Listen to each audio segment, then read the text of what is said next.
A century ago, the world underwent a cataclysmic transformation, plunging into an era of occupational transitions, where alien races lurked and mutated beasts roamed freely. The trajectory of global development was irrevocably altered, as all youths reaching the age of 18 were destined to undergo their vocational awakening.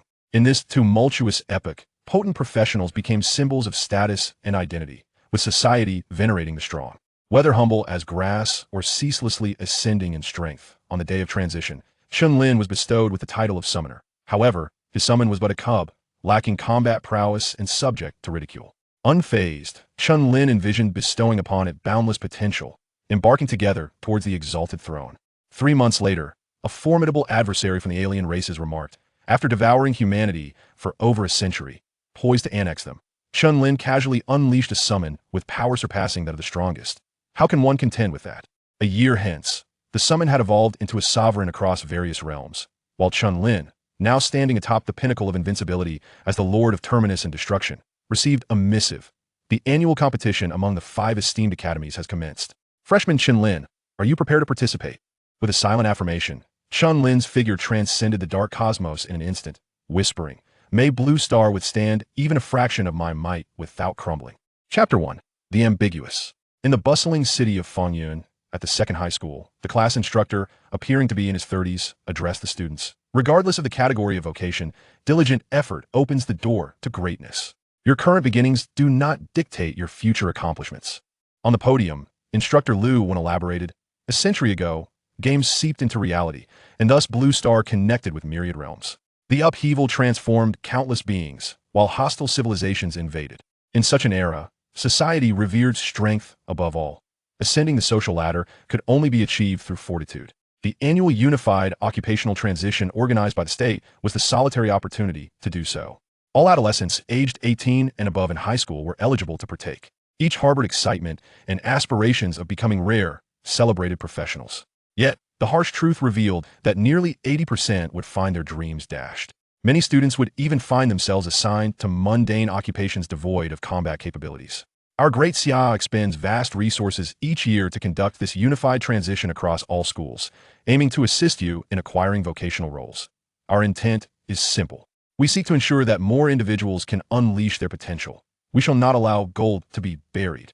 I have received news that the threshold for the upcoming examination will be elevated, with the passing mark set 100 points higher than before. However, this also signifies that those ranking higher will reap even greater rewards. Thus, you must return and prepare yourselves. Invest in equipment and skills without hesitation, lest you miss the chance at the examination and regret it for a lifetime. Below the podium, a throng of students reveled in exhilaration, their expressions animated as they showcased their respective vocations. Conversely, many others appeared dejected, their gazes dimmed, creating a polarized atmosphere. In a seat by the window, Chen Lin supported his head with one hand, his countenance somewhat vacant. Little did they know, he was a time traveler. Just moments after his transition, the memories buried deep within his mind surged forth as if unsealed. Had it not been for this, he too might have experienced the emotional volatility of his peers. Chen Lin. At that moment, a strikingly beautiful girl in the front row turned to him, her gaze tinged with regret as she spoke softly. "I apologize, but the examination is of utmost importance. It is the sole opportunity for ordinary families like ours to ascend the social ladder. Liu Yang has agreed to form a team with me. So, I am truly sorry. Please seek another partner." Chen Lin's expression momentarily faltered as realization dawned. Since their entry into high school, their seats had been adjacent, and they often engaged in conversation, leading to an agreement to team up for the examination just before the transition. Both shared mutual affection, and Chen Lin had naturally not declined.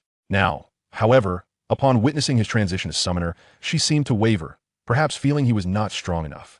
Had this occurred earlier, Chen Lin might have felt discontent, for forming a team would now be more challenging, particularly given that his summon was still relatively weak, a fact that seemed common knowledge throughout the school. Nevertheless, he remained remarkably composed. The awakening of his memories felt akin to living an additional life, outwardly unchanged, yet his mindset had undergone a profound transformation. "No problem."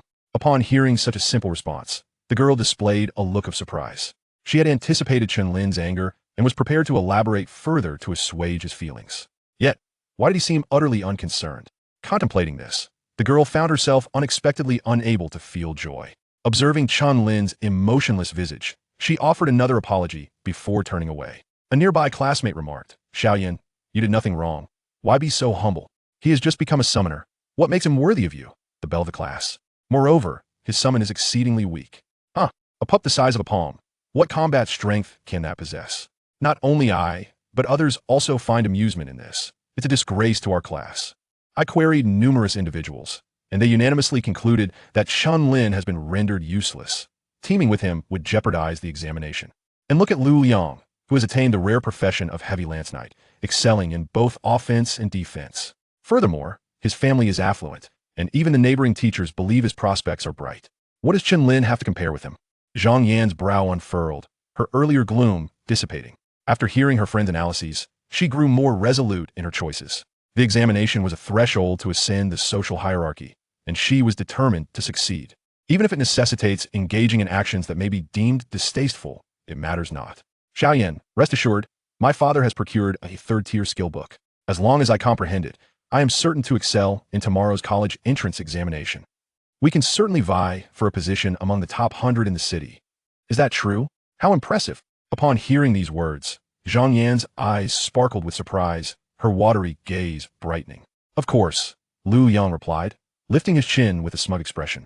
His eyes subtly flickered towards Chen Lin, as if to convey, do you see? This is the disparity. In the past, Chen Lin enjoyed considerable admiration due to his fair complexion, strikingly handsome features, and consistently ranking among the top 3 in academics, garnering much attention from the opposite sex.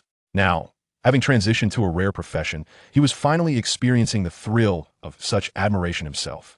It was exhilarating, truly exhilarating. Wow, a third-tier skill book must cost at least over 100,000, right?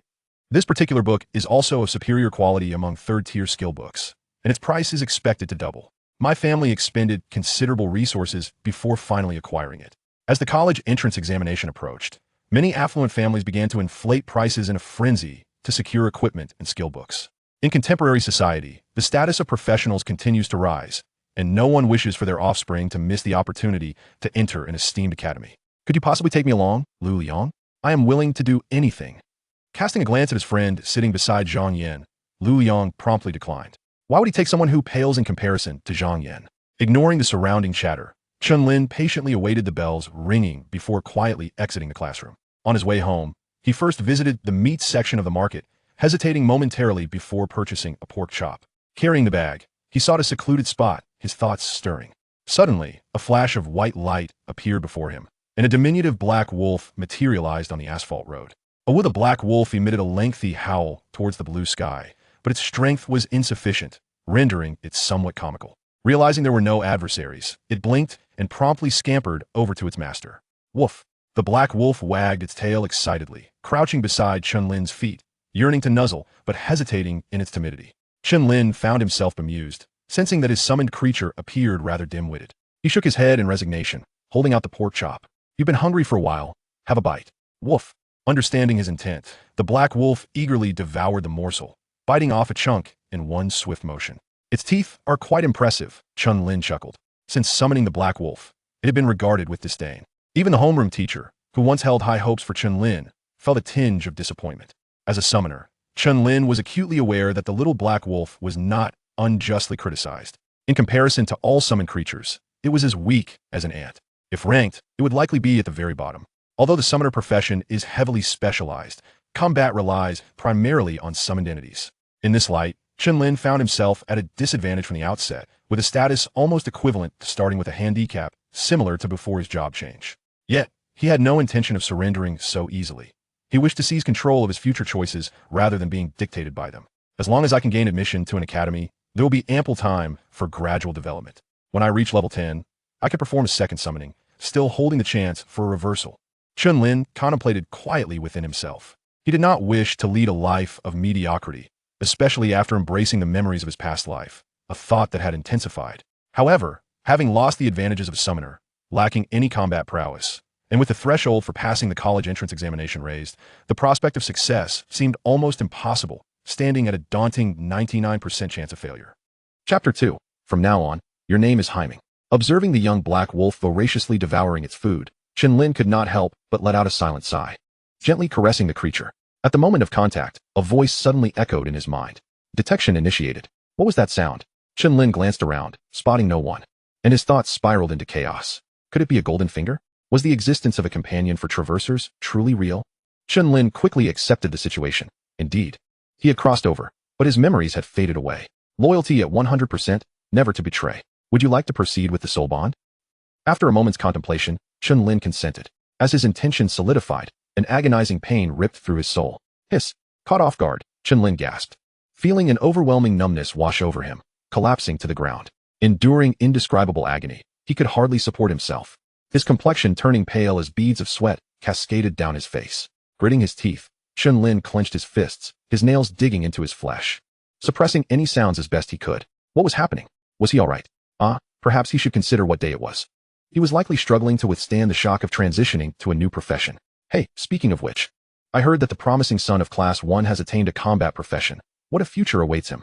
Old Gua, is that true? I wouldn't lie to you. I believe it's called a fighter. Two individuals passing by conversed, their unfamiliar voices fading into the distance. Chen Lin struggled to rise, sensing the pain gradually dissipating. An unseen force surged toward the black wolf, and the voice returned to his mind. Soul fusion complete. The soul bond is established. Congratulations. Your summon has awakened a unique talent, gluttonous devour, SSS. Instantly, Chen Lin felt a surge of excitement. A transparent panel materialized before him. Summon, unnamed. Type, mutated wolf. Level, 1. Attributes, strength 2, constitution 3, agility 3, magic power 1. Health, 100. Skills, none.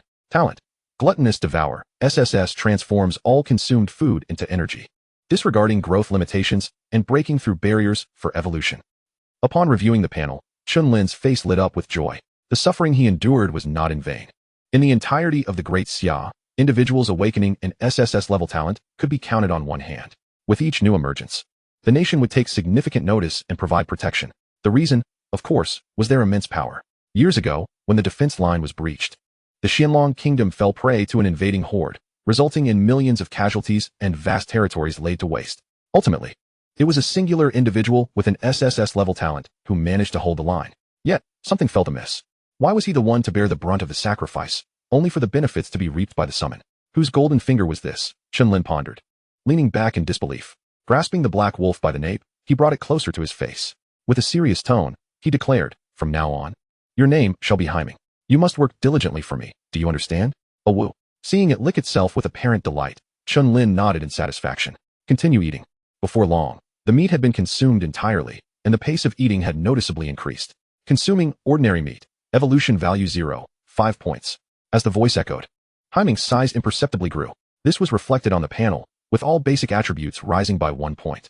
This was merely from consuming an ordinary piece of meat. What heights could be reached if it were to devour more substantial food? With this thought, Chen Lin's heartbeat quickened. He could see the possibility of passing the college entrance examination. Even more astonishingly, a gentle warmth surged through his body, seemingly enhancing his strength. Though minuscule, perhaps only a fraction of a point, it was enough to fill Chen Lin with unbridled joy. It turned out that the golden finger could also channel a portion of the energy gained by the summon back to him. This was splendid news indeed. Chen Lin's worries melted away. He now had a newfound ally for the future, instilling him with a sense of confidence. Simultaneously, he had a clear direction. Through effort, he could indeed grow stronger. A faint smile graced his lips as he scooped up the slightly heavier Haiming and made his way home. Enveloped in the glow of the setting sun, night had fully descended, stars twinkling like distant gems, and the moonlight draped over the earth. As Chen Lin opened the door, he spotted his mother, Li Huiru, placing a bowl in the living room, her apron tied around her waist. Dinner will be ready soon. Wash your hands first. Li Huiru did not hold a profession, as the unified transition had only begun to be implemented in the past decade, leaving the majority of the world comprised of ordinary people. Chen Lin set Haiming down, allowing it to stay put. So, what profession did you obtain from your transition at school today? Li Huiru inquired while chopping green peppers. Summoner. Chen Lin's response was promptly followed by a wave of exclamations from the hallway. Wow, a combat profession. Brother, you're amazing. A vibrant figure bounded over.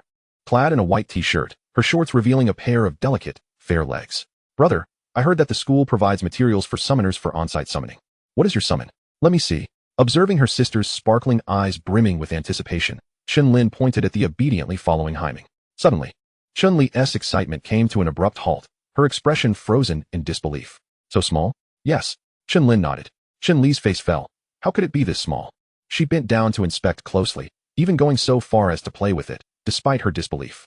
Haiming lowered its head, emitting soft whimpers. Moments later, Chen Li stood up silently and approached Li Huiru.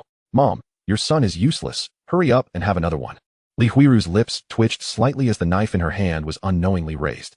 Witnessing this scene, Chen Lin bolted, fearing for her safety. Chen Lin could only shake his head helplessly, assisting in bringing the finished dishes to the living room. Soon, the three of them gathered around the table, with Chen Li's tender little feet swinging joyfully beneath, chopsticks carrying food to her mouth. Suddenly, her gaze fixated on the large pork knuckle in Chen Lin's bowl. "Brother, I want to eat that," Li Huiru coldly interrupted, saying there was none for her.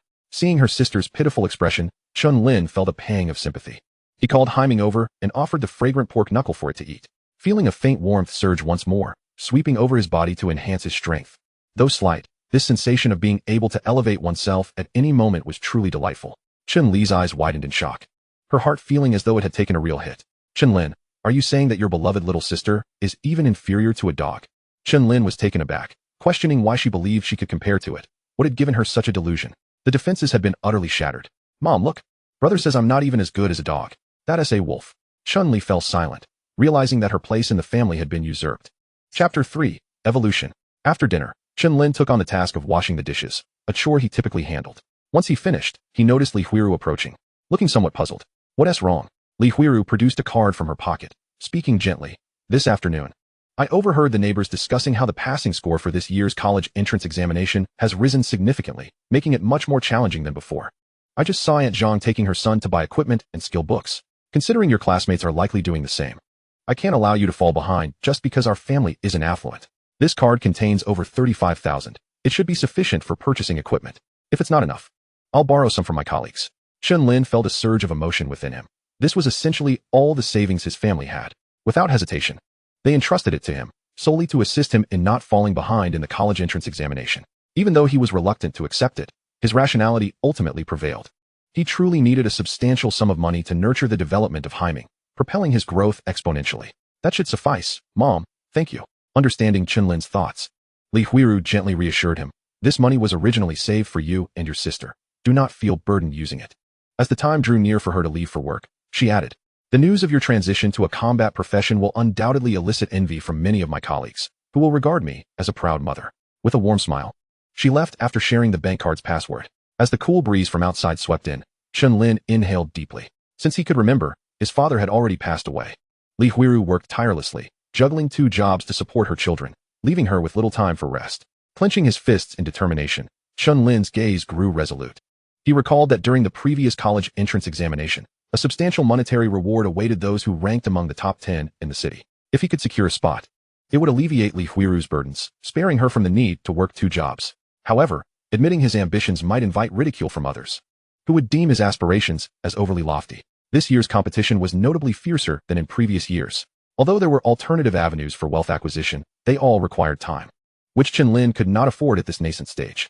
Competing against his peers to showcase his potential and winning a significant sum from the municipal government was undoubtedly the swiftest route. The streets were brightly lit as Chen Lin exited a diner catering to working-class individuals, his hands hoisting a box containing a full 100 pounds of mutated beast meat. Due to an abundance of ingredients, the owner readily agreed to sell it to him for slightly over 6,000. According to the description of his gluttonous, devouring talent, Haiming's potential was unfathomable, and more importantly, it could grow rapidly in the short term. If Chen Lin wished to succeed in the college entrance examination, nurturing Haiming was undoubtedly the best course of action. Moreover, the energy converted from Haiming could also be partially shared with him, directly enhancing his own strength. Compared to selling everything he owned to purchase a skill book, having such an additional method was akin to striking gold. Skill books range from levels 1 to 10, and even a first-tier skill book could cost thousands, if not tens of thousands, with uncertain effectiveness. It was clear that merely acquiring one first-tier skill book would not alter his fate. Yet, many ordinary families still opted to buy them, clinging to the hope that even the slightest increase in strength would improve their children's chances in the college entrance examination. It was well known that nearly all dungeon resources were concentrated within academic institutions. If one could not gain entry, the only means of leveling up was to venture outside the city and battle mutated beasts to gather life crystals for experience points. However, for a level 1 individual with limited strength, it was akin to courting death. Besides a few reckless hunters, many individuals, even if they possessed strength, lacked the courage to confront mutated beasts outside the city. Finding a secluded alley, Chen Lin summoned Haiming. Compared to a short while ago, it had grown significantly. Though still small, its form had begun to resemble that of a wolf. A woo. Upon seeing the vibrant red mutated beast meat before it, Haiming felt an intense hunger emanating from deep within. However, it restrained itself, awaiting its master's consent. Only when Chen Lin granted permission did Haiming open its mouth and begin to voraciously tear into the meat. Before long, the amount of mutated beast meat consumed far surpassed its own size, yet Haiming showed no signs of stopping. Its stomach seemed like an abyss, voraciously converting every morsel into energy. As it continued to devour, an overwhelming surge of energy flooded Haiming's entire being, rapidly catalyzing its growth and strengthening its flesh and cells. At the same time, its size was visibly increasing at an astonishing rate, its bones cracking as if transforming into a monstrous creature. In this moment, Chen Lin too felt a torrent of energy coursing through him, invigorating every part of his being and filling him with a delightful sensation. Both man and beast were growing stronger. Evolution value, 75,100. This was a new section added due to the gluttonous devouring talent. Once he reached 100 points of evolution value, Haiming would evolve, undergoing an unimaginable metamorphosis. 100 pounds of mutated beast meat should suffice, Chen Lin thought to himself. Approximately half an hour passed. By this time, Haiming had completely transformed beyond recognition, its size now exceeding 2 meters, towering near Chen Lin's waist, an increase of several folds. The box that once brimmed with mutated beast meat was now entirely empty. Chen Lin focused his thoughts and summoned the status panel for inspection. Summon creature, Haiming. Type, mutated wolf. Level, 1. Attributes, strength 34, constitution 36, agility 36, magic 33. Health, 100. Skills, none. Talent, gluttonous devouring SSS. Evolution value, 1009100, ready to evolve. The attributes had nearly increased tenfold. Such panel data would surpass even those who had transitioned to rare professions. However, compared to last time, when consuming a single meat steak resulted in a 1-point increase in all attributes, the boost was considerably less this time. It seemed that as Haiming grew, it would require progressively more energy for further growth. The benefit, however, was that the higher the attributes, the more potent the subsequent enhancements would be. In simple terms, the difference between adding a modicum of strength during infancy and doing so in adulthood was monumental. Chen Lin swiped through the air, navigating to his personal panel and glancing at his attributes. After the job transition, his initial strength was 11, constitution 10, agility 12, and spirit 20. Now, all had increased by 10 points. Since the ordinary meat Haiming consumed earlier contained minimal energy, he received very little in return. However, this time, with Haiming feasting on the high-energy mutated beast meat, the enhancement effects were significantly pronounced. Now, his attributes would certainly stand out in any class. Yet, merely having these enhancements did not imply that Chen Lin was inherently stronger than everyone else. Strength must be evaluated holistically, with attributes serving as mere foundational references. Nevertheless, Chen Lin now possessed an advantage. Haiming's almost unfairly rapid growth potential could swiftly bridge the gap between him and his peers. Chapter 4. The college entrance examination begins. Chen Lin silently clicked on the evolution option. At the moment of confirmation, a terrifying spherical source of innate talent deep within Haiming vibrated. Instantly, a surge of unique black evolution power erupted, swiftly enveloping its entire being, fracturing more cells, and reorganizing its genes as its life gradually ascended to a higher echelon. After a prolonged period, Chen Lin was met with a series of notifications. Congratulations, your summoned creature Haiming has acquired the skill, Tear. Congratulations. Your summoned creature Haiming has awakened a new talent, Gigantism, E. Gigantism, E increases its size threefold, enhancing strength and defense by 300, while reducing speed by 50. Strength, 3454. Constitution, 3656. Agility, 3656. Magic, 3353. With this evolution, Haiming's appearance underwent a subtle transformation. Its skin became tougher, muscles more solid and robust, exuding a more imposing presence. Furthermore, all attributes received a notable boost, surpassing 50 points each. This was indeed a bit overpowered for a level 1 entity. In gaming terms, this was akin to a pure supermodel monster. Even the most elite summoned beings pale in comparison. Through the extensive experiences of humanity, summoned entities have been categorized into 4 distinct tiers: low, medium, high, and top. The criterion for evaluation is their innate talent. From the moment they are summoned, those endowed with formidable talents possess exceptional qualities, and their attributes increase significantly upon leveling up. The classifications are as follows: Fed for low tier, CBA for medium, S for high, and SS for top tier. As for summoned beings with SSS level talent, none have ever been recorded. Perhaps such beings would never consent to be summoned in the first place. The greed and gluttony of Haiming, granted to Chen Lin postnatally, thus cannot be classified as a top-tier summoned entity. Originally, it might not have even qualified as a low-tier summoned being. Sighing, Chen Lin gently stroked the head of the squatting Haiming beside him, gazing at the night sky, his thoughts a turbulent mix. The upcoming moment is his chance to shine. Whether he will emerge as a dragon or a mere insect, whether success or failure awaits, will soon be revealed. The following day, Chen Lin and Li Huizhu stood outside, preparing for the day. Initially, he had planned to take leave, but since entry into the venue was not permitted, his mother decided not to go. Xiaoling, your safety is paramount. If any danger arises, you must withdraw immediately. Do not act recklessly. Even if you do poorly on the college entrance examination, it's not the end. We can still lead a stable life. Although within the instance, one could exit at will, minimizing risk, past exams had seen instances of death. Li Huizhu had reiterated these warnings for an hour, and seeing the concern etched on her face, Chen Lin nodded in acknowledgement. Brother, I want to watch. Can you take me in with you? Chen Lin, expressionless, flicked his sister's forehead. No. She yelped in pain, her gaze tinged with resentment. Hands cradling the spot he had flicked. All right, Mom, sister, I must be on my way now. Once Chen Lin departed, a look of worry crossed Chen Li's face as she silently clenched the hem of her school uniform. In the square, throngs of people gathered in a lively atmosphere. After verifying his information, Chen Lin followed the staff's guidance to his designated area. Lu Wen was elaborating on the critical details to consider when entering the instance.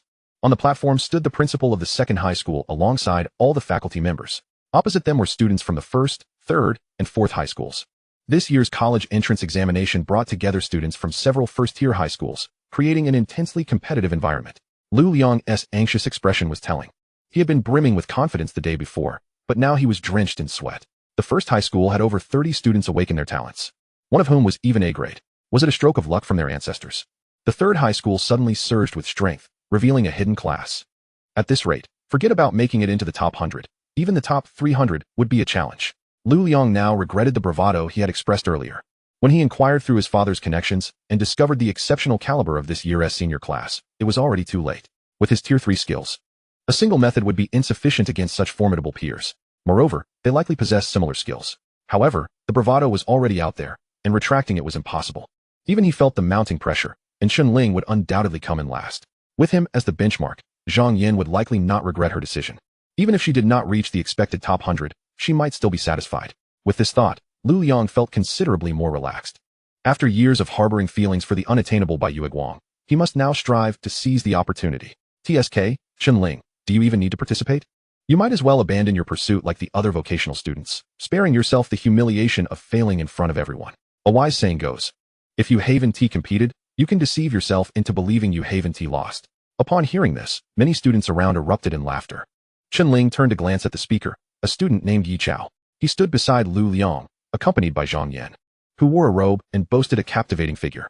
Clearly, they were teammates. Chen Lin chose to ignore them. Their petty schadenfreude held no sway over his state of mind. As the chime of the bell resonated, the 4 bronze doors swung open simultaneously, releasing a chilling aura from the slight gaps. Without hesitation, all students meticulously reviewed the information regarding the instances they were about to enter. Oh no, our second high school has been assigned to the graveyard forest. One of the instances with the highest failure rates. What atrocious luck. Is it too late to apply for a transfer? Enough, enough. All instances have similar levels of difficulty. What is there to complain about? You from the third high school are fortunate to draw an easier instance, so of course, you have no grievances. Haha. You second high school students are quite amusing. Is there really any fairness in the college entrance examination? The surroundings erupted into a cacophony. Lu Wen felt a sudden pang of concern and quickly reminded the students behind him. The terrain of the graveyard forest is intricate. The trees and bushes are dense. Be vigilant against surprise attacks from monsters, and remain alert to any situation around you. He urged them to recall the extensive knowledge they had learned about monsters, their habits, and preferred environments, as well as their attack methods. After ensuring nothing was overlooked, Lu Wen produced a device resembling a wristwatch. This is a recorder crafted by mechanics. It will transmit the scores you acquire within the instance. Lu Wen swiftly distributed the devices to all students in the class. Then, the bell tolled once more, signaling the official commencement of the college entrance examination. A girl clad in white armor, with ice blue hair cascading down her back, and a delicate, beautiful visage, was the first to lead the beam of light into the instance. It was our third high school's senior Su Linxue. She chose to enter the instance alone. The more team members there are, the more the score diminishes. Naturally, the capable ones opt for solo runs. But she is a ranged mage without close combat protection. Will she be alright? Your classes must have been a waste. Su Senpai is a frost mage, boasting 5 initial class skills, powerful AoE and single target burst capabilities, along with protective spells. How could she possibly fear monsters encroaching? Quiet down. Look, the first high school has 2 students choosing to go solo, and the fourth high school has 1 too. Wow. Incredible. Are we in for a treat today?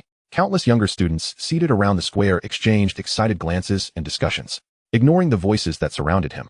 Chen Lin positioned the recorder on his wrist, and it automatically extended to lock into place. With a subtle thought, he connected to the instance. Instantly, a radiant light enveloped him, as he too chose to undertake the instance solo. Chapter 5. What gives him the right to go solo? In a mere moment, all students had vanished into the instance. A middle-aged man, sporting a beard and reaching level 20, observed the scene and waved his hand, conjuring 4 water screens above the entrance to the instance, projecting the scenes within. This year's top students surpassed those of previous years. Yet none hail from the second high school. It seems the talent pool will once again be at its lowest. Upon hearing Lu Wen's remark, a female teacher from the elite class nodded in agreement. With no standout genius to carry the flag, they could only hope for an average performance that wouldn't be too dismal. However, barely had those words left her lips when a student from the second high school opted to withdraw from the instance. As the empty entrance to the graveyard forest loomed, a boy suddenly appeared, and all the teachers from the second high school exchanged wary glances, lowering their heads in silent acknowledgement. The graveyard forest, unlike other instances, demands heightened caution and vigilance. Students with weaker psychological fortitude, faced with unexpected ambushes, often flounder in panic, leading them to surrender without even attempting to resist. The fear etched on this student's face suggested he belonged to that unfortunate category. Perhaps his teammates were still struggling within the instance. However, a fragile psychological endurance can be preemptively prepared to mitigate its effects. The preventive measures that Lu Wen previously discussed serve this purpose. Other teachers have similarly cautioned. Yet it is evident that not all students can internalize or practically apply this advice. Nevertheless, the responsibility that must be borne cannot be evaded. Lu Wen whispered, "Old Pang. This is your student." Teacher Pang Yuan sighed and hurried over to assist his student, noticing the redness accumulating around his eyes, and immediately offered words of comfort. He silently resolved to meticulously transcribe knowledge beneficial for the college entrance examination over 100 times. A bit of fatigue is preferable to discarding one's future, as is the case now. Feeling the weight of many mocking gazes, Li Mingji's expression darkened as he silently stared at the flowing water screen. From the slowly shifting images, he suddenly spotted a solitary youth navigating through a dense forest, cautiously observing his surroundings. What? Li Mingji's face reflected astonishment, his tone laced with curiosity. Did our second high school really have such a remarkably strong student transfer in yesterday? Upon hearing this, numerous teachers turned to follow his gaze, their faces clouded with confusion. Which class does this boy belong to? They did not recognize him at all. This shouldn't be the case. They would certainly remember students transferring to prestigious professions or awakening exceptional talents. Moreover, one would expect a class teacher to take pride in such an outstanding student. Yet, they were entirely blank about him. Wait a moment, isn't this one of old Lu's students? A female teacher from the elite class seemed to have recognized him. As soon as she spoke, Lu Wen felt the collective gaze of all the teachers, including Li Mingji, fixated upon him, awaiting an explanation. Lu Wen was at a loss for words. He knew all too well that Chen Lin was merely an ordinary summoner. More crucially, his summoned entity appeared devoid of any combat capabilities. Moreover, having personally verified and even requested auxiliary tools for inspection, both indicated a singular conclusion. It was exceedingly weak. Chen Lin's situation was akin to a catastrophic downfall. Without a team, he stood no chance of reaching the passing score for the college entrance examination. Lu Wen had already spoken to Chen Lin about this, emphasizing the point repeatedly. He had even discreetly inquired among classmates, and, upon learning that Chen Lin had a team, had finally breathed a sigh of relief. But now what was happening? Where had his teammates vanished to? Lu Wen suddenly felt a sharp pain in his head, unable to comprehend the situation. Why had his students succumbed to a breakdown at such a critical moment? Li Mingji gradually shifted from disbelief to realization, hastily pulling out his phone to check the evaluation information for the second high school. Scrolling to the very end, he finally glimpsed Chen Lin's profile, an ordinary profession, an exceedingly weak summon, devoid of any talent, lacking even a single outstanding advantage. How could he possibly manage alone? It was nothing short of self-sabotage. With such thoughts swirling in his mind, Li Mingji took a deep breath and sternly questioned, "Old Lu, how do you instruct your students?"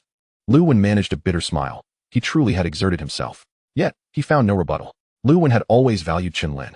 In terms of both knowledge and practical training, he had consistently showcased commendable performance. Regrettably, the weakness of his summon directly jeopardized his future, and many students who had faltered in their transitions had vented their frustrations upon him. Perhaps it was for this reason that Chen Lin's teammates had refused to accompany him into the college entrance examination. Going solo meant he was fighting a desperate battle. With this realization, Lu Wen sighed deeply, feeling a pang of sympathy for him. To fall from being an excellent student to facing a future shrouded in uncertainty in merely a day is a disparity that is difficult for anyone to bear. A familiar female teacher from the elite class remarked, "This indeed falls upon old Lu's shoulders. All we can do now is hope that Chen Lin does not encounter any dangers."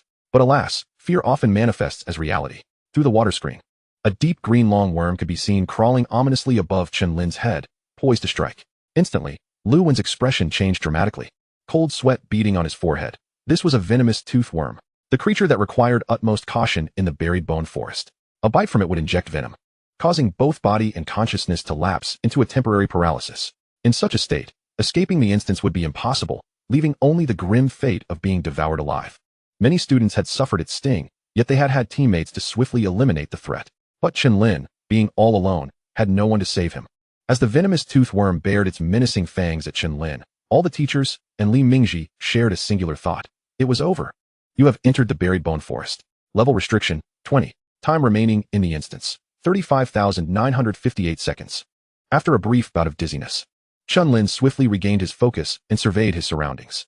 Blood dripped from the leaves onto the overgrown, muddy ground, and remnants of skeletal remains, riddled with gnaw marks, lay scattered within a 5-step radius.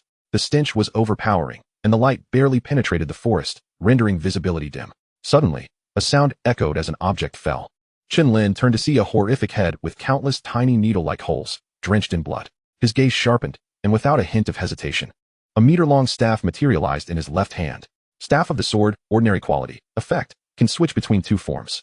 As a sword, it enhances physical damage. As a staff, it slightly boosts magical abilities. At that moment, from the hidden treetops, a thick, deep green worm leapt down. Its head split wide open, gaping to a size sufficient to swallow a human head, revealing a terrifying array of teeth. Having already reacted, Chen Lin gripped the other end of the staff and drew it forth. Swish! A streak of white light surged through the body of the deep green worm, moving with blinding speed and remarkable precision.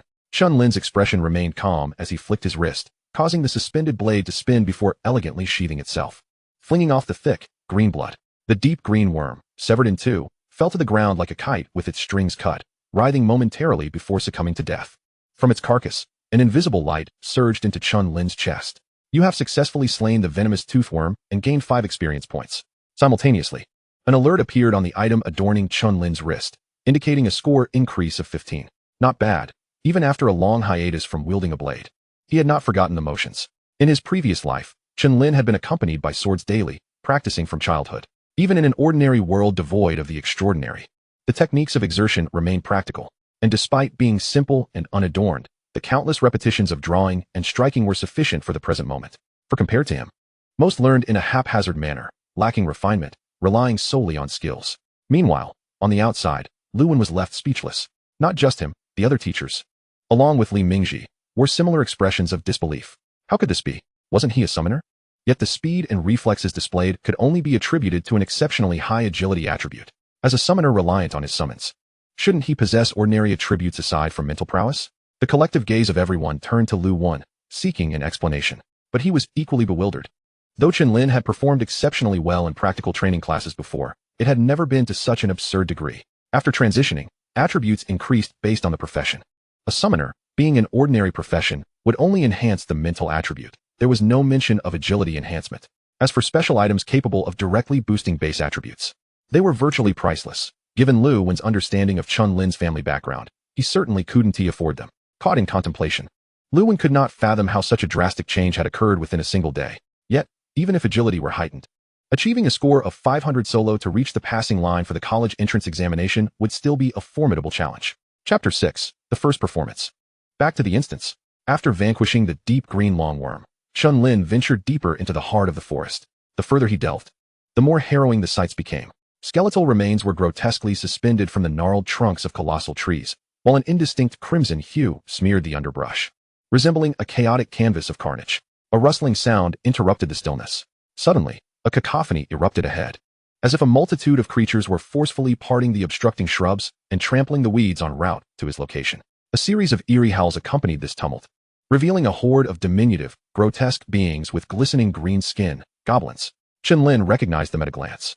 According to the textbooks, they were known for their ferocity, a proclivity for reproduction, and a tendency to turn on their kin in the absence of food. Estimating their numbers, he surmised there were around 50 to 60 of them. Faced with such overwhelming odds, survival seemed nearly impossible. Heiming, Chen Lin silently called out. In an instant, a brilliant white light flickered into existence, and a resounding wolf howl reverberated through the canopy above, a stark contrast to the feeble yelp from before, now resonating like the arrival of a sovereign. Heiming's icy vertical pupils fixated on the frenzied goblins rushing towards them. Without the need for Chen Lin to issue a command, Heiming, sensing the malice directed at its master, bared its fangs. With a thunderous roar, its limbs propelled it forward, leaving claw marks in the earth as it launched itself like a cannonball. The foremost goblin met a grisly fate as its skull shattered, propelled backwards with relentless force. A line of goblins fell prey to the ensuing chaos, toppling over one another. The goblins on either side screamed in fright, their grotesque eyes ablaze with rage as they raised their weapons high, prepared to strike. Yet, the weapons that had previously served them well now faltered. As a sharp bone struck Haiming's back, it splintered with a crack. With a swift swipe, Haiming's claw descended upon one goblin's head, resulting in an explosive burst of blood and brain matter. Such brutality, a visceral display of violent aesthetics. Haiming discarded any semblance of defense, slaughtering with abandon. One goblin after another fell, their blood gradually staining the surroundings. This overwhelming onslaught instilled a primal fear even in the dim-witted goblins, causing them to halt their assault and scatter in panic. Witnessing the unfolding chaos, Chen Lin would not allow their escape. He commanded Haiming to pursue while he himself charged towards the nearest goblin. Not a single one shall evade. The onlookers outside were left in shock. Goodness! Is there truly such a fierce senior at our school? His summoned creature is astonishingly powerful, and to think he possesses such formidable combat prowess himself. How splendid! Some even mused about wanting to be his girlfriend, while others scoffed at the notion of their own insignificance. Within the observation area, high school students of the first and second years buzzed with excitement, and a few younger girls even blushed at the sight. Mere moments ago, when news broke of Chen Lin being surrounded by goblins, many assumed his fate was sealed. After all, even a swarm of ants could take down an elephant, and he was no elephant. However, what transpired next left them in awe. One person and one beast, annihilating the entire goblin horde. It was nothing short of divine. Can someone explain this? One questioned incredulously. Wasn't it said that Chen Lin's summoned creature was weak? Faced with Li Mingji's inquiries, Lu Wen found himself at a loss for words, his mind momentarily blank. Is this truly the same tiny wolf pup from yesterday? The disparity is staggering. Yet, he quickly regained composure, his expression shifting to one of excitement, his lips trembling. Undoubtedly, Chen Lin's summoned creature possessed extraordinary talent. Moreover, it was likely a creature capable of growth. Upon articulating these thoughts, Li Mingji's face lit up with joy. If it had reached such heights so swiftly, it must possess at least a B-level talent, and if what you propose is true, it could very well rival high-tier summons in potential. As this realization struck him, Li Mingji felt his heart race. Was their school finally producing a genius worthy of acclaim? Remembering something, he turned to the teacher beside him and inquired, "What is Chen Lin's current score?" The mature, bespectacled teacher glanced at her tablet. According to the tracker, he currently holds a score of 560 points, placing him at the top of our school. Remarkable. He has instantly crossed the passing threshold. Most of the students lingered at scores below 30. Lu Wen could hardly believe it. He has the top in our school already? What about the first place at first high? 610. Li Mingji felt a twinge of regret. Though it was understandable. While talent may be comparable, Chen Lin's calling as a summoner was a rare profession that still set him apart significantly. In truth, Su Linxue from third high was even more terrifying, boasting a score of 830, far ahead of the competition. Other second and third tier schools were nowhere near matching her prowess. She was unmatched in the entire city. Hearing this, Li Mingji and the other teachers gasped in astonishment. To accumulate 830 points in under 20 minutes? At this pace, could she possibly exceed 1,000? She might even contend for the provincial top spot. With that thought, Li Mingji's eyes shone with admiration. Third high had indeed produced a true prodigy. Chapter 7, Goblins, Unprincipled Combat. Within the instance, Chen Lin plucked a leaf, sliding it along the blade of his sword to wipe away the congealed blood. Orbs of light emerged from the fallen goblins, merging into his being. His level swiftly ascended to 2, with a meager increase of 5 points to his spirit. This was the inherent flaw of ordinary professions, despite keeping pace with leveling. The gulf would only widen as time progressed, ultimately transforming into an insurmountable chasm. Yet, he could mitigate this through Haiming's nurturing. Feeling a continuous stream of warmth surging within him, elevating his entire being, Chen Lin smiled faintly. Meanwhile, Haiming was voraciously devouring the goblin carcasses. The outdoor buffet was indeed splendid, costing him not a single coin. However, the exam was time-sensitive. He could not linger too long. Though he had already attained the passing score, securing admission to the academy was a foregone conclusion. Yet, Chen Lin's aspirations clearly extended beyond mere acceptance. He sought to be among the top 5 elite institutions in the nation, even aiming for the very pinnacle of the city. Haiming, let us proceed. The true hunt has only just begun. Haiming acknowledged the command, swiftly positioning itself close behind Chen Lin. Goblins were social creatures, and since their forces had manifested here, a nest should be nearby. Following their trajectory, the likelihood of discovery was considerable. As 10 minutes passed without encountering any monsters, Chen Lin felt increasingly confident in his hypothesis. The instance, though labeled as such, resembled a unique world of secrets, where all things did not spontaneously refresh but operated in accordance with natural laws. This was why the state chose to regulate instances. Neglecting them and allowing everyone to farm would soon lead to their degradation, rendering them unusable. Suddenly, a volley of bone-crafted spears was hurled through the air. Haiming's pupils narrowed, instantly placing itself in front of Chen Lin to swat the bone javelins away. Observing this, Chen Lin, whose right hand rested on the end of his staff, reluctantly lowered it. As the once quiet forest erupted with noise, it came alive with the emergence of goblins from all directions, howling and brandishing their weapons as they charged forth. Chen Lin's countenance betrayed no hint of trepidation. His staff morphed into the form of a sword, swiftly beheading a goblin. Thud! The bone club struck the ground with a dull thud, which Chen Lin deftly evaded. With a powerful kick, he sent it flying, along with several goblins tumbling down. Like a whirlwind of carnage, Chen Lin's focus was unwavering as he swiftly decimated this fragile horde of goblins. Each time he dodged, the blade would precisely sever their lives. In that moment, he resembled a butterfly dancing with the wind, wielding a scythe that symbolized death. This elegant display, akin to a work of art, elicited gasps of exhilaration from onlookers.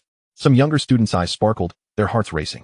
Goodness, this senior is incredibly formidable and quite handsome. What to do? I think I might be in love with him. Sob sob. Stay away, he is mine. His combat prowess is truly exceptional. He must have devoted considerable effort to hone his skills. His swordsmanship is unparalleled, each strike accurately slicing throats. Not a fraction off from the kill. I refuse to believe he hasn't practiced for years. Throughout the second high school, both teachers and Li Mingji wore expressions of astonishment. They never anticipated Chen Lin would exhibit such remarkable prowess. Now, their attention was solely fixated on him. Their eyes glued to his every move. After all, he was the only one from second high with any hope of competing against the elite from other schools. Who else could they watch? Old Liu, your performance as a homeroom teacher leaves much to be desired. How could you not include Chen Lin's evident swordsmanship in the assessment data? Liu Wen's lips twitched. He wanted to retort that he knew nothing. In 3 years of high school, he had never witnessed Chen Lin wield a sword in practical training. This lad was exceptionally adept at concealing his talents. He could easily envision the youth dedicating countless days and nights to practice, all for this moment of astounding revelation. Unfortunately, Chen Lin's class was that of a summoner, rendering his swordsmanship only momentarily useful. Yet, even so, it was worth every effort. Oh no, there are 6 level 6 enraged goblins, a total of 13. Chen Lin is about to face trouble. Indeed, these creatures possess significantly higher health and strength than ordinary goblins. And wait, there are also fire goblins and ice goblins. Is it possible that Chen Lin might fall here? Alas, his solo venture into the goblin nest was far too reckless. All the teachers began to voice their concerns, their hearts heavy with apprehension. However, they soon realized that their anxiety was unwarranted. Within the water curtain projection, upon noticing a dozen goblins with slightly different skin tones, Chen Lin immediately recognized them. As they appeared, all the goblins seemed to find their leader, abandoning their erratic attacks. With the fire goblin beginning its incantation, fist-sized fireballs coalesced and hurtled towards Chen Lin. Boom! Chen Lin nimbly dodged each fireball with a series of swift movements, as they crashed into the ground and erupted into flames. Seizing the opportunity, the other goblins launched their assault. Chen Lin tilted his head slightly, narrowly avoiding a thrust from a bone spear. He swiftly seized a goblin by the neck, akin to lifting a chick, and, under its terrified gaze, hurled it into the path of the incoming fireball. Boom! A brilliant explosion engulfed the goblin, the flames illuminating the shadowy forest. Chen Lin transformed into a human cannon, launching goblins as projectiles towards the fire goblins. Incredible! This is an astonishing tactic. The students witnessing this scene were utterly dumbfounded. Liu Wen was equally taken aback. It seemed he had never taught this. Chapter 8. As nearly an hour passed since the commencement of the college entrance examination, more students gradually exited the instance. Their faces bore the remnants of terror, as if they had just brushed against death. Once their nerves settled, a wave of intense regret washed over them. Opting to exit the instance without achieving a passing score meant they had failed this once-in-a-lifetime examination. Many lamented, their eyes glistening with unshed tears. Yet, they soon discovered that the sorrows of one are not shared by all. Everyone was transfixed by the water curtain projection, oblivious to the plight of those who had been eliminated. Upon noticing that second high's gaze was remarkably unified, fixed on the same screen, curiosity compelled them to look.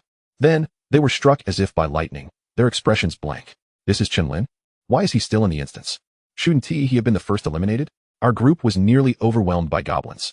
How could he appear so invincible? Goodness, as a summoner, how is he so powerful? Some of Chen Lin's classmates wore incredulous expressions. The burden they had deemed him to be, a worthless liability, now overshadowed them in prowess. Instantly, a wave of shame washed over them, swiftly followed by regret. Had they chosen to team up with Chen Lin earlier, they would have effortlessly passed the examination. Meanwhile, within the instance, Chen Lin relentlessly pummeled the distant fire goblins, disrupting their spells with decisive strikes, while continuing to eliminate the ordinary goblins. This provoked the enraged goblins into a frenzy, charging recklessly. Suddenly, a dark shadow lunged towards them. It tore through the air, a gathering of magical energy clinging to its claws, descending from above. The approaching creature, dark-eyed with crimson irises stained by blood, bore countless wounds. Its inky fur stained red as if emerging from the depths of hell. Surrounded by a throng of goblins, it seemed to abandon all defense, heedless of its own mortality, ultimately annihilating them all. Howling in agony, the enraged goblin emitted a blood-curdling scream as 4 deep gashes erupted, spilling forth crimson. Chen Lin moved with remarkable speed, his blade descending without hesitation to deliver the final blow. Bang! Another one falls.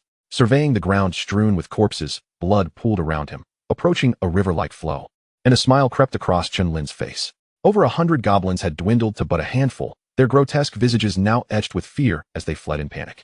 Outside, a raucous uproar erupted once more. 666, incredible. This senior is astounding. Even as a summoner, he exhibits such strength.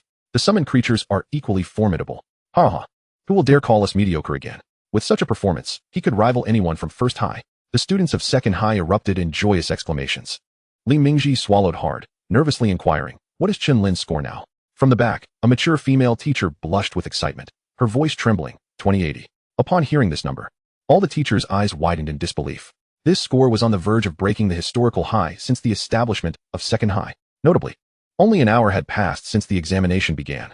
The highest score from first high was 1790, now trailing behind Chen Lin. Anticipating that Li Mingji would ask further, the mature female teacher added, boom. Li Mingji's mind reeled. Second high had not produced outstanding results in years, and as the principal, he had faced much scrutiny. Now, the pent-up emotions erupted like a volcano, spilling forth in a triumphant roar of laughter. Lu Wen too was invigorated, unable to suppress a jubilant shout. A score above 2,000 was more than sufficient to meet the admission criteria of the top 5 prestigious universities. To produce such a student not only brought him glory, but also guaranteed a promotion and raise. Simultaneously, at first high, they also observed Chen Lin's score, which climbed from 5th place to 2nd in rapid succession. Soon, he surpassed their esteemed student Wang Hu, trailing only 1% behind the first place, Su Linxue.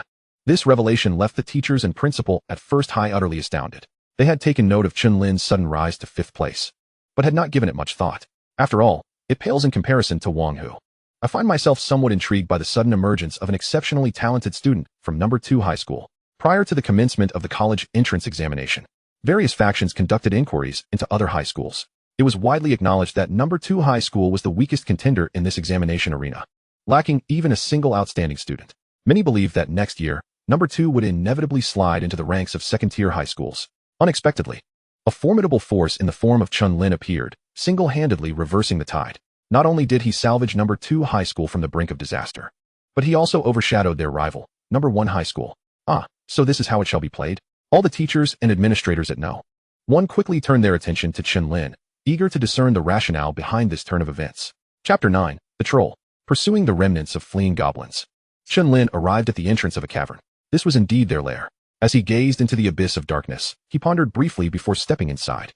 This was rather perilous. Within the goblin cave, visibility was severely hampered, and the constricted environment would greatly limit his agility. Li Mingji furrowed his brow. Indeed.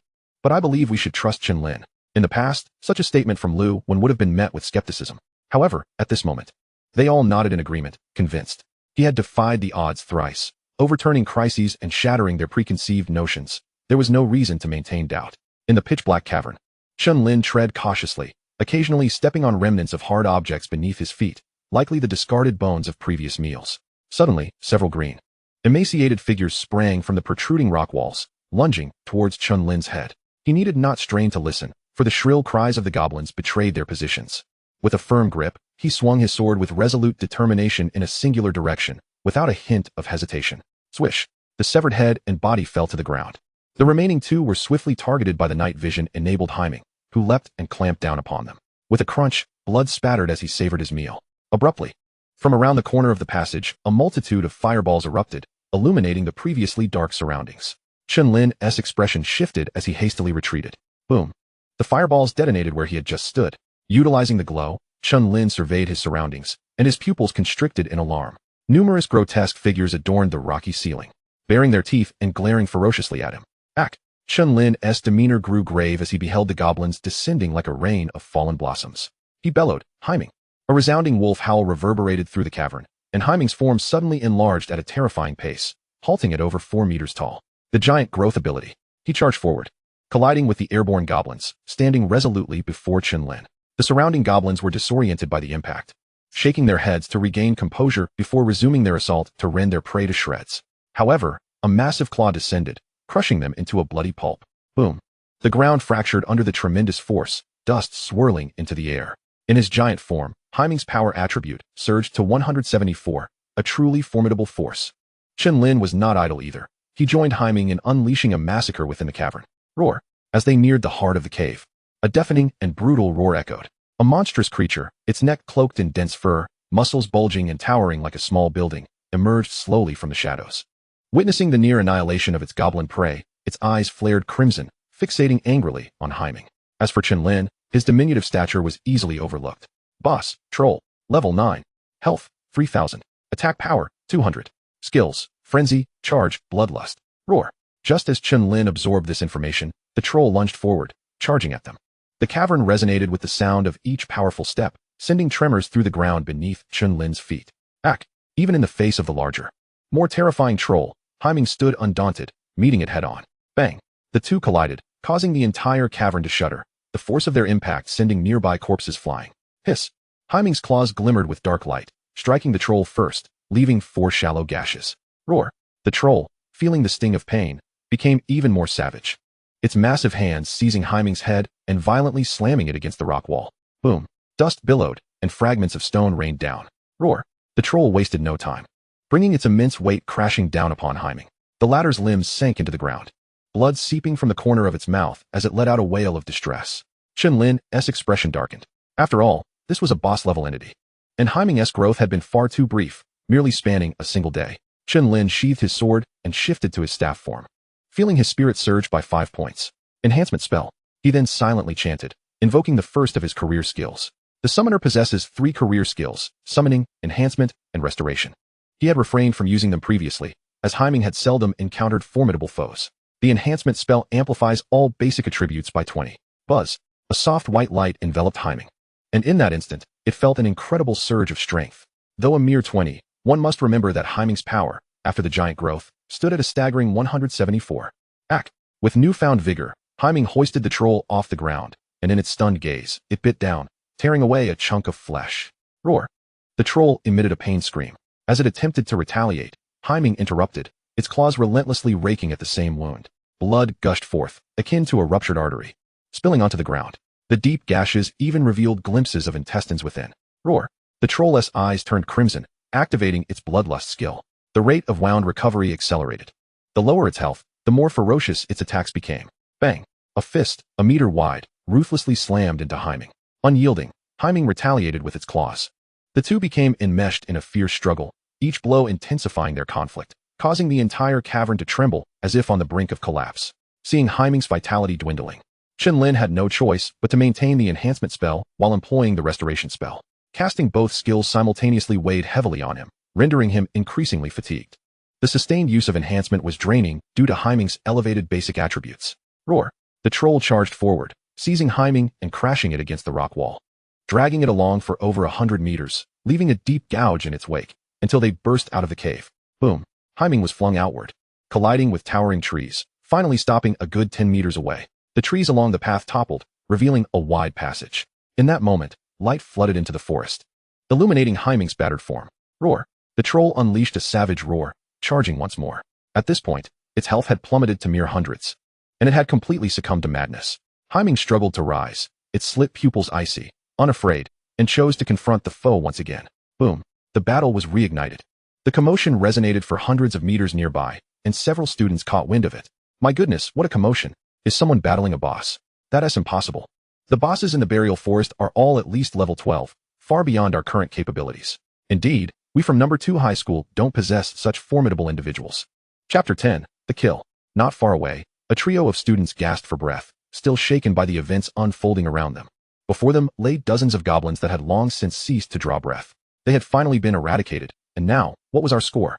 Yi Chao glanced at the wrist-mounted recorder, his voice brimming with excitement. Lu Gu, it's already 310. Upon hearing this figure, a smile broke across Lu Liang's face. At this pace, while it might be improbable to gain admission to the 5 elite academies, he felt no need to compare himself with those prodigies. Each year, the top 5 academies accept students ranked within the top 50 of the city. Moreover, there exists a stringent requirement of 2,000 points. To meet these standards, relying solely on his rare profession would be utterly futile. If he were to awaken a formidable talent, there might still be a glimmer of hope. After all, numerous individuals have transitioned to rare professions, with dozens in their school alone. Nevertheless, settling for the 800-point threshold for higher institutions still offered them a fighting chance. Meanwhile, Zhang Yin found it difficult to share in the joy. She aspired to enter one of the elite academies, yet Lu Liang was not as formidable as she had imagined. Suddenly, a commotion captured the attention of the tense Lu Liang and Yi Chao. Is there someone battling a boss at a slight distance from us? Upon hearing this, Zhang Yan's eyes sparkled. The mere fact that a team could engage a boss indicated their exceptional strength. Let us go check it out, if they need assistance. We could also partake in the spoils. Lu Liang and Yi Chao exchanged glances and nodded in agreement. Not just them, but all the students who heard the ruckus hastened towards the source. Even if it was not for the boss's score, they were eager to witness firsthand which team possessed such remarkable prowess. Upon their arrival, they were taken aback. The one engaged in combat with the boss was not a team, but an individual. At that moment, Chen Lin emerged from the cavern, standing atop a fractured tree, his staff emanating a faint glow. This signature enhancement spell instantly alerted them to the fact that he was a summoner.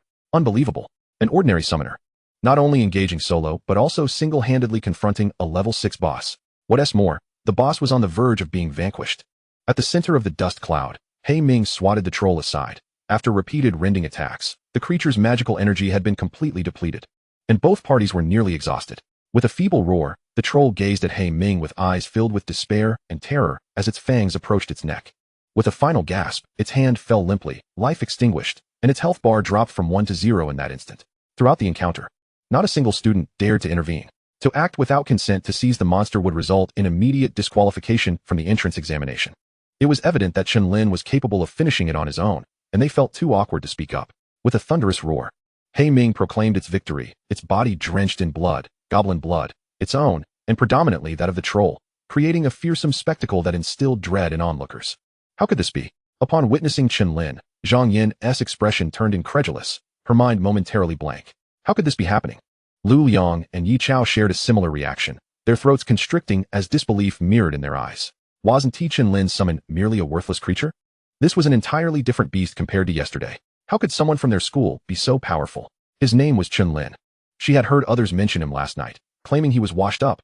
How blind they had been. Slaying a boss grants a full 1,000 points. News of this would surely draw the attention of the elite academies. Amidst the chatter, a quartet approached. Key class, Zhao Huiyong, greetings. Classmate. The 2 boys and 2 girls, all of rare professions, formed a formidable team within their school. Indeed, Chen Lin had heard of Zhao Huiyong, the class leader of the key class, in their group chat. They were highly anticipated before the entrance examination began. However, now that brilliance had been entirely overshadowed by Chen Lin, he replied coolly. I never expected someone as formidable as you to emerge from our school. My pressure has finally lessened, Zhao Huiyong exclaimed. By the way, your summon is gravely injured. Do you require our assistance in healing? The girl named Gu Fei, a support class holy priest, was known for her abundant healing capabilities. Before Zhao Huiyong could finish, he was playfully kicked by the chubby-cheeked girl behind him. What are you saying? Gu Fei blushed. Chen Lin smiled slightly. No thanks are necessary. Very well, Zhao Huiyong replied, somewhat disappointed as he prepared to leave.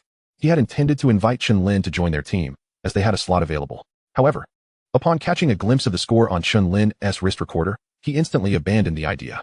A staggering 5,320 points, more than 5 times their own score. Zhao Huiyong nearly blurted out in astonishment. How on earth had he achieved this? Yet, just a few steps away. Zhao Huiyong could not resist turning around. Do you truly not need any help? Don't worry about delaying us. They currently had 800 points.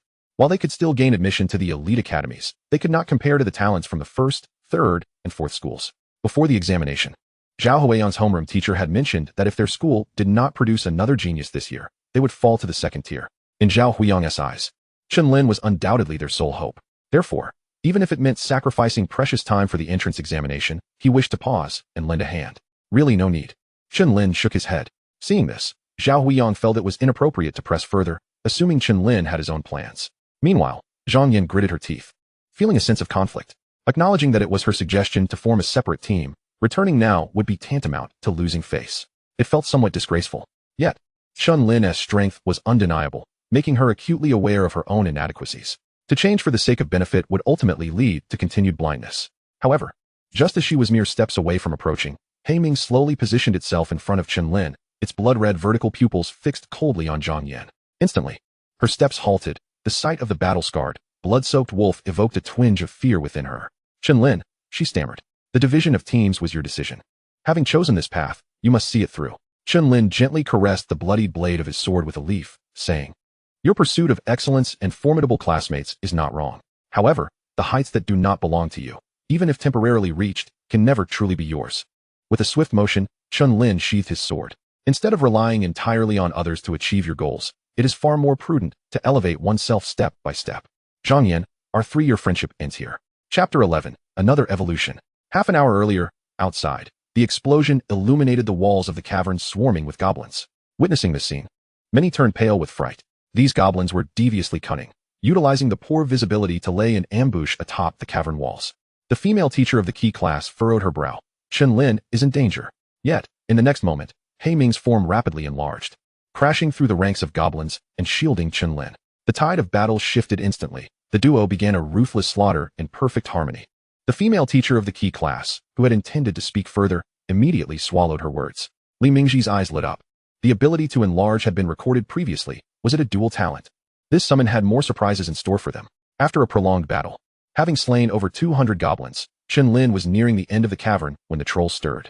Observing the fierce clash, the onlookers broke out in a cold sweat. Under the pressure of a level 6 boss, both the teachers of their school and Li Mingji were concerned that Ming might be felled by a single blow.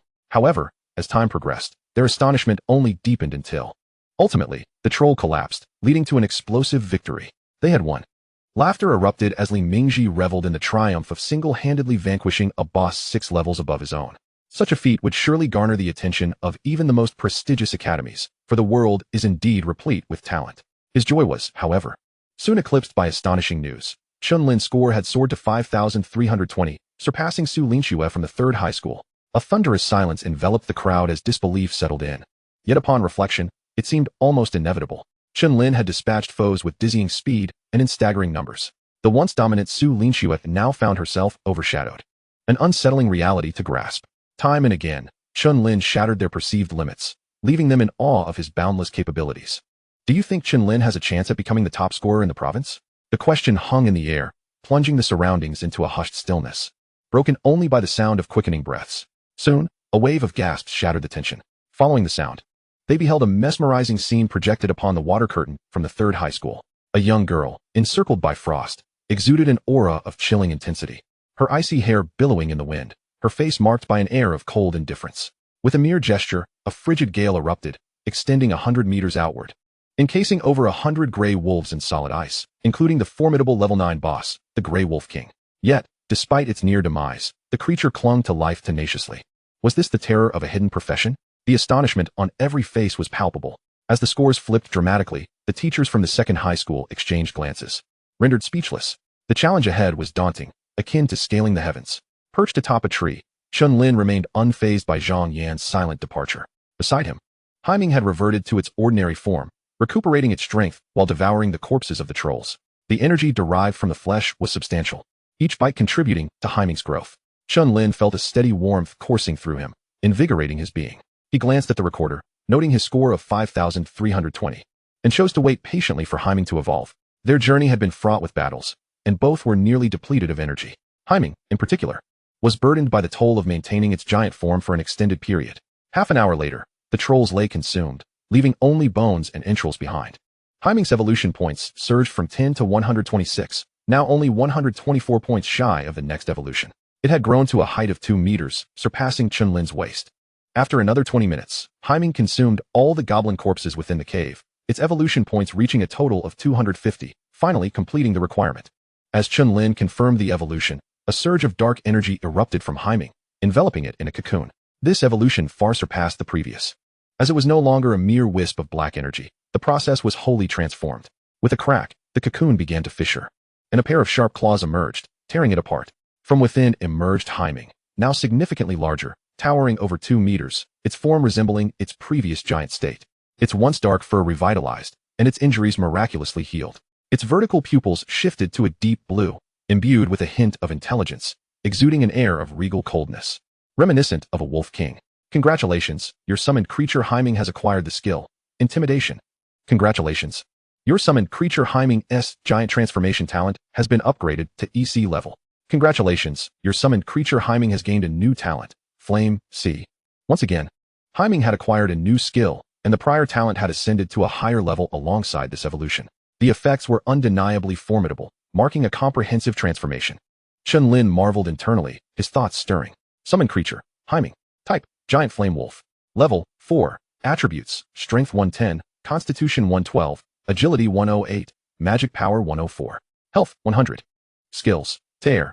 Concentrates magical energy in forelimbs, enhancing claws to inflict 300 damage, penetrating 15 of physical defense. Intimidation. Unleashes a mental shockwave within line of sight, rendering the weak-willed immobile.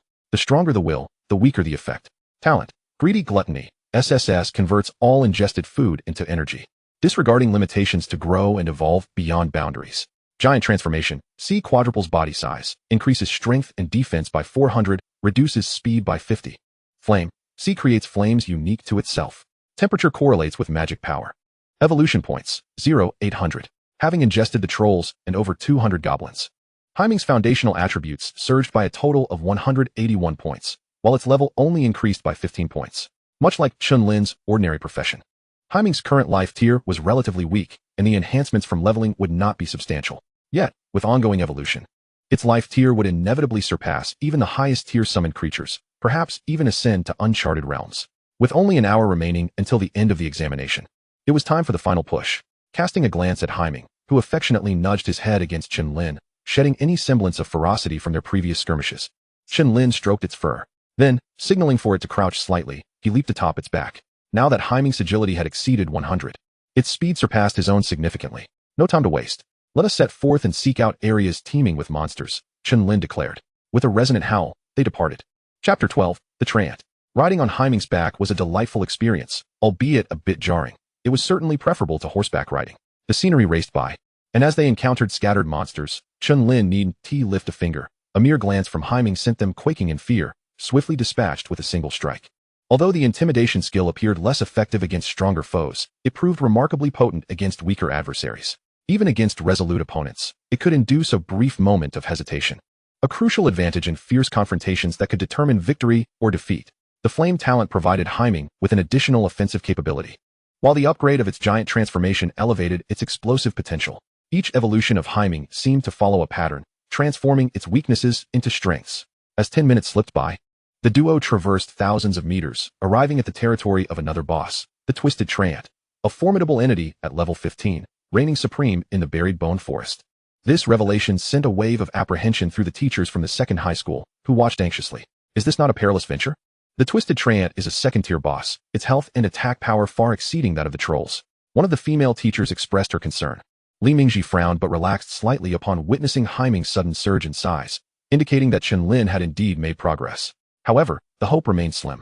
After all, Chen Lin was merely level 4 and had only just transitioned.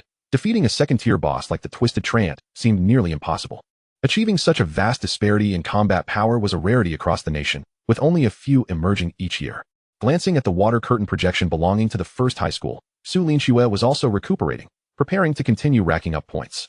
That prior display had taken a significant toll on her, and she likely could not unleash more than 2 such powerful attacks. Even so, Chen Lin's chances of surpassing her remained bleak. Li Mingji sighed softly. The gap of over 7,000 points was daunting. Moreover, having witnessed Su Linxue's battle performance, where a single skill would decimate hordes of monsters, it was evident that Chen Lin's scoring efficiency paled in comparison. The disparity between professions became starkly apparent in that moment. A summoner simply could not rival the highly esteemed mage class. Yet, Chen Lin had already surpassed their expectations. If it were last year, a score of 5,320 would undoubtedly secure the top position in the city. However, this year, the emergence of the brilliant prodigy Su Linxue has changed the landscape. She is even capable of vying for the provincial championship. After all, last year, the top scorer from Dantian province only achieved a score of 10,055. Although students from various cities this year have exhibited remarkable prowess, indicating a surge of talent, with Su Linxue's extraordinary pace, it is entirely plausible for her to reach a score of 15,000 after 2 more encounters with formidable adversaries. What am I even contemplating? Originally, the second high school struggled to break into the city's top 5, and now Chen Lin has managed to secure second place. He ought to be satisfied. Li Mingji shook his head in amusement, redirecting his focus back to the water curtain projection. as Chen Lin stepped onto the soft, black mud. It was as if he had triggered something. One by one, the trees awakened, their red eyes flickering open. The massive trunks split apart, extending towards their backs, resembling the sinister grin of a vengeful spirit. Countless crimson eyes opened in the shadows, fixated on Chen Lin. The ground trembled slightly as they uprooted themselves, their branches resembling tentacles, reaching towards him. For an ordinary person, the sight would surely induce paralysis from fear. Yet, Chen Lin felt no trepidation. He leaped off the back of the black nether. His feet pressed into the yielding black mire, and he surged forward, leaving an imprint behind. Just as the branches neared him, he swiftly unsheathed the sword concealed within his staff. With a flash, he unleashed 5 strikes in the blink of an eye, moving with such speed that afterimages lingered in the air. The branches were severed in an instant, rendered inert, and fell to the ground. The tree spirit let out a piercing wail, a sound as grating as nails on a chalkboard, sending shivers down one's spine. Infuriating. Chen Lin's gaze turned icy as he evaded the attacks from both sides, closing the distance to the tree spirit in a few swift strides.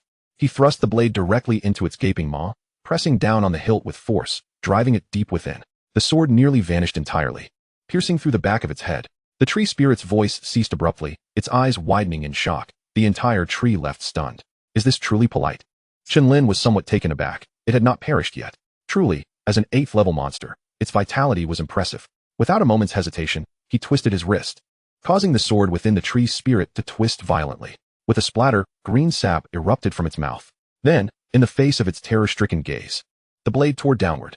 A massive gash opened, blood gushing forth in torrents, and the tree spirit's vitality plummeted, collapsing to the ground.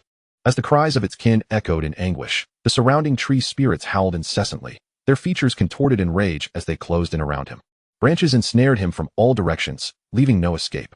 The cacophony was like a fuse igniting. From the depths of the shadows, more stout and towering trees opened their eyes. In that moment, the entire forest came to life in the truest sense.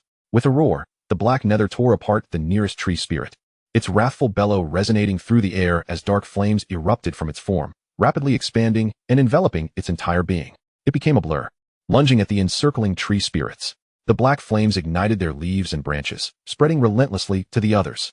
The tree spirits shrieked in a frenzy, their humanoid faces twisted in horror. Yet, no matter how they struggled, they could not extinguish the inky flames. Instead, they flared even more fiercely. It was as if these dark flames were devouring their very essence to nurture their own growth. Chen Lin was taken aback. He had not anticipated the unique and monstrous nature of the black nether's flames. Fire was a relatively common type of talent. However, certain abilities, unlike others, could manifest distinct characteristics based on the individual who awakened them. As Chen Lin understood, most practitioners with fire-based talents exhibited rather ordinary flame properties, with mutations occurring only in rare cases. The black nether clearly belonged to the latter category. What a delightful surprise, observing the flames that spread like a plague, signifying death. Alongside the wailing tree spirits, a smirk crept upon Chen Lin's lips. In no time, within a radius of several hundred meters, all the tree spirits were reduced to ashes in the inferno. White orbs of light merged into Chen Lin's being, and within a brief span, he ascended by a level. The experience garnered from the 8th level tree spirits far surpassed that of goblins. The summoned entity and its summoner rose in tandem. The black nether also advanced by a level concurrently.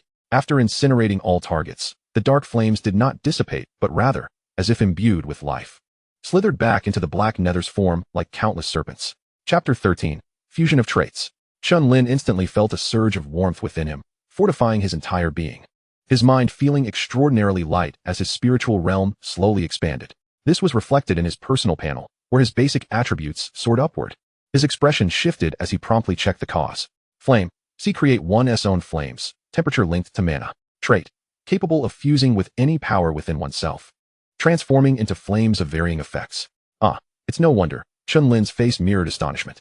It turned out that the black nether had fused the power of gluttony with flames, resulting in a novel effect. During the combustion of the dark flames, they would continuously refine the target into energy, nourishing and augmenting themselves, growing ever more formidable. Ultimately, everything would return to the black nether, directly absorbed.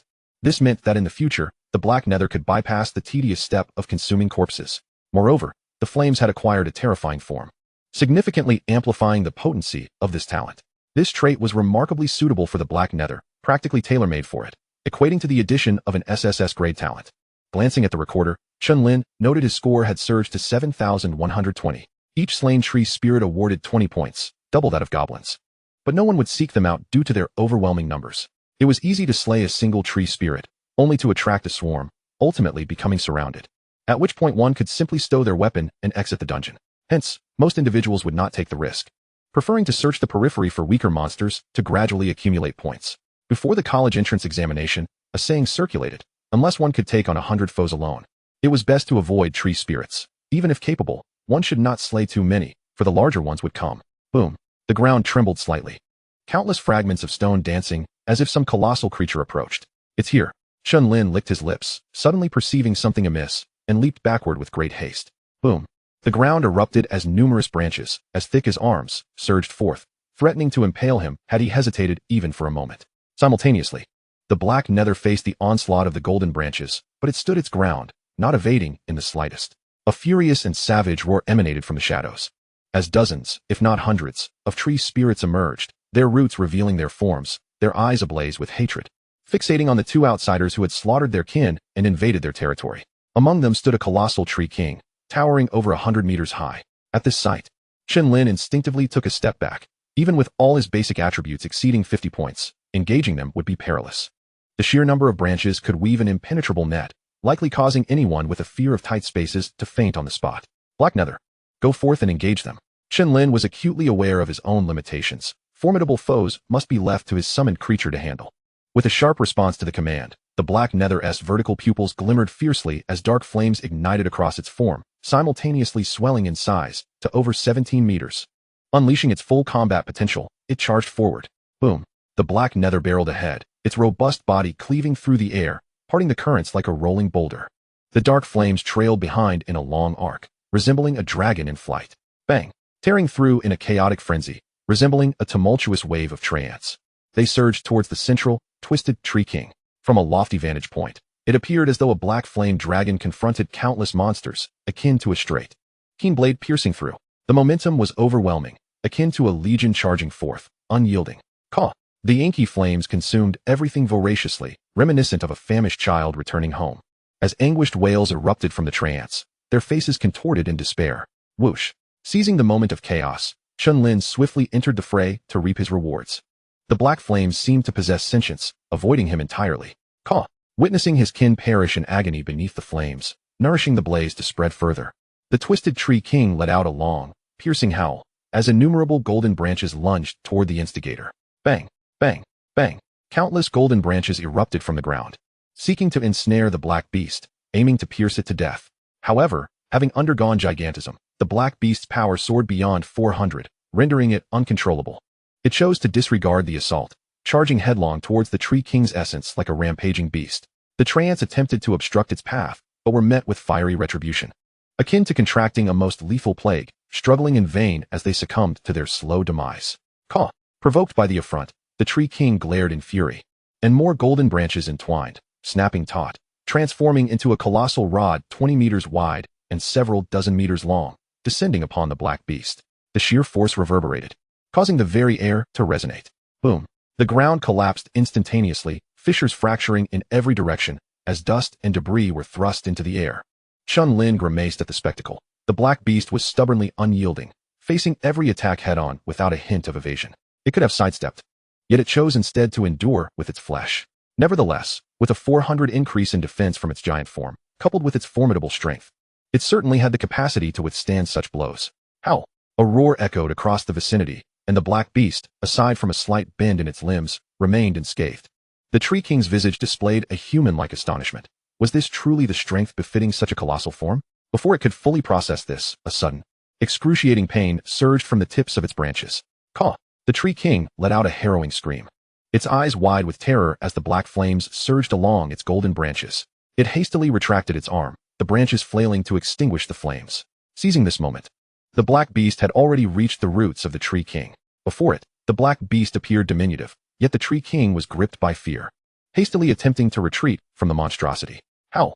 Its razor-sharp claws glimmered with dark energy, as the black beast channeled the inky flames into its forelimbs, striking down upon the Tree King with unrestrained fury. Each claw tore away the bark. The Tree King's expression twisted in agony, as branches from various angles aimed to pierce the black beast. Yet, the black beast paid no heed, relying on its robust defenses to trade injuries. The inky flames began to envelop the Tree King, creeping ominously upwards. Caw! The Tree King, eyes wide with dread, felt as though its very life was being devoured, akin to being infested with worms. Caw! The Tree King roared, patterns emerging upon its golden branches, rendering them immensely hard and sharp. Sizzle! The black beast's flesh tore, blood spilling forth. However, this only ignited its ferocity, as it suddenly pivoted and severed several branches with a single swipe. Chapter 14. Slaying the Tree King. The two entities clashed fiercely, and soon, numerous bloodstains adorned the black beast, its flesh continuously pierced. Yet, it bore an indomitable spirit, showing no inclination to retreat. The Tree King, now gripped by fear, saw the black flames continually devouring it, as its golden branches dwindled, severed, and strewn upon the ground. Caw! The roar resonated through the skies, echoing around. In an instant, every tree within a radius of thousands of meters stood upright, their roots breaking free from the soil. Chen Lin furrowed his brow. Having just vanquished a vast array, more treants emerged, an endless tide. Yet, for the black beast, this was fortuitous. Observing the treants surrounding him turning to flee towards the black beast, Chen Lin did not intervene, instead glancing at his recorder. 13,300 points. Even he was taken aback, but considering the sheer number of fallen treants, it was to be expected. Hell! The black beast roared, and in an instant, the inky flames surged from all directions, like chains returning to its form. Its attributes skyrocketed, as its assault became increasingly brutal, heeding the command of the king. All treants were compelled to charge at the black beast, fully aware of their impending doom, yet compelled to delay the inevitable. The inky flames surged once more, incinerating them to ash. Meanwhile, near the treant territory, a team of 4, 2 men and 2 women, noticed the unusual occurrence. They observed that what should have been teeming with treants had transformed into a stark, sunlit clearing, glaringly conspicuous amidst the dark forest. They were momentarily stunned. What is happening? Where have all the treants gone? They should have all ventured deeper into the woods, towards the direction of the Tree King. Hearing this, Zhao Huiyan's expression shifted. Could it be that Chen Lin was battling the Tree King? The trio gasped in disbelief, though it seemed the only plausible explanation. After all, aside from him, no one else possessed the strength to challenge the boss. They certainly could not. Even that troll could easily wipe them out. Zhao Huiyan glanced at his recorder. It displayed a total of 1,700 points. Gritting his teeth, he said, the number of treants is overwhelming. Chen Lin only has a single summon. If he gets cornered, he will undoubtedly face peril. Huiyang, you're not suggesting we go assist Chen Lin, are you? Gu Fei's eyes widened in disbelief. The other two swiftly shook their heads in refusal. No way. If we go and he is already overwhelmed, we'll all be eliminated. Indeed, Huiyang, your grandfather retired long ago. There is no need for you to risk your future for someone you hardly know. They were reluctant to jeopardize their prospects for someone they barely recognized. Zhao Huiyang analyzed calmly. Consider this. Chen Lin's summon can contend with a troll. It should be able to hold off the Tree King for a while. If we swiftly eliminate some treants, we should reach 2,000 points. Ultimately, if all else fails, we can abandon the dungeon and still gain entry into a prestigious academy. The trio fell silent, contemplating for a few moments before Gu Fei bit her lip and nodded in agreement. The brother beside her, seeing her acquiescence, had no choice but to comply as well. All right. The last reluctant girl also nodded begrudgingly. All were in accord. Zhao Huiyang's face brightened. After expressing his gratitude, he dashed towards the Tree King's location, with the other 3 closely following. A few minutes later, upon their arrival at the scene, they beheld the immense Tree King, nearly engulfed by the inky flames, desperately attempting to flee. Caw! Don't come any closer. Beneath its trunk was a ferocious, dark flame-wreathed wolf, its claws tearing at the Tree King with unrelenting ferocity. Regardless of the treant's futile attempts to attack, it remained undeterred, allowing their branches to strike and stab at will. Gulp! The 4 exchanged astonished glances, swallowing hard. Am I seeing things? Gu Fei even rubbed her eyes in disbelief. The level 15, second-tier Tree King was being dominated like this? Chen Lin's summon was incredibly formidable. In that moment, the 4 could not help but envy his fortune. Just then, Chen Lin glanced over, somewhat surprised. What brings you here? Zhao Huiyang forced a smile, expressing, we thought you might be in danger and wanted to offer assistance, but it seems our concerns were unfounded. Chen Lin appeared somewhat perplexed. They shouldn't be well acquainted. Should they? However, upon catching a glimpse of Zhao Huiyang's score on the recorder, Chen Lin was taken aback.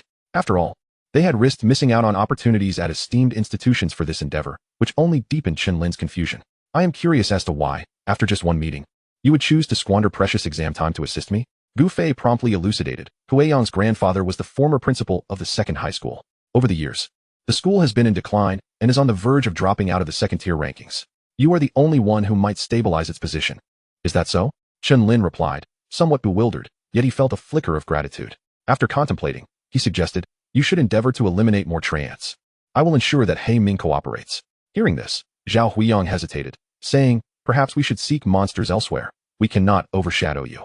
However, His words were abruptly cut off as he noticed Chen Lin raising his wrist to reveal the recorder, his voice trailing off in disbelief. 15,300 points.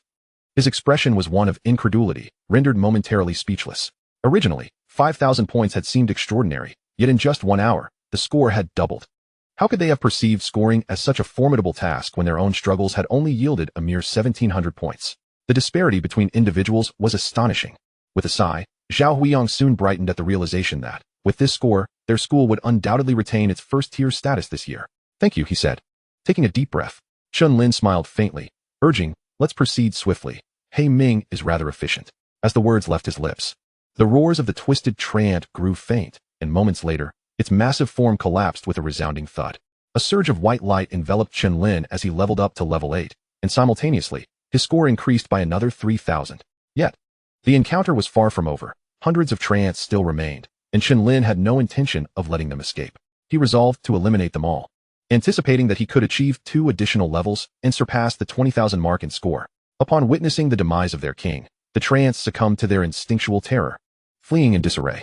However, their sluggish pace rendered them easy prey, and Hei Ming needed only to ensnare them with the dark flames to ensure their demise. Zhao Huiyang and his companions pursued the treants, who, paralyzed by fear, did not dare retaliate, making their task exceedingly effortless. Chapter 15, Dungeon concluded. This score was acquired far too easily. Miao Shanshan gasped, her mouth agape. Within a mere 10 minutes, their scores had eclipsed 2,000, meeting the minimum requirements for admission to top-tier institutions. When have we ever faced monsters without exerting our utmost effort, nearly facing calamity? Zhao Huiyang shook his head, attributing their success to Chen Lin's summoned entity, Hei Ming, whose intimidation factor was monumental. No treant dared to turn back, let alone attack us, Gu Fei chimed in, her expression radiating joy. Indeed, this time we have reaped the benefits. We owe him a favor, Zhao Huiyang remarked. Originally intending to assist, they had instead found themselves beneficiaries of Chen Lin's prowess. The others nodded in agreement, though Miao Shanshan felt a twinge of shame for her initial reluctance to aid. While the 4 could have potentially reached 2,000 points on their own, unforeseen complications could have easily arisen. There was no comparison to the ease of their current situation. Approaching Chen Lin, Zhao Huiyang inquired, with the exam nearing its conclusion, do you wish to continue hunting monsters? Chen Lin shook his head, declaring that his score of 20,500 was sufficient. If that did not secure him the top position in the city, he had little else to say. In the final minutes, acquiring additional points seemed futile. Surveying the chaos around him, the remnants of ash swirled in the breeze. These were the ashes of the treants. The colossal, twisted treant, once towering over 100 meters, now lay utterly incinerated, its dark flames having returned to Hei Ming. The normal-sized Hei Ming had grown to 7 meters, and Chen Lin's base attributes had all surpassed 70 points, with his level just reaching 10, allowing him to undergo his first transition. This examination had proven immensely profitable, and it was time to conclude. Gazing at the sun dipping toward the horizon, its warm glow cast long shadows upon the ground. Zhao Huiyang and his companions silently awaited the countdown of the dungeon's time limit. 109-8721, time limit reached. Dungeon forcibly transferring participants. Under the radiant light, countless students returned to the expansive plaza, greeted by exuberant cheers. A sense of collective pride welled up within the hearts of the candidates. Chen Lin couldn't help but smile faintly as he stowed his staff back into his personal equipment space. Beside him, Hei Ming, now towering at 7 meters, sat motionless like a steadfast guardian. Ha! First place. He actually did it. Li Mingji exclaimed, his face flushed with excitement, nearly leaping from his spot. Other teachers, including Lu Wan, were equally jubilant, their faces beaming with pride. Incredible. 3 types of talents. They marveled. We underestimated Chen Lin's summoned creature. It's simply monstrous. He alone, as a summoner, managed to take down so many monsters. Such an achievement is unprecedented. Indeed, old Lu, you have a remarkable student. A female teacher from the advanced class remarked with a smile. Although they, as high school teachers, could not impart much practical knowledge, they derived satisfaction from their students' successes. Let us hurry to welcome Chen Lin, Li Mingji urged, eager to lead the way. Soon, they spotted Chen Lin, and, noticing the faint bloodstains on him, Li Mingji quickly exclaimed, get him treated. Can't you see he's injured? Upon hearing this, Gu Fei felt a bit embarrassed and promptly raised her staff. Green light began to shimmer over Chen Lin's wounds. Chen Lin, are there any other areas where you feel unwell? How is your spirit? Li Mingji inquired with concern. Chen Lin shook his head. I am fine. Good, as long as you're all right. What about your summoned creature? Li Mingji glanced at Hei Ming. The sight was alarming. Gaping wounds marred the creature's dark fur, stained red. Even with Chen Lin's continued healing, the injuries had barely improved. A testament to the ferocity of the battle against the twisted treant. Gu Fei acted as a healer, diligently treating Hei Ming, her mental energy depleting rapidly, nearly leading to her collapse. As Chen Lin noticed Lu Wen approaching, he greeted politely, "Teacher Lu, well done. Outstanding performance." Lu Wen beamed, unable to contain his joy. On the edge of the plaza, Zhang Yin watched Chen Lin being celebrated like a star, her fists clenched tightly. Sometimes, tears come uncontrollably. At this moment, her eyes glistened with unshed tears, filled with regret. She couldn't suppress her feelings of remorse. She longed to be among those receiving admiration and care. Chen Lin had said to choose a path and pursue it. Yet Zhang Yin found herself unable to do so, unable to persist. The right choice lay before her. Yet she discovered herself incapable of facing it. Was this the chasm that separated them? Zhang Yin gritted her teeth. Beside her, her friend expressed indignation. He was once a mere waste, yet now he is so formidable. It's all due to his talent. Chen Lin is insufferable. He must know these things but refuses to share them with us. Seeing her friend's envious expression, Zhang Yin instinctively distanced herself, refraining from engaging. Is my score merely sufficient for a mediocre institution? She muttered under her breath, feeling a deep sense of dissatisfaction. Not only had she failed to meet the expectations of a top-tier school, but the reality was that she couldn't even reach the targets she had set for herself. Just an hour prior, faced with the threat of death, she had not dared to persist, opting instead to abandon the dungeon and face disqualification. If only the choice had been to support, perhaps things would have turned out differently. Zhang Yan's heart was nearly overwhelmed with regret as she mused, I must ascend. Even if it means striving for a place in a mediocre institution. While she whispered to herself, Lu Liang and Yi Chao had already departed. Unable to bear the scornful resentment surrounding Chen Lin, who had swept through the provincial schools with an overwhelming force. Their mental state had crumbled, rendering them unable to remain in the examination hall.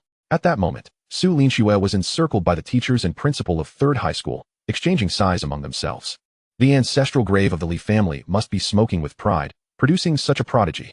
Indeed, while Linxue may not secure the top spot in the city, she undoubtedly deserved a place among the top 10 in the province. Your score of 19,500 is remarkable, truly indicative of a top-tier talent. In previous years, such a score would have easily claimed first place, but alas, this year presents even greater competition. As the teachers consoled themselves, Su Linxue smiled reassuringly. Her curiosity piqued as she glanced towards 2nd High School. Instantly, she beheld the imposing figure of Haiming, towering like a small building. Was he the one who overshadowed her? Beside him stood the handsome and gentle Chen Lin, leading Su Linxue to ponder deeply. Chapter 16. One person, one beast, dominating the province. Suddenly, Li Mingji's phone vibrated, prompting him to straighten his demeanor and take a deep breath. The provincial rankings had evidently been compiled and dispatched to various cities and schools by the Tianqi system. Ladies and gentlemen, the provincial leaderboard has been unveiled. Upon hearing this, every teacher, including Chen Lin, turned their attention to him. Just moments ago, Chen Lin had learned that he had clinched the city's top spot, with a score surpassing the second-place contender by a staggering 1,000 points. He couldn't help but wonder where his score would rank among the numerous cities in the province. Li Mingji unlocked the screen, his fingers trembling slightly as he fumbled several times before finally accessing the leaderboard for Dantian province. This year, there were a total of 1.6 million candidates for the college entrance examination in Dantian province. First, Chen Lin, Fanyun 2nd High School, score 20,500. Second, Su Linxue, Fanyun 3rd High School, score 19,500. Third, Luo Howie, Quanhua City 1st High School, score 18,740. Li Mingji felt as though his mind had been struck violently, buzzing with disbelief. As he remained silent, the other teachers gathered around to peer at the screen, their expressions shifting to one of incredulity. The provincial champion was indeed from their 2nd High School. My heavens!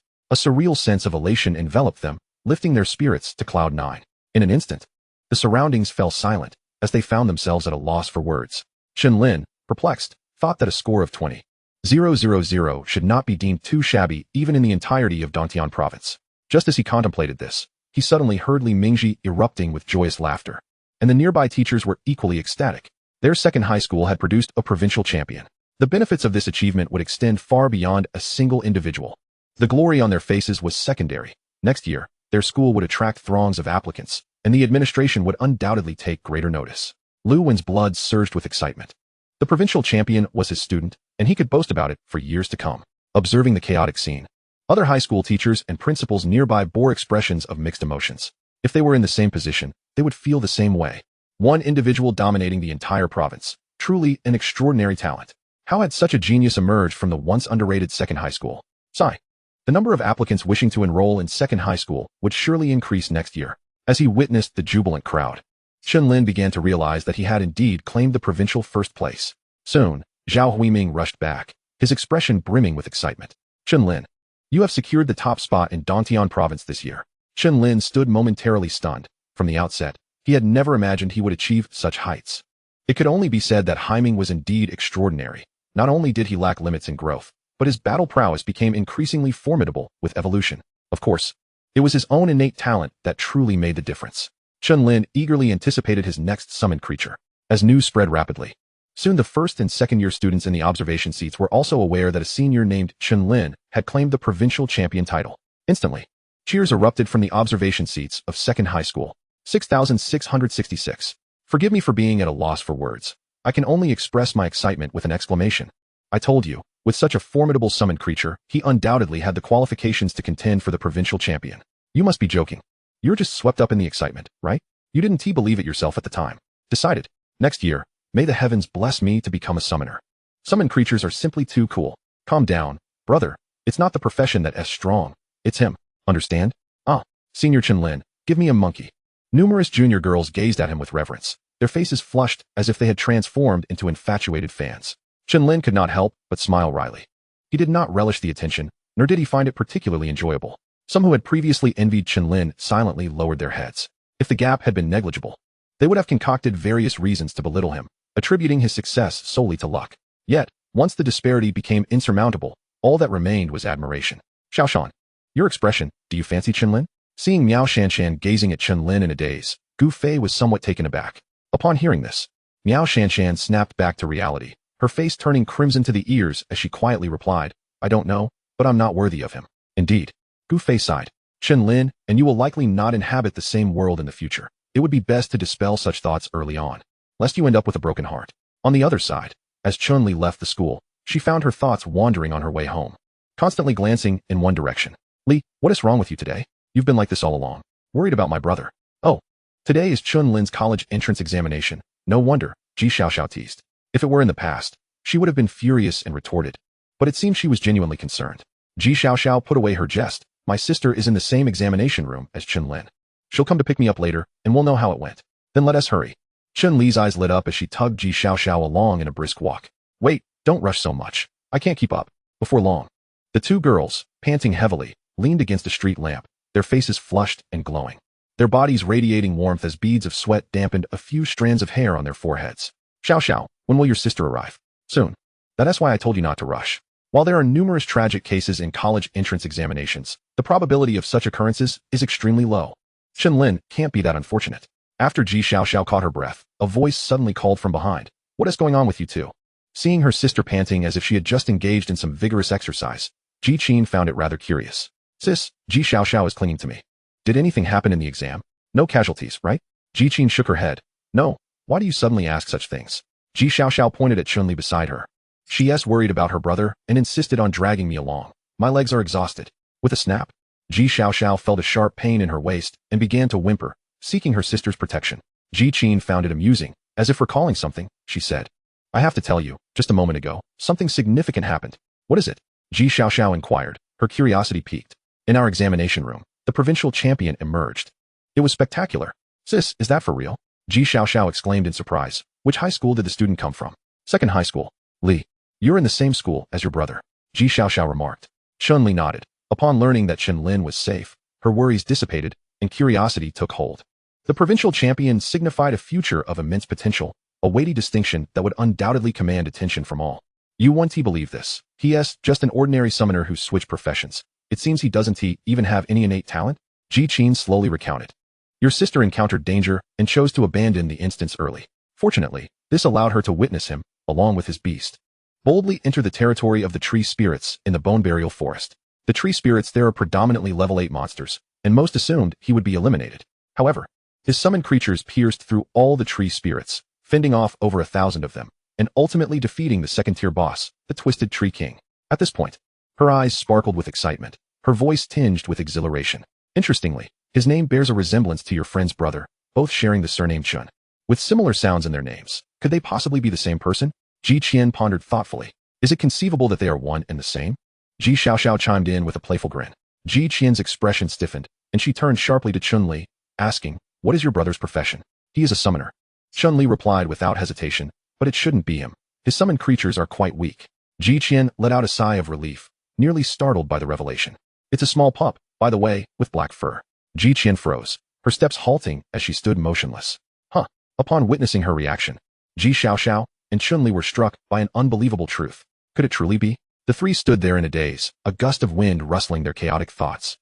Chapter 17. The transformation begins. With a loud bang, Chen Li pushed the door open and rushed into the house, where she found her mother, Li Huiru, busily chopping ingredients. Chen Ling was about to return from his college entrance examinations, and she had come home early to prepare a hearty meal. Mom, Chen Li exclaimed, breathless. Tugging at Li Huiru's apron, brother, he. Seeing this scene, Li Huiru's expression changed dramatically, a wave of fear washing over her. What happened to Xiaoling? He secured first place in the entire Dantian province. Chen Li's eyes sparkled as she recounted the events. Upon hearing this, Li Huiru let out a long sigh of relief. It was a relief that nothing was amiss. It's not certain yet. Let's wait for your brother to come back and discuss it further. She remained pragmatic, wary of the possibility that it might all be mere coincidence, leading to unwarranted joy. About half an hour later, Chen Ling returned, personally driven by Li Mingji. However, he did not enter immediately, as it was a moment for Chen Ling to share his joy with his family, and he didn't want to intrude. He smiled as he watched Chen Ling enter the house. Upon seeing her brother return, Chen Li dashed over like a rabbit, her eyes sparkling with excitement. Brother, is it true that you're first in Dantian province? Chen Ling was somewhat surprised. How did she know before he even had a chance to speak? Yes. You're not joking, right? The one who dominated the province with just a person and a beast is truly you? Faced with his sister's relentless questioning, Chen Ling nodded. Yes. Receiving two affirmative responses, Chen Li felt her breath quicken, jumping with excitement, her eyes shining like stars. Brother, you're amazing. Where's your summoned creature? Let me see it. They all say your summoned creature is strong and handsome. At this moment, Li Huiru approached with a beaming smile, never expecting her son to be this exceptional. For a moment, it felt like a dream. Mom, you won't need to work 2 jobs anymore, Chen Ling said with a smile. Li Huiru suddenly felt a lump in her throat, fighting back tears as she continued to smile. Let's eat first. No, I want to see brother's summoned creature. Chen Li puffed out her cheeks. Chen Ling sighed. Their home was too small, and he promised to let her see it outside later. Thus, it was settled. Chen Li joyfully sat at the dining table, quickly devouring her meal. Tonight's dinner was lavish, featuring many dishes that were previously deemed too expensive. However, from this point forward, that would no longer be the case.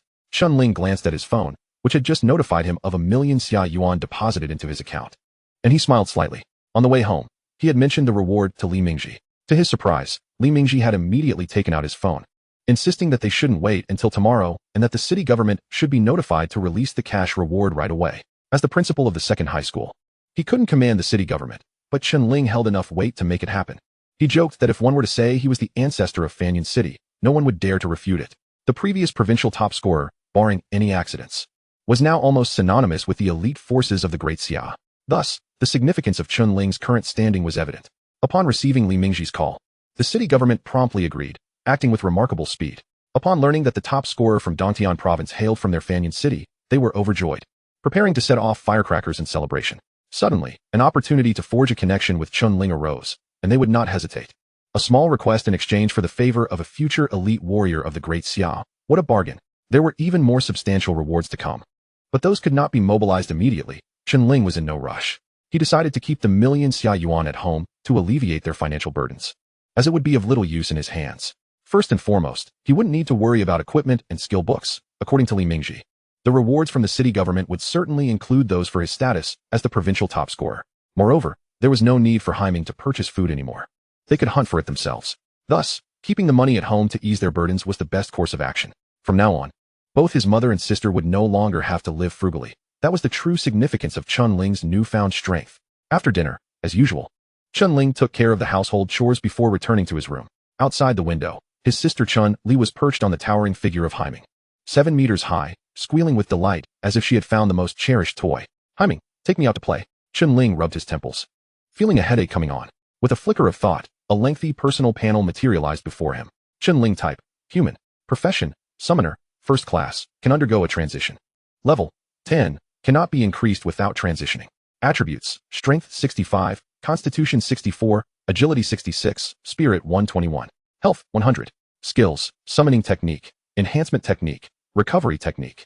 Talent, none. Chen Ling had long harbored a question. Could his ability to endow his summoned creatures with talents and reciprocate benefits to himself not be a product of the system? After all, he had attempted to summon multiple times with no response. This led him to speculate that perhaps this ability was, in fact, his innate talent. albeit one that could not be displayed on the panel.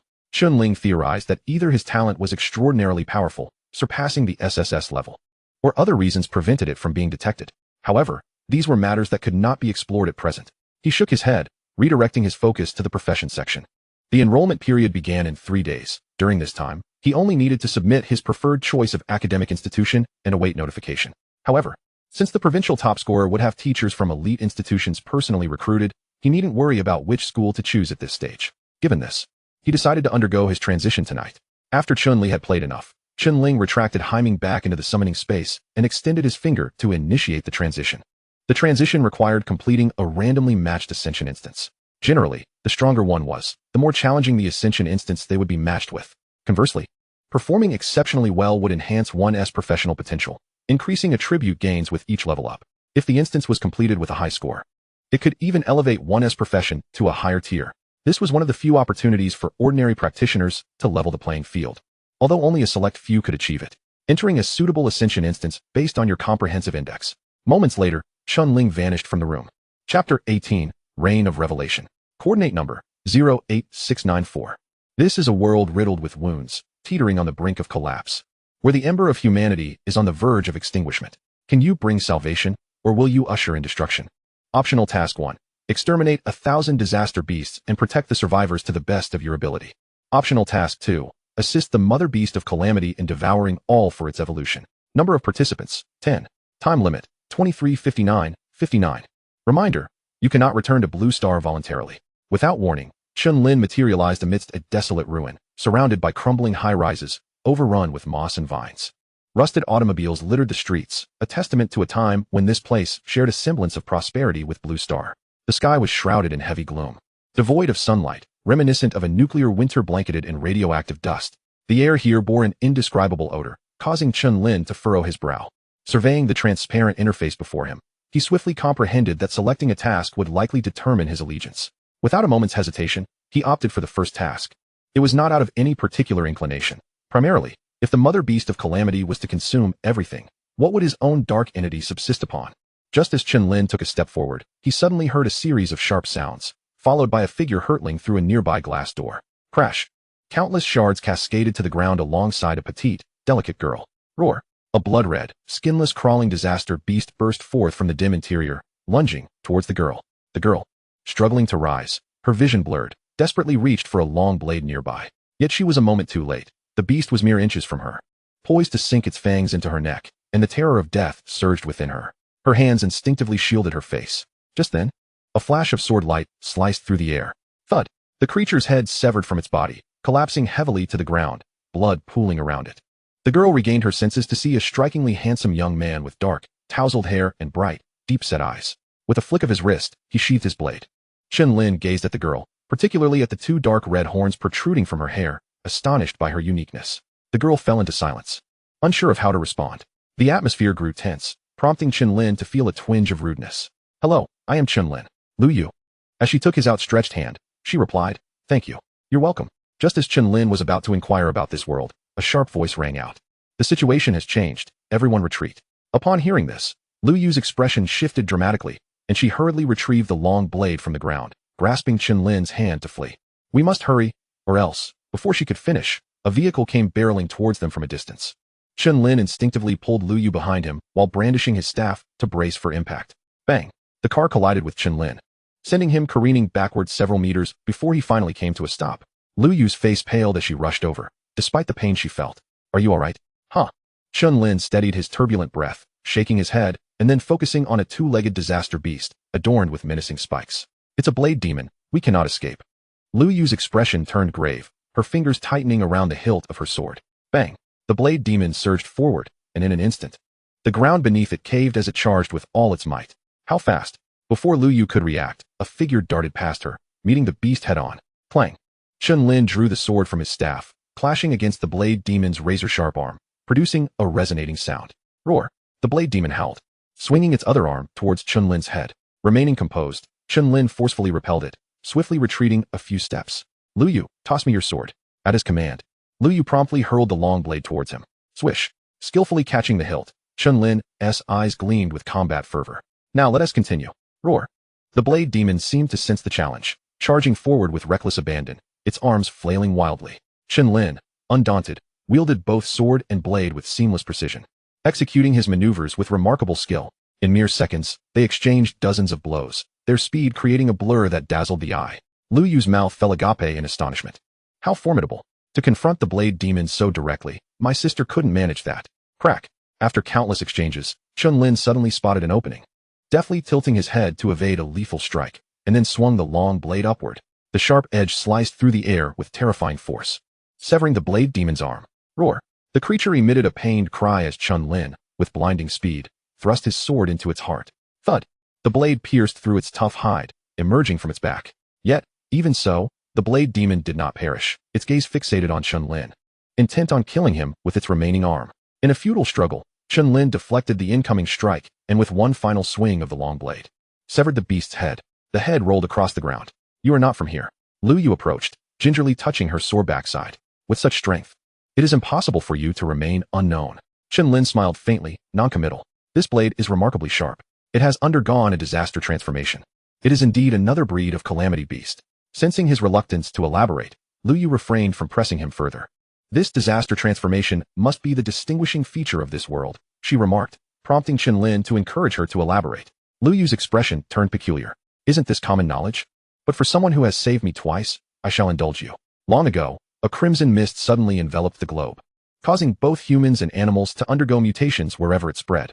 The red mist persisted for an entire month, driving more and more individuals to madness, ultimately transforming them into mindless creatures that only knew how to slaughter all beings except their own kind. We refer to this red mist as the calamity aura. Even now, the calamity aura lingers, albeit considerably diluted, permeating the atmosphere. It seems that the calamity aura has begun to evolve again. Even the mountains and rivers are undergoing transformations. I no longer know how humanity is meant to survive. Gazing into Lu Yu's dimming eyes, Chen Lin sighed inwardly. When alien civilizations launch their grand invasion, the people of Blue Star will face a similar extinction event. What then shall be done? Shaking his head, he quickly dismissed the thought. When the sky falls, there will be those tall enough to bear it. All he could do now was to continually enhance his own strength, ensuring he could protect his family in the future. Pointing at the dark red horns atop Lu Yu's head, Chen Lin inquired, "So this transformation is the result of your mutation?" "Indeed." Lu Yu nodded, then observed Chen Lin, who bore no signs of transformation, lowering her head in silence. In the presence of the calamity aura, maintaining one's sanity prevents a complete transformation into a calamity beast.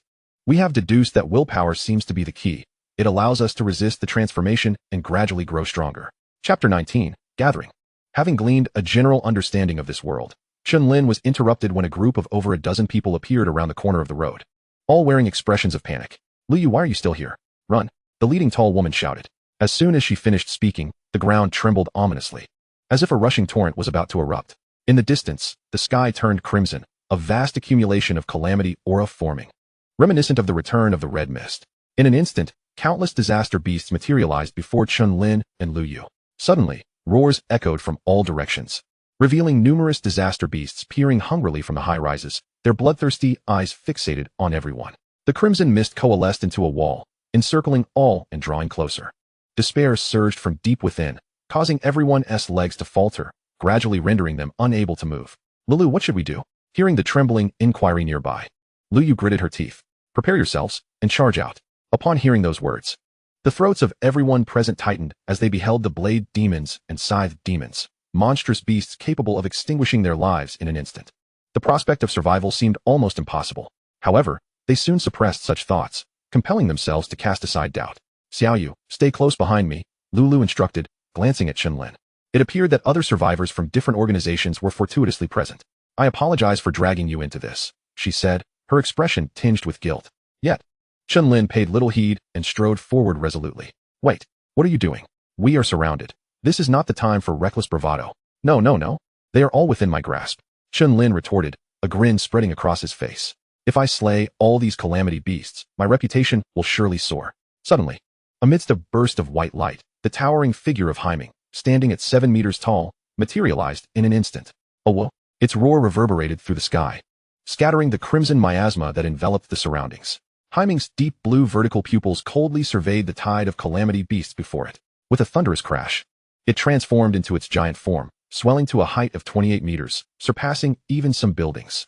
Gazing down upon the countless calamity beasts, Haiming exerted its limbs, causing the ground to fracture beneath it. The beast surged forward. Although its agility diminished, its quadrupled size ensured its speed remained formidable.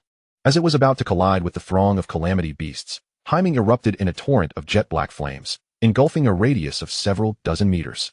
With a deafening boom, the searing heat overwhelmed all the beasts, who succumbed to their agonized cries and perished, their remains nourishing the expanding black flames. Witnessing this scene, the onlookers were left in stunned silence. Suddenly, a dozen calamity beasts descended from the adjacent high-rise buildings, launching themselves at Chen Lin. "Be careful," Lulu cried out, her feet moving swiftly as she attempted to assist. Yet, in the next moment, her body froze in place. Chen Lin did not retreat but advanced, wielding his sword and blade with the finesse of a master, swiftly dispatching the attacking beasts. "How is this possible?" Lulu gasped, astonished. He bore no signs of mutation. He should be weak, Shun Tihi? An unsettling thought crossed her mind. 6 months prior, while scavenging for resources, she had encountered others like him. Individuals devoid of mutations, yet immensely powerful. They had devastated hidden survivor bases, exposing the inhabitants to the beasts, and had even broken the legs of those attempting to flee. "A group of inhumane creatures dare to claim kinship with us?" That phrase had lingered in Lulu's memory. Chen Lin was evidently one of them. "Sis, Chen Lin is different from those people. He has saved me twice," Luoyu interjected, sensing Lulu's thoughts. "Moreover, he is currently aiding us. What if he has ulterior motives?" Lulu inhaled deeply, a flicker of animosity igniting in her eyes. "Regardless, we must keep our distance from him. He has attracted the majority of the beast's attention. We should seize this opportunity to break free." "Lulu, there are no beasts in that direction," a scaly man announced. Following his gesture, she spotted a commercial building with a rear exit. "All right, let us move quickly," she urged. However, as they approached, a bolt of lightning suddenly struck. "Passage is prohibited." A golden-haired youth, holding a book, emerged from the commercial edifice, regarding them with indifference. Lulu's expression darkened as she raised her spear. "I will block him. You all go ahead." "You? That one do." As his words fell, the book began to levitate, and with a chant from the golden-haired youth, spheres of lightning materialized. Meanwhile, Chen Lin felt an alarming sensation as his eyelids twitched. In an instant, his expression changed, and he positioned his blade defensively. Clang! A dagger collided with his sword, revealing a strikingly beautiful woman materializing before him. Without hesitation, Chen Lin swung his sword, aiming for her slender waist. Yet, she vanished like a fleeting mirage, reappearing several dozen meters away, a hint of surprise on her face. "Your psychic attribute is remarkably high." Without uttering another word, Chen Lin propelled himself forward. The elegant woman exclaimed, "Aren't you going to assist me? Do you intend to face him alone?" As her words faded, a torrent of flames erupted from the building, hurtling towards Chen Lin. Boom!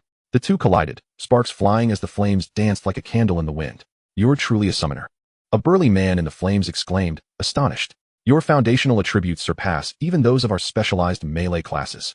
Amidst the scorching inferno, Chen Lin maintained a cold demeanor, cleaving through the flames with his sword. Surveying his surroundings, he spoke slowly. "How many more of you are there? Come forth." Instantly, 4 figures emerged from various directions. Without a doubt, they were adversaries from the opposing faction of Task 2. It was a universal agreement among nations at the Federal Conference that within the transition dungeons, mutual slaughter was forbidden. Once discovered, it would lead to immediate manhunts. However, this rule did not apply to transition dungeons with faction delineations. "I can't believe someone actually chose Task 1. The burly man scoffed.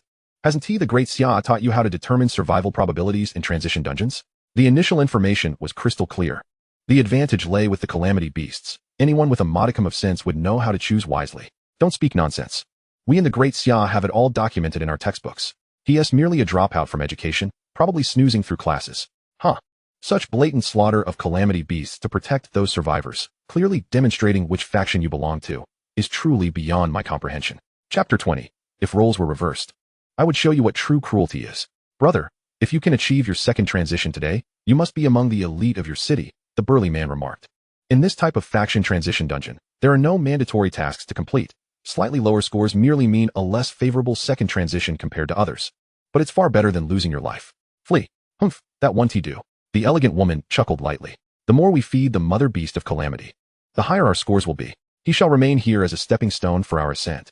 As the 6 regarded him as a trapped quarry, Chen Lin remarked coolly, "Have you heard the saying?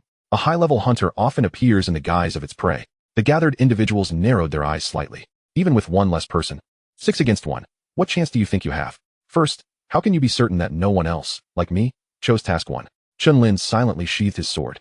"Secondly, if I so ostentatiously drew you here, how could I lack the confidence to deal with you? What you all just said was quite eloquent. As a reward, How about I invite you to your demise? Chen Lin's smile widened as he prepared for the feast to commence for Hyming.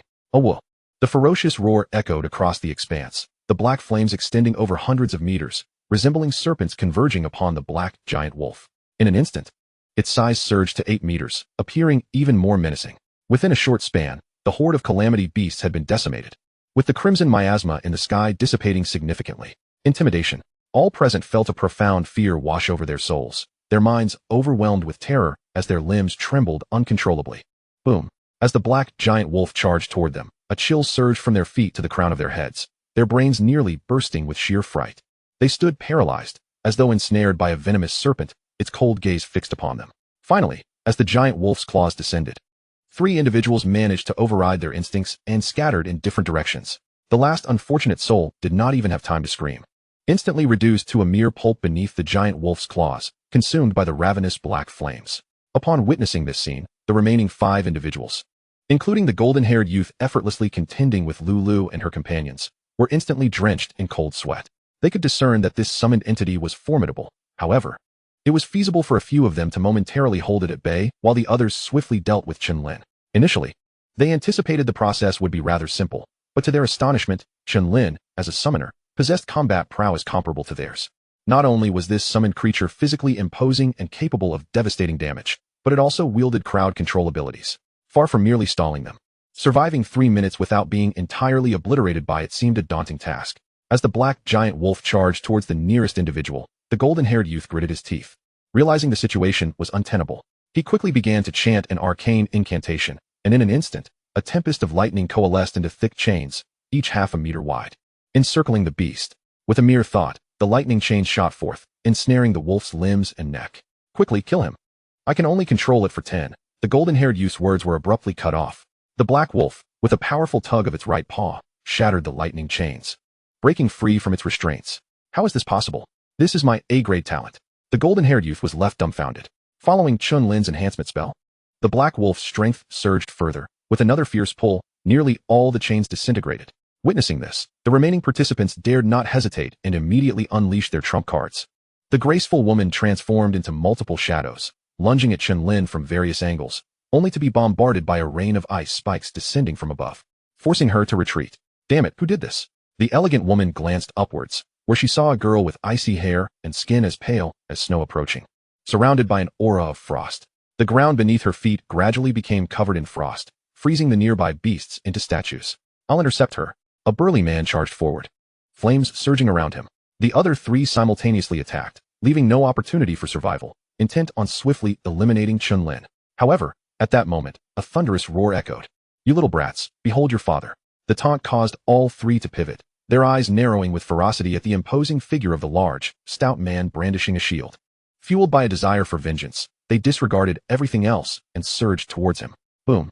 Various skills rained down upon the shield, causing the stout man to grimace as his arms shook from the impact. Just as he felt he could withstand no more, the now unrestrained black wolf appeared behind the 3, whose minds had succumbed to madness. Just as the taunt's effect wore off, the 3 were drenched in sweat, realizing their doom was imminent. In the next moment, claws struck, cleaving one of them in 2.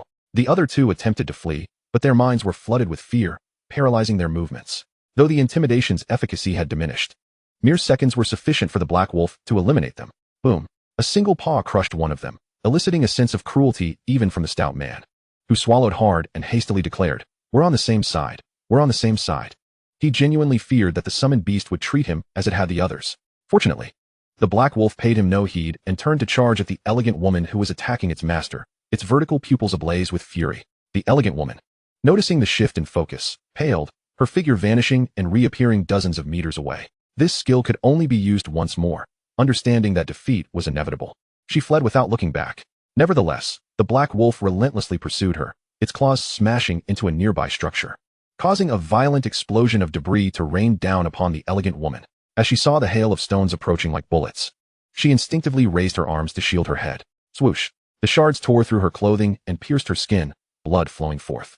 In that fleeting moment of delay, the black wolf closed the gap, raising its claws. Wait, don't kill me. Boom. Ignoring the elegant woman's desperate plea for mercy, the black wolf struck decisively. Dark flames engulfed her entire being. Meanwhile, a sudden surge of icy wind erupted, resembling a shockwave that radiated outward. Everything in its path, be it architecture or life, was transformed into ice sculptures. However, the black wolf merely acquired a thin layer of frost, mildly igniting its dark flames as if unaffected. The burly man was not so fortunate, instantly becoming an ice statue. Thus, from 7 prey, only 1 remained. Chapter 21. The Significance of Salvation. The golden-haired youth's complexion turned ashen. He was considered quite competent in his homeland. The others were similarly average, all belonging to a mid-tier level. Yet, despite their numerical advantage of 7-3, they were utterly crushed. Why was his summoned creature so overpowering? The golden-haired youth felt a sense of despair. Even an advanced summoning should not exhibit such monstrous capabilities. He doubted not that, even without the 2 others, Chen Lin could have swept them aside. This was the manifestation of overwhelming innate attributes, showcasing dominion that rendered any prowess moot. As Chen Lin approached, having shed the lightning chains, the golden-haired youth found himself devoid of any defensive measures. In a last-ditch effort, he unleashed a barrage of lightning, then turned to flee. It was too late to escape now. Chen Lin remained calm, moving as gracefully as a swallow, evading all attempts. Swish! With a swift sweep of his blade, the golden-haired youth was cleaved in 2, blood spraying forth. Although it was his first kill, Chen Lin's movements were fluid and unhesitating. He had mentally prepared himself for the possibility of exterminating them the moment they harbored ill intentions. Glancing back, he saw Lu Yu and a dozen others gravely injured and sprawled on the ground, though mercifully alive. Chen Lin approached and handed his long knife to Lu Yu. The weapon sharpened from countless kills, now glimmering ominously with a hint of red light. It can protect you, Lu Yu whispered. No need. Chen Lin replied with a gentle smile. You need it more than I do. Observing the sincerity on his face, Lu Lu felt a wave of guilt wash over her. She believed Chen Lin truly sought nothing for himself, having risked danger to save them all. By the way, do you know about the Mother of Calamity? Chen Lin inquired. Of course, Lu Yu nodded. It is a being that has emerged from countless beasts of disaster, reborn with consciousness. Where is it located? The city center. Lu Yu answered instinctively, quickly realizing what he might intend to do. Are you going to kill the Mother of Calamity? Chen Lin nodded. Only by slaying it can we achieve the highest score and bring a glimmer of salvation to this world. No, you can't. Lu Yu vehemently shook her head. No one has ever been able to kill the Mother of Calamity, not even those who have harmed it. Don't worry, Chen Lin reassured her. Gently stroking her dark red horns, it will protect me. He gestured toward the approaching black wolf. Lu Yu anxiously clenched her hands, aware of the ordinary nature of her relationship with Chen Lin. Lowering her head, she implored, please don't get hurt. At that moment, Su Linxue and the stout man approached. Interrupting the exchange, the stout man, upon seeing Chen Lin, exclaimed with excitement, Brother, your summoned beast is astounding. I am utterly in awe. Hearing this, Chen Lin's expression turned peculiar as he recalled something he had seen online. When a shield-wielding class sees someone they wish to rely on, their first words are often brother. Su Linxue remarked, good to see you again, Chen Lin. Wow. Before Chen Lin could respond, the stout man exclaimed in shock, Brother, you are the top scorer from Dantian province. No wonder you're so impressive. Chen Lin, the stout man continued, you two know each other and are both quite formidable. She can't be the second-ranked Su Linxue from Dantian province, can she? I must have accumulated immense fortune to be in the same promotion dungeon as 2 great figures. He laughed heartily. Su Linxue, intrigued, asked, how do you know me? You don't know? Since you achieved the 2nd place in Dantian province. Your school has been extolling your beauty, kindness, and remarkable charisma, hailing you as a prodigy hailing from humble beginnings who almost seized the top scholar title for the entire province. Such praises have even reached my neighboring province. Su Linxue. Truly impressive. Chen Lin couldn't help but chuckle. Brother, you are even more formidable. Your school claims that aside from the top scholars in the 24 major provinces nationwide, they are nothing but mere chickens and dogs to you. Your reputation is rapidly spreading throughout Dantian province. Su Linxue smiled faintly, acknowledging the mutual admiration. Chen Lin fell silent, his only desire being to inquire who had initiated such extravagant praises about him. After a brief conversation, their camaraderie deepened, and Chen Lin learned that the tall, stout individual was named Luo Xian. He hailed from Zhongjiang province, and despite his lackluster performance in academics due to a deficiency in offensive capabilities, he had managed to advance to level 10 thanks to his parents taking him to hunt mutated beasts in the wild. Chen Lin discussed their plan to hunt the Calamity Mother Beast, gauging their interest in joining. Without hesitation, Luo Xian declared that wherever Chen Lin went, he would follow. Su Linxue agreed as well. With a shared determination, the trio promptly set off towards the city center. At that moment, Lu Lu interjected, taking a deep breath. I can guide you. After contemplating for a moment, Chen Lin shook his head. The situation there is uncertain. If you accompany us, we cannot guarantee your safety. Lu Lu's gaze was resolute. This is the only way I can assist you. You saved us, and you rescued Xiaoyu twice. Before she could finish, Chen Lin interrupted. My act of salvation is not a means for you to risk your life leading us. If that were the case, It would merely be transporting you from one hell to another. If you truly wish to contribute, just point us in the right direction. Staring at the smile on the boy's face, Lulu was momentarily taken aback, her gaze fixed upon him. Ultimately, her arms slowly lifted, pointing towards the distance. Chapter 22. The Calamity Mother Beast. On the road in the city center, the surroundings were in ruins, a desolate sight. The path was riddled with potholes, scattered debris, and overgrown with weeds. Luo Xian ran, his face flushed and panting heavily, while beside him, Su Linxue soared gracefully through the air on her ice blade. According to her, this was a manifestation of her exceptional mastery over the frost fire, expending mana to enable her ice sword to carry her aloft. When Luo Xian and Chen Lin first heard of her idea, they were taken aback. Who knew it could be done this way? However, the drawbacks were apparent. It was not a swift means of travel, only useful for getting from point A to B, and wasting mana before a battle was a cardinal sin for a mage. Fortunately, her high mental attributes allowed her to endure such consumption, and she had learned a skill to hasten mana recovery when entering this dungeon. Luo Xian felt somewhat disheartened, glancing at the imposing black wolf carrying Chen Lin with ease. Brother Lin, let it carry me too. I'm nearly at my limit. Upon hearing this, the black wolf turned its head, its expression fierce, glaring at him. Luo Xian quickly backtracked. No, I suddenly feel invigorated. Witnessing this exchange, Su Linxue couldn't help but smile lightly. Soon, the trio arrived at a grand bridge, where on the opposite side, a crimson malevolence permeated the air, obscuring the towering buildings in a haze of indistinct shapes. Finally reaching the bridge, Luo Xian gasped for breath, his entire body slumping onto a shield nearly 2 meters in size. Suddenly, as if drawn to them, a swarm of calamity beasts appeared, their red eyes glowing fiercely. Surging towards them, the command to annihilate all humans and bring them back was the will of the Mother Queen, conveyed to all calamity beasts through the malevolence. The black wolf immediately unleashed a terrifying presence and charged into the throng of calamity beasts that had quickly filled the pathway, its dark flames erupting. Chen Lin leapt down early, perceiving the additional waves of calamity beasts pouring in from both sides of the bridge, and instantly realized something was amiss. The calamity mother beast has noticed us. Does it possess a farsight ability? Luo Xian gasped, staring at the crimson tide looming in the air, reminiscent of a ferocious beast with an open maw, suffocating in its presence. They must have their own unique means of communication. Chen Lin shook his head, drawing the blade from his staff and charging at the calamity beasts surging from the right. Luo Xian immediately fell in line. Brother Lin, I'll take the hits for you. Su Linxue summoned a magical orb, gently closing her eyes. When she opened them again, her irises glowed an icy blue, radiating a divine indifference. Boom. In an instant, a solid ice wall towering dozens of meters solidified on the bridge, providing a brief respite against the calamity beasts. Following this, hundreds of sharp, icy spikes materialized above her, emanating a chilling aura. With a slight motion of her mind, all the ice spikes shot towards the encroaching swarm of calamity beasts. Splat! Countless calamity beasts were pierced through, blood and flesh scattering in all directions. Then, an endless barrage of ice spikes coalesced, continuing to rain down upon them. Roar! The cacophony of chaotic howls erupted from the calamity beasts, collapsing in rows as if they were mere chaff. Incredible, Sister Su! Luo Xian exclaimed, excitement evident as he cheered her on. It was clear that the speed at which Su Linxue was summoning the ice spikes had noticeably slowed, evident by the frown on her face. Meanwhile, the black wolf surged through the throng of calamity beasts, moving like an unstoppable dark flame dragon, its shadowy flames exploding and expanding, growing ever larger. Boom. The entire pathway was engulfed in a sea of darkness, the crimson malevolence consumed, and the nearby structures succumbed to the searing heat, crumbling to dust. Almost all the calamity beasts succumbed to the flames within moments, leaving a wide area cleared. Yet soon, more calamity beasts poured in, as if they would never cease. If one were to observe from above, they would see that all the calamity beasts in the city were converging from all directions. Even when encountering a few survivors, they paid them no mind. A man trembled, his legs shaking as he watched the calamity beasts rush past him, his body drenched in cold sweat, oblivious to his surroundings.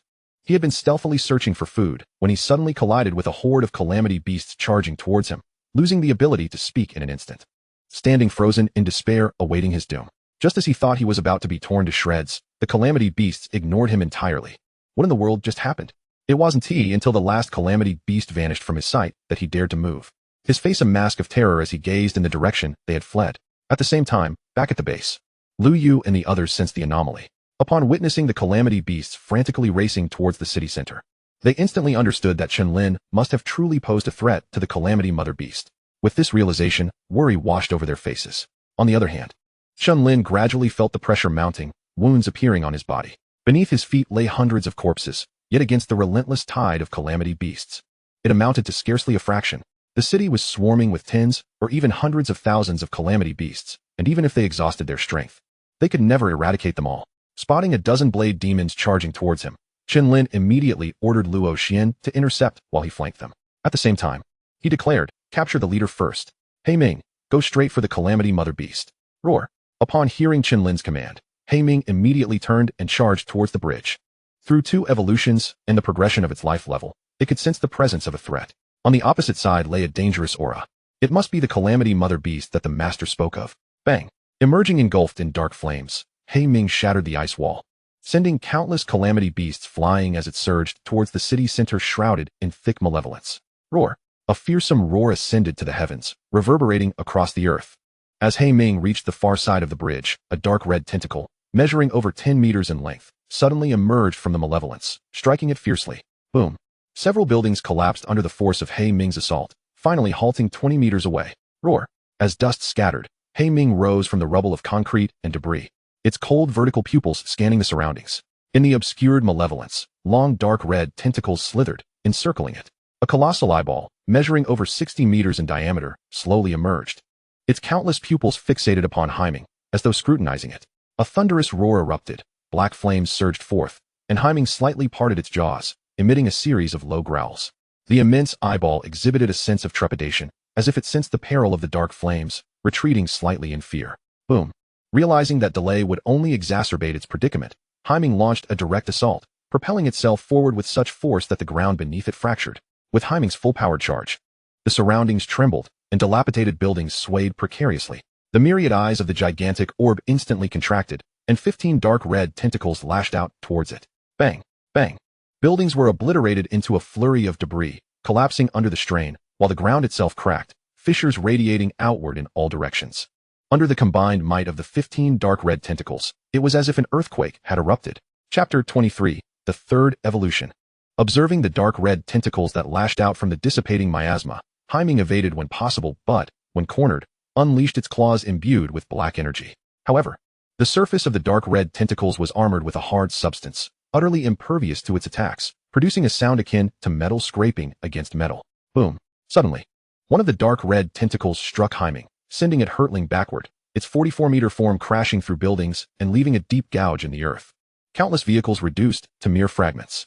What had been a hard-fought proximity now widened. For Hei Ming had previously relied on its formidable strength and defenses after enlarging itself to engage in close combat. Yet now, faced with the tentacles of the enormous eyeball, it found itself at a complete disadvantage. Boom! Boom! Boom! More dark red tentacles surged forth, relentlessly pummeling Hei Ming, which was battered into the ground like a nail. Its limbs gradually bending and sinking, while the surroundings reverberated with deafening roars. Roar! Amidst the tumult, black flames erupted with unrestrained fury, akin to a volcanic eruption, instantly radiating scorching heat that pushed back the colossal eyeball. Seizing the moment, Hei Ming surged forth, its internal magic swiftly depleting as it opted for a desperate gamble. Meanwhile, Chen Lin struggled to sustain his battered body, his face painted red with blood, his clothes in tatters. The blade of his weapon bore numerous chips, teetering on the brink of destruction. Beside him, Luo Xian fared little better, his shield riddled with dents, blood oozing from the corner of his mouth. Su Linxue stood atop an ice pillar, relying on the protection of the 2 men as she hurriedly replenished her magic. Surrounding them lay the corpses of thousands of calamity beasts, the blood pooling almost like a stream. "I can barely hold on. How much longer, Su?" Luo Xian shouted, steadfastly defending Chen Lin from the encroaching calamity beasts. At that moment, Chen Lin's expression turned grave. Through his connection with Hei Ming's soul, he sensed that its life force was gradually waning. It too was ensnared in a dire predicament. Suddenly, Su Linxue opened her eyes. A flicker of icy blue radiance shining forth. 10,000 frosts, annihilation. Instantly, the air around them plummeted to freezing temperatures. A wave of chilling energy coalescing into a 100-meter frost dragon that roared. In an instant, every calamity beast within a radius of several hundred meters began to freeze. Rendered immobile, "You'd best stand beside me," she warned. Without hesitation, Luo Xian and Chen Lin complied. At that moment, the frost dragon arched its back and unleashed a mighty roar before plunging toward the ground. Boom! The earth erupted in a blast, the tremors felt for miles, as countless calamity beasts were reduced to crystalline shards. "Holy smokes!" Luo Xian exclaimed, momentarily speechless, forgetting even his usual flattery. Chen Lin was equally taken aback. He had always heard that Su Linxue's strength lay in her hidden profession, but it was clear she had concealed it well. Judging by the might of this attack, It surely rivaled an S-class talent. The reason Chen Lin had been able to suppress her during the college entrance examination was solely due to Haiming's consistently high battle prowess, allowing it to maintain peak performance for extended periods. However, in terms of explosive output, Su Linxue undoubtedly surpassed him. Nevertheless, even with this wave of devastation that annihilated hundreds of calamity beasts, it barely scratched the surface of the millions that plagued the city. Even with Haiming's presence, they would be overwhelmed, and it would be impossible to eradicate them all without exhausting themselves. Considering this, Chen Lin had instructed Haiming to confront the calamity matriarch alone in the city center. Yet, the impact was still significant, providing them with a fleeting chance to escape. Observing that Haiming's evolution value was just 30 points shy of completion, Chen Lin made a decisive call. Let us head to the calamity matriarch. Their only hope rested on Haiming evolving in the heat of battle. Otherwise, even if the three of them managed to break free, abandoning Haiming would surely lead to its demise. With Su Linxue leading the charge, continuously unleashing spells to eliminate the calamity beasts blocking the bridge, Chen Lin and Luo Xian flanked from the sides. Before long, the trio arrived at the city center, pursued by an endless horde of calamity beasts. This area had been ravaged by the clash between Haiming and the colossal eyeball, resembling a desolate wasteland with not a single intact building in sight. Luo Xian felt a surge of trepidation. The sight was utterly terrifying. A roar echoed from the miasma ahead, and without hesitation, the three of them dashed forward. Soon, they beheld Haiming, gravely wounded and bleeding profusely, on the verge of collapse. Yet, its claws remained firmly anchored to the ground, defiantly enduring the lashes of the dark red tentacles, inching forward with unwavering determination. Closing in was its sole chance of victory, and it could not afford to retreat. I'll lure the calamity beasts away. Luo Xian, you taunt it to absorb some damage. Chen Lin instructed. Luo Xian shivered at the prospect. Am I going to die? It shouldn't come to that. Su will be there to assist you. Just trust me. With that, Chen Lin sprinted towards Haiming. Luo Xian gritted his teeth, steeling himself to provoke the colossal eyeball. Fortunately, due to his low level, the effect was minimal. The massive orb merely glanced in his direction before a dark red tentacle came crashing down. As he saw the shadow looming above him, the descending monstrosity turned Luo Xian's face pale, and he hastily raised his shield. B-class talent, Earth Wall. A thick wall of yellow rock materialized instantly. Yet, sensing it was insufficient, he rapidly deployed several more skills. Simultaneously, Su Linxue's magic sphere glimmered, erecting 5 ice walls before Luo Xian. Bang! The ice wall shattered almost immediately under the onslaught of the dark red tentacle, ultimately absorbing only a third of the impact. Boom! The rock wall held for a few seconds before crumbling, the tentacles slamming against the shield, kicking up a storm of dust. The force crashed down upon Luo Xian, feeling as though the very heavens had collapsed, pain radiating from his chest, and he spat blood. As the tentacle retracted, his small frame collapsed, motionless on the ground. Su Linxue's expression turned grave. The calamity matriarch's strength had likely reached the 3rd-tier boss level. She wondered if Chen Lin's summoned creatures would withstand such might. Haiming, devour these calamity beasts. Drawing closer, Chen Lin shouted, swiftly transforming his blade into a staff, casting restoration and enhancement spells. A faint white light enveloped Haiming, causing its vertical pupils to quiver as it roared ferociously, tearing through the incoming dark red tentacles. With a boost of 560 points in strength and a subsequent 20 increase, the effects were entirely different from before. Roar! The colossal eyeball shrieked in agony, its tentacles retracting. Seizing the momentary lapse, Haiming charged into the throng of calamity beasts, its black flames blooming like a lotus, spreading rapidly. In a brief span, it incinerated vast swathes of the horde. The enormous eyeball sensed something amiss and quickly issued commands through the miasma, urging all calamity beasts to retreat. But it was too late. Countless black flames, imbued with devouring energy, surged into Haiming, completing its evolution value. Without hesitation, Chen Lin initiated the evolution process. Boom!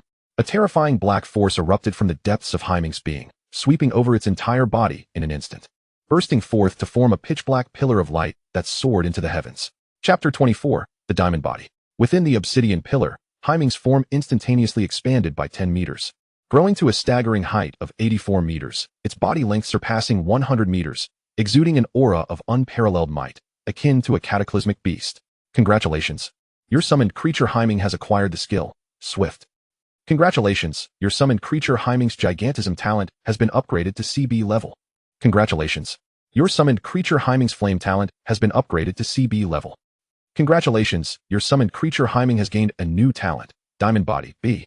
Strength, 141,201.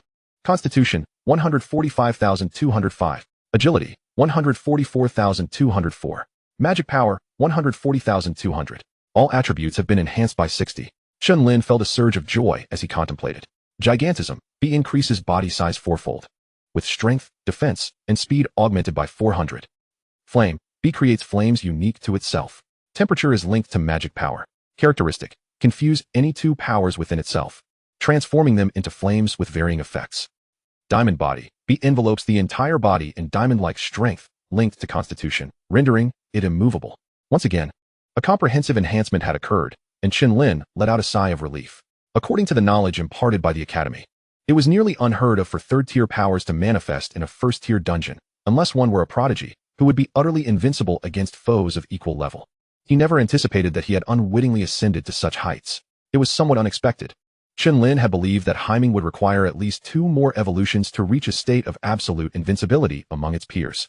Moreover, the colossal eye was particularly effective against Haiming. Otherwise, even if defeated, it could escape, preventing it from falling into a dire predicament. For these 2 reasons, one could only say that fortune had not favored him. However, with Haiming's evolution, it was now your misfortune. The towering black pillar that shattered the gloom of the sky gradually diminished, until it completely vanished. The heavens appeared as though a rift had formed, revealing a patch of cloudless expanse, where sunlight, long absent, descended, albeit still obstructed by malevolent energies. Haiming's vertical pupils fixated on the gigantic eye, its entire being rejuvenated, with black wool fur and a tough hide shimmering with a faint golden light, exuding an aura of otherworldly majesty. The massive eye quivered, paralyzed by the terrifying aura that emanated from Haiming, a hunger to devour all and transcend everything. But soon, an endless rage surged forth. It too could consume and evolve, and it was destined to become the strongest entity. Roar! Thick, dark red tentacles lashed out, causing the air itself to reverberate with thunderous sounds. Witnessing this, Chen Lin hastily retreated, for a clash between these 2 titans could easily result in fatalities. Bang! Haiming stood resolute as a mountain, unyielding, as 15 dark red tentacles whipped against its form, causing only a slight tremor in the golden light. Howl! The fusion of gluttonous veracity and the powers of gigantism unleashed an explosive black flame that engulfed Haiming, causing the dark red tentacles to recoil in agony from the terrifyingly high temperatures, twisting and writhing in the air. Boom! The black flames gradually coalesced into a fearsome beastly silhouette, towering over 400 meters, more ferocious and brutal than Haiming itself. Instantly, the temperature within a kilometer radius surged, with weeds wilting and the ground cracking, the center transforming into a sea of black flames. Each additional talent power fused into the flames multiplied their might exponentially, far beyond simple addition. In the distance, Su Linxue watched in slight astonishment. This summoned creature was terrifying. Its inexplicable surge in strength was unprecedented. As Chen Lin sprinted back, drenched in sweat, she sensed a chill enveloping her surroundings, a refreshing wave coursing through her body, providing immeasurable comfort. Thank you, Su. You're welcome.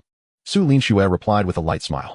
Suddenly, Chen Lin felt something grasping at his foot. Looking down, he saw Luo Xian crawling toward him, bloodied. He raised his face, stained and bleeding from multiple wounds, and gave a thumbs up. Lin Gu, you're incredible. Luo Xian's sole thought was to cling to this great leg, believing that no one could stop him. What happened to you? Chen Lin quickly helped him up. Luo Xian felt touched, thinking that Chen Lin had recognized him. Finally, he had a powerful older brother to protect him, a tank who could endure punishment. It's all right, Lin Gu, I'm tough. I won die? Upon hearing this, Chen Lin silently released his grip and stood up to join Su Linxue in observing the battle between the 2 colossal beasts. Luo Xian how? Haiming charged towards the gigantic eye, raising its claws, as the massive beastly silhouette mirrored the motion, brandishing claws forged from black flames and striking down. Roar! The countless eyes of the enormous orb were momentarily blinded, emitting anguished cries as blood gushed forth, staining the remaining eyes. Its tentacles lashed out wildly against Haiming, yet inflicted no harm whatsoever. Roar! This scene incited a furious roar from the massive eye, summoning a torrent of malevolent energy from the city center, swiftly assimilating it into its being. Instantly, its size expanded significantly, and dark red tentacles sprouted numerous sharp barbs. This was the vital power it had accumulated over countless years, reserved for advancing to the next tier of life, now forced to be utilized prematurely. As this realization dawned upon it, a furious expression filled the numerous eyes of the gigantic orb. Roar! I will surely kill you. The dark red tentacles enveloped Haiming from all directions, braving the searing heat of the flames that consumed life, coiling and constricting around it. The golden light valiantly repelled the tentacles and barbs, preventing them from piercing through. Both sides unleashed frenzied attacks, shaking the very ground beneath them, as roars reverberated through the sky. Hours passed, countless structures lay in ruins, reduced to rubble. And amidst the debris, only Haiming remained, steadfast and unyielding. Howl! The tremendous roar resonated through the air, dissipating the scarlet malevolent energy that had cloaked the city center. The myriad eyes of the gigantic orb dimmed, succumbing to death, as it was gradually consumed by the black flames. Finally, the threat that Luo Xian had spoken of had been vanquished, and Chen Lin felt a wave of relief wash over him. Both he and Su Linxue broke into smiles. Having slain the Calamity Mother Beast along with thousands of disaster beasts, their scores would undoubtedly be exceptionally high. Soon, Luo Xian also came to this realization, his expression brimming with excitement. Though he and Su Linxue had merely contributed by absorbing damage, they would still receive a share, especially considering the number of disaster beasts they had previously slain. In the realm of ranked dungeons with faction divisions, scores were allocated based on contribution, ensuring fairness, with no scenario where one could claim all the credit for defeating a boss. Moreover, for support roles like shields, the scoring system functioned differently. Thus, he estimated that his score would not be low, reflecting on the warnings from his parents before entering the ranked dungeon, advising him against recklessness. He felt the stark contrast between himself and those prodigies who had directly achieved their second tier today. If they knew that he had attained a high score in the faction dungeon, they would surely be elated, and Luo Xian felt a thrill of excitement. Chapter 25, Prestigious Academy. After the battle concluded, the three gathered together as twilight descended, enveloping their surroundings in darkness due to the absence of any light sources. Luo Xian hastily scavenged some wood from the ruins and ignited it using Heiming's flames. Without the fusion of the gluttonous veracity talent, the flames burned with their natural hue. Otherwise, it would have appeared somewhat comical. That night, the trio prepared to rest until dawn before departing the dungeon. Originally, Chen Lin intended for Heiming to continue slaying the remaining disaster beasts, but seeing it lying exhausted after a prolonged battle, he decided against it. Such actions seem rather unconscionable. From entering the promotion dungeon until now, for over 10 hours, Heiming has either been battling or hastening on his journey, a truly arduous endeavor. Now, having finally found a moment to rest, Chen Lin feels reluctant to impose further demands on it, and, with a heavy heart, must allow the calamity beasts to roam free throughout the city. The following day, with the sound of a notification, the three vanished from their location. Time is up. Beginning assessment based on your performance. Total calamity beasts killed, 8,564. Successfully slain the calamity matriarch, protected hundreds of survivors in Ning'an City. Perhaps this act will bring a glimmer of hope to this world. Congratulations, your score is perfect. Class promotion to Summoner Swordmaster, rare, unique, growth attributes, 510. Description, a peculiar profession birthed from you. If your adversary believes that your summoned entities are formidable, they will soon discover their grave error upon engaging you closely. Congratulations. You have comprehended a new class skill, Sword of Law. In the room, Chen Lin's figure abruptly materialized. 24 hours had passed, and he was transported back from the promotion dungeon. Gazing at the frame that appeared before him, he was somewhat taken aback, his thoughts stirring. Sword of Law condenses a blade that exists between the tangible and the intangible, ignoring any real defenses of the target, inflicting a singular mental trauma. Power based on mental attributes. Upon reading this, Chen Lin's eyes widened in astonishment. The term real defenses encompasses all visible means of protection, such as Heiming's indestructible physique and the barrier of guardianship. Ignoring these to directly wound the target's psyche equates to a situation where, should the opponent lack any mental defense or possess low mental attributes, even the most resilient foe could be instantly felled. Taking Luo Xian as an example, even if he utilized all his skills and talents, should Chen Lin's Sword of Law be unleashed, the lightest consequence would render him a fool, while the gravest could lead to a complete mental collapse and death. This skill was enough to send shivers down one's spine. Chen Lin promptly endeavored to employ it. In an instant, a half-meter-long, entirely transparent sword, etched with countless intricate patterns, floated in his grasp. His mental energy was entirely consumed in the process of condensing the Sword of Law. Shaking his head, he retracted the sword. It seemed this skill should only be used as a trump card. Stealing a glance out the window, he noted the sun shining brightly, evidently. The flow of time in the two realms differed significantly. Upon stepping outside, he found the living room empty. However, a series of dishes wrapped in cling film awaited on the table, accompanied by a note reminding him to heat them before consumption. Chen Lin smiled faintly, quickly reheating and finishing the meal before opening his phone. Two friend requests appeared before him, from Luo Xian and Su Linxue. They had exchanged contact information prior to their transport from the promotion dungeon, preserving their bond forged through life and death experiences. Chen Lin accepted the requests, acknowledging that this dungeon's increased difficulty, due to the choice of factions, could have led to dire consequences had it not been for his two allies ensuring protection and distracting Heiming. Scrolling further, he came across a message from Lu Wan. The recruitment mentors from the top academies would arrive at 2 o'clock today. He should prepare to visit the school. After a moment's contemplation, with no other matters at hand, he replied affirmatively and promptly set off. At Fengyan No. 2 High School, Lu Wan awaited at the entrance. Upon spotting Chen Lin, he rushed over, exclaiming, you have finally arrived. This time, all 5 top academies have dispatched recruitment mentors to our school. His voice brimmed with excitement. With this honor, Principal Li has not stopped smiling. Such an event was unprecedented in Fengyun City, and their intentions were clear. They sought Chen Lin, the champion of Dantian. As they entered the school, numerous first and second-year students paused to gaze at Chen Lin with palpable excitement. Even a prepared junior female student approached him with a pink letter, shyly handing it over before turning beet red and scampering away. Lu Wen's expression twitched at this sight. Hastily warning, "You must not lead them astray. Causing trouble for your junior will have significant repercussions." Chen Lin nodded, quietly tucking the letter away. After all, it was a token of goodwill, and he could not simply discard it. As they continued their path, not only did the number of gazes increase, but many junior girls followed suit, blushing as they approached. Before long, Chen Lin's clothing bulged with the letters of infatuated girls. Lu Wen, observing, felt a wave of incredulity. Was he invisible? Eventually, they arrived at the office, and Lu Wen promptly closed the door, shutting out the curious students who had followed. Chen Lin shook his head. Such occurrences were nearly impossible in his past life. Yet here, they were entirely normal, as everyone revered powerful practitioners. In society, this trend was even more pronounced. Lu Wen retrieved a dragon-shaped ring from his drawer, stating, "Inside this is a reward from the city government." They watched your examination performance video and specially sought out a sword staff with 2 forms of equipment, along with a universal 5th-tier skill book. Hearing this, Chen Lin's eyes lit up. Undoubtedly, these were items he currently required. The staff sword, an ordinary quality piece of equipment, had endured too much intense combat and was already damaged, necessitating a replacement. The universal 5th-tier skill book, which could be understood by all professions, was worth at least several million.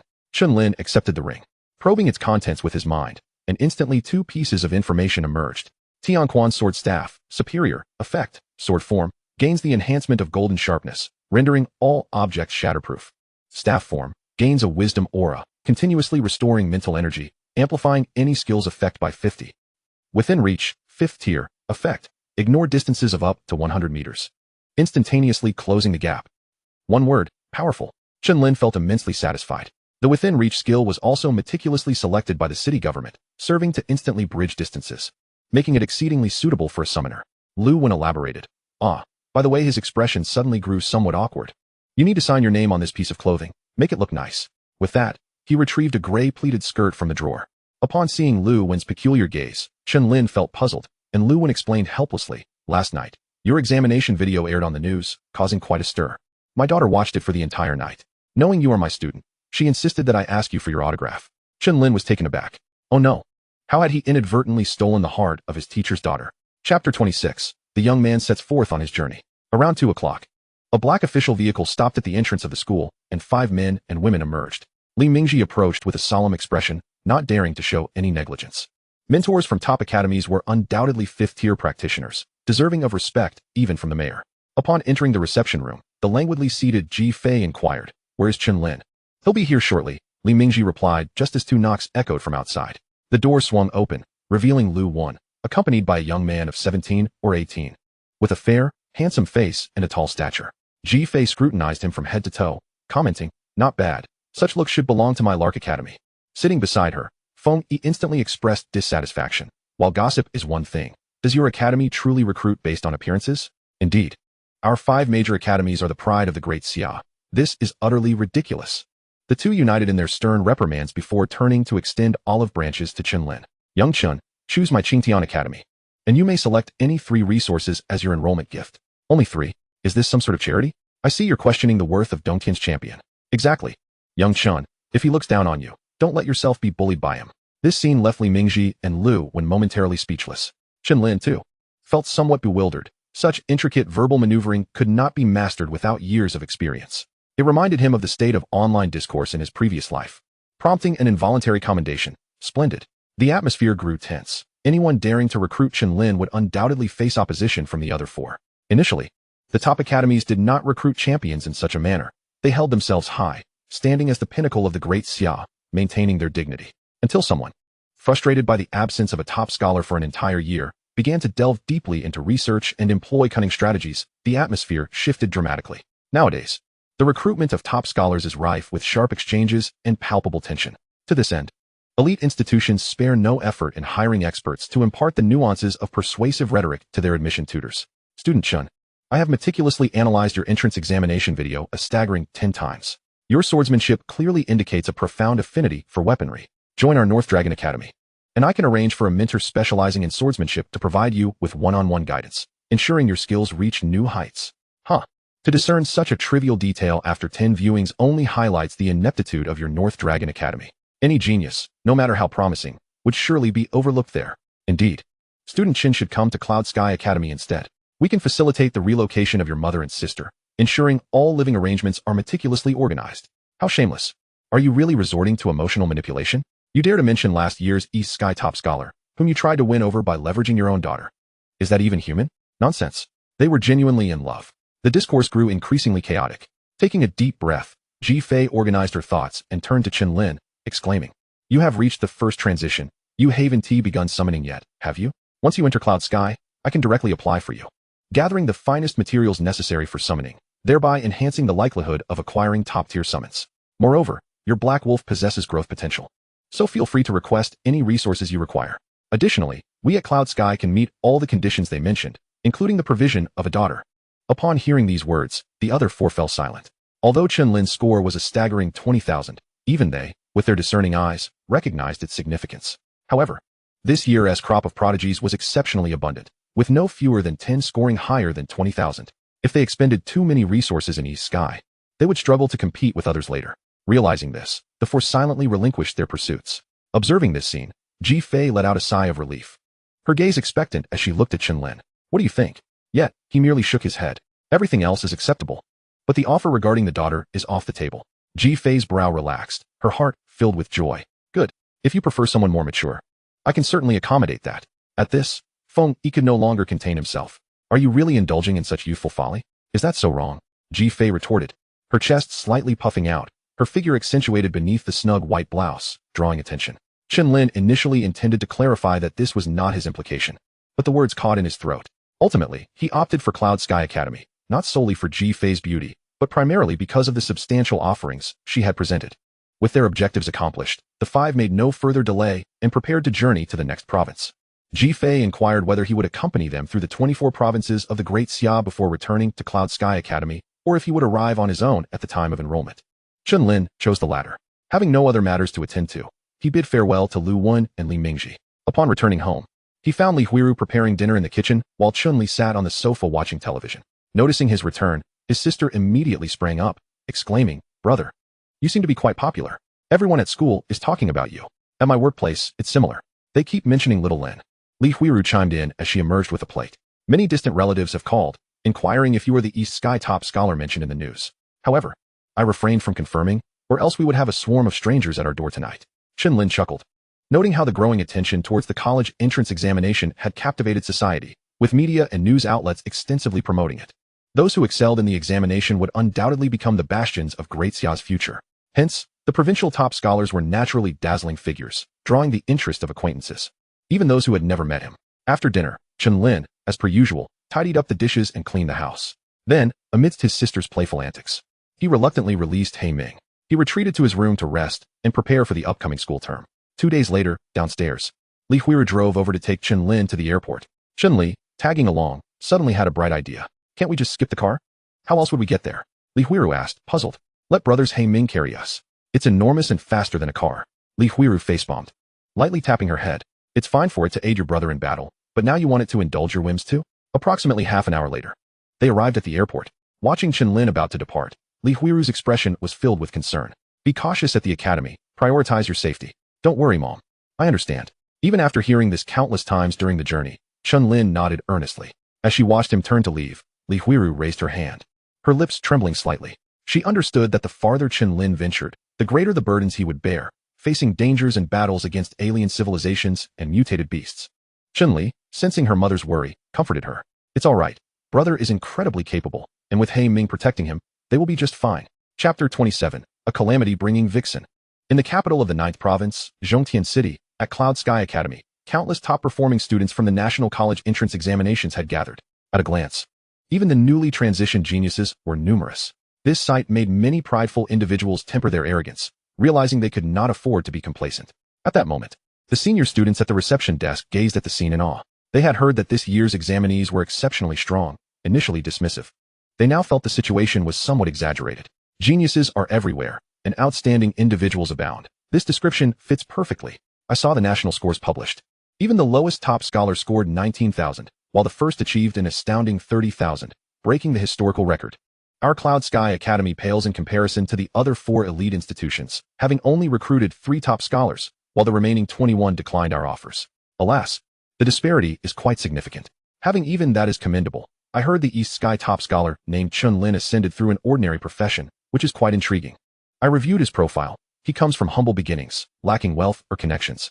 Achieving such heights independently is genuinely impressive. However, compared to the higher-ranked scholars, he still lags significantly. With no inherent talent and an unremarkable profession, relying solely on a formidable summon, his journey may be limited. As they conversed, a commotion suddenly erupted nearby, prompting their instinctive gaze.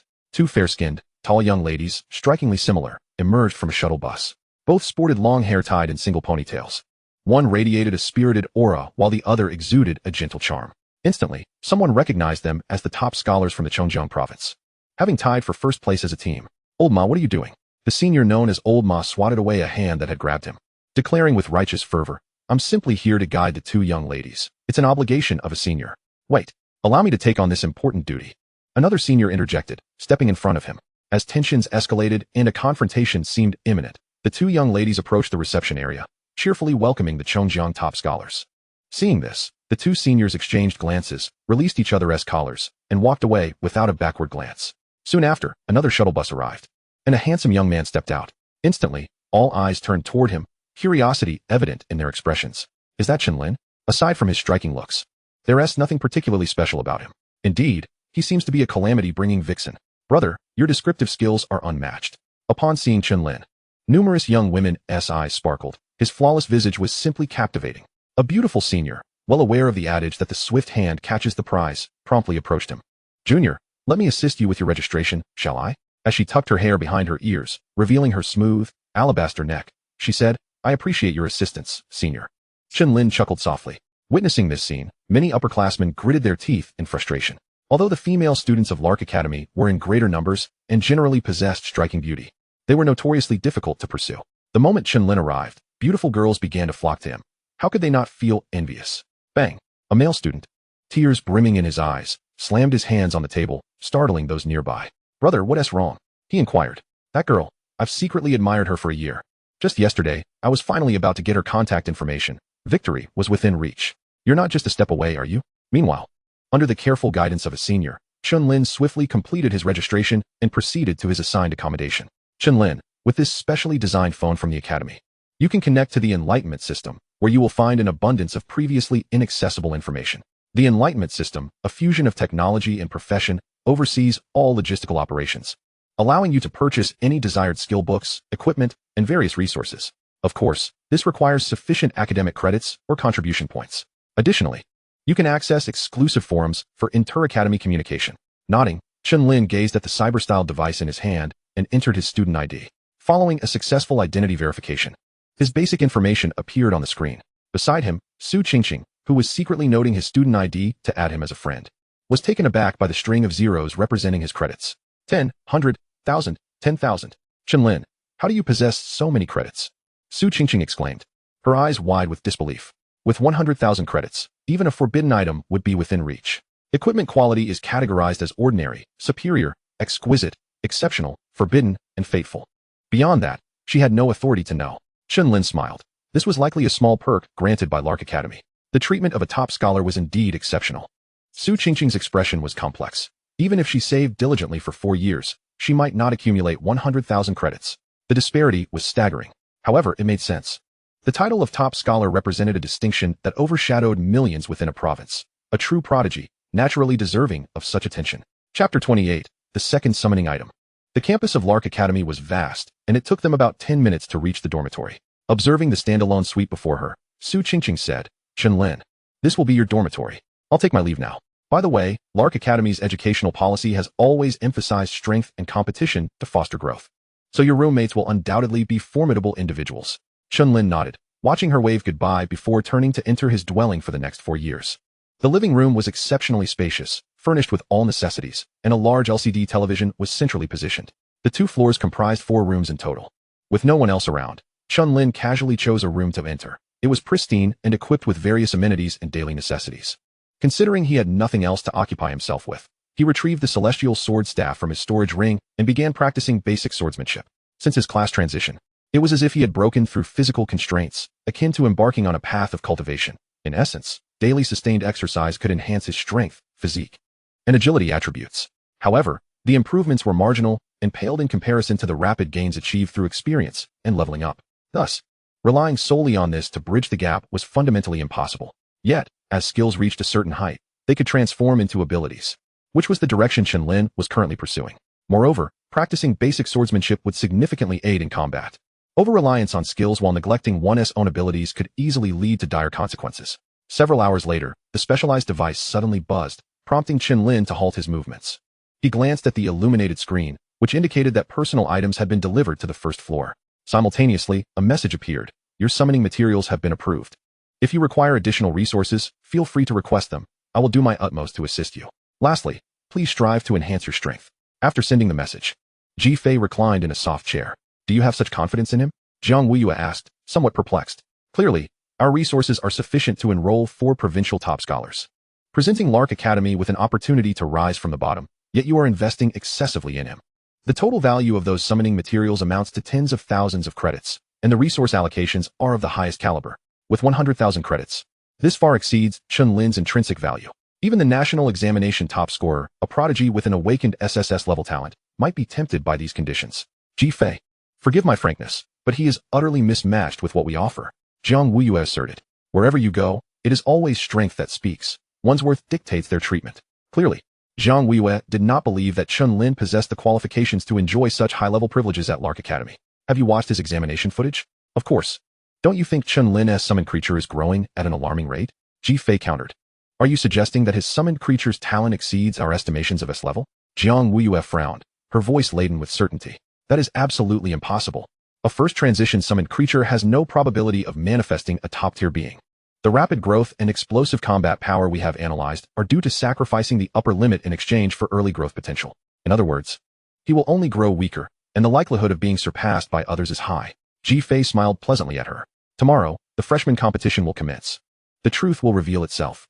Observing the expression on her face, Jiang Weiyue suddenly comprehended.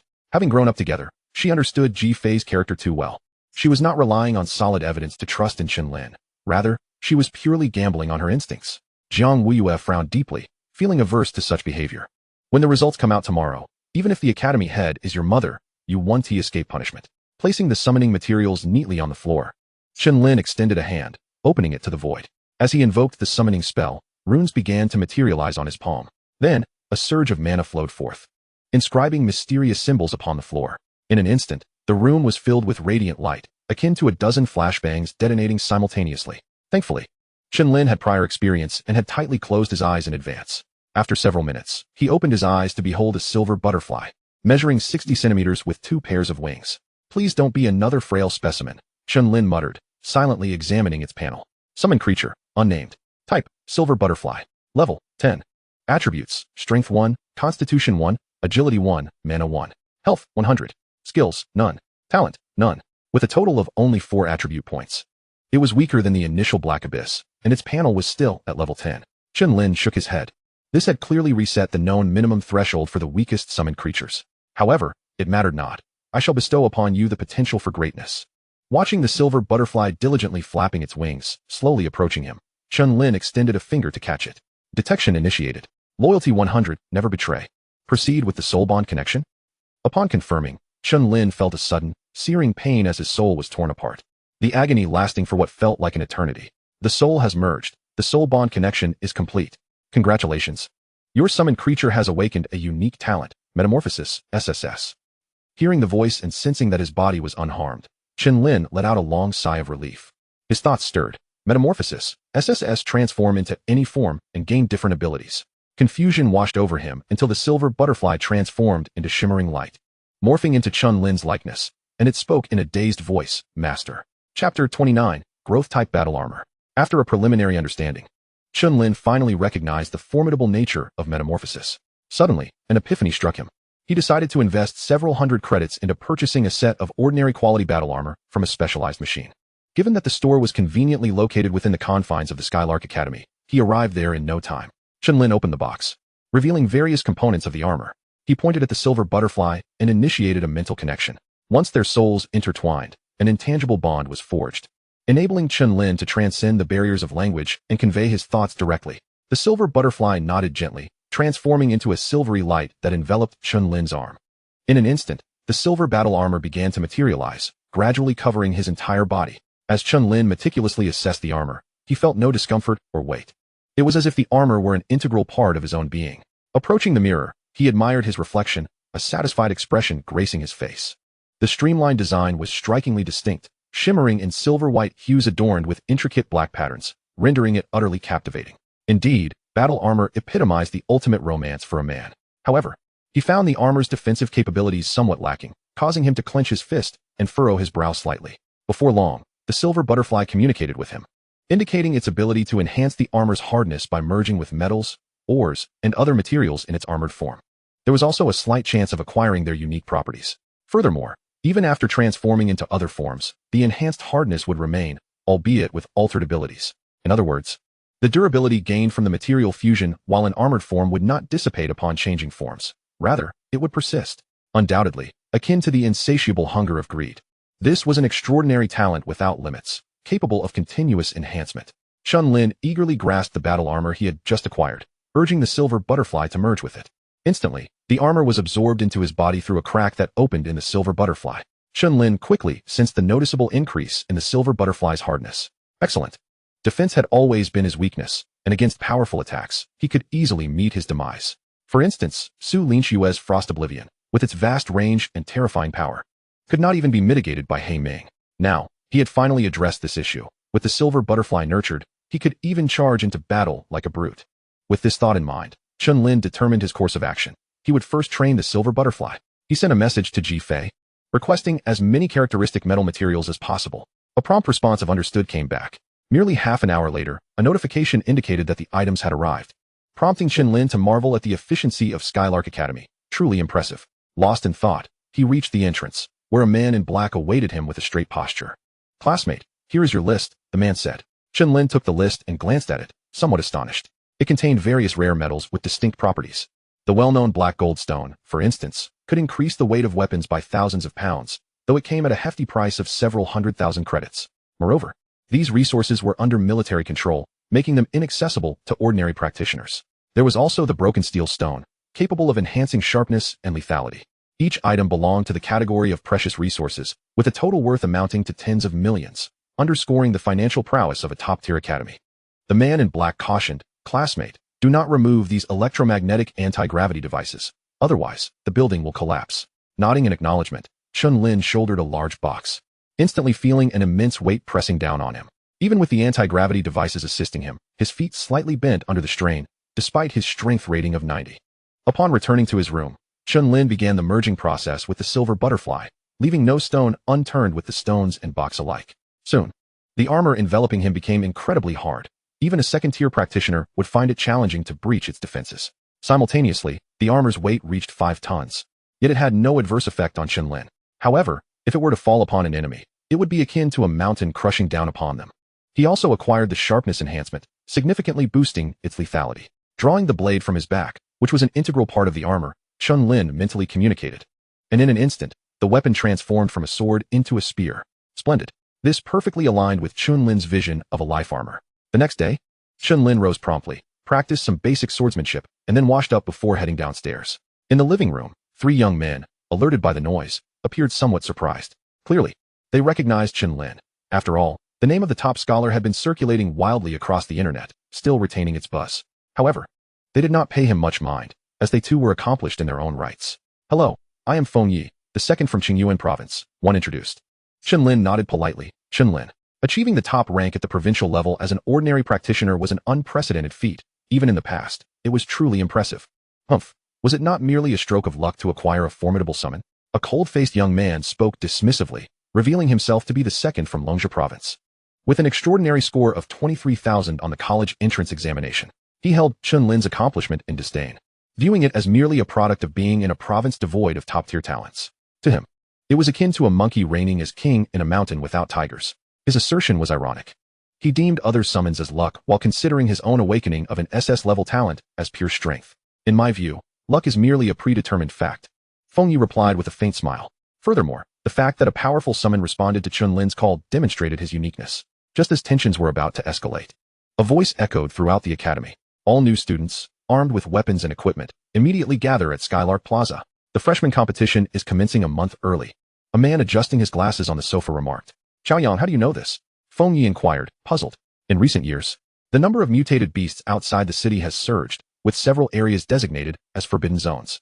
Nations have been dispatching forces to the front lines to counter the looming threat of foreign races, leaving no manpower to clear the mutated beasts. If this continues, we will face internal chaos before the foreign races even launch a large-scale attack. Feng Yi furrowed his brow deeply. Are you suggesting that the Academy intends for us to take on the task of eliminating mutated beasts? Indeed. Humanity no longer has the luxury of nurturing talents in a conventional manner. Without a doubt, engaging in combat with mutated beasts ahead of schedule is far more perilous than facing dangers in a dungeon. The likelihood of death is exceedingly high. Therefore, if you wish to develop safely, it would be wise not to draw attention during this freshman competition. A lower ranking will allow you to refuse the task of clearing mutated beasts, and the Academy will not impose it upon you. Having absorbed this information, Chen Lin fell silent. Had the situation escalated to such severity? He suddenly recalled the world within the advanced dungeon, where countless individuals perished under calamity. With only a few survivors clinging to life, he never imagined that Blue Star would soon face a similar crisis. Lost in contemplation, he was interrupted by the arrogant voice of the cold-faced young man. Perfect timing, Chen Lin. I will crush you in the competition and prove my worthiness for the title of top scholar. Observing the disdain in his demeanor, Chen Lin smiled. Very well. Let us see who prevails. I will certainly overshadow everyone. He was determined to grow stronger quickly. He could not bear the thought of his mother and sister potentially falling victim to the hands of foreign races and mutated beasts. Hey, don't forget about me. You two better not be outshined by me. Watching the three competitors confront each other without a hint of fear, Chao Yang's lips curled into a slight smile. At Skylark Plaza, a multitude of new students gathered, brandishing various weapons and adorned in diverse attire, creating a cacophony of noise. In an open space, two strikingly similar young women stood gracefully. One donned a black bodysuit, the dark golden armor accentuating her figure, exuding an aura of confidence and vigor. The other wore a white robe, delicate and enchanting. Even now, they were breathtaking. How wonderful it would be to win over this pair of twins together. You little rascal. Are you thinking of riding a horse? 66. Your thoughts are so filthy. Unlike me, I have no idea what you're talking about. A few students at a distance were engaged in casual camaraderie. Soon, a dozen mentors and the governor arrived one after another, standing on the platform. Announce it. The governor sighed, her emotional disposition leading her to believe that such concealment was exceedingly cruel to the students. The top 100 must forcibly venture outside the city to exterminate mutated beasts, rapidly maturing under the pressure of death. As for the senior students, it goes without saying that they are almost all required to participate, given that they are at least at the second transition, truly the main force. The secretary behind her nodded, holding a tablet, and declared, the freshman competition has been rescheduled for half a month from now. You will enter the large-scale dungeon of level 2030, the Rift Canyon. This competition will determine the allocation of resources in your future. The top 100 will receive a reward of 500,000 to 5,000,000 credits. Upon her announcement, the dungeon gate gradually opened, releasing an overwhelming aura that swept across the venue. Some felt their legs weaken, their lips trembling slightly. Are you kidding me? I haven't even transitioned once yet. How are we supposed to fight? Strength in numbers. Let's form a full team. Chen Lin stood calmly in an inconspicuous corner, while Luo Xian, accompanied by a short-haired girl with gray eyes, jogged over. Lin Go. Glancing at them, Chen Lin pointed at the girl and inquired, who is this? My sister, Luo Ning. Chen Lin paused. You little rascal don't intend to use your sister as a crutch, do you? Hello, greeted Luo Ning, timidly hiding behind her brother as Chen Lin pointed at her, her voice barely audible. Her shyness amused Chen Lin, considering how Luo Xian had shielded them from the deadly attacks of the Blade Demon in the previous disaster dungeon. Helping them level up was certainly within reach. I must clarify in advance, teaming up with me will result in a very high ranking, which may lead to dangerous mandatory activities. Luo Xian scratched his head. No worries. As shield warriors, we must always be in danger, unless there's a father to shield us. That makes sense. Chapter 31, Rift Canyon. Noticing that Chen Lin was teaming up with others, still two weaklings, the indifferent young man frowned slightly. Before entering the dungeon, he coldly remarked, don't embarrass yourself too badly. Chen Lin. Feng Yi smiled faintly. Chen Lin, I'll take my leave first. Soon, numerous students began to concentrate their thoughts, initiating the dungeon's teleportation. And it was evident that most chose to venture alone. This was indeed a prestigious academy gathering the nation's prodigies, so such a phenomenon was hardly surprising. Chen Lin did not linger, enveloped in white light. He and his companions vanished in an instant. As soon as all the students entered the dungeon, a mentor waved his hand, casting a water curtain projection spell. Instantly, a massive water curtain emerged, displaying over 100 scenes that switched every few seconds, ensuring all students could observe. However, about 10 scenes remained unchanged throughout. They were the top talents recruited this year, ranked first in their respective cities, with each scoring no less than 15,000 points on their college entrance examinations. Jiang Wuyue's gaze was swift, even faster than Ji Fei's, as she spotted Chen Lin. Why is he bringing 2 others? What does that mean? She quickly scanned the registration information of the students, finding them utterly unimpressive. In the city-level rankings, a score of 2,000 could be considered excellent, but in a top-tier academy, it merely met the basic standard. Teaming up would affect the scoring weight, and someone of Chen Lin's caliber needed no teammates. He had only burdened himself with 2 liabilities. Did he think that achieving the highest score in the province made him invincible? He was indeed somewhat arrogant. Competing with the top talents from several provinces was not the same as the college entrance examination. I doubt Chen Lin will even make it into the top 5 in the freshman competition. Ultimately, his impetuous mentality hinders great achievement. Witnessing this scene, many mentors frowned, pointing out issues for criticism. Soon, their attention shifted to the other 2 top scorers. They beheld a black spear, over a meter long, crackling with dark red lightning, sweeping through the monster horde like an enraged dragon, obliterating all creatures within its reach. Boom! The spear pierced through, annihilating an entire row of monsters. The girl leaped forward, seizing the black spear and swinging it repeatedly, creating a continuous, thunderous roar. The mentors watching nodded in satisfaction. What a ferocious battle style. I believe she is quite suited for your guidance. Don't waste your thoughts on Chen Lin, Jiang Wuyue commented. Ji Fei shook her head. I wield a halberd. But Chen Lin uses a sword. It's even less compatible. It could also be that halberd, she replied with a smile. Jiang Wuyue was utterly perplexed, not grasping her meaning at all. The Rift Canyon spans several hundred kilometers, filled with countless passages, resembling a vast labyrinth. The monsters inhabiting it have short lifespans and reproduce rapidly, resulting in their overwhelming numbers. As soon as the 3 entered, roars erupted from ahead. Luo Xian wasted no time. Raising his large shield and using a taunt skill, countless monsters emerged from the shadows, their eyes glowing red, charging towards him. Luo Ning instantly felt anxious. Activating all her buffs, her gray eyes gleaming as the bodies of the monsters momentarily froze, the surrounding colors rapidly fading into a gray domain. Let us test my current strength, Chen Lin thought, and with a flicker of intent, a silver butterfly appeared amidst the white light. It circled around Chen Lin a few times before gently landing on his fingertip. Instantly, a radiant silver light enveloped him, and within moments, he was clad in silver battle armor, the celestial sword staff materializing in his right hand. Swish! Transforming into the sword of heaven, Chen Lin tossed the staff to Luo Ning, then drew a silver battle blade from his back, stepping onto the ground, and instantly appearing before the monsters dozens of meters away. So close. The skill that was originally meant for self-preservation was now used to close the distance. Whoosh! The celestial sword was unleashed in an instant, slicing through several monsters' bodies as effortlessly as cutting through tofu. Without losing momentum, he became a fleeting shadow, penetrating through the ranks of monsters before they could react. Blood splattered as they fell in shock. Witnessing this scene, Luo Xian shouted excitedly, "Incredible, Lin Ge!" All he needed was to draw the monsters in. Even before he could tank damage, Chen Lin had eliminated them all. He finally understood the joy of supporting and clinging to a powerful teammate. No wonder the teachers had always emphasized that if he transitioned to a shield warrior, upon seeing a formidable DPS, he should not hesitate to attach himself. Just follow his lead and provide protection. Luo Ning let out a sigh of relief. Her brother had suddenly used a taunt, attracting a horde of monsters, nearly scaring her to death. At this moment, the mentors outside, witnessing the scene, were utterly astonished. Such speed and damage were almost comparable to that of a melee hidden class. But the question arose, wasn't he a summoner? Something felt off. Even if Chen Lin performed flawlessly at the first transition, leading to a class advancement, he shouldn't possess such melee capabilities. Indeed, there are numerous summoners across the nation, but none have exhibited such formidable personal strength. The mentors furrowed their brows in contemplation. At that moment, one mentor recalled and spoke up. I suspect it may be due to that silver butterfly. It is Chen Lin's second summon. Hearing this, disbelief spread across their faces. A summon that could transform into a weapon? Such a phenomenon had never been witnessed before. A new species? The experienced governor was also slightly taken aback. Turning to see Ji Fei smirking with a hint of pride, she shook her head and remarked, currently, a dozen students have scores exceeding Chen Lin's. Teaming up will yield fewer points. If this continues, his title of top scorer might be ridiculed as unfounded. Chen Lin is your future son-in-law. What good does it bring you to be embarrassed? Ji Fei said, hands on her hips, just as she finished speaking. She received a slap on the back of her head.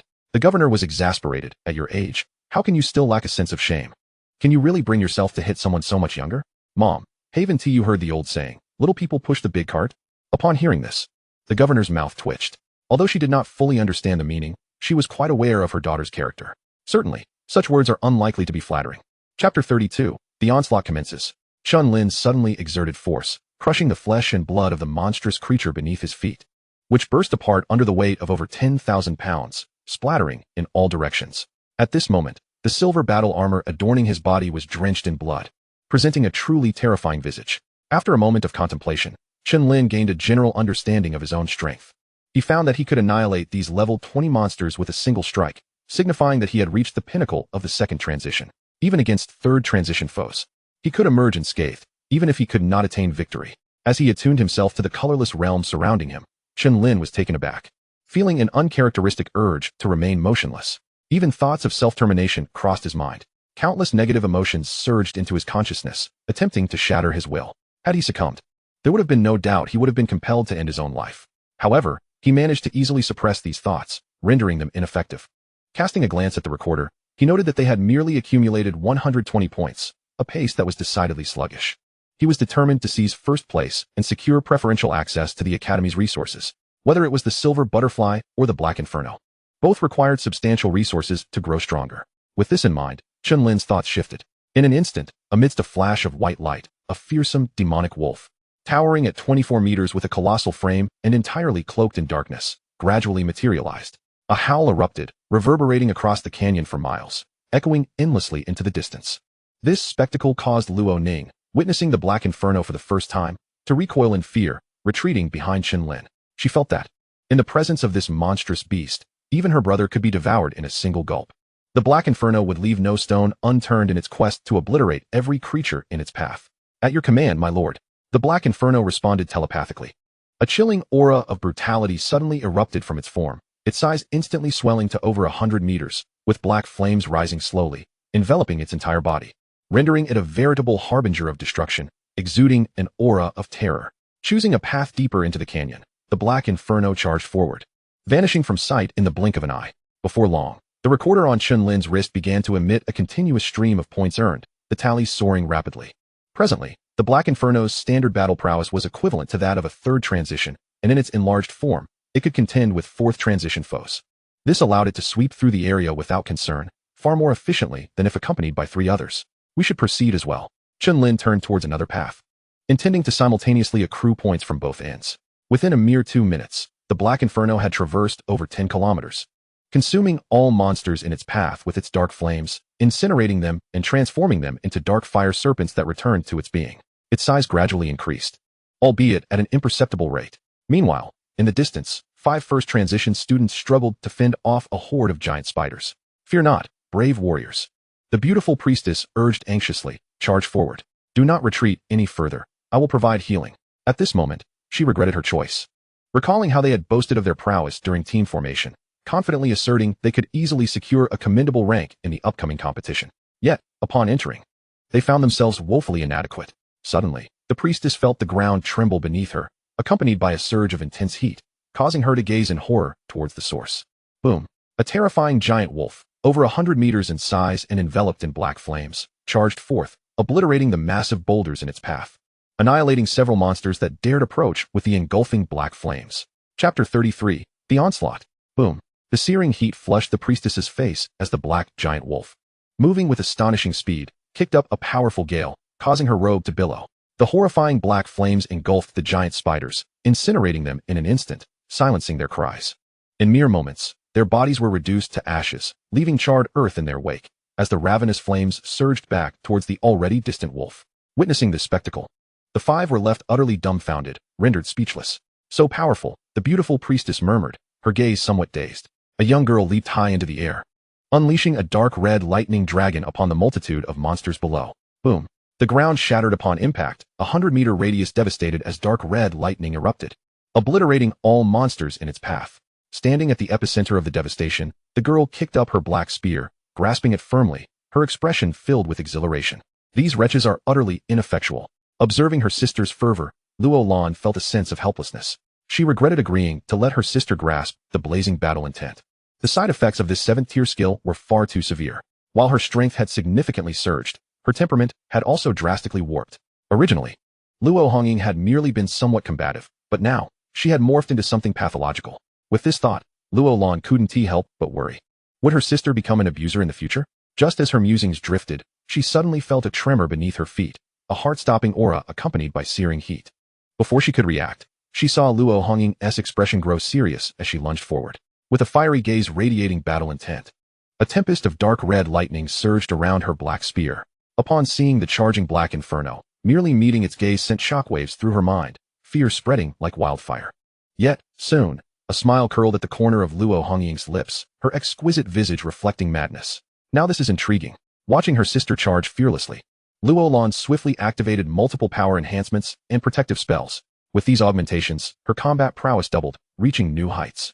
Originally, Luo Hongying was a top-tier genius capable of battling several levels above her own. Now she had become truly formidable. Even against a 3rd transition boss, she could contend. A dark red lightning dragon, several meters in size, coalesced from her black spear, emitting a roar that disturbed the air. Boom.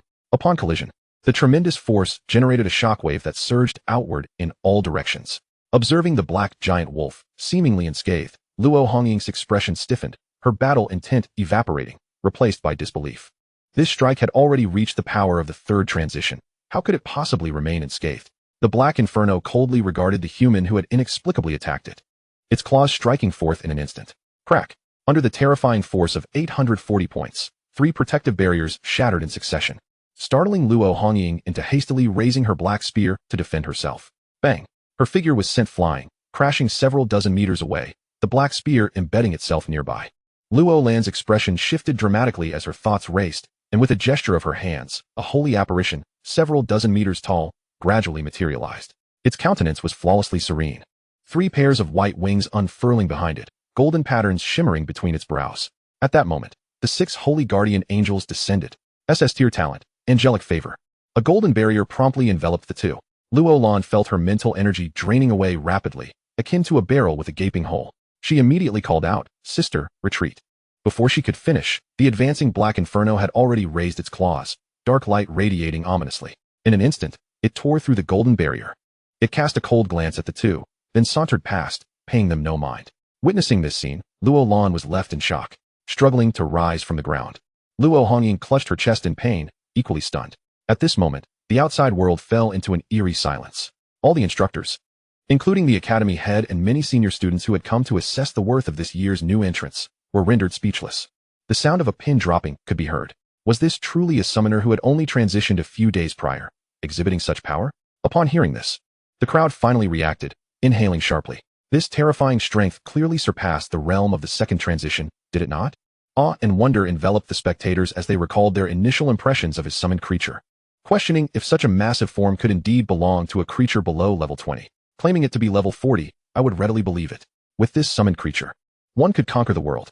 Witnessing such extraordinary combat prowess, a few words inevitably emerged in everyone's hearts. Invincible at the same level, a contemporary prodigy. This title could only be bestowed upon those who have awakened an SSS level talent.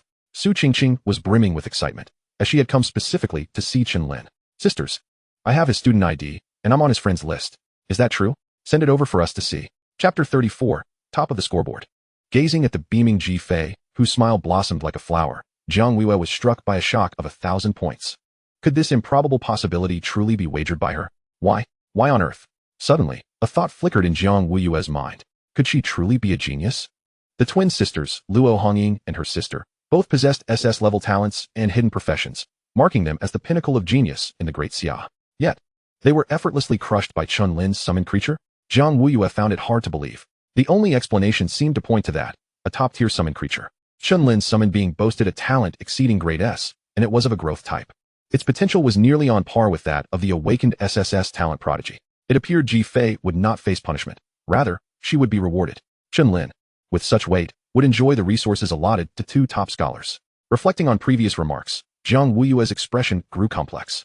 Over the next 10 hours, the creature, He Ming, did not cease its relentless slaughter, traversing hundreds of kilometers and vanquishing tens of thousands of monsters. It even eliminated 3 third-tier bosses. Its size expanded to 33 meters. with all attributes increased by 27 points. As time progressed, greater energy was required for its growth. However, once attributes reached 100, each additional point yielded exponentially greater effects. This marked a qualitative transformation in its attributes. In practical terms, it signified that its strength had ascended to a new echelon. The rate of evolution acquisition also slowed. The multitude of monsters had only provided 200 points, leaving a further 1,300 points needed for the next evolution. Chen Lin, however, was not dissatisfied. After all, this was merely the harvest of half a day's effort, which was still quite formidable. It was simply slower compared to before. Yet, the path ahead was inherently more challenging, and that was true for everyone.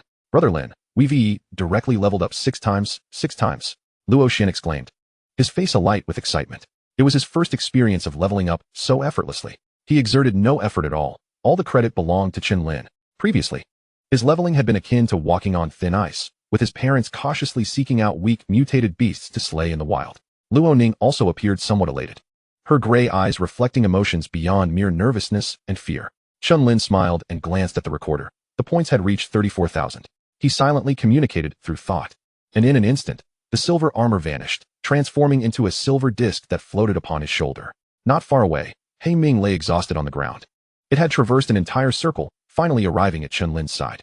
The continuous high-intensity battle lasting 10 hours had left it utterly fatigued, its limbs unable to support its weight.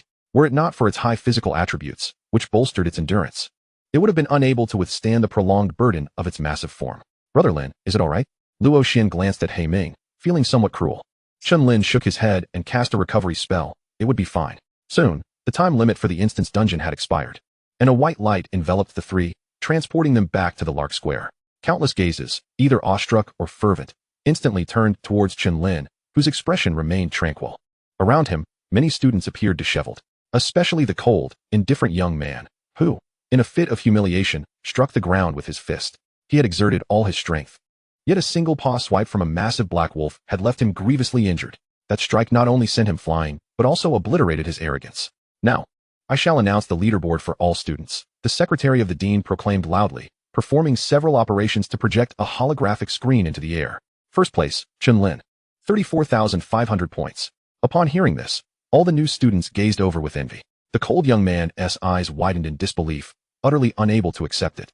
He immediately turned to the holographic screen, where Chen Lin's score was indeed ranked first, far ahead of others. Below him, there was a steep drop. Second place, merely 13,000 points, belonged to Feng Yi.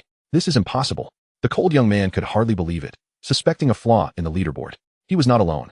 Many others shared similar sentiments of disbelief.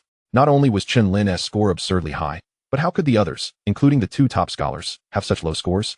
Seemingly perceiving the crowd's confusion, the secretary explained, the black wolf you encountered was Chen Lin's summoned creature. Many of you attempted to block it, only to be struck down and severely injured, which delayed you significantly, resulting in this vast discrepancy. At these words, all gazes turned to Chen Lin in shock once more. Since He Ming had nearly cleared the entire canyon, most had encountered it. However, they did not dare to move against it. Only a few top geniuses, confident in their own strength, attempted to confront the boss, only to be unceremoniously knocked down by a single paw swipe. A dozen students ground their teeth in frustration as they looked at Chen Lin. They were indeed the victims. Chapter 35, The Path of Invincibility. Feng Yi's face displayed astonishment. Even he was filled with doubts regarding this ranking. There were certainly no fewer than 3 individuals present who were far superior to him. He should not have been second at all. He had estimated he would only make it into the top 10. For a fleeting moment, Feng Yi felt as if only he and Chen Lin were genuinely competing, while the rest were merely acting.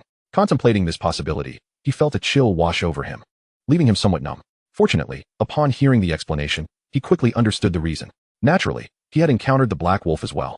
But in the face of the genius's arrogance and danger, he decisively chose to flee. Thus, he narrowly escaped disaster and could continue racking up points. With this thought, Feng Yi glanced at Chen Lin with a newfound gratitude. Brother, you've done well, taking out all my competitors. Beside him, witnessing her sister unabashedly fixating her gaze on Chen Lin, Luo Lan hurriedly advised, Sister, it was our misunderstanding that led to our rash actions. We cannot blame him. I know. Luo Yunying nodded, retracting her gaze. Observing this scene, Luo Lan let out a sigh of relief. She had no desire to forge enmity over a trivial misunderstanding, especially with someone so formidable. That summoned creature had effortlessly torn apart the angelic figure that had once bestowed her favor, leaving a profound shadow in Luo Lan's heart. On the platform, the dean's secretary spoke again. The freshman competition concludes here. The rankings on the leaderboard will determine your class allocations for tomorrow. Academic credits will be deposited into your student IDs before 9 o'clock. You are free to disperse. Upon hearing this, the crowd immediately broke into small groups, heading toward the cafeteria and dormitories. After 10 hours of exertion, they all felt utterly famished. Many injured lone wolf students were assisted by senior priestesses in their healing. Su Qingqing jogged over, smiling. Junior Chen Lin, let me take you to the cafeteria, or perhaps to my dormitory. My cooking is excellent. No, I have friends. Chen Lin replied, shaking his head. Su Qingqing was not disappointed. She had not anticipated his acceptance. Then let us go to the cafeteria. Our Lark Academy has excellent meals, all made from mutated beast meat, abundant and filling. I'll join too. Feng Yi quickly stepped forward, since they were in the same dormitory. Chen Lin pondered for a moment before not declining. An hour later, having eaten their fill, they returned to their independent suite. As Chen Lin pushed the door open, the expression on the face of the aloof man became somewhat uncomfortable. After a brief struggle, he took a deep breath and spoke. Your belongings arrived earlier. They mentioned it was the second batch of material resources. Noticing your absence, I took the liberty of moving them into your room. Chen Lin hesitated for a moment before responding with a smile. Thank you. The indifferent man turned his face slightly and muttered, You're welcome. Suddenly, Feng Yeji sprang from behind Chen Lin, unable to contain a fit of laughter. Ha ha ha, Li Zhongfeng, you're quite amusing like this. Li Zhongfeng's veins bulged as he observed the relentless mockery. His thoughts silently delved into the spatial ring, retrieving a 2-meter-long blade. Originally, he had intended to change his ways, but the sight of Feng Yeji's incessant laughter compelled him to act. He felt he could not resist striking. Chen Lin quietly stepped aside and made his way to the second-floor room. Wait, Chen Lin, don't go. Save me. A scream akin to that of a slaughtered pig echoed through the hall, plunging it into silence. Inside the room, Chen Lin opened the large black box. Discovering that the quantity of rare metal stones exceeded that of the first batch, it appeared that the Academy had nearly mobilized all available resources. Each piece of armor and weaponry, upon integrating a rare metal stone, would witness significant enhancement. If handed over to a blacksmith, just a few stones could forge a piece of exceptional equipment. In this light, nurturing the silver disc was indeed an expensive endeavor. However, the benefits outweighed the drawbacks.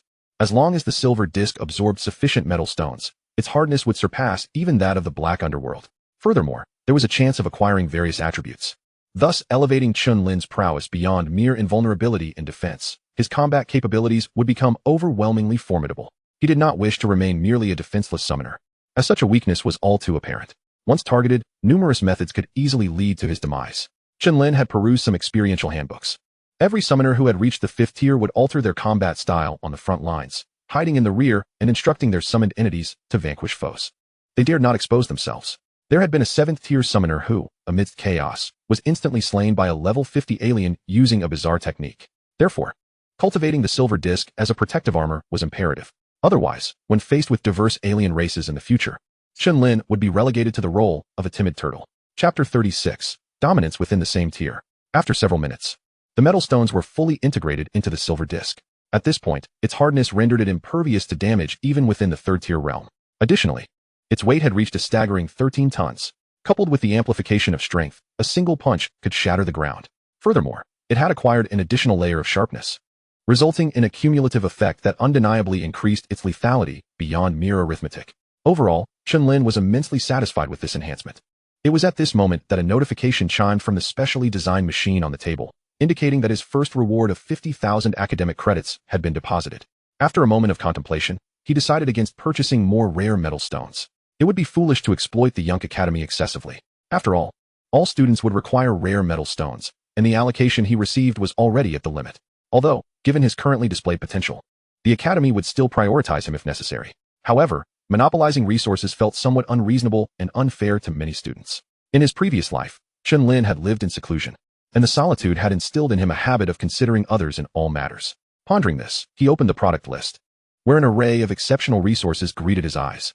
For instance, the Hercules fruit, which could directly increase attributes by 5 points, was only effective for the first 2 consumptions, and the Yuan Gang fruit, which could enhance the hardness of any part of the body. Since the game had merged with reality, the volume of Blue Star had expanded hundreds of times, and its terrain was no longer as it once was. Most areas were beyond the reach of humanity. Now, they were further compressed by mutated beasts encroaching upon their survival space, creating numerous forbidden zones that were too perilous to enter. Outside the defensive lines, alien races also lurked with predatory intent. Their strongest members refined planets beyond Blue Star, transforming them into habitable environments for their races, continuously breeding and growing stronger.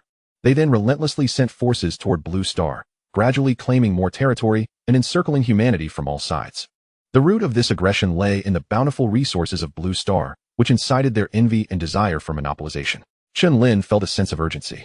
The sheer number of mutated beasts was overwhelming, and if not curbed, internal chaos would ensue. At that point, the alien races would undoubtedly seize the opportunity to launch a massive offensive. It was essential to enhance his strength before that time arrived, contributing to humanity's cause. With this thought, Chen Lin's gaze hardened. After a lengthy search, he selected dozens of fruit resources and purchased them, depleting his credits entirely. The delivery location was designated as the training room, a vast space specifically designed for students to hone their skills and test their abilities. Upon arrival, he did not wait long. The previously encountered man in black arrived swiftly, respectfully handing over the items to Chen Lin. Observing the specially crafted black box in his hands, Chen Lin was curious about how such a small container could hold so much. He casually chose a training room, entered, and closed the door behind him, isolating himself from external distractions. Upon opening the specially crafted black box, he discovered an extraordinary 10 square meters of space within. It seemed to operate on the same principle as the spatial ring, utilizing spatial expansion crystal stones crafted by a blacksmith. He poured out all the contents, summoning the black underworld. As long as the material was organic, its insatiable gluttony could convert it into energy. After a moment of mental communication, the black underworld nodded in understanding, drawing forth its pitch-black flames, akin to the gaping maw of an abyss, swallowing the resources. Chen Lin was somewhat taken aback. He had not anticipated that the black underworld's control over flames had become so meticulous. Soon, he felt waves of warmth surging through him, fortifying his entire being with an indescribable sense of comfort. The size of the black underworld gradually increased, and within minutes, it reached 40 meters. Brushing against the ceiling of the training room. Strength, 254,275. Vitality, 267,288. Agility, 260,281. Magic, 238,259. Upon achieving a medium-tier summon being, the attributes gained from the Black Underworld's upgrade doubled. The Rift Valley leveled up 6 times, resulting in a total attribute increase of 60 points. With all attributes exceeding 250 points at the second tier, even top-tier summon beings would not typically reach such heights. In its giant form, it could effortlessly dominate everything, becoming an invincible presence among equals. The Black Underworld's advantage lay in its extraordinarily high attributes. Any entity merely slightly weaker would be crushed underfoot, showcasing a terrifying dominance. This explained why even the most exceptional talents appeared as mere ants before it, easily dispatched. They relied on various skills and ultimate moves to surpass several levels of combat power. However, the Black Underworld's ordinary attacks were akin to ultimate moves. In its normal state, it was invincible among equals, and in its explosive form, it could directly obliterate enemies by spanning an entire tier. The pressure was palpable. Chen Lin's thoughts shifted slightly as he glanced at his personal status panel. Attributes: Strength 138, Vitality 107, Agility 109, Spirit 194. After advancing to the Summoning Swordmaster profession, each level up granted an additional 5 points of strength.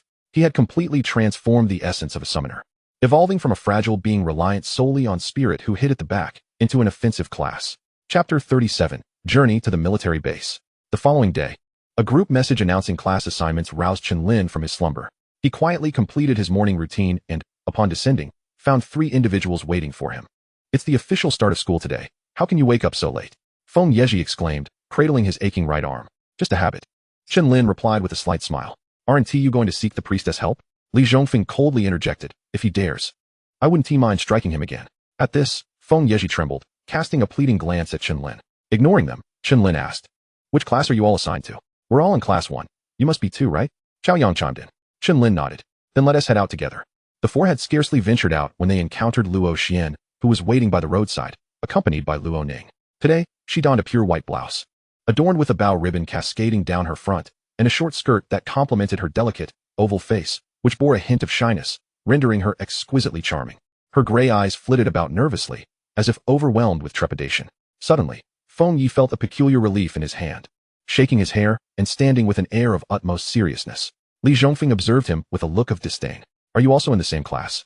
Chen Lin inquired. The 2 nodded vigorously, Luo Xian's face lighting up with relief, as if he had harbored considerable anxiety the previous night. Hee. It's truly wonderful to be in the same class as Lin Go. The dormitory area was not far from the classroom. After a few minutes of walking, the 6 soon located their designated class. Upon entering, a multitude of gazes turned towards them, still astonished by the astonishing feat of vanquishing the top 10 newcomers solely with a single summoning artifact, a performance that had never been witnessed before. Chen Lin, unfazed, casually chose a seat at the back, near the window, with the 5 following suit beside him. As students gradually filled the room, 2 exceptionally beautiful twins entered through the doorway, surveying their surroundings. Upon spotting Chen Lin, Luo Yunying took her sister by the hand and made her way toward him. Seating themselves in front of him, they attracted numerous glances along the way, given their formidable strength, ranking 3rd among the newcomers. Rumor had it that several senior students were devising ways to glean their interests, hoping to gain favor. Consequently, the twins' renown continued to burgeon. Feng Yi gazed at this scene, his eyes brimming with envy. Chen Lin's allure was undeniably potent. Had they not claimed the adjacent seats, he might have found himself in a delightful predicament of being flanked by beauty. After this brief interlude, a tall, elegantly poised figure entered the classroom, Ji Fei. She surveyed the room and announced, "I am Ji Fei, your homeroom teacher. Naturally, if you have any issues, do your best not to seek me out, as I am rather disinclined to intervene." She then pointed at Chen Lin. "You, the one with the greatest strength, shall assume the role of class monitor and be responsible for resolving their matters. Should you encounter difficulties, feel free to consult me." Chen Lin was momentarily taken aback by her casualness. Soon, a look of reluctance crossed his features. "I refuse. After all, being class monitor entailed responsibilities he was not keen on handling." Luo Yunying cast a glance at Chen Lin, then stood up to declare, "I will take on the role of class monitor, Teacher Ji." "Very well, it's settled then," Ji Fei replied with an indifferent nod. The others had no objections. Aside from Chen Lin, she was indeed the most formidable in the class. As for Feng Yi, everyone was aware of the considerable embellishments surrounding his reputation. Ji Fei's demeanor shifted to seriousness as she continued, "You are all geniuses from various provinces, having strived to gain admission to this prestigious academy, presumably in pursuit of better resources and a stable environment for growth. Unfortunately, the situation has drastically changed. The alien races, through decades of planning, have gained an increasingly significant advantage. Our front lines find themselves teetering on the brink of peril. It is possible that a full-scale assault may occur at any moment. Breaching our defenses." The room fell into a stunned silence as the students absorbed her words. The current societal order appeared to be operating smoothly, with various forms of entertainment emerging. The media proclaimed that the situation had improved and urged the public not to live in fear. There had been no adverse news circulating online. Everything seemed calm and serene. Yet now, the ominous declaration of impending catastrophe loomed over them. Noticing their astonishment and confusion, Ji Fei slowly elaborated, "Are you not curious why, in our society, one seldom encounters individuals above the 5th tier? Even among the military stationed to protect entire provinces, the strongest among them barely reach the 4th tier." Upon hearing this, the students began to reflect, and it indeed dawned on them that this was the case. Logically, mid-tier combatants, such as those at the 5th tier, should be attainable for even ordinary practitioners given a decade or more of experience in dungeons. While they may not be commonplace, it should not be exceedingly rare to find them in everyday life or online. Suddenly, a terrifying suspicion crept into their minds. Graduates from top-tier academies were, at the very least, 4th tier or higher, and most of them had unhesitatingly gone to the front lines, thereby securing the peace in the rear. The classroom was engulfed in a profound silence. Due to the information circulating online, many believed that the scarcity of dungeon resources and various other factors had impeded practitioners from advancing. Of course, some parents of those practitioners were 5th or 6th tier warriors and were aware of the situation. However, news that might incite panic was naturally suppressed by governments, resulting in many from civilian backgrounds remaining oblivious to such realities. What was even more pressing was the exponential growth of mutated beasts. Should they not be curtailed? When these beasts surged forth as they had years prior to ravage cities, the front lines would be compelled to dispatch numerous formidable warriors for support. At that point, the alien races would undoubtedly launch their offensive. Thus, Ji Fei cast her gaze upon all the students. "The moment has come for us to rise and take action. The nation has decreed that all academies must send forth their most exceptional talents to military bases to combat the mutated beasts. Of course, those who attain the 1st tier may also apply to join." Chapter 38, Decision. Now, those willing to volunteer for the mission to reduce the number of mutated beasts at the military base, please stand. As soon as she finished speaking, the classroom erupted with the sound of chairs being pushed back. In the rear, Chen Lin and his 3 companions stood in unison. They had learned about this through Chao Yang in advance and exhibited no hesitation whatsoever. Luo Xian, witnessing this, immediately rose as well, along with Luo Ning. He suddenly recalled Chen Lin's earlier words and grasped their meaning. However, both trusted Chen Lin unconditionally. In the front row, Luo Yunying and Luo Lan also stood up promptly.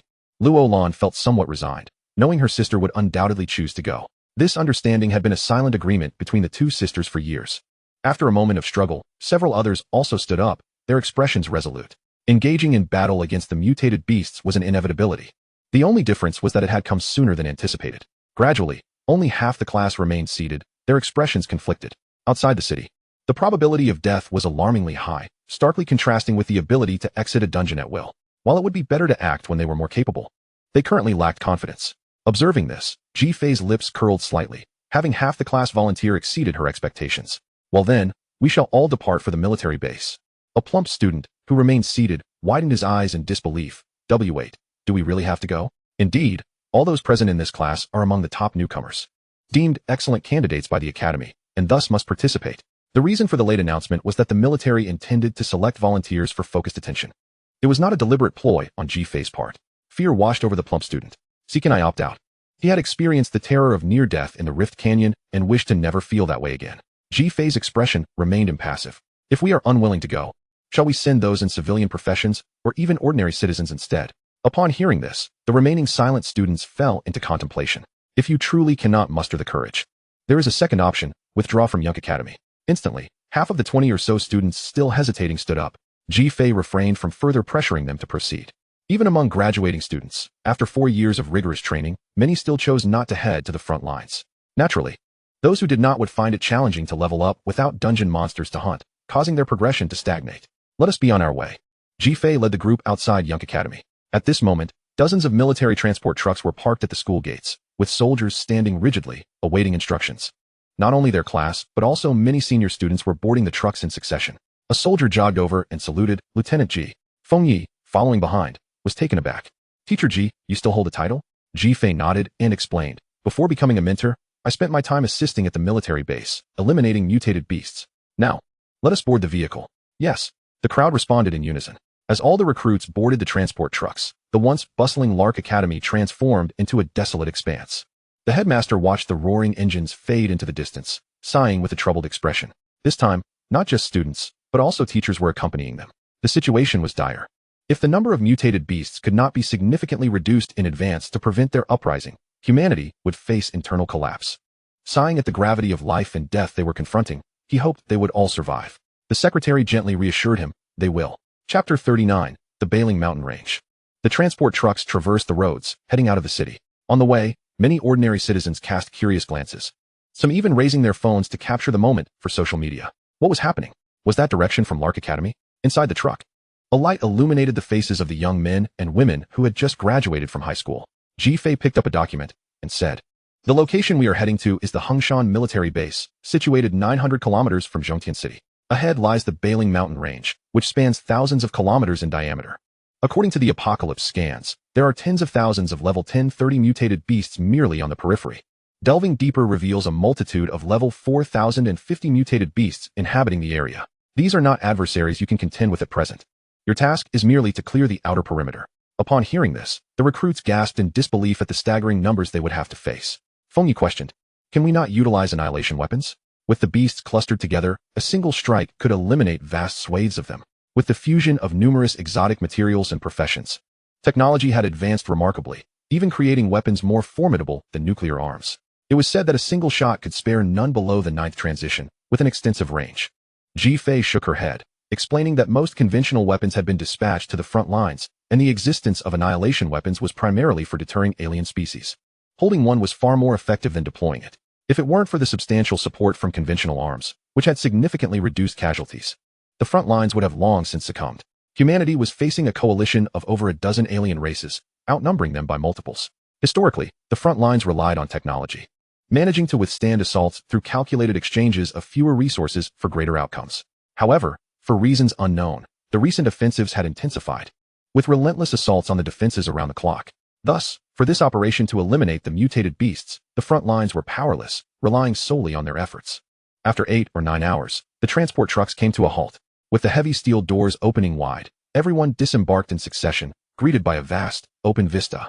In the distance lay the undulating mountain range, the setting sun casting a crimson hue over the trees. Several soldiers clad in black combat uniforms stood in formation, poised as if awaiting their arrival. Besides them, students from neighboring academies poured in from various directions. However, compared to the recruits from Lark Academy, their numbers were quite sparse.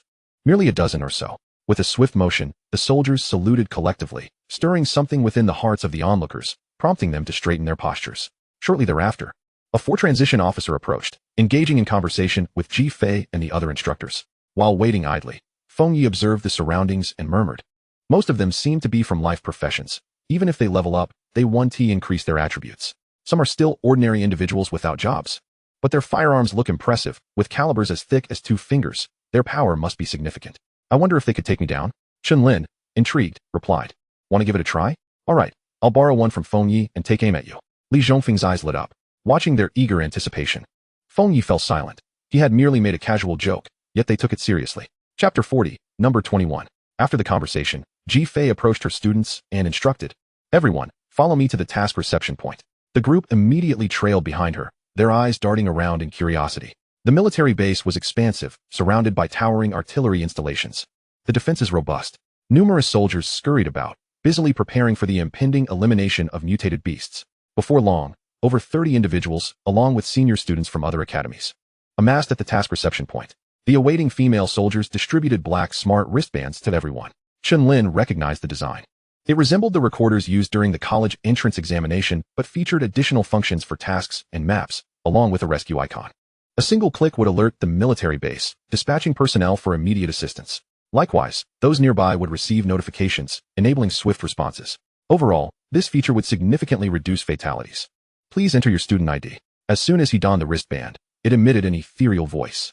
Chen Lin tapped the enlarged digits a few times, and the verification was swiftly completed. Welcome, Number 21 is pleased to serve you. For this operation to eliminate the mutated beasts, each student is required to accept and complete at least one task today. You have yet to meet the day's requirement. Please promptly accept the task at the reception point. Are we starting already? Chen Lin strode over to the screen displaying numerous tasks, quickly scanning through them. He disregarded the challenging tasks requiring 4 or 5 transitions. As although Hyman could unleash a full-force 4-transition attack, it was merely an approximation, not a guarantee. Encountering an exceptionally powerful level 40 mutated beast while traversing the mountains would undoubtedly spell danger. It was wiser to accept several ordinary tasks with a 3-transition requirement, as the risk was manageable. Suddenly, Chen Lin sensed a gaze upon him and turned to find Luo Xian and Luo Ning, who had followed him closely, looking at him with pleading eyes. As both were support roles, they needed to form a team, or else they would struggle in the wilderness. After pondering, Chen Lin shook his head. The tasks I intend to accept would be too challenging for both of you. Hearing this, Luo Xian felt disheartened. But upon noticing the 3 transition tasks Chen Lin was pointing out, his eyes widened in surprise. These tasks were of a level that they would be unable to assist with. Luo Xian, astonished that Chen Lin was willing to take on such high-level tasks without even needing time to acclimate after just arriving outside the city, couldn't help but caution. Lin Gu, please be careful. All right, Chen Lin nodded. While I cannot team up with you, it seems there are others willing. He cast a glance at Feng Yi, whose eyes were fervently signaling him, a smile gracing his lips. Good brother. Feng Yi was immensely touched, gripping Chen Lin's right hand tightly, gratitude nearly spilling from his eyes. Luo Xian and Luo Ning, without hesitation, chose to heed their older brother's advice, and the 3 swiftly formed a team. Feng Yi then extended invitations to others. Zhongfeng. The wilderness is fraught with dangers. We might encounter unforeseen circumstances. How about we look out for each other? Get lost, Li Zhongfeng replied disdainfully, selecting a task before departing with a female support classmate. Chaoyang Wei. Before he could finish, Chaoyang interrupted. You're at least a hidden profession. Don't be so cowardly. A team of 4 will be fine. If anything happens, just send a distress signal. If we're nearby, we'll come to collect your corpse. Suddenly, Feng Yi was engulfed by a palpable sense of malevolence surrounding him, suffocating his breath. Unable to enlist the help of his exceptionally skilled roommate, he reluctantly sought out other, less reliable classmates. Before long, Chen Lin had selected 3 tasks to eliminate the rampaging black ape, the double-toothed giant tiger, and the blood-scale giant crocodile, all situated approximately 200 kilometers away. The locations were favorably aligned on the map, allowing for a significant reduction in travel time. Chapter 41, Task Acquisition. The positions of all the mutated beasts had been meticulously determined by array masters, who employed miniature drones inscribed with observation eyes to conduct a comprehensive search. Each mutated beast possessed a territorial instinct, typically remaining close to their lairs, thus minimizing the chances of a failed hunt. Furthermore, thousands of drones continued to hover throughout the mountains, keeping vigilant watch. With the observation eyes inscribed upon them, their visual range extended to 5 kilometers, constantly updating the movements of the mutated beasts. This cleansing operation had been thoroughly prepared by various military bases, ensuring that the trainees could engage the mutated beasts with greater ease and stability. Of course, their safety was also a paramount concern. Every individual dispatched for the mission was permitted to acquire 3 high-explosive grenades and a powerful handgun equipped with 7 armor-piercing rounds. These weapons were crafted from specialized materials, potent enough to injure mutated beasts around level 20. However, whether one could land a hit depended solely on the individual's skill.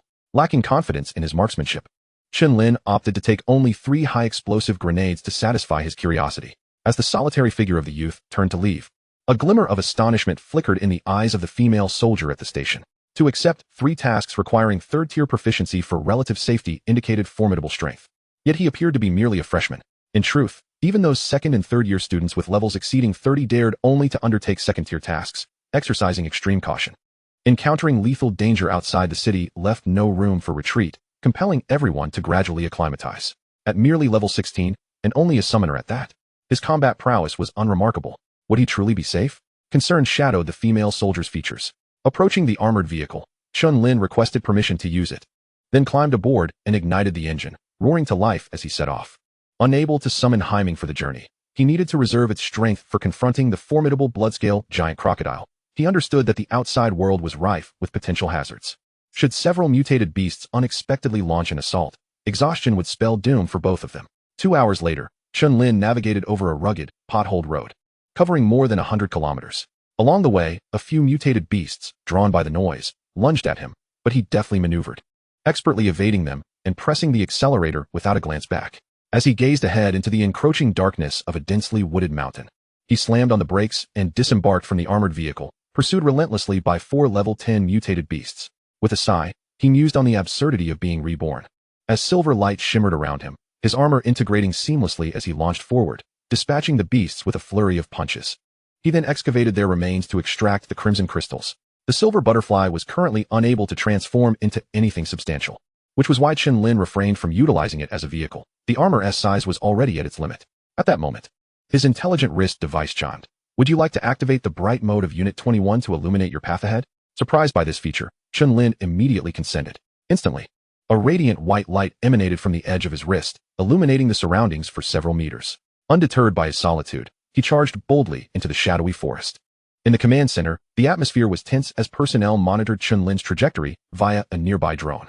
His route seemed alarmingly incorrect. He was approaching the territory of mutated beasts above level 30 without pausing. Quickly, check what tasks he has accepted. A middle-aged man in a General S uniform commanded. The woman controlling the screens rapidly manipulated the controls, her voice tinged with shock. He is targeting a level 33 rampaging black ape, a 36-level double-toothed giant tiger, and a 39-level bloodscale giant crocodile, all tasks requiring third-tier strength. The last one is even near fourth-tier difficulty. Have they lost their minds? Yang Xiao massaged his temples, glancing at the lists provided by various instructors, his mouth twitching in disbelief. Is this the most formidable freshman of this year from the Lark Academy? At only level 16. How dare he accept tasks that exceed his capabilities by over 2 tiers? Furthermore, mutated beasts, akin to humans, possessed inherent talents, making them far more ferocious than the creatures encountered in dungeons, while others prudently selected targets weaker than themselves. He boldly pursued tasks involving beasts far beyond his level, essentially courting death. However, upon seeing him among the key targets, Yang Xiao ultimately set aside his reservations. Those who were fully aware of the risks yet still rose to the challenge were unlikely to betray humanity, even if they were a bit reckless. He promptly issued orders for 4 armed helicopters to approach Chen Lin's vicinity. Should he encounter danger, they would initiate rescue without waiting for him to signal. Observing the screen where Chen Lin, clad in silver armor, swiftly traversed the mountains, Yang Xiao let out a long sigh. Compared to other bases, their Hengduan base was likely to lag behind. Chapter 42, The Rampaging Black Ape. Dreadful sounds echoed from a distance. If Chen Lin unleashed his full power, he could reach the target in 10 minutes. But to avoid attracting the attention of nearby mutated beasts, he had to temper his speed. Suddenly, his intelligent wrist device alerted him.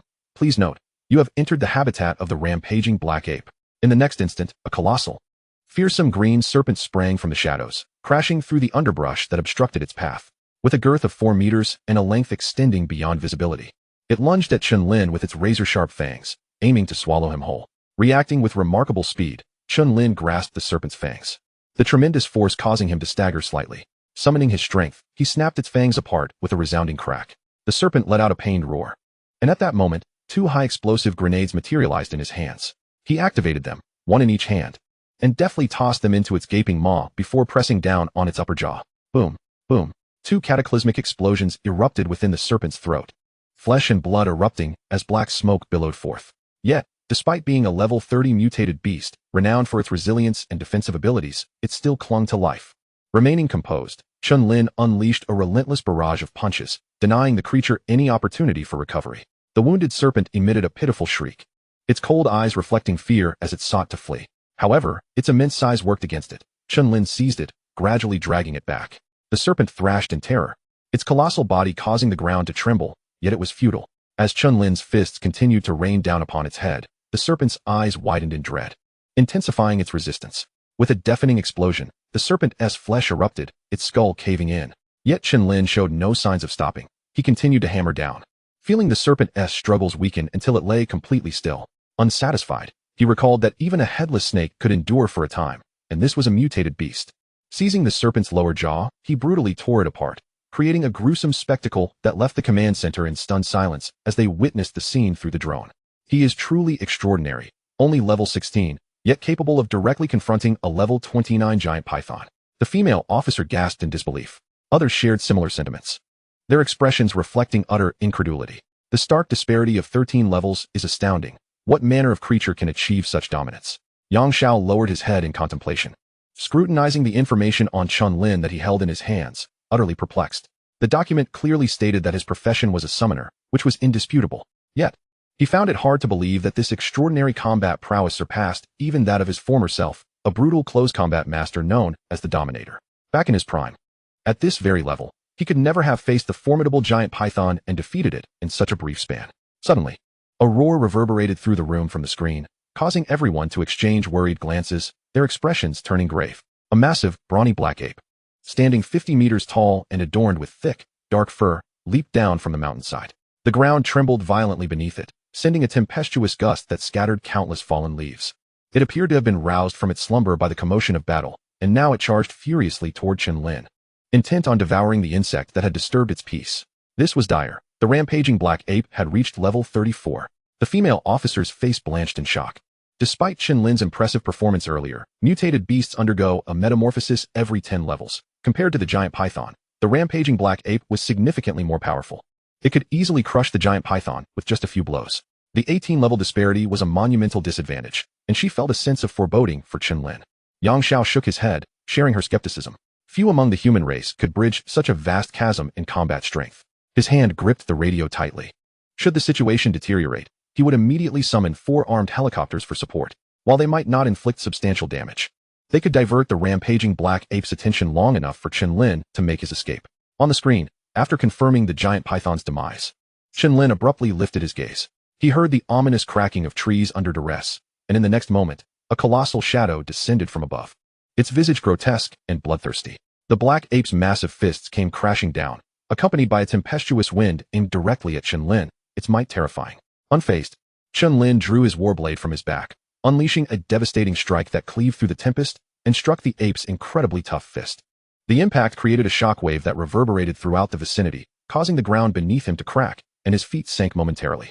However, he remained entirely unscathed, as all damage was absorbed by the silver disc, and he barely felt the force of the blow. With a furious roar, the black ape was incensed that this seemingly insignificant ant could withstand its assault.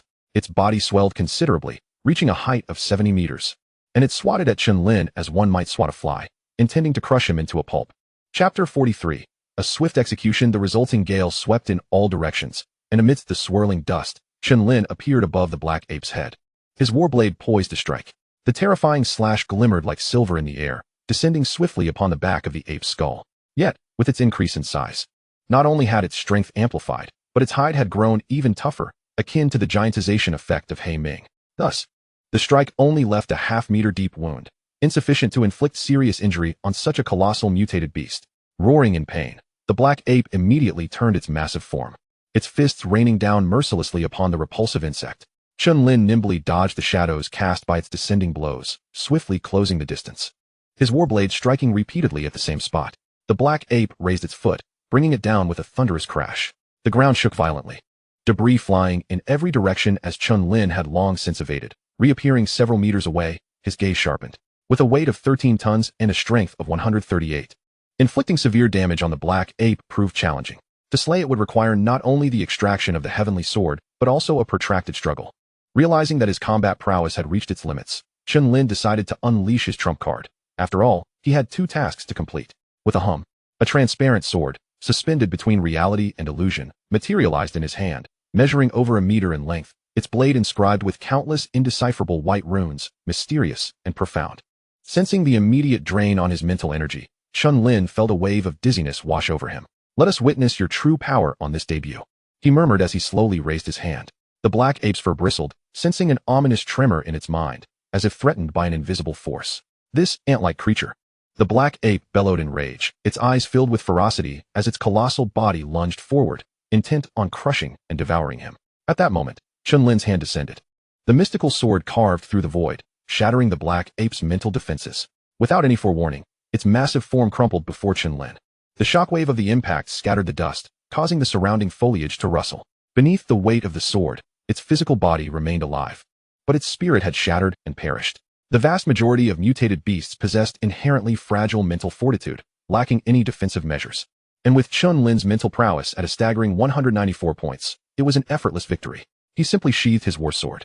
In the distance, aboard the support helicopters, several soldiers exchanged bewildered glances. Was their assistance truly necessary? Silence fell over the command center as everyone stared at the screen, utterly bewildered by the unfolding events. After a moment of contemplation, Yang Xiao discerned that this was likely the result of a mental trauma attack. Such skills were exceedingly rare, with few effective countermeasures, perfectly countering the spiritually weak, mutated beasts, thus enabling an instantaneous kill. What astonished him most was Chen Lin's terrifying combat strength. He could indeed withstand an 18-level disparity and engage the rampaging black ape without sustaining a scratch. The most startling aspect was that this did not appear to be a burst of power. It seemed to be his regular combat capability. This was the most alarming factor.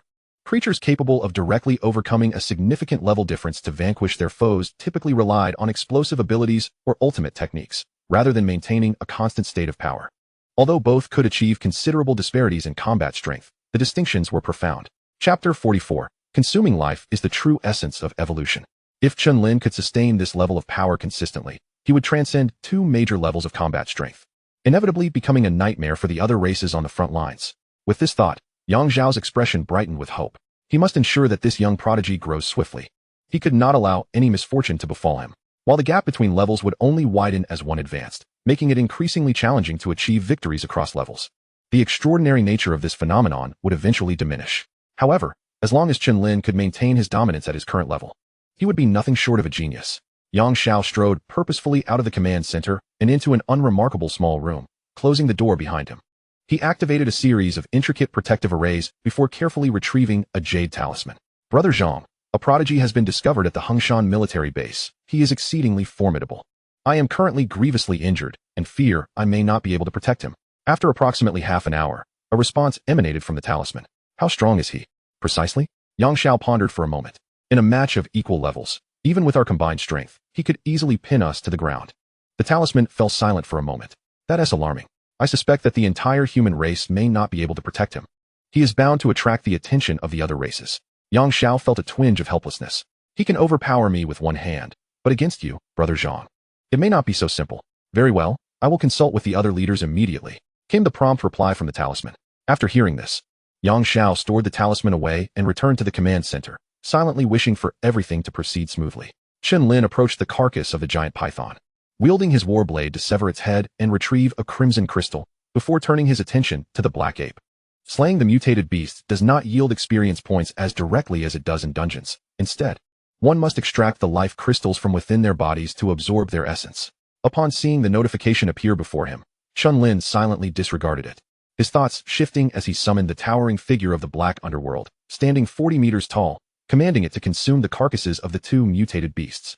Soon, his evolution points increased by 0.2, leaving him far from the requisite 1,200, having previously devoured a plethora of fruit resources without gaining any evolution points.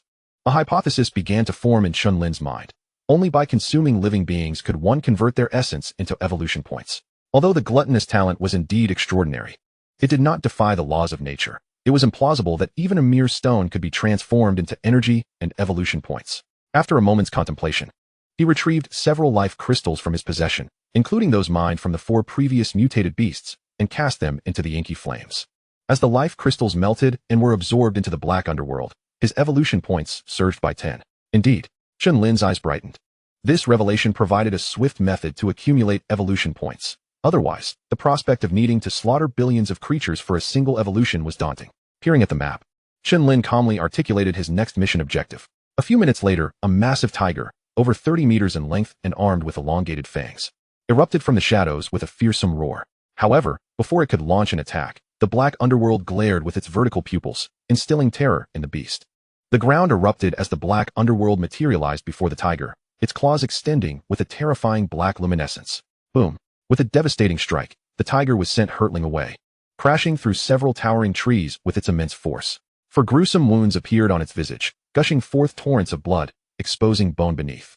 Yet, before it could recover from the agony, the black underworld was upon it again, this time enveloped in dark flames that exuded a dreadfully oppressive aura, invoking sheer terror within the massive tiger. Flee! This thought overwhelmed the tiger's mind. Yet, it was no match for the black underworld's speed and was quickly overtaken, savagely torn apart. Within mere seconds, the tiger was entirely consumed by the black flames, leaving not even a bone behind, only a patch of ash scattered by the wind. This brutal scene, witnessed by the command center through miniature drones, instilled a sense of dread among the observers. The force emanating from those vertical pupils sent shivers down their spines, making them feel as though death was imminent. At that moment, Yang Xiao suddenly recalled that Chen Lin was indeed a summoner. The prowess of his summoned creature surpassed even his own. Two prodigies. Yang Xiao managed a wry smile, feeling a poignant sense of the waves of the past being supplanted by the waves of the future. Suddenly, a female officer murmured, could he truly complete all 3 missions? At her words, admiration bloomed on everyone's faces. Chapter 45, Crushing the Giant Crocodile. The black underworld, with its master, raced swiftly through the forest, where mutated beasts of level 30 and above roamed freely. Yet, under its intimidating presence, no beast dared approach, merely lurking in the shadows, watching the colossal black wolf retreat. Beside a lake several hundred meters deep, a giant crocodile, adorned with blood-red scales and measuring over 100 meters in length, lay with its eyes closed in repose. Suddenly, it sensed something amiss, snapping its blood-red vertical pupils open, unleashing a terrifying wave of ferocity. Roar! This roar served as a warning to any intruders encroaching upon its territory. In an instant, the black underworld bared its fangs, exuding a terrifyingly brutal aura that overshadowed even that of the giant crocodile. Within moments, its form expanded dramatically, reaching a towering height of 161 meters and an astonishing length of over 300 meters. Feeling an overwhelming pressure, the enraged crocodile charged forward, each step shaking the ground and echoing thunderously. Seeing this, Chen Lin quickly retreated several dozen meters. Roar! The black underworld was engulfed in dark flames, its claws glowing with an ominous light, while a halo of golden radiance emanated from its skin and fur, signifying its unyielding strength. The giant crocodile opened its colossal jaws, revealing rows of razor-sharp teeth capable of effortlessly severing steel. Yet, when it bit down upon the golden light, its jaws could not close, producing a grinding sound. The black underworld regarded it coldly, raising its lethal claws to strike down violently, instantly shredding countless blood-red scales and flesh into a gruesome mess. Roar! The crocodile shrieked in fury, swinging its massive tail, which was enveloped in blood, unleashing a terrifying force as it turned to lash out at the black underworld. Boom! The ground was gouged, leaving deep scars as the black underworld barely managed to halt its momentum. Roar! The crocodile pressed its advantage, launching itself forward, clamping its jaws around the black underworld's neck and dragging it into the lake behind them. Boom! A colossal splash erupted, sending water soaring into the air and inundating the surrounding land. Beneath the surface, the two behemoths clashed violently, churning the water into a murky chaos. The lake's surface roiled with immense waves, crashing and creating thunderous sounds. Yet, the black underworld's dark flames showed no signs of extinguishing. Rather, the surrounding water heated up, rising in temperature under the intense heat. Even with the environmental advantage, the crocodile was utterly suppressed, its attempts to unleash its bloodlight talent yielding no damage whatsoever. Were it not for the inherent toughness of mutated beasts and their tenacity for life, it would have been dispatched in mere moments. In just a few minutes, the water level of the vast lake had decreased by nearly half, the silt and debris obscuring visibility of the depths below. Suddenly, the surface erupted as the black wolf emerged, its front limbs clawing onto the land. It shook its body, the dark flames evaporating the droplets of water clinging to its fur, and slowly made its way towards Chen Lin, towering over 300 meters. With a height of 162 meters, it exuded an overwhelming sense of dominance, heightened by the ferocity it had just displayed, causing those nearby to tremble in awe. It had triumphed. It had truly completed all 3 tasks. The command center erupted in joyous exclamations, and Yang Xiao smiled, impressed.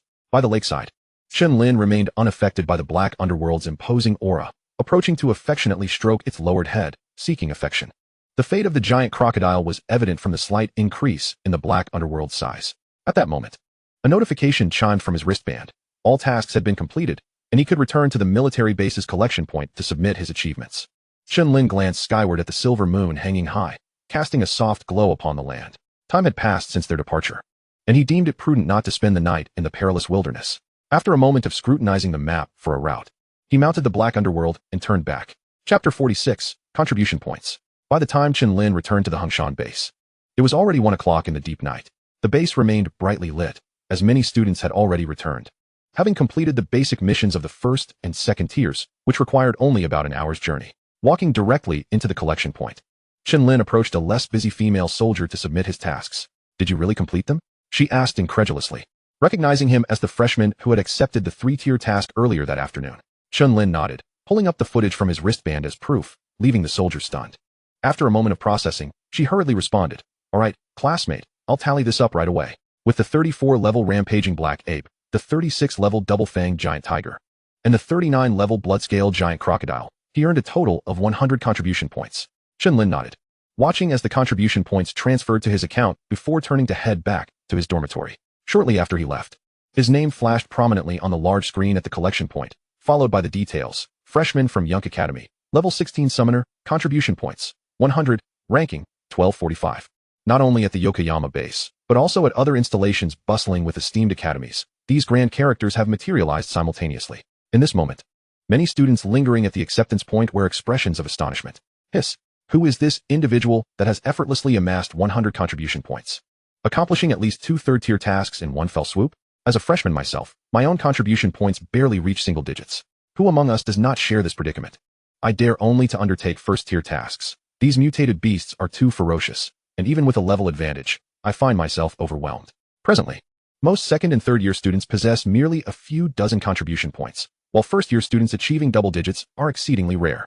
As for those boasting over 100 contribution points, they are predominantly fourth-year students. Of course, some exceptionally powerful third-year students have also crossed the 100 mark, undoubtedly having completed multiple third and fourth-tier tasks in succession. Regarding the daunting fifth-tier tasks, only mentors possess the strength to tackle them. The astonishment of the crowd stems from the fact that Chen Lin is merely level 16, a mere freshman. Does this not imply that he has traversed 2 major tiers, successfully slaying 2 mutated beasts above level 30? After all, there is a limit to the number of tasks one can undertake, at most 2 individually or 5 in a team. Additionally, second-tier tasks yield only a handful of contribution points, which are clearly insufficient. Given the current time frame, one can only embark on a single journey.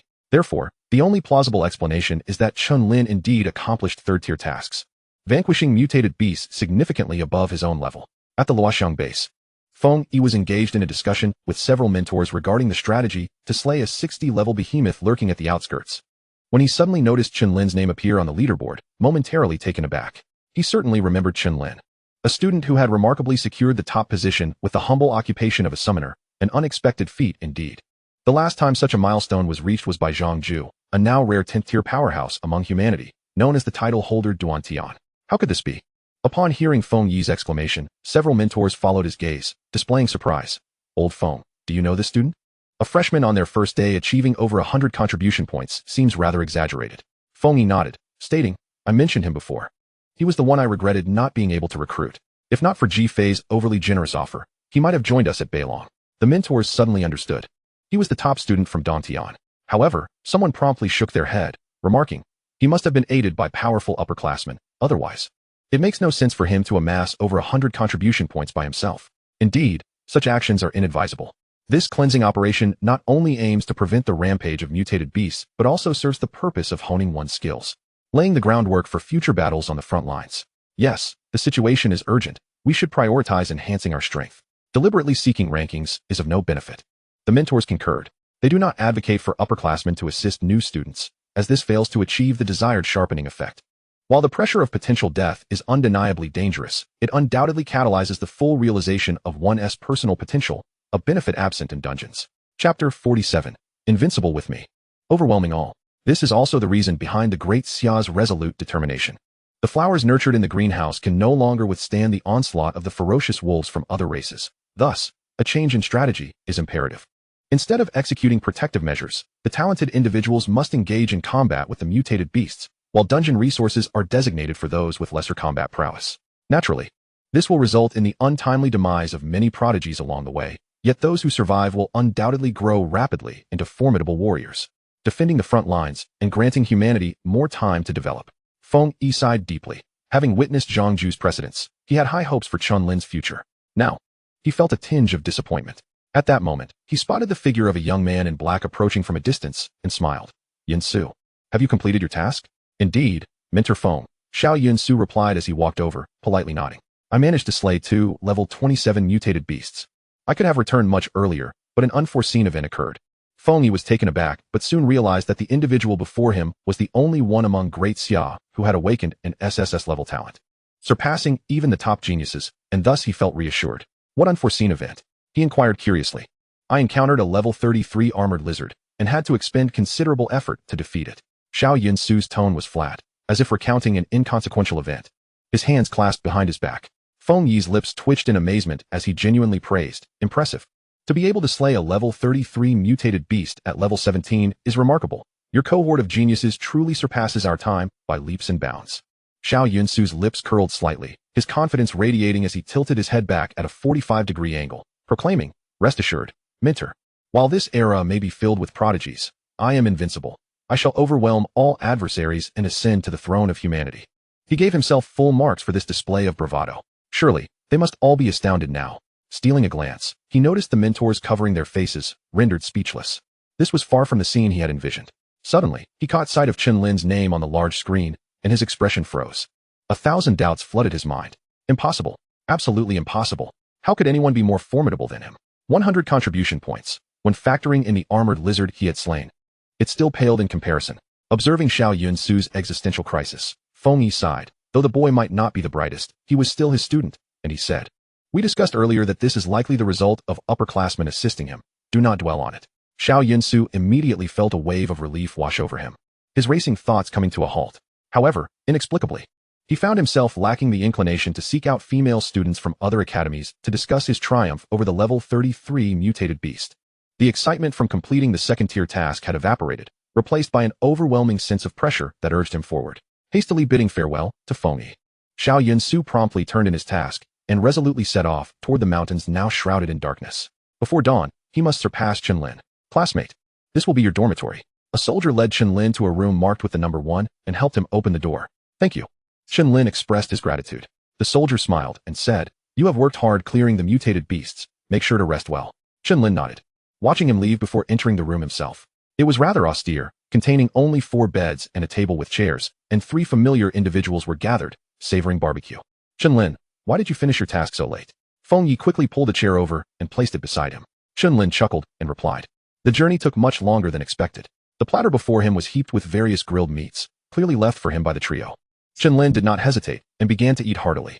Since becoming a professional and battling in various locations, going over 10 hours without food had nearly become the norm. If not for his extraordinary physical constitution, he would have scarcely endured it. What kind of task did you undertake that required such depth? Feng Yi inquired, curious. I had to slay a level 34 rampaging black ape, a level 36 double-toothed giant tiger, and a level 39 blood-scaled giant crocodile. It was easier than I anticipated. Chen Lin replied, taking a bite of the crispy yet tender beef and swallowing, his expression unperturbed. Upon hearing this, Feng Yi was utterly shocked. Dropping the skewer from his hand, how could you possibly return alive after defeating them all? Slaughtering them was quite straightforward. The only issue was the distance, which required a considerable amount of travel time, Chen Lin explained.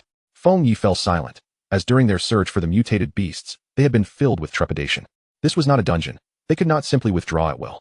If they encountered even more ferocious mutated beasts outside of their tasks, the entire team could easily be annihilated. The probability of such an occurrence was not insignificant. It was rumored that shortly after entering the mountains, a team of freshmen in their teens had encountered misfortune. Fortunately, their location was not deeply entrenched and was in close proximity to the base. Thus, the dispatched reinforcements arrived swiftly to rescue them. Had they ventured into a level 20-30 area, they would likely have succumbed before assistance could reach them. Chapter 48, Challenging Missions. This explains why most individuals tend to undertake tasks that are less formidable than their own capabilities. Even in the face of unforeseen events, they possess the means to cope. Without commensurate combat power, embarking on such risks is ill-advised. Is this not a reasonable stance? Li Zhongfeng took a sip of water to steady his nerves and remarked, I am not the least bit surprised that Chen Lin can achieve such heights. His summoned entities are capable of delivering a blow strong enough to nearly end his own existence. Li Zhongfeng's aversion to the matter diminished. If Chen Lin's prowess continued to grow, wouldn't it mean that being defeated in a single strike was hardly a source of embarrassment? One day, should Chen Lin ascend to the throne, he could even boast about this incident. With this thought, Li Zhongfeng broke into a smile. You are currently only at level 16. Yet such a disparity in combat power is rare among humanity, Xiao Yang exclaimed, his expression one of awe. I feel you surpass even that Xiao Yunxiu in terms of extraordinary talent. Chen Lin smiled in silence, fully aware of the reasons behind his remarkable combat potential. As long as Haiming continued to devour and evolve, it would become an unstoppable force, requiring no reliance on leveling up. Furthermore, he would passively grow stronger alongside it. The silver disc, too, would eventually become impervious to even the most formidable of 10 transformation warriors, provided there were sufficient metallic resources. With continued fusion, the weight of the silver disc would gradually increase. Its current 13 tons already exuded a terrifying power. With Chen Lin's strength and kinetic energy doubled, each strike would feel as though Mount Tai were crashing down upon one. As it grew to tens of thousands, or even hundreds of thousands of tons, even if his strength were modest, a casual punch would rend the very fabric of the earth. For Chen Lin himself was unaffected by any constraints of armor. Even the heaviest burdens could be wielded with the ease of an extension of his own being. Li Zhongfeng scoffed. Chen Lin's summoned entity possesses at least an SS-level growth talent, with potential no less than that of an SSS level. Feng Yi observed this scene with a sense of déjà vu, his lips twitching. Previously, he had looked down upon Chen Lin, deeming his accolades inflated. Yet now he seemed to be singing an entirely different tune. Feng Yi, how fares your team? Chen Lin inquired suddenly. Upon hearing this question, Feng Yi's expression soured. The two individuals he had recruited were overly cautious, so much so that they dared not engage, leaving the majority of the fighting to him. Luo Xian had barely managed to defeat a single mutated beast, and they had only completed 2 tasks before retreating from the mountains due to the looming danger. Sighing softly, Feng Yi glanced at Li Zhongfeng and Xiao Yang. You both have consumed quite a bit, haven't you? The two exchanged puzzled looks. You've feasted on the barbecue I specifically prepared for you. You are now under my command, Feng Yi exclaimed with a grin. Hurry and accept my invitation to form a team. Li Zhongfeng maintained a cold demeanor. I'll repay you 100 skewers tomorrow. And how will you repay me? Feng Yi erupted. This is meat I painstakingly prepared using a family secret recipe, worth more than 100 billion to others. How dare you even suggest repayment? Li Zhongfeng laughed in exasperation. You can take it or leave it. A mere weakling like you. If it weren't for Chen Lin's presence, I would assure you a swift demise. You dare to threaten me? Feng Yi countered, anger flaring. Do not push me to unleash my full strength. Li Zhongfeng produced a battle blade. Come then. In an instant, Feng Yi fell to his knees, clutching Li Zhongfeng's leg, since you refused to yield to gentler persuasion. Do not blame me for employing more desperate measures. The three fell into an awkward silence, the atmosphere thick with tension. Li Zhongfeng's mouth twitched. He had anticipated a confrontation. Yet here was Feng Yi, kneeling before him. Let go and take your antics elsewhere. Never.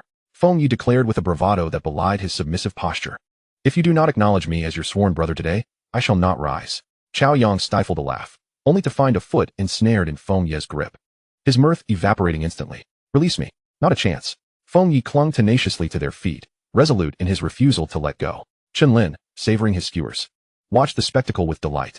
At 9 in the morning, a peculiar scene unfolded at the task acceptance point. 2 individuals dragging another, who was firmly clutching their legs. Li Zhongfeng's expression darkened. They shared a bed for sleeping, and Feng Yi was proving exceedingly tenacious. Outside, Luo Xian and Luo Ning observed this oddity with confusion.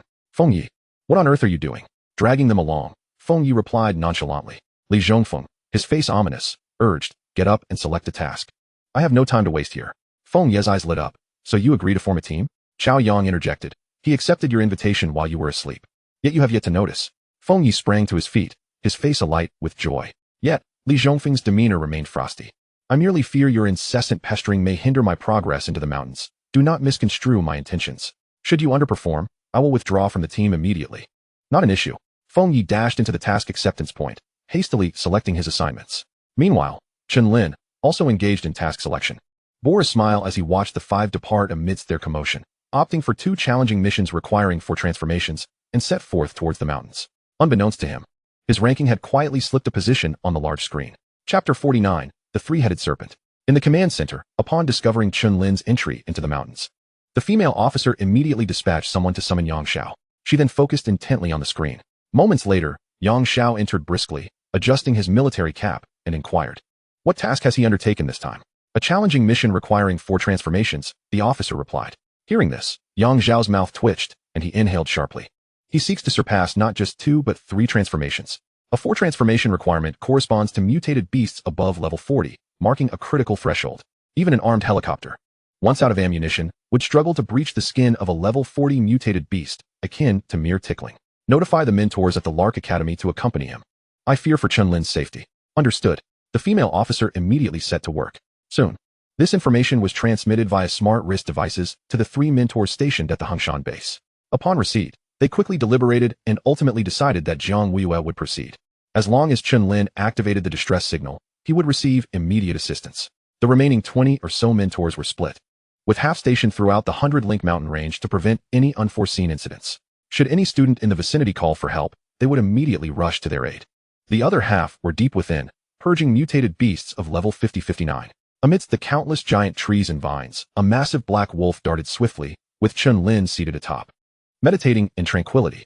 Approximately an hour later, they arrived at the mission's target location. This speed was several times faster than before, saving a significant amount of time.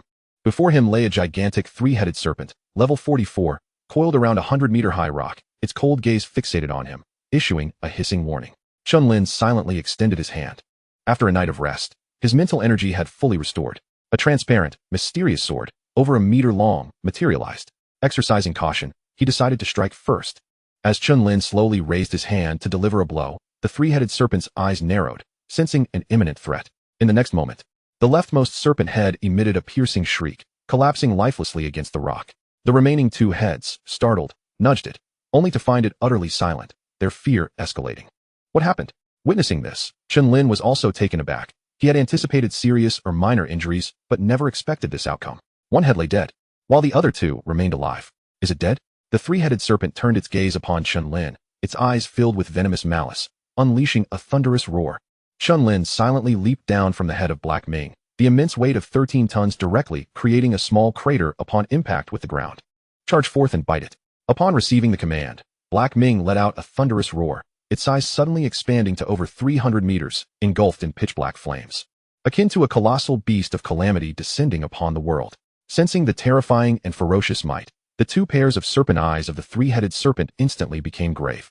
A surge of potent venom swirling in its throat. Witnessing this spectacle, Black Ming dashed forward, demolishing the towering trees in its path, causing the ground to tremble as golden light began to shimmer. Hiss! The 3-headed serpent's wings flapped violently, its massive maw suddenly opened to unleash a torrent of purple venom. The sheer size of Black Ming left no room for evasion. It braced itself against the onslaught, its fangs sinking into the central serpent's head, dragging it down to the earth in a tumultuous roll, stirring up clouds of dust. Hiss! The seemingly indomitable golden light was ensnared by the venom, gradually succumbing to its corrosive influence until it began to shatter. Observing the scene, another serpent head, enraged by the frenzied assault upon its counterpart, opened its fangs wide and viciously crushed the golden light, piercing into Black Ming's flesh. Instantly, the venom spread through Black Ming's body, coursing through its veins and beginning to dissolve its innards. A roar. With its colossal attributes nearing 1,000, Black Ming withstood the venom's onslaught, its claws glowing with darkness as it forcefully swatted away the serpent head that clung to it. Chen Lin stood at the periphery, quietly casting enhancement and recovery spells before drawing the celestial sword, his figure vanishing in an instant. He reappeared abruptly before the 3-headed serpent, driving the sword forcefully into its eye. Hiss! In response to the excruciating pain, the serpent head let out a heart-wrenching shriek. Its fierce gaze locked onto the rapidly descending Chen Lin, who was immediately targeted for a bite. At that moment, claws imbued with dark flames swung towards it, slamming it into the ground. Chapter 50. The terrifying span of combat power. In the air, witnessing the massive serpent tail, over 30 meters wide, whip up a tempest, Chen Lin immediately raised his sword to defend. Boom! A white shockwave erupted at the center, and Chen Lin's figure plummeted like a missile to the earth, sending dust billowing. Observing this, Black Ming's vertical pupils filled with fury. Empowered by enhancement spells, its combat prowess surged, claws shrouded in dark energy explosively tearing through the air. Hiss! The serpent's tough hide, at that moment, was rendered as fragile as paper, ripped open with a gaping wound several meters deep, blood gushing forth. The 3-headed serpent bellowed, its massive body coiling around Black Ming, exerting tremendous force to strangle it, while 2 serpent heads simultaneously launched an assault from different directions. With attributes exceeding 1,000, Black Ming exuded a fierce aura, displaying no hint of fear as it swatted away the attacking serpent head. In an instant, it pivoted, sinking its fangs into the neck of the other serpent head, violently tearing as if intent on ripping it apart. Boom! The 200-meter beasts clashed with each other. The spectacle terrifying, as countless clods of earth exploded, trees crumbled, and the ground shook violently. Chen Lin rose from the dust, feeling a slight numbness in his chest, but otherwise unscathed. One could only say that the defense of the silver butterfly remained remarkably reliable. It was worth the vast resources he had expended to nurture it. Watching the increasingly frenzied struggle of the two titans, Chen Lin seated himself upon a nearby rock, firmly planting the silver warblade. There was little more he could do to assist. All that remained was to wait for Black Ming to gradually wear down its opponent. To attain a combat power of the fourth transformation, he needed to further enhance the silver butterfly. At that moment, not far away, a tall woman clad in white battle armor appeared on a giant tree with a few agile leaps. Observing the familiar black wolf and the three-headed serpent engaged in combat, her expression turned incredulous. How could it be? I remember Chen Lin was only level 16. How could his summon contend with a level 44 mutated beast? Soon, she noticed Chen Lin sitting on the rock and approached him immediately, her movements light and silent. However, the young man, ever vigilant, sensed her presence and swiftly grasped his warblade, its silver gleam flashing as he prepared to strike. Jiang Wuyue frowned slightly, placing her slender fingers on the blade to halt its trajectory. Instructor? Chen Lin's expression shifted in surprise. He recognized Jiang Wuyue from the freshman competition, where she had stood beside Ji Fei. Jiang Wuyue nodded, feeling the weight of the warblade. Even as a level 59 professional, she had to exert herself slightly to hold it, feeling astonished. No wonder Chen Lin's performance in the dungeon had been so extraordinary. Despite being a summoner, he could easily crush monsters several levels above his own. Instructor, what brings you here? Chen Lin inquired, curiosity evident. In response, Jiang Wuyue unobtrusively retracted her trembling fingers, replying calmly, I was passing by and heard a commotion, so I came to investigate. Is that so? Chen Lin smiled and said, I apologize. I thought you were an enemy. Jiang Wuyue hadn't found anything amiss initially, but upon hearing his apology, any lingering dissatisfaction dissipated. It's fine. Maintaining vigilance in the wilderness is prudent. You never know when you might become the prey. After saying this, Jiang Wuyue cast a sidelong glance behind Chen Lin, her right hand forming a fist as a soft sword materialized and shot forth. Swoosh! A massive lizard, previously concealed and poised to ambush, was revealed. Its expression one of shock. The soft sword pierced through its head, exiting from its tail, blood splattering across the ground. Jiang Wuyue's demeanor remained indifferent as she swiftly retracted the soft sword. You must learn to blend into your surroundings. But exposing your presence so recklessly can lead to easy detection. Chen Lin looked on in awe, exclaiming, Instructor, you're incredible. Hearing this, a subtle smile crept onto Jiang Wuyue's lips. Just then, the 30-meter serpent head descended from the heavens, crashing down with a thunderous roar that shattered the earth, sending countless fissures sprawling, clouds of dust swirling. Roar! The ferocious roar echoed for miles, even causing the air to tremble.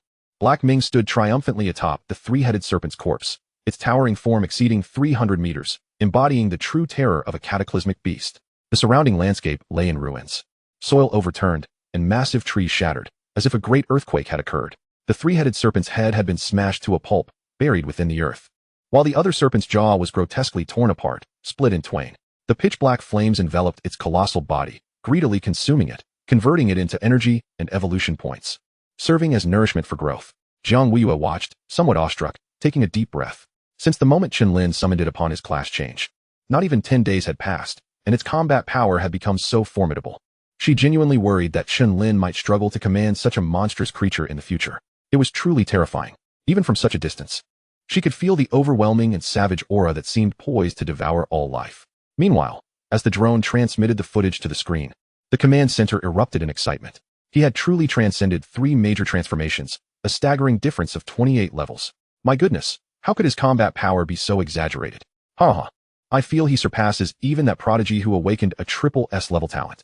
Listening to the exclamations, Yang Xiao felt a surge of excitement. He had underestimated Chen Lin's potential, never imagining he could reach such heights. Could it be that his summon truly possessed an SSS level growth talent? Contemplating this, Yang Xiao's breath quickened, and he hesitated momentarily, pondering whether to continue with the plan.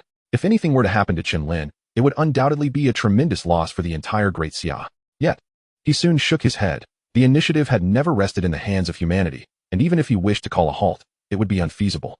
The alien races would not let such a golden opportunity slip by. Chapter 51, The Furious Hornbull. Countless serpentine flames of darkness swirled through the air, merging into Black Ming's body. Its form rapidly diminished as it picked up the celestial sword in its mouth and laid down beside Chen Lin to rest. Chen Lin concluded the enhancement and recovery spells, the fatigue from overextending his mental energy washing over him. He sheathed the celestial sword, transforming it into the form of a celestial staff, and began to meditate to recuperate. Jiang Wuyue, witnessing this, chose not to depart, but instead stood vigil beside him, remaining silent. Approximately half an hour later, having regained some mental clarity, Chen Lin opened his eyes. He glanced at He Ming and communicated telepathically. Are you capable of continuing the fight? Ming opened its deep blue slit-like pupils and slowly rose, replying, "No problem, master." Its formidable physique had already purified most of the venom, and its stamina had improved enough to sustain another battle. Chen Lin nodded and turned to Jiang Wuyue, expressing his gratitude. "Thank you for your protection, mentor." Although equipped with the silver disc, which would safeguard him from mutant beasts, he felt compelled to acknowledge her kind gesture.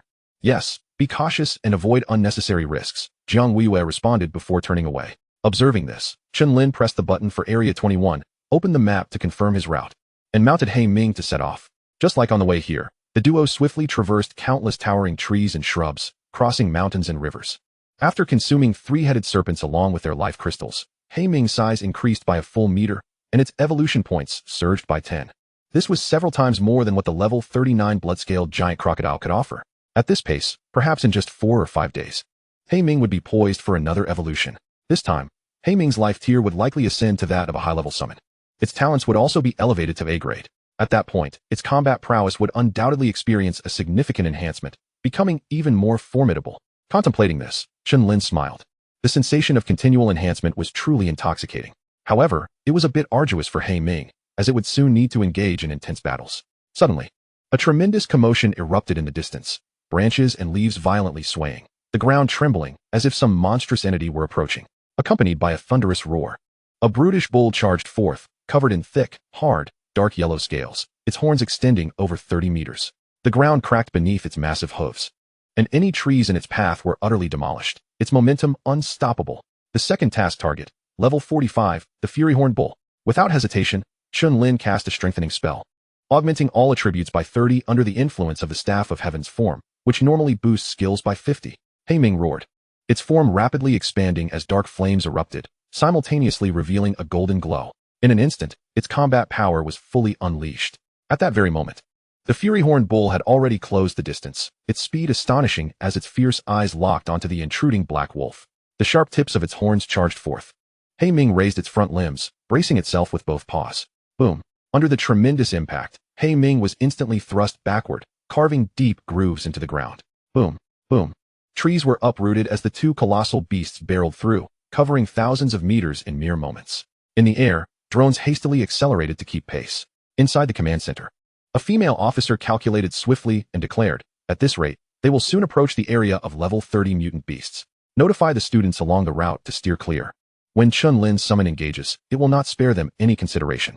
The officer nodded in acknowledgement and immediately took action. Chapter 52, Target. Ming extended its claws, enveloped in dark energy, and with a sudden burst of strength, toppled the fury-horned bull. Boom. The massive body crashed to the ground, clouds of dust billowing. At that moment, a team of 2 men and 3 women, having sprinted several hundred meters, turned back to witness the scene, their expressions filled with astonishment. "Is this the reason the command center wanted us to leave? Phew. Good thing we left quickly, otherwise, we would have perished in the aftermath. Wait a moment, something's off. One is level 45, but why is the other only level 16? Ming, what a peculiar name. It doesn't seem like a mutant beast. Oh my god. Are you telling me that's only level 16? The 5 gazed in disbelief. Nearby, a female instructor stationed in the vicinity sensed the commotion and prepared to intervene. However, Jiang Wuyue appeared silently, standing in her way, stating, "No need to intervene. That is the summon of my first-year student." Hearing this, the instructor was momentarily stunned, her eyes widening in shock. "First year? You can't be serious." Observing her reaction, Jiang Wuyue subtly smirked, responding calmly, "Indeed, he is exceptionally talented in this cohort." The instructor stood dumbfounded. This was not mere excellence, but a prodigy. To possess such combat strength as a first-year student, she had never heard of anything like it. Is this the caliber of a top-tier academy in the Daxiao? The instructor's expression grew complex. "He is your student?" Jiang Wuyue stiffened momentarily, then coughed lightly. "Well, you could say that. Having been childhood companions with Ji Fei, her students were akin to her own. It made perfect sense."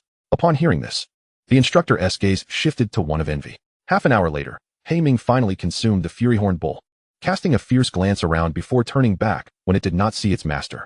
Shortly thereafter, it spotted Chen Lin being pursued and attacked by a frog over 50 meters long, instantly filled with rage. In the blink of an eye, it charged forth, delivering a terrifying swipe that instantaneously obliterated the level 36 mutant beast. Dark flames surged forth, swiftly devouring it whole. Witnessing this, Chen Lin sighed in relief. While on his journey, he had been obstructed by this swamp demon frog, which was particularly adept at countering him. Its highly elastic skin rendered his battle blade's weight damage virtually ineffective. Moreover, he could not draw the heavenly sword, fearing for He Ming's safety. It was He Ming's ineffectiveness that had put its master in danger. Hearing He Ming's sorrowful voice in his mind, Chen Lin paused for a moment, smiling as he patted it gently. It's all right, you did exceptionally well. After casting a recovery spell and comforting it for a while, the two resumed their journey after a half-hour rest, seeking level 40 and above mutant beasts to hunt. Having completed 2 tasks, Chen Lin chose not to return to deliver his contributions. The round trip would consume too much time. What mattered most now was to ensure He Ming evolved swiftly and for himself to reach level 20 to enter the advancement dungeon. Ever since realizing the precarious situation of the human race, Chen Lin had been gripped by an inexplicable urgency. In the dead of night, roars echoed through the mountains, as He Ming, engulfed in an aura of terror, stood over 2 level 42 mutant beasts. The dark flames consumed their carcasses, continuously transforming before ultimately merging into He Ming's very being. Chen Lin gasped for breath, his mental energy drained to its limits, unable to sustain even the recovery spell. His mind feeling exceedingly feeble, his physical strength was nearing exhaustion, his entire body tingling with pain. Forcibly using his body to shield He Ming from another mutant beast for several minutes nearly led to disaster. However, the rewards were worth it. Throughout the day, he had slain around 15 mutant beasts of level 40 and above. He Ming's average size had grown to 58 meters, with all attributes increasing by a full 58 points, collectively surpassing 300. If he were to face the Fury Horned Bull now, it could be resolved in just over 10 minutes. As for the 2 level 42 mutant beasts nearby, they would be crushed and killed in mere minutes. The evolution points had also increased by 195, leaving only 1,020 points to reach completion. It was time to return. Glancing at the night sky, Chen Lin instructed He Ming to lower its head before leaping onto its back. At the Hungshan base, within the command center, everyone breathed a sigh of relief upon seeing Chen Lin finally return. Incredible! To have slain 15 mutant beasts of level 40 and above in a single day. If converted into contribution points, that would amount to over 2,000, wouldn't it? Chapter 53, The Storm Unleashed. The female officer swallowed hard, unable to restrain her astonishment. Hearing this, everyone looked at her with deep respect. Currently, the student with the highest contribution points at our Hungshan base has only 700, correct? Indeed, that would be Qin Kong from Yunk Academy, a 4th-year student. The top scorer of the Eastern Sky 3 years ago. What about the other bases? Yang Xiao inquired. The female officer deftly manipulated her controls, swiftly responding. At the Luoxiang base, where Beilong and several other academies are located, the highest contribution points for students is 1,000. Following closely is the Yuntian Academy to the south with 890, and the Qingtian Academy to the west with 850. This operation to eliminate the mutated beasts involves over 100 academies, distributed across numerous military bases. We will commence with the expansive mountain range, where the mutated beasts are most numerous, and subsequently sweep through the surrounding areas. The operation is expected to last several months, if not longer, until the mutant beast population is reduced to a level that poses no threat to the cities. How did such a disparity arise? Yang Xiao furrowed his brow as he observed the significant gap in contributions among the top students. The overall progress of the eradication at Luoxiang base was notably ahead. The female officer explained, Beilong Academy consistently ranks at the top each year, resulting in a majority of students eager to enroll there. This year, we are witnessing an exceptional influx of talent, making the competition exceedingly fierce. Each individual is exerting their utmost, unwilling to lag behind. However, this is advantageous. The faster they clear the beasts, the more resources they can allocate to assist other less advanced bases. Yang Xiao nodded in agreement, acknowledging the urgency to provide support to other bases. As he gazed at the figure of Chen Lin on the screen, a smile crept onto his face. With that young man around, success seemed attainable. Arriving at the task acceptance point, it was already 2:30. The path remained brightly lit, with numerous students engaging in outdoor barbecues using the mutated beasts they had dragged back, the aroma wafting invitingly, even prompting some to call out cheerfully. The earlier female soldier approached Chen Lin as he entered, inquiring, "Have you completed your task?" Chen Lin nodded, delivering the task using ID number 21. My goodness. Many 4th-year students can only manage 3rd-tier tasks at this stage, yet you, being only a freshman, have surpassed them, she exclaimed in astonishment. She could not fathom the terrifying extent of Chen Lin's combat prowess, merely recognizing it as remarkably impressive. After transferring 400 contribution points to Chen Lin, his ranking surged dramatically, skyrocketing from 1,245 to 10th place. Unfazed, Chen Lin turned and headed back to the dormitory. Upon opening the door, Feng Yi rushed over, regarding him as though he were a creature of legend. Honestly, Chen Lin, are you a member of an alien race disguised in human form? Your combat capabilities are simply extraordinary. Chen Lin chuckled silently as he settled into a chair, finding that, as yesterday, his friends had left him a generous supply of barbecued meat. The joint forum of the academies was abuzz with excitement. Feng Yi remarked, "Everyone mistakenly believes an upperclassman is mentoring you. and they are vocally condemning this as unfair. If it were true that you completed a third-tier task to gain 100 contribution points, there might be some room for belief. However, now nearly everyone doubts the authenticity, deeming it too unbelievable. Haha, now Senior Chen Kong is in a tough spot. He has become the primary suspect, with many pointing fingers at him. Chen Lin inquired curiously. Why is that? Senior Chen Kong is the top student at our Young Academy. Only he possesses the strength to elevate you to such heights, Feng Yi replied, grinning as he munched on his snack. Now, nearly everyone across the academies is discussing your impressive 10th place ranking. A freshman at level 16 slaying mutated beasts over level 40? I wouldn't dare to boast that. No one would believe me. Li Zhongfeng, sitting nearby, remarked nonchalantly, Chen Lin could easily overpower me. With such strength, what's so surprising? Feng Yi shot him a disdainful glance. You used to vehemently oppose this notion. Why are you now so openly supportive? Besides, don't think I'm unaware that you were simply knocked down by He Ming. Li Zhongfeng silently retrieved a long knife from his ring, its cold gleam dazzling under the light. At the sight of this, Feng Yi immediately fell silent. Meanwhile, at Luoxiang base, Xiao Yunshu trudged wearily towards the task acceptance point. His body adorned with numerous injuries, his armor battered, each mark telling a tale of fierce combat. Yet, his face bore no traces of despair, radiating only joy. He yearned to discuss with his mentor and senior about his achievement of defeating 236-level mutated beasts. However, as Xiao Yunshu entered the acceptance point, he caught sight of the screen displaying Chen Lin's rapid ascent in rank, firmly securing the 10th position. His excitement came to an abrupt halt, and he stood frozen in place, the smile on his face gradually fading. After a long moment of stillness, he silently approached a soldier to submit his task, continuing to accept more without uttering a word. Then, he resolutely headed towards the mountains. Witnessing this scene, the soldier felt a pang of admiration. With such severe injuries, was he truly willing to continue on his mission at the cost of his life? On the path, a group of students supporting each other halted, taken aback by Xiao Yunshu's relentless determination. They exchanged glances, reading a single word in each other's eyes: madness. One man gritted his teeth. I have fought my way to the top 5 in the province through sheer effort. Now, someone with greater talent and even more diligence is unwilling to rest for even a moment. Brothers, shall we take on 5 more tasks? Absolutely, let us go. Flames of fervor ignited in their eyes. Soon, many who witnessed this spectacle quietly abandoned their plans for a leisurely meal and instead donned their armor and weapons, rushing towards the ominous mountains. The soldiers at the acceptance points suddenly became busier than ever. In the command center, everyone who had been yawning and preparing to sleep abruptly halted. Upon seeing the situation on the screen, the commander rubbed his temples, his mouth twitching uncontrollably. Did these students not desire rest?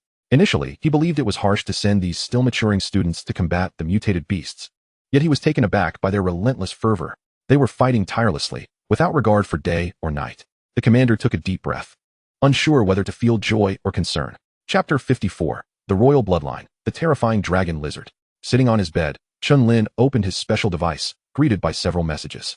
Su Qingqing, wow. Chen Lin, you're incredible. You're in 10th place. This is the ranking of students from all the academies in the Great Xia during this beast clearing operation, even surpassing the upperclassmen. Can you take your sister along? Chen Lin couldn't help but chuckle upon reading this. Just a moment ago, he was referred to as a junior, and now he was a brother. In a few days, would she be calling him darling? After replying to her, he clicked into his friend request list. Instantly, several beautiful female avatars appeared, all stunningly attractive. A testament to the Young Academy's reputation. This was likely the student ID Su Qingqing had shared. Chen Lin silently ignored them, approving only the request from a male student named Qin Kong. It seemed he had been waiting for this moment, as a message promptly materialized. Qin Kong, Chen Lin, Jr.? Chen Lin, yes, that's me. I'm glad we finally connected. You've put me in a terrible spot. Many are now mocking me for being shameless, Qin Kong said. Not dwelling on the issue, he curiously inquired, tell me honestly, did you truly complete the 4th tier task on your own? Yes. Upon reading this, Qin Kong gasped in disbelief. Even though he had mentally prepared himself, he was still somewhat shaken. Both were top students from Dantian, yet even for him, crossing the threshold of a major battle was immensely challenging, let alone achieving what Chen Lin had done. Chen Lin, Jr. My 2 friends and I are planning to accept a 5th tier task tomorrow to hunt the 52-level giant rock lizard. Would you like to join us? Seeing this, Chen Lin took a moment to contemplate before responding. In the present day, the combat prowess of He Ming is more than sufficient to tackle the 49th level mutated beasts without issue. With attributes boasting a formidable 334 in strength, 347 in constitution, 340 in agility, and 318 in magic power, He Ming's capabilities can exceed a staggering 1200 when in a state of gigantism. However, to vanquish a 52nd level mutated beast remains a challenge. That said, with assistance from companions, such an endeavor may still be within reach. Now, how shall we allocate the spoils? Qin Kong inquired with a smile. What are your thoughts on this matter? Junior brother Chen Lin? I require the life crystals and the carcass of the giant rock dragon lizard. You may keep the contribution points, Chen Lin replied. Absolutely no problem. After finalizing their arrangements and agreeing upon a meeting time and place, Chen Lin reclined to rest. The depletion of his mental energy left him feeling exceedingly fatigued. The following day, after a mere 4 hours of slumber, Chen Lin awakened revitalized. The enhancements to his attributes had endowed him with an increasingly inhuman physique. After a brief wash, he stepped outside the base, where 2 men and a woman awaited him. Qin Kong recognized Chen Lin immediately and waved him over, exclaiming, "Junior brother Chen Lin, over here. I hope I'm not late?" Chen Lin queried. "Not at all. We arrived early," Qin Kong replied with warmth. Beside him stood a strikingly beautiful girl in an exquisite white robe, her figure accentuated, who looked at Chen Lin with a glimmer in her eye. "Hello. I am Yikashi, and I am Wang Yao," chimed in the other young man. Chen Lin nodded. "Shall we set off now?" Indeed. The 4 boarded an armored vehicle, the engine roaring to life as they ventured deeper into the mountains. During their journey, Qin Kong elucidated, "Our target, the giant rock dragon lizard, is considerably stronger than the average mutated beast and possesses a hint of royal bloodline. Its innate abilities remain unknown, so we must exercise utmost caution. I, alongside Wang Yao, will be on the front lines, while Kashi, as a celestial healer, will provide support from a distance." Junior brother Chen Lin, what is the combat capability of your summoned creature? Chen Lin replied calmly, "Withstanding the giant rock dragon lizard should pose no problem." Upon hearing this, the 3 exchanged glances, their spirits lifted by the prospect of victory. Though they all held faith in Chen Lin, the specifics of his strength remained unclear. If his combat power barely reached the level of a 40th level mutated beast, his contributions in the ensuing battle would be minimal. Chen Lin's unwavering confidence, however, served as a source of reassurance. After the armored vehicle traveled 200 kilometers, the 4 disembarked and continued on foot for several hours. Along the way, they encountered a 30th level mutated beast, which was swiftly dispatched by Qin Kong with such speed that Chen Lin could scarcely track the motion. Yikashi interjected, his hidden class, Windblade Sword Saint, is characterized by incredible speed, especially since he has refined numerous agile stones into his battle armor, maximizing his velocity. Chen Lin nodded in agreement, acknowledging the swiftness of Qin Kong. At that moment, Qin Kong halted, consulting a map before addressing the group. "We have arrived at the lair of the giant rock dragon lizard. I will draw it out. Prepare yourselves for the encounter." "No need," Chen Lin interjected coolly. With a mere flick of his thoughts, a colossal black wolf, measuring 58 meters, materialized, exuding a terrifying aura that astonished the trio. A fearsome howl echoed for miles, sending flocks of birds into a panic and causing various mutated beasts to flee in terror. As the sound reverberated through the rocky caverns, a pair of yellow, lantern-like vertical eyes abruptly opened, unleashing a wave of dread. With a roar that pierced the heavens, the giant rock dragon lizard emerged, each footfall causing the ground to tremble. Its massive form, over 500 meters long, was covered in scales resembling solid rock, radiating an aura of invincibility. The oppressive force it exuded was reminiscent of a dragon, instilling profound fear.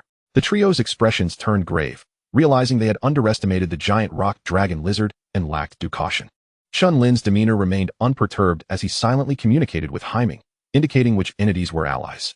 Haiming nodded in understanding, its form rapidly expanding to 230 meters in height and nearly 500 meters in length.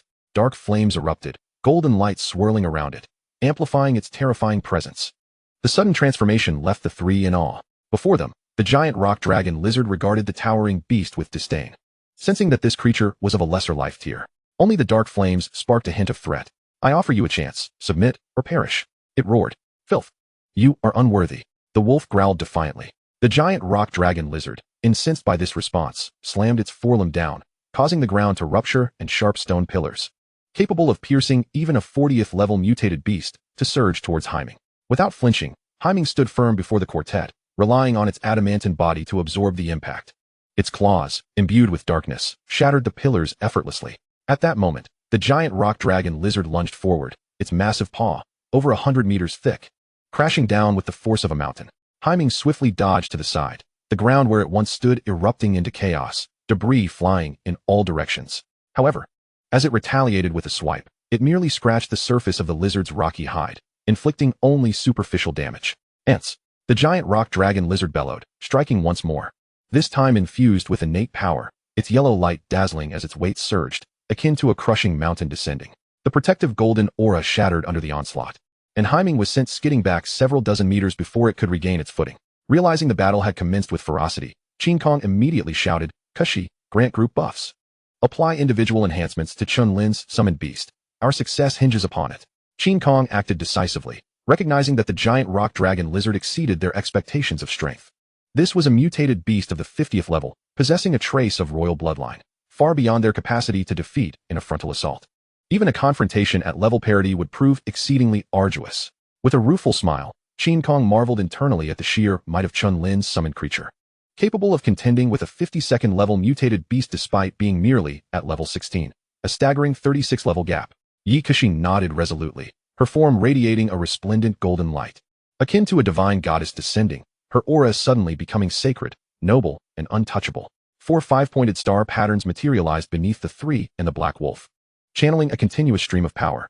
Subsequently, a series of rings enveloped the black wolf, amplifying its attributes significantly. Yet, Yi Kashi's expression turned to one of astonishment. The enhancement seemed remarkably diminished. The buffs bestowed upon Chen Kong had at least doubled his capabilities. However, there was no time to dwell on this revelation, as Yi Kashi swiftly enacted her innate power, invoking the protection of the goddess of divine retribution. After a brief incantation, a goddess wielding a sharp sword and exuding an air of indifference toward the cosmos appeared above the black wolf. As her eyes opened, a terrifying force, as if poised to eradicate all existence, descended. Chen Lin silently produced the celestial power staff, utilizing its staff form to cast a strengthening spell. With numerous buffs layered upon one another, Haiminge's strength surged to an astounding 2,000, with constitution and agility reflecting similar enhancements. Moreover, the rise in magical power elevated the temperature of the dark flames, making them so intense that even from 100 meters away, the trio felt an overwhelming heat, as if ensconced within a furnace. This transformation rendered the giant rock dragon lizard acutely aware of the shift in power dynamics. It glared at the 4 diminutive figures, its vertical eyes filled with fury. Chen Kong, his expression taut, drew his battle sword, muscles rippling with tension. He activated his innate ability, Extreme Transcendence, with a thunderous eruption. The ground beneath him exploded, and Chen Kong's figure shot upward, as if teleporting, landing atop the dragon lizard's head and unleashing a flurry of sword strikes. Each blow rang out like a hammer against rock, failing to breach its defenses. To the colossal rock dragon lizard, this sensation was utterly trivial, even less significant than a mere scratch. It was akin to swatting a fly. Its massive paw seemed to move with lethargy, yet in reality, it struck with astonishing speed. Chen Kong dared not linger for the sake of inflicting damage and promptly retreated. However, as he leapt away from the creature's head, suspended in midair, a thunderous roar erupted from the rock dragon lizard, its jaws curving into a cruel grin. In the blink of an eye, a wave of yellow energy burst forth, extending 100 meters around it, and forming a domain that bore down with an oppressive gravity on Chen Kong's shoulders and head, causing him to plummet. Boom. The ground was indented, clouds of dust billowing forth. Chen Kong struggled to rise, only to be met by a colossal paw that descended from above, dispersing the dust and casting a vast shadow.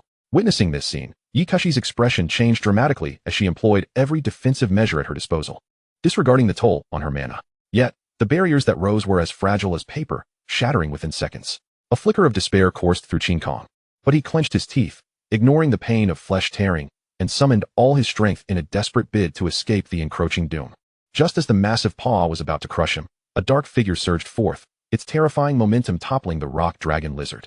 Boom! A tempestuous gale erupted, reminiscent of a great mountain collapsing, shaking the earth and sending dust swirling in a fearsome display. As Chen Kong beheld the imposing black wolf standing before him, gratitude washed over him, and he swiftly distanced himself from the sight of chaos now that the weight of gravity had lifted. Wang Yao breathed a sigh of relief, halting his rush to rescue. The two returned to Chen Lin and Yi Kashi, who were several hundred meters away. Apologies, Chen Kong said with a wry smile. I didn't anticipate that the rock dragon lizard possessed a second innate ability. Its combat prowess may rival that of a level 55 mutated beast. At this point, we are utterly impotent. Previously, they had harbored doubts about Chen Lin's reliability, but now the tables had turned dramatically. It's normal for unexpected occurrences to arise. After all, the mission only provides location and rudimentary information. Despite these words, Chen Kong still felt a pang of guilt. The trio had undertaken a level 5 mission to assist the Hengshan base in eliminating high-risk mutated beasts. Given that only a handful of mentors could complete such tasks, the challenge was immense. Chen Kong had intended to test the waters. If he found no possibility of resistance, he would rely on his superior speed to escape. Little did he know that the rock dragon lizard was a dominant mutated beast with dual abilities. Had he not invited Chen Lin and summoned his companion, he feared he would have met his end. Wang Yao and Yi Kashi might not have fared any better. As the yellow domain unfurled once more, the black wolf was fiercely suppressed under the crushing gravity. Chen Kong expressed his concern. Can it prevail? Beside him, Yi Kashi gritted her teeth. beads of sweat cascading down her cheeks as she exerted her full effort to maintain the enhancements and healing for the Black Wolf. Her mana was depleting rapidly.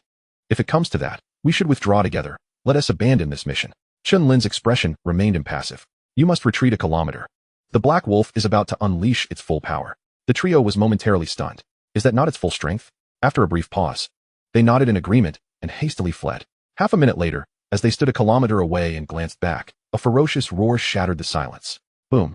A torrent of terrifying black flames erupted violently, engulfing a 1,000-meter radius and incinerating everything into ash. The brutal force soared to its zenith, sending shivers down the spine of all who witnessed it.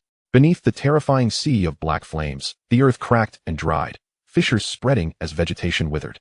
Within a 1,000-meter radius, it was as though the end had arrived. A monstrous shadow, 700 meters in size, slowly coalesced, exuding an aura of greed, a desire to consume all. As they beheld this scene, the trio turned pale, a profound and inexplicable fear gripping their hearts. Yikishi's legs buckled beneath her, and she trembled, unable to stand. She sensed that the divine protection of the goddess of retribution, who sheltered the Black Wolf, was being torn apart by the power of this monstrous shadow, as if two tigers could not coexist in the same mountain. The impact was akin to that of a divine being being struck down in a single blow. Chapter 56, Suppressive Domain, Terrifying Shadow. The rock dragon lizard's eyes widened in dread. Under the black flames, its entire body was gradually melting away. The yellow energy within it was consumed the moment it attempted to escape, and the heavy earth domain was firmly suppressed. Roar. How is this possible? Your life force is so weak, yet you possess such terrifying power. Its slitted eyes widened, its voice tinged with disbelief. How? Trash. Unworthy of knowing. The disdain in the words ignited the rock dragon lizard's fury. For the second time, it found itself belittled. Roar. I shall ensure your utter annihilation. The rock dragon lizard roared upward, its massive paw breaking through the black flames, radiating yellow light as it came crashing down. The Black Wolf did not flinch or evade. The brutal shadow raised its claws, forged from the terrifying black flames, and tore through the air like lightning. The collision unleashed waves of black and yellow shockwaves, the deafening resonance echoing far and wide, a spectacle of grandeur. Roar. The rock dragon lizard felt a jolt of pain in its paw. Its once formidable defensive scales were cleaved open by the black fire claws of the brutal shadow. The searing heat slowly consumed its life force. Roar. The rock dragon lizard finally sensed panic. It summoned all its innate power, the yellow glow intensifying. It suddenly turned. Its tail, resembling an iron ball and extending 100 meters, whipped up a fierce gale as it soared away. In that instant, the Black Wolf reacted with lightning speed, its form bursting forth from the ground and dashing several hundred meters away. Boom. The giant tail swept through, obliterating the nearby rugged mountains, countless boulders raining down. Approaching the rock dragon lizard, the Black Wolf raised its claws to strike, the brutal shadow mimicking its every move. Roar. Another blow landed, and the rock dragon lizard let out a despairing howl. Having relied on its formidable defenses to grow this far, it had seldom experienced pain, making it unaccustomed to such suffering. The rock dragon lizard's eyes glinted with ferocity as it raised its forelimbs and brought them crashing down, causing the earth to quake violently. Countless sharp stone pillars erupted from the ground, hurtling in all directions. The Black Wolf's form vanished, retreating several hundred meters, its cold gaze fixed upon the creature. With the suppression of the rock dragon lizard's domain lifted, the Black Wolf's agility, exceeding 2,000, was fully realized. The rock dragon lizard, characterized by its immense defense and strength, was inherently sluggish and cumbersome. Coupled with the brutal shadow's ability to double its attack range, the Black Wolf initiated a kite-like strategy. This infuriated the rock dragon lizard, which stomped its feet in a frenzy, roaring madly. Roar. Roar. If you have the ability, do not evade. Have the courage to stand and fight. Witnessing this spectacle, Chen Lin chuckled, unfazed by the black sea of flames. It was as though he had returned to water, enveloped in warmth and comfort. This was not a deliberate control by the Black Wolf. Rather, it seemed that the black flames posed no threat to him, as if they were an extension of his own power. After a relentless half-hour, the rock dragon lizard could barely stand, its life force seemingly on the brink of extinction.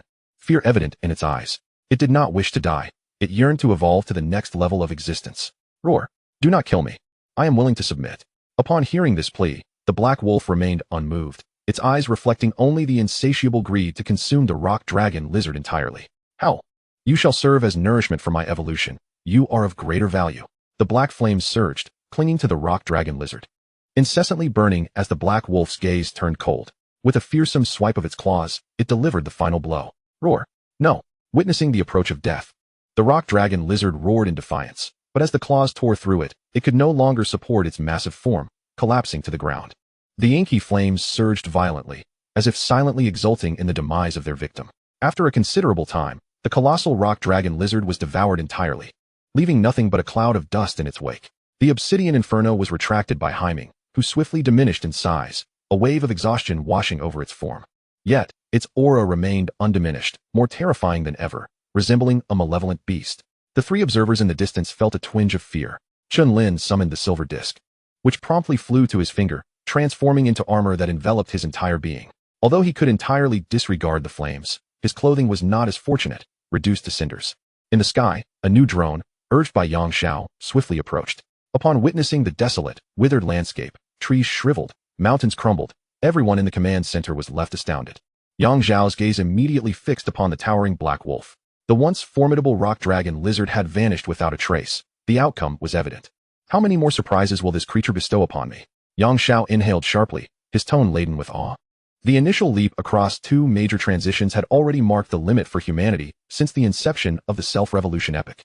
Yet, the feats continued, leaping across 3 transitions to slay 3 corrupted serpents. Now, he was confronting a level 16 entity capable of vanquishing a level 52 beast possessing a hint of royal lineage. A staggering span of 4 transitions. This was no mere performance. It was an outright display of power. This prodigy ought to be dispatched to the front lines post-haste, allowing those alien scum to taste true despair. Yang Xiao chided with a grin. However, he soon considered that such an opportunity would present itself shortly. At that moment, he was also entirely certain of the alien's objective. It was time to prepare a sturdy net to ensnare the big fish. With this thought, a cold smile crept onto Yang Xiao's lips. Tomorrow, I will upload the recorded battle of Chen Lin slaying the 3 corrupted serpents to the Academy's communal forum, letting everyone know that the great Xia has birthed a dragon. Indeed, the others expressed their excitement.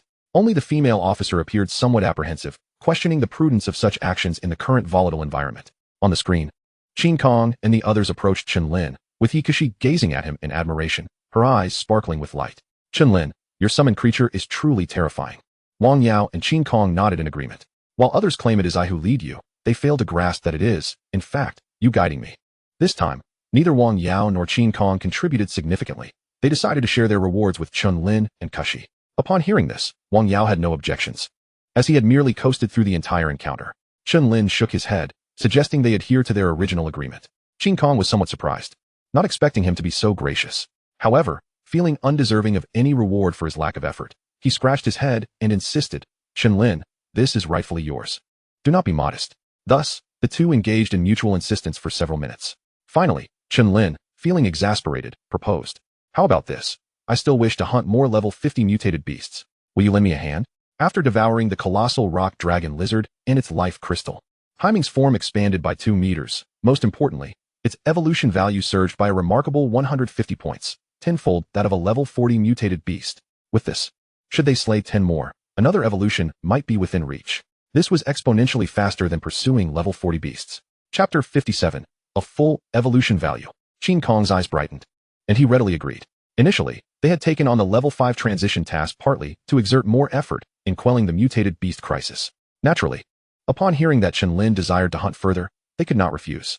As for the need to return to accept the task for rewards, who cared? After all, a single colossal rock dragon lizard yielded 1,000 contribution points. The gains were already substantial. Thus, they were more than willing to accompany Chen Lin for an entire day. Witnessing this scene, Chen Lin broke into a smile. Although the two had seemed superfluous during the encounter with the rock dragon lizard, Yikashi's supportive role had proven invaluable. Subsequently, the trio commenced clearing out the surrounding level 50 to 54 mutated beasts. Notably, Qin Kong finally exhibited the demeanor befitting the top student of Yunk Academy, dashing forth to decisively strike down dozens of level 51 mutated beasts, emerging unscathed, strikingly graceful. However, the damage dealt was somewhat lackluster, akin to mere tickling. Wang Yao unleashed his full potential, executing a powerful strike that rivaled the strength of Haiming's ordinary claw, showcasing tremendous bravery. Chen Lin was left in awe. After a brief respite, Haiming immediately sprang into action. By the time night fell, the 2 humans and 1 beast lay panting on the ground, utterly exhausted. Qin Kong chuckled wryly, feeling he had lost face in front of his junior. Hearing this, Wang Yao buried his head in the dirt, reluctant to face anyone. His powerful blow, intended to be monumental, had only resulted in a minor injury, leaving him feeling gravely dejected. Yikashi stood by, laughing, as she and Chen Lin had stayed back, merely feeling mentally drained and dizzy. Glancing at the display, Haiming's evolution value was now complete. prompting a long sigh of relief from Chen Lin. Today's objective had been achieved. Moreover, after consuming 10 mutated beasts of level 50 and above, Haiming had grown to a towering height of 80 meters. Its four-dimensional attributes had surged by 60 points, with strength, constitution, and agility all surpassing the 400 mark. Its normal state was now that of a 100-meter giant, and in its enlarged form, it was even more fearsome. Let us depart. It is time to return. The three nodded in agreement, realizing that if they continued, their bodies would surely reach their limits. From 7 in the morning until now, they had spent a full 20 hours either battling mutated beasts or searching for them. Who could endure such a strain? The drone that had been following them relayed their return journey to the command center, allowing Yang Xiao to breathe a sigh of relief. Had they continued to fight, he would have had to issue orders to intervene. Given their current state, a single misstep could cost them their lives. It was truly astounding that they had managed to kill a total of 11 mutated beasts of level 50 and above in a single day. Such speed was unparalleled, even surpassing that of the instructors. One voice among the crowd remarked, and others nodded in agreement, marveling at the feat as for their astonishment. They had become entirely numb to it since the start. Across the entire Bailian mountain range, there were only a little over 1,000 mutated beasts of level 50 or above. At this rate, they could potentially clear them out in just over a month. Upon hearing the female officer's words, Yang Xiao nodded, a satisfied expression gracing his face. Each wave of mutated beast riots had undoubtedly posed the greatest challenge with these level 50 beasts. Their sheer numbers and individual strength could wreak havoc if even one were to breach the city. Once they were eradicated, the more formidable and intelligent giants would be deterred from launching indiscriminate attacks. The potential threat of a mutated beast uprising would naturally dissipate. Contemplating this, Yang Xiao chuckled. Surely, our Hongshan base is now the fastest in terms of cleanup progress? The female officer hesitated for a moment before responding. Not quite. Luoxiang base still holds the lead. Yang Xiao was taken aback. What is their situation? How could they be progressing so swiftly? He was left speechless. Unbeknownst to him, compared to the previous day, Luoxiang base's cleanup speed had surged significantly. Meanwhile, at the Luoxiang command center, the commander found himself at a loss, observing that it was nearly dawn. Yet almost no students were present at the base. All of them were still engaged in fierce combat against the mutated beasts in the mountains, returning only to accept new tasks without a moment's respite. Initially, it was merely the first-year students who were so dedicated. But as their contribution points began to rise and approach the higher echelons, the pressure mounted on the second-year students. If they were merely talented, being surpassed would have been no disgrace. However, it was evident that the first-year students were all poised to outpace them. To maintain their pride, they had no choice but to exert themselves. Upon witnessing this scene, the junior and senior students could no longer remain idle. The outcome was that everyone from the institution became embroiled in this whirlwind of competition. No one dared to take a moment's respite, fearing that any lapse in their efforts would result in being outpaced by others. Under such circumstances, even the mentors were not spared. They inexplicably felt that resting was a profoundly shameful act. Would this relentless pursuit truly not lead to any repercussions? With an average daily rest of less than 2 hours, even those seasoned in combat could hardly endure such strain. Some voiced their concerns. The commander sighed, pondering that he could not possibly dissuade them from pouring their fervor into their endeavors. Fortunately, the institutions stationed at the Luoxiang base were quite formidable, particularly the Northern Dragon Academy, which was universally acknowledged as the premier institution. Coupled with his orders to deploy a significant number of soldiers and armed helicopters on standby at the mountain's perimeter, rapid assistance could be rendered to the students in distress. As a result, although injuries were rampant, fatalities remained scarce. News had just arrived from the 13 bases, indicating that their conditions were dire, struggling to clear the territory of level 20 mutated beasts. Most alarmingly, the Wushan base reported signs of an impending congregation of these mutated creatures. This foreshadowed that colossal beasts were becoming restless, eager to leave the mountains and assault the surrounding cities. The city of Wuxi, closest to Wushan base, was particularly vulnerable, as its strongest mentor was only at the 4th transition, utterly incapable of fending them off. The consequence would be the unimpeded advance of the mutated beasts, with countless souls destined to become prey. The commander's expression turned grave. Upon hearing this, all fell into silence, haunted by memories of cities that had succumbed to similar fates, their hearts heavy with foreboding. Casting a glance at them, the commander asserted with unwavering resolve, "Therefore, the swifter we cleanse this area, the sooner we can allocate personnel to support Wushan base and safeguard more lives." At that moment, deep within the mountains, a young man clad in black battle armor furiously swung his sword, launching a frenzied assault against a level 39 heavy-scaled lizard. His eyes were bloodshot, nearly bulging from their sockets, resembling a man possessed. "Kill, kill, kill. Transform all of you into contribution points," Xiao Yunshu muttered incessantly, as the black energy enveloping his form gradually became almost tangible. Each strike against the heavy-scaled lizard disregarded its defenses, eliciting anguished roars. After more than 10 minutes of relentless effort, he finally vanquished it, not pausing for even a moment before pressing deeper into the mountains. Level 40, level 40. I can surely achieve it. Suddenly, he whipped his head to the side, spotting a mutated beast resembling a cat demon stealthily approaching from 30 meters away. Witnessing this, Xiao Yunshu's eyes gleamed with murderous intent. As if sensing the imminent danger, the cat demon trembled and turned to flee. You cannot escape, Kik. Chapter 58. Fall into corruption. Returning to the dormitory, everything appeared as it always had. Feng Yi inquired, why have you returned so late? It's already morning. Chen Lin chuckled lightly, seated himself, and picked up a skewer of grilled meat. I ventured too deep. The journey was rather lengthy. Feng Yi nodded, then curiously asked, Chen Lin, why hasn't your contribution points changed? Many have surpassed you. I teamed up with Senior Qin Kong. They earned contribution points while I sought life crystals. Ah, I see. The trio understood. Suddenly, Feng Yi looked astonished. You're not taking on a 5th transition mission, are you? After all, Chen Lin can complete a 4th transition task on his own, so there's no need to team up. Upon hearing this, Li Zhongfeng and Qiao Yang also realized. Glancing at Chen Lin and nodding, feeling a pang of envy. They were still confined to 2nd transition tasks while Chen Lin had already accomplished 5th transition missions. His prowess was on par with that of their mentors. How could such a vast disparity arise among peers who entered the Lark Academy simultaneously? The three felt a wave of despondency wash over them. Honestly, Chen Lin, how can your strength progress so rapidly? Even if Haiming is a growth-type talent, it shouldn't be this pronounced, Feng Yi remarked with a wry smile. Chen Lin merely smiled in silence, choosing not to elaborate further, lest he dampen their spirits too severely. Possessing an insatiable gluttony, as long as there were resources to consume, there would be no hindrance to growth. Even in the future, when advancement became exceedingly difficult, he would not cease to forge ahead. As the three gradually returned to their beds to rest, Chen Lin quietly retrieved a specialized device and used his contribution points to apply for 10 second-level life crystals. In comparison to academic credits, the purchasing power of contribution points was significantly higher, forming the transactional framework utilized on the front lines. Such points could circulate throughout humanity. However, the means of acquisition was singular, to contribute to the human race. Cleansing mutated beasts to alleviate hazards to the rear was certainly a valid contribution. Soon, after Chen Lin completed his operations, the logistics department promptly reported to the command center. Due to the limited supply of life crystals, the request for 10 at once was beyond their authority to approve. Yang Xiao pondered for a moment and asked, what is the current stock of life crystals? A female officer immediately responded, originally 520, but now it has been reduced by half, as many students have exchanged them. The number of these life crystals was the result of the accumulated efforts of soldiers from the Hongshan base over the years, who had slain mutated beasts attempting to emerge from the mountains. Since most soldiers were engaged in civilian occupations and ordinary lives, the crystals were preserved.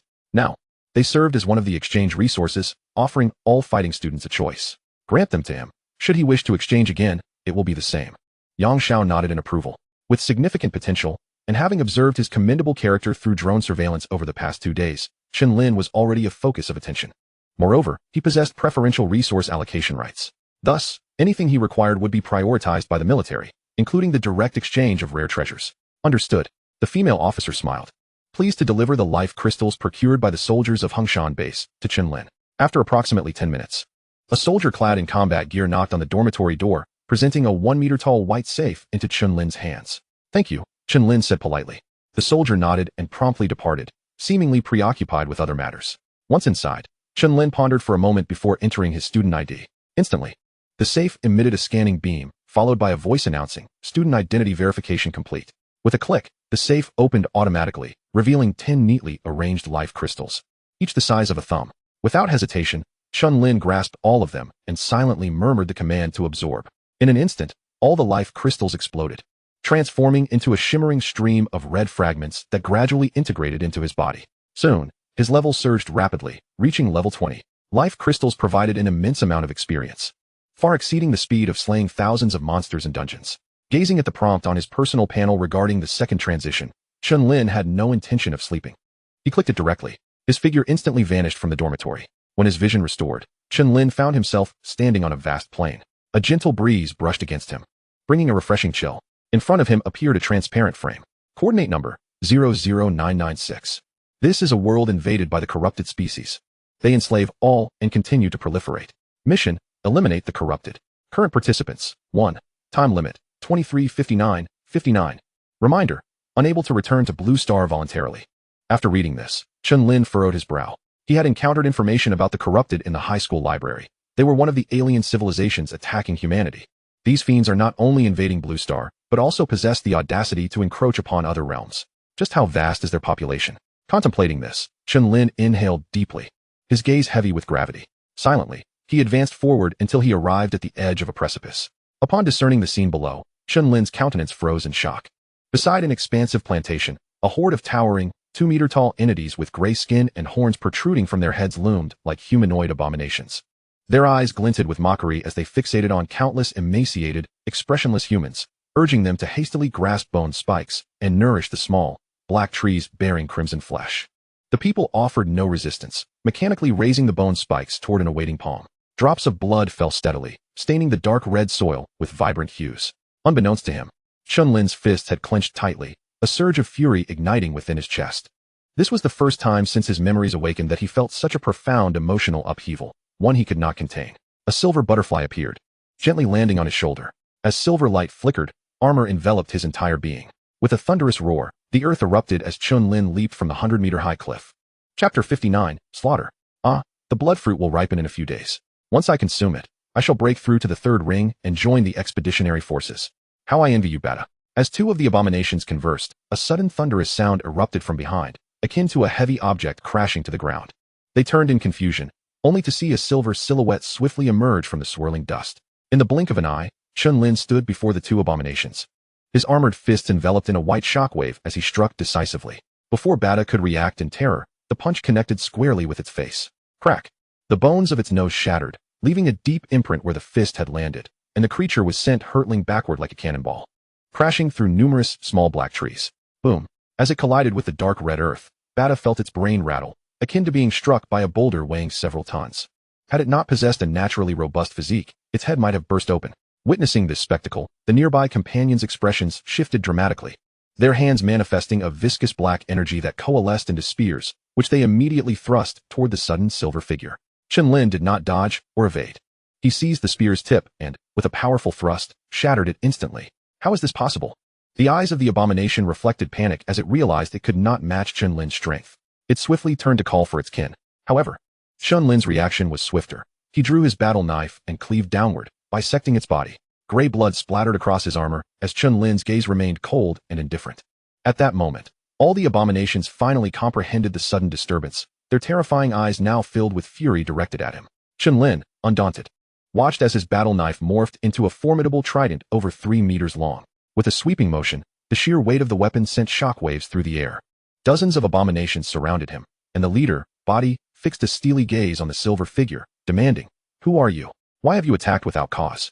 This was a unique form of communication, comprehensible to any race, akin to the telepathic exchanges with the Black Abyss. Though Chen Lin understood, he had no intention of responding. Nor did he desire to. Humanity seeks to eradicate your kind. No justification is required. The peculiar language resonated with the abominations, and Body suddenly grasped the situation. A sneer forming on its face. "So it's a dying ant.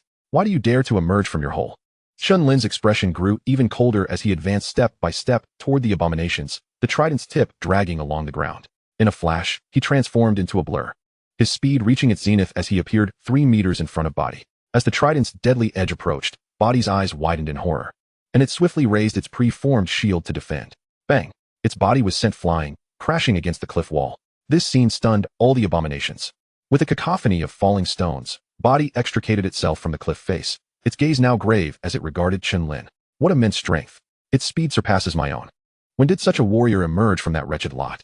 However, this was a plantation, and no less than 80 abominations stood guard here. With this thought, Body's cruel smile returned. Altogether, let us tear him apart and feed him to the blood fruit. A roar erupted from the abominations. Their ferocious gazes locked onto Chen Lin as waves of black energy surged forth, saturating the air with a repugnant aura that pressed down upon him. Chen Lin remained unaffected, his demeanor calm as he surged forward, the trident slicing through the air with ferocious intent. The two nearest abominations were obliterated, their skulls shattered beneath the trident's overwhelming weight. At that moment, several spears pierced the air, striking his armor but failing to penetrate even a millimeter, leaving no mark upon his defense. Witnessing this, a few abominations stared in disbelief, unable to comprehend the situation. What awaited them was the swift descent of the trident, which dispatched them in an instant. Chen Lin resembled a humanoid beast, his strength attribute soaring to 220 points, wielding a weapon weighing 13 tons, an unstoppable force. These abominations, none of whom were even level 30, could not withstand his assault. Under the overwhelming might of his onslaught, the abominations lay broken and bloodied on the ground, gray blood splattering everywhere like a crimson tide. Originally at ease, Body began to panic. It conjured a chain from its black energy and surged forward to ensnare Chen Lin. Quickly, let us restrain him. But as its words fell, Body felt an immense force surge from the chain's end, propelling it uncontrollably forward. The terrifying trident descended, and Body's face paled as it desperately summoned its innate powers, its skin rupturing to reveal a hardened, black lost armor. The trident did not cleave through it entirely, but instead slammed into the ground with a thunderous crack. Chen Lin sheathed the trident, took a few steps forward, and crushed the wounded Body's skull beneath his foot, his gaze cold as he surveyed the remaining abominations. Instantly, fear gripped them, and they hesitated to advance. As Body witnessed its brother's tragic demise, it struggled to rise from the shock and bore a furious glare. It etched Chen Lin's visage into its memory before turning to flee towards the royal city. Noticing this, Chen Lin communicated with the silver butterfly, and the trident transformed into a battle spear. Aiming at Body's fleeing form, he tensed his arm muscles and unleashed a full-powered shot. The spear pierced through, instantly detonating its head. The remaining abominations roared in outrage. He has no weapon. Attack. Bang. Chen Lin's fist obliterated the head of an advancing abomination. He engaged in a brutal melee, each punch accompanied by a white shockwave, heavy and awe-inspiring. His figure lunged toward another abomination, and with a powerful kick, he shattered its jaw. A nearby roar echoed, but Chen Lin paid it no mind. His fist met the abomination's chest, caving it in and sending its body crashing into another approaching foe. With this relentless barrage of fists and feet, the 80 abominations dwindled rapidly, soon left in a state of terror as they fled. Chen Lin's icy gaze showed no intent to relent. He pursued them, slaying every last one. Subsequently, he approached the fallen spear and lifted it, casting his eyes skyward toward a vast, gray-patterned eye formed in the heavens. This was likely the long-range observation method of the abominations. He must have been detected long ago. Chen Lin inhaled deeply, gazing at his kin in the plantation, falling silent. They exhibited no reaction, like soulless automatons, numbly piercing themselves to nourish the fruit trees. An indescribable despair weighed heavily upon his heart. Observing the scene before him, Chen Lin raised his hand in an attempt to intervene, yet found himself unable to utter a single word. He was powerless to save anyone. Are you a celestial being? Suddenly, a tender voice interrupted his thoughts. Chen Lin turned abruptly, and to his astonishment, a disheveled girl stood beside him. She had dashed down from the cliff, her frantic descent marred by several falls, leaving her clothes tattered and revealing numerous wounds. Noticing Chen Lin's dazed gaze, the girl, nervous and clutching her garment, whispered, "Can you help us?" Chapter 60, The Death's Heavy Gaze. Chen Lin remained silent for a considerable duration before finally speaking. Of course, there are no more fallen beings here. You should bring others to take these away. He gestured towards the crimson fruits. The girl nodded vigorously, though a trace of concern lingered in her eyes. They would return, and danger would ensue. Do not worry, no fallen beings will appear today, Chen Lin assured her with a smile as he gently patted the girl's soiled head. Celestial being. Is that true? Indeed. Upon hearing this, the girl's face radiated with joy, watching her dash away, seemingly eager to share the good news. A profound sorrow welled up in Chen Lin's heart, causing his very being to tremble. With the existence of this eye in the sky, how could the fallen be unaware of their location? They were treating humans as mere resources to be harvested. You all deserve to perish. Chen Lin's anger surged within him. With a mere thought, He Ming emerged, a formidable presence stretching over 100 meters, exuding a terrifying aura. A multitude of fallen beings was undoubtedly on their way. To err on the side of caution, Chen Lin immediately confirmed his evolution. As he did so, the source power within He Ming surged violently, sweeping through its entire form with an overwhelming force of evolution. This energy erupted outward, manifesting as a black pillar of light that shot skyward, piercing the clouds and shattering the gray eye. Boom! The very earth seemed to tremble, the air thick with an aura that instilled fear in all, as though a demon had descended. Roar! He Ming bellowed, its terrifying might reverberating for miles. The girl, who had not ventured far, was so frightened that she crouched low to the ground, trembling hands cradling her small head, and only dared to rise after the oppressive force had dissipated. Gritting her teeth against her trembling legs, she resumed her run, determined to inform everyone that a silver celestial being had come to their aid. Congratulations. Your summoned creature He Ming has acquired the skill, Spring Surge. Congratulations. Your summoned creature He Ming's gigantification talent has been upgraded to BA level. Congratulations. Your summoned creature He Ming's diamond body talent has been upgraded to BA level. Congratulations. Your summoned creature He Ming's flame talent has been upgraded to Heavenly Flame, A. Congratulations. Your summoned creature He Ming has acquired a new talent, Death's Heavy Gaze, A. Power, 412502. Physique, 429519. Agility, 418508. Mana, 384474. In this evolution, He Ming grew an astonishing 30 meters, reaching a height of 110 meters and a length exceeding 200 meters. All attributes were enhanced by 90 points. Chen Lin's thoughts stirred. Gigantification, A increases body size by 5 times, while boosting strength, defense, and speed by 500. Diamond Body, A grants immunity to elemental and toxic damage. When activated, envelopes the body in diamond-like strength, rendering it immovable. Heavenly Flame, A confuse 3 types of power into a unique domain. Death's Heavy Gaze, A within the line of sight, bestows the target with the definition of death, leaving nothing unscathed. All talents had received significant enhancements, directly elevating his power. The most formidable of all was the upgrade of the Flame to Heavenly Flame, capable of merging 3 powers to form a unique domain. Chen Lin had witnessed the immense strength of the gravity domain of the giant rock dragon lizard, which could suppress He Ming in battle, while Luo Ning's gray domain was equally enigmatic. The domain formed by the fusion of 3 talents would undoubtedly be immensely powerful. As for Death's Heavy Gaze, having never been utilized, its specifics remained uncertain. Yet, an A-level talent could hardly be weak. Taking a deep breath, Chen Lin focused ahead. The time had come to annihilate all approaching fallen beings. Let us depart. We must move the battlefield away from here. Casting a glance back at the dazed individuals, Chen Lin silently vowed, I shall make them pay in blood. He turned and, alongside He Ming, traversed several kilometers in silence, devoid of any mental communication. He Ming sensed his master's discontent and followed closely, quietly supportive. After a brief span of about 10 minutes, the sky suddenly manifested intricate patterns, gradually forming a colossal gray eye that gazed unblinkingly at the duo below. Soon, a horde of fierce fallen beings surged forth from the horizon, towering 3 to 4 meters high, numbering in the thousands, with the foremost 10 reaching level 55. This was a challenge of unprecedented difficulty for humanity at level 20. The war spear morphed into a war halberd, which Chen Lin gripped tightly, coldly declaring, leave no survivors. Eradicate these fallen beings completely. As you command, my lord. He Ming's thoughts resonated back, its form rapidly expanding into a terrifying black beast towering 550 meters at the shoulder, stretching over 1,000 meters in length. Black flames erupted from its body, its deep blue vertical eyes transforming into ominous gray orbs, radiating a dreadful aura of death that instilled panic in all living creatures. Roar. The ferocious roar echoed across 10 kilometers, its terrifying presence causing all fallen beings to freeze in place. Under this intimidation, save for the 10 high-level, 5-ringed fallen, the remaining throng felt an overwhelming dread, trembling uncontrollably. This beast was immensely powerful. It was clearly not a creature of this world. Thus, the human must also be an outsider, not one of our domesticated rats. The 10 5-ringed fallen engaged in grave discussion, their gazes fixed intently on the looming black beast. Its body engulfed in fierce flames that exuded a palpable sense of peril.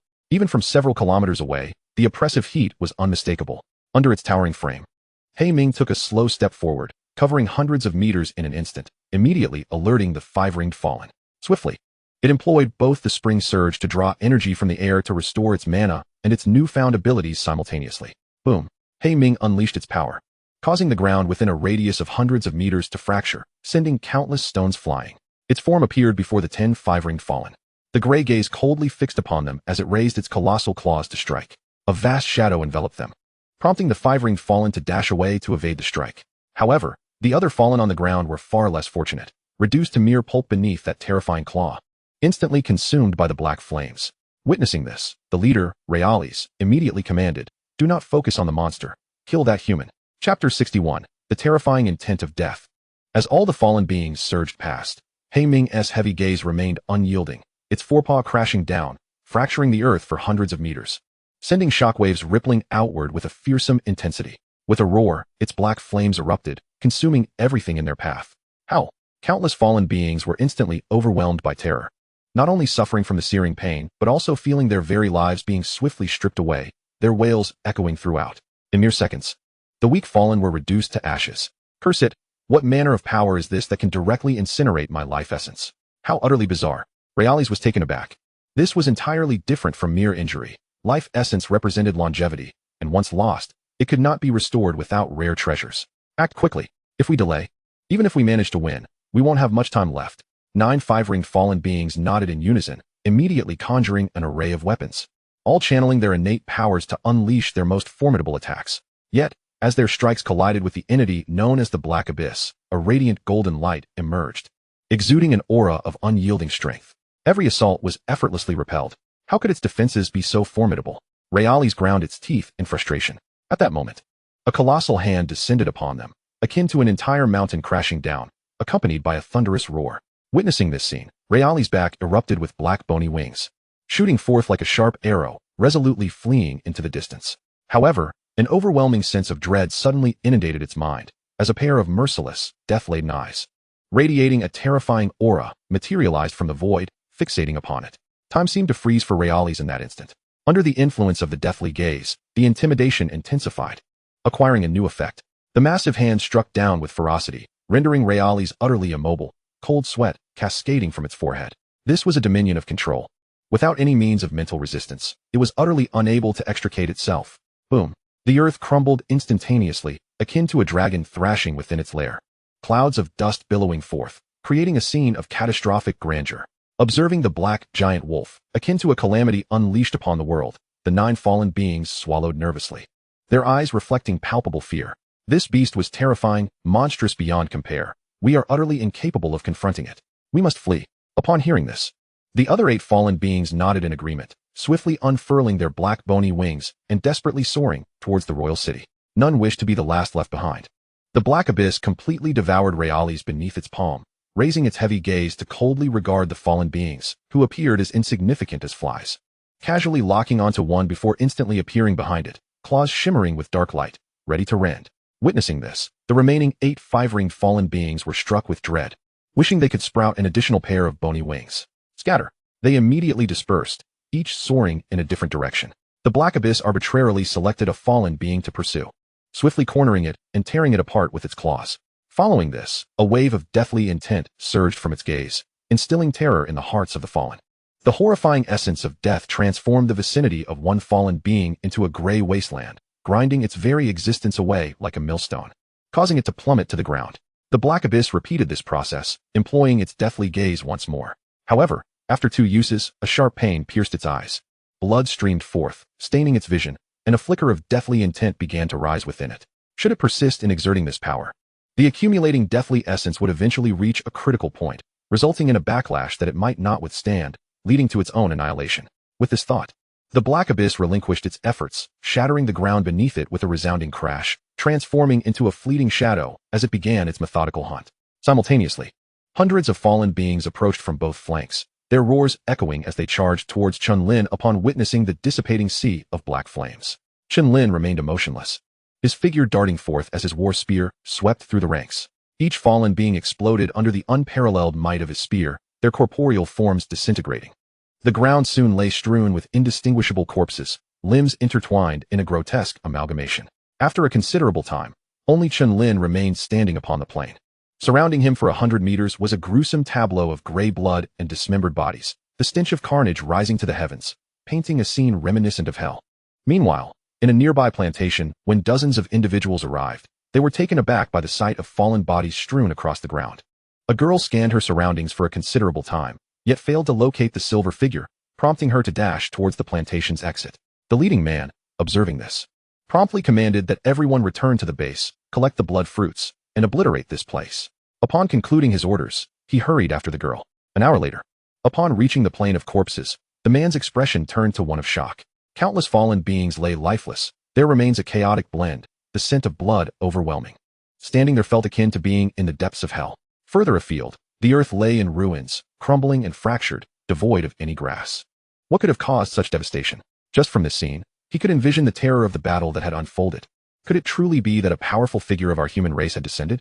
Yet at that moment, Chen Lin had already departed, leaving no trace of anyone around.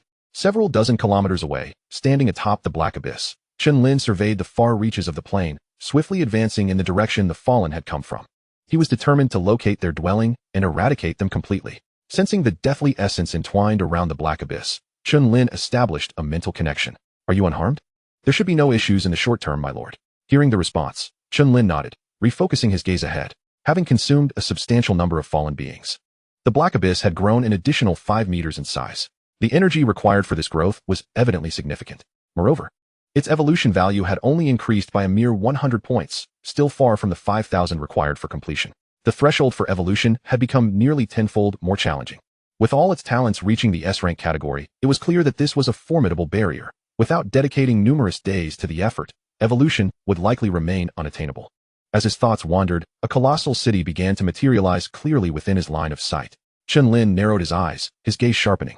Atop the towering edifice, towering hundreds of meters high, countless fallen beings had already retreated, leaving behind a lone level 59 fallen, its strength approaching the 6-ringed threshold, awaiting alone. Through his observant gaze, he discerned that a strategy of overwhelming numbers would be futile. They would not recklessly sacrifice themselves. Rayadi's eyes turned cold. Its 6-meter-tall frame unfurling a pair of terrifying black bony wings, enveloped in an oppressive aura. The essence of dark corruption coalesced into tangible currents, dimming the surrounding environment, rendering any light impotent. From a distance of over 10 kilometers, it silently regarded Chen Lin. The repugnant aura it emitted could be felt even from such a distance. Chen Lin's voice turned frigid. He leaped from atop the black abyss, crashing into the ground before darting forward towards the colossal city like a sharpened blade. Black abyss. Deal with it. I shall eliminate the other fallen beings. As commanded, the black abyss form surged to a staggering height of 1,000 meters. Its black flames erupting like a calamity unleashed, its ferocious might sweeping across the land. Boom. The 1,000-meter plane fractured, and the black abyss surged forth, appearing before the massive city. Gazing upon the black wolf that dwarfed it 100-fold, shadows enveloped the area around Rayadi's, whose expression remained unchanged. The claws, shimmering with dark light, cleaved through the air like lightning, descending with ferocity. In the instant of contact, a corner of the stone walls, as hard as steel, exploded, crumbling as easily as paper. Chapter 62, The Refinement of the Deadly Abyss. However, just as the attack was about to land upon Rayadi's, it was halted by a barrier formed from the condensed dark essence, unable to be breached. Did this mere beast, whose life level did not even reach the king tier, truly believe that slaying a few ants would enable it to turn the tide? Rayadi spoke with a calm tone, flicking its fingers, causing the black barrier to swell and explode, sending the black abyss tumbling back several hundred meters. Immediately after, the dark power surged, transforming in an instant into a massive demonic blade over 100 meters long, radiating an aura of terrifying corruption, rendering the surrounding flora gray and lifeless. Rayadi slowly grasped the demonic blade, dark currents swirling around it, its might reaching an apex of terror.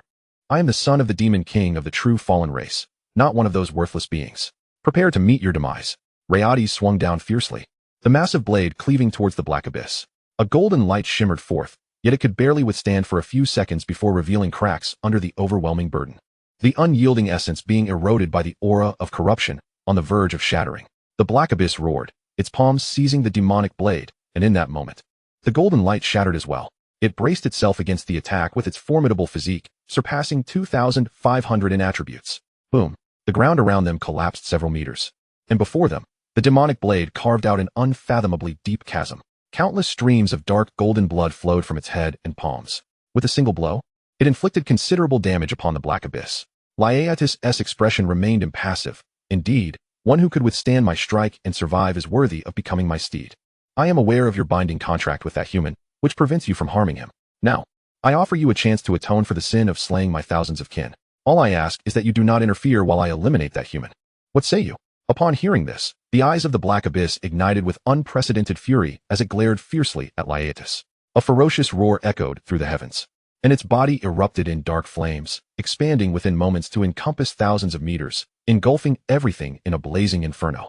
A terrifyingly savage apparition coalesced, towering over 2,000 meters, exuding an aura that made all creation tremble, an overwhelming presence indeed. Sensing the all-consuming power, Lyaetis' gaze grew increasingly grave. Its very essence was being stripped away. Hastily, Lyaetis summoned a barrier to isolate the dark flames. How naive. The black abyss scoffed, its voice laden with weight, sending ripples through the air as its cold, piercing gaze fixed upon Lyaetis. Without the need for movement, its claws struck down in an instant, mirroring the actions of the savage apparition. Witnessing this, Lyaetis' expression shifted slightly, exerting all its might to reinforce the barrier. Yet, it was still unable to withstand the horrific assault of the black abyss' shadowy claws. In mere seconds, the barrier cracked, the fissures deepening rapidly. With a resounding crash, Lyaetis was violently slammed into the ground. Is that all you've got? The black abyss jeered, looking down with disdain, awaiting its rise. Lyaetis, looking rather grim, slowly stood up, acutely aware of its essence being drained yet again. It seethed, "Beast, I shall make you wish you were never born." A terrifying power erupted from within.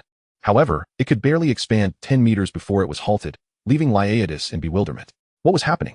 Why could its domain not spread? Was it being suppressed? Before it could comprehend, the savage apparition's claws struck once more. Boom. Lyaetis was hurled against the solid, weighty city wall, crashing hundreds of meters away. Trash, the Black Abyss remarked. Understanding the implication, Lyaetus could no longer contain its rage, unleashing a thunderous roar as it ascended into the sky. Even without the support of the fallen domain, I can still slay you. As these words fell, Lyaetus' form swelled to dozens of meters, its skin adorned with dark patterns. The black bone wings unfurled, stretching over 100 meters. A long, dark spear coalesced in its grasp as turbulent black energy surged outward in furious waves, a terrifying presence emanating from it. With a roar, Lyaetus proclaimed its innate ability. Demon S Shadow, prepare to meet your end. In an instant, it vanished, charging through the waves of dark flames. The sharp black spear shot forth. In this encounter, the Black Abyss reacted with unparalleled speed, leveraging the range granted by the savage apparition's attack to swat Lyaetus aside like an insect, creating a massive crater upon impact. Struggling to rise, Lyaetus gritted its teeth, its eyes aflame with fury. Born a noble of the fallen, it had never endured such humiliation. Bajian, what are you waiting for? Activate the Fallen Sky locking formation. The command resonated through the air, reaching the distant rear. Instantly, a black canopy descended upon the grand city, entwining it in chains of fallen power that surged forth from the void, binding the Black Abyss in layers. Countless streams of dark energy began to erode its very being, threatening assimilation. With the combined might of tens of thousands of fallen, even one at the sixth ring would find themselves transformed into a mere puppet. Lyaetus laughed maniacally. I will relish tormenting you. The Black Abyss's gray eyes remained cold, accompanied by a ferocious roar as it fused the powers of gluttony, giantism, and death. Boom. The dark flames erupted violently, expanding across kilometers, a terrifying aura of death permeating the domain. In that moment, any creature caught within the inferno would be defined by death. Even the eternal gods could fall. Simultaneously, the savage apparition solidified, its presence resonating for miles, a harbinger of terror. Massive eyes manifested. Two pairs of gray orbs harboring a dreadful essence of death, capable of extinguishing any target with a mere glance. In this domain, power was materialized. At this moment, it was as if the Black Abyss ruled over this realm. Chapter 63. To fight for a master is the true meaning. The realm of infernal heaven. The fusion of three innate powers formed a domain of unimaginable horror. Lyaetus' smile faltered, its gaze morphing into one of dread. Within the infernal heaven, not only was its life being consumed and transformed by the dark flames, but death was also steadily eroding its very essence. The weakness in its aura was evident. Damn beast, we shall see who exhausts whom first. Madness flickered across Lyaetus' visage as it unleashed all its fallen power into the chains, amplifying their corrosive potency. Countless streams of fallen energy enveloped the Black Abyss, seeking to taint its flesh and soul entirely. The Black Abyss roared defiantly, its unwavering will staving off the insidious fallen power. Since its birth, it had been cast aside by its own pack due to its diminutive size and perceived worthlessness. Abandoned in the cruel wilderness, hunger and cold had rendered it nearly lifeless, until the summoning by Chen Lin had salvaged it, bestowing upon it the purpose to exist. From that moment forth, the Black Abyss vowed to follow him unconditionally, never to part ways. Thus, its fight for Chen Lin was never born of a contract or a soul bond. Its very existence was to battle for Chen Lin. The savage apparition roared in unison, shattering the chains that bound the Black Abyss without command. In a heartbeat, its massive claws struck down, tearing apart the bindings. Witnessing this, Lyaetus sneered as more chains materialized, piercing toward the Black Abyss. Futile. Even with your sixth ring strength, you cannot escape. The savage apparition turned its gaze slowly toward Lyaetus, its gray eyes devoid of mercy, the latent death essence erupting forth.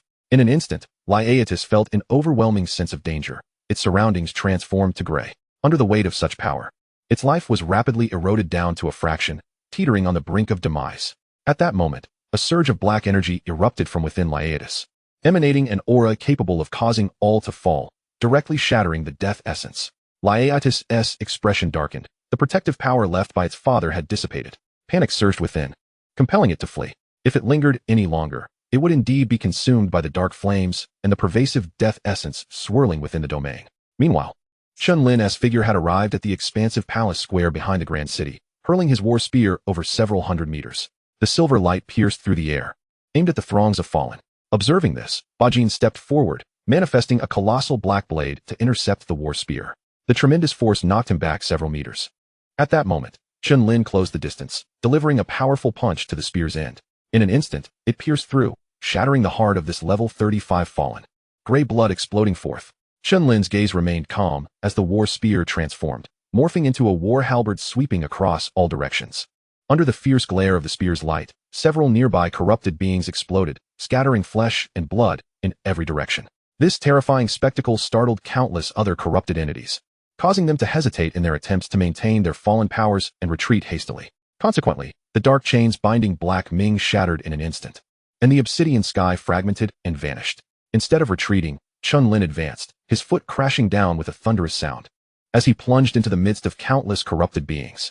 Under the newly shining brilliance, his silver figure gleamed splendidly, starkly visible against the dark mass. The spear's light was domineering and ferocious, obliterating everything in its path, as Chen Lin, with unmatched momentum, swiftly dispatched dozens of corrupted beings.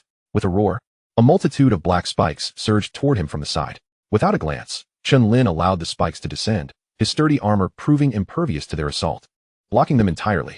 Human, had not our elite forces ventured on an expedition, you would have been crushed like an ant long ago. A 4-meter-tall corrupted being glared at him, its muscles bulging as it charged forward. Chen Lin's expression was merciless, his war spear cleaved through the air, instantly slicing it into the ground, fracturing it with countless cracks. The blade pierced through flesh and bone, swinging its remains toward the throngs of corrupted beings. With a resounding crash, Chen Lin coldly declared, "Give me a year, and even if I were to slaughter your entire corrupted race, it would pose no challenge." The 4-meter corrupted being evidently understood human speech, its face contorting in anger as it bellowed, "Let us assimilate him together." Instantly, all the corrupted beings roared in unison, unleashing their fallen powers, enveloping the surroundings in a thick, dark miasma. They transformed into long chains that surged toward Chen Lin. Reacting swiftly, he burst from his position just as the chains descended, piercing the ground where he had stood. His eyes remained calm as his war spear swept through, reaping the lives of the corrupted while dodging the chains. As countless corrupted beings perished, their blood and mangled corpses stained the vast area red, the sanguine tide rapidly spreading.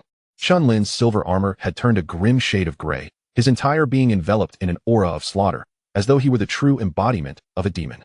However, as time passed, the chains multiplied, gradually cornering him and blocking all avenues of escape. Finally, one of the chains ensnared Chen Lin, and dozens more surged forth, wrapping around his limbs and body in a tightening embrace. Observing this, all the corrupted beings rejoiced, revealing cruel smiles. "Quickly, use your strength to assimilate him." An overwhelming torrent of corrupted energy surged along the chains, yet Chen Lin felt nothing, as if it had all dissipated upon touching the silver butterfly within him. In his mind, he heard the sorrowful cry of the silver butterfly, darkening Chen Lin's expression with gravity. Sensing its weakening voice and the intensifying erosion, he sought to retract the silver butterfly, ready to take the brunt of the assault himself, when a ferocious roar echoed from afar. A massive corpse, measuring dozens of meters, crashed through countless buildings, instantly descending upon the multitude of corrupted beings. The terrifying force crushed them into a blurred mass of blood and flesh. A colossal black wolf surged forth, unstoppable and terrifyingly swift, its 1,000-meter form shattering all structures in its path, emerging amidst the flying debris on the palace square. The entire palace trembled with a resounding explosion. Its brutal might instilled dread in all the corrupted beings, making their hearts race with fear.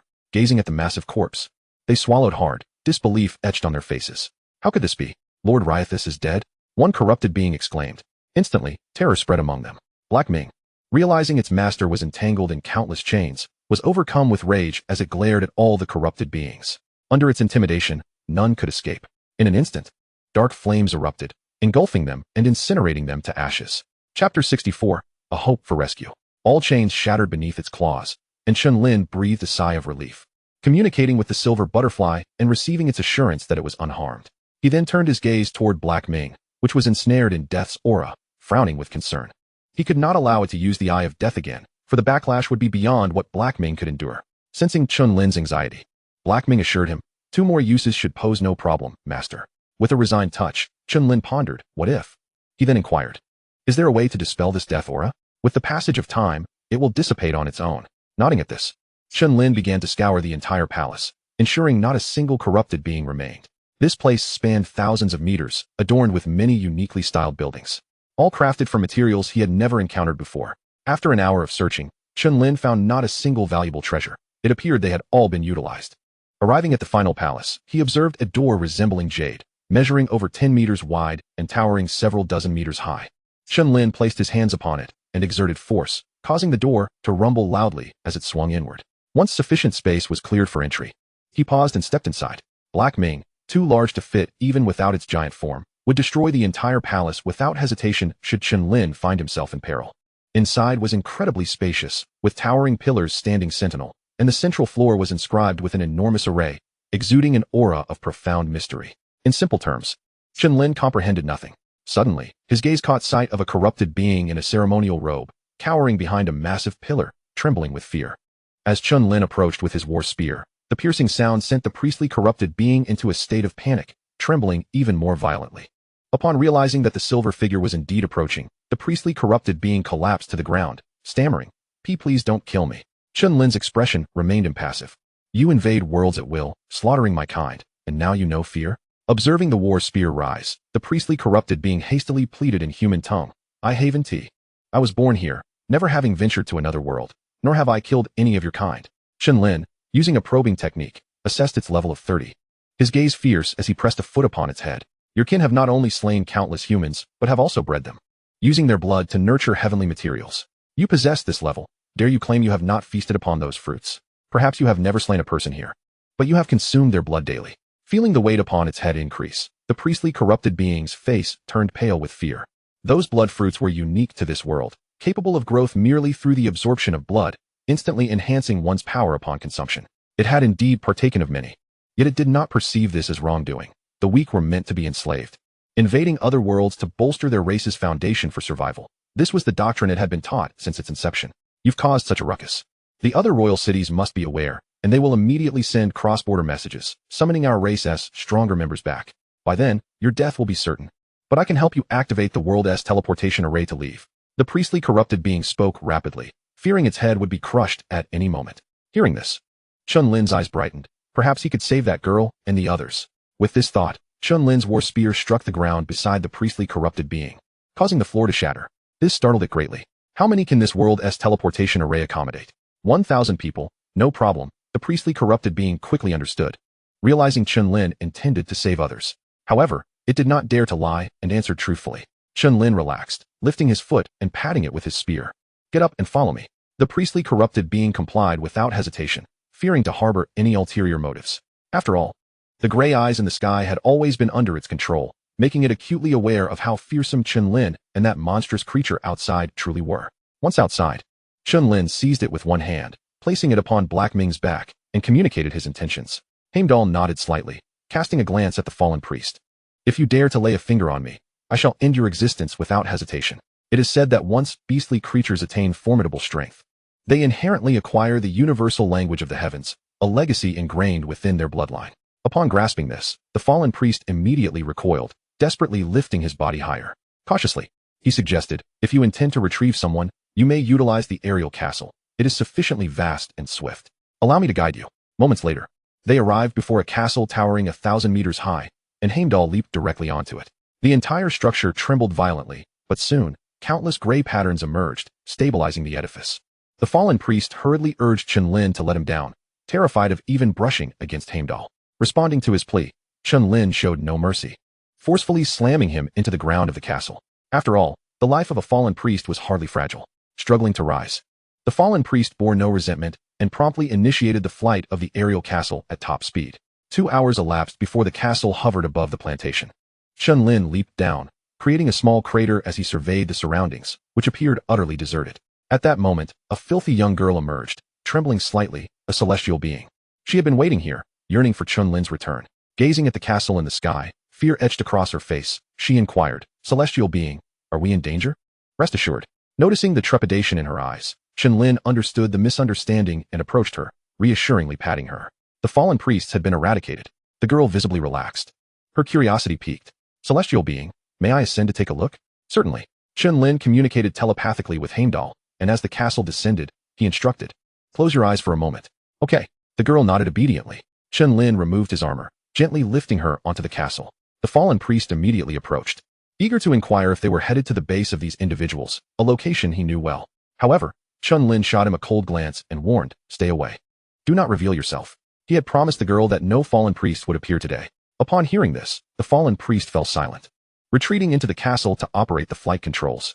After a considerable time, they landed on a flat hill, and Chen Lin led the girl down. They followed a path obscured by weeds, descending underground. The area was supported by rudimentary wooden beams, illuminated only by torches, crowded with hundreds of people. Upon seeing the girl accompanied by a figure, a man rushed over. "Xiaoyu, who is this?" "A celestial being. He is the one who eliminated all the fallen priests. At this revelation, the surrounding crowd was taken aback, their gazes toward Chen Lin now imbued with respect. Chapter 65, The Fallen Celestial Shadow. Could it truly be that he had vanquished all the fallen priests? Observing him closely, they noted a stark contrast to the mythical three-headed, six-armed figure they had envisioned. His fair, handsome face radiated warmth, akin to a gentle spring breeze, and notably, he appeared remarkably youthful, around 18 or 19 years of age. Are you truly a celestial being? One man queried, shaking his head at the girl referred to as Xiaoyu. He possessed greater knowledge. Understanding that Chen Lin was not a celestial being, but rather a powerful human from another world. Zhou Yuan cautiously spoke, My lord, do you have any directives for us? He was certain that Chen Lin was not from this realm. Previously, many formidable beings had resided here, but when the fallen priests invaded, most fled upon realizing the overwhelming size of their adversary's race, understanding they could not possibly contend against them. Those individuals would not return to assist them. I will lead you to safety. Chen Lin briefly explained the situation. Zhou Yuan swallowed hard. Is that truly the case? Most were aware that their survival hinged on the fallen priests needing their lives to cultivate heavenly treasures. Much like a cat playing with a mouse, they would wait for the right moment to strike after the prey had regained its strength, only to capture a portion. Yet, even with this knowledge, what could they do? They could only continue to hide, seeking a way to break free from this confinement. Zhou Yuan had once been part of the resistance against the fallen priests, and he understood deeply that those powerful beings were indifferent to the survival of the weak. Otherwise, they would not have abandoned everyone without a fight and fled this world. In Chen Lin's eyes, he clearly saw a figure of strength, capable of traversing the heavens. Indeed, Chen Lin nodded, a smile gracing his lips. Observing this moment, hope began to blossom in the eyes of all present. In their dark underground refuge, they perpetually longed for a ray of light to pierce through. This hope was their sustenance, even as they comprehended their predicament as mere prey. Let us depart, gathering everyone to journey to a safe world. Although Blue Star also harbored dangers, even greater than this, with numerous alien races attacking simultaneously, at least there, countless individuals fearlessly stood at the front line, repelling all threats and safeguarding the peace behind them. He would soon ascend as well, ensuring the alien races could not advance a single step. Hours later, the aerial castle returned to the palace plaza and descended, hundreds of individuals disembarking.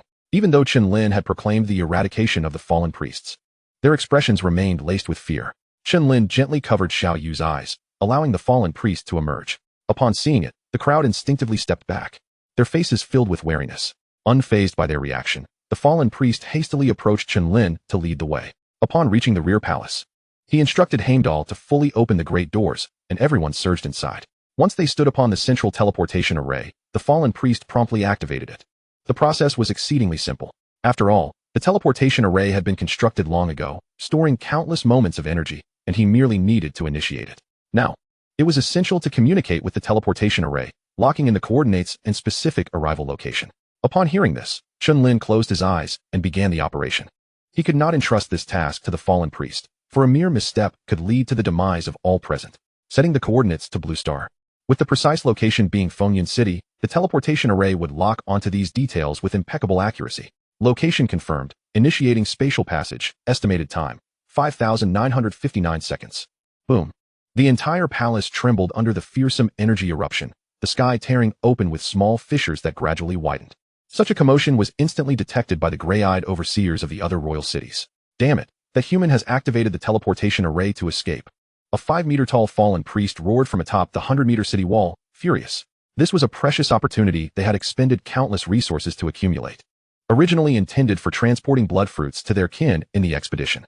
We cannot allow him to escape. Otherwise, what dignity would remain for the fallen priest race? With a thunderous roar, the 5-meter fallen priest unfurled its bony wings and soared into the sky. Behind it, countless fallen priests followed suit, a veritable swarm. In mere minutes, dozens of 4-ring and 5-ring fallen priests gathered from several royal cities, closing in rapidly. Black Ming, stationed outside the palace, sensed the approaching presence and slowly rose to his massive stature, gazing skyward, his thoughts swiftly communicating. Master, numerous fallen priests are approaching. Chen Lin nodded, rising to his feet and striding toward the exit. Zhou Yuan, sensing the tension, could not help but voice his concern. My lord, is something amiss? You need not worry. Remain here and prepare to teleport safely. Upon hearing this, the girl's anxious gaze met his. Celestial being, will you not leave with us? Chen Lin turned back to her, a smile lighting his face. Do you recall what the celestial being once said? No fallen priest shall appear today. Extending his arm, silver butterflies materialized, gracefully descending upon him. As silver light flickered, his battle armor enveloped his entire form.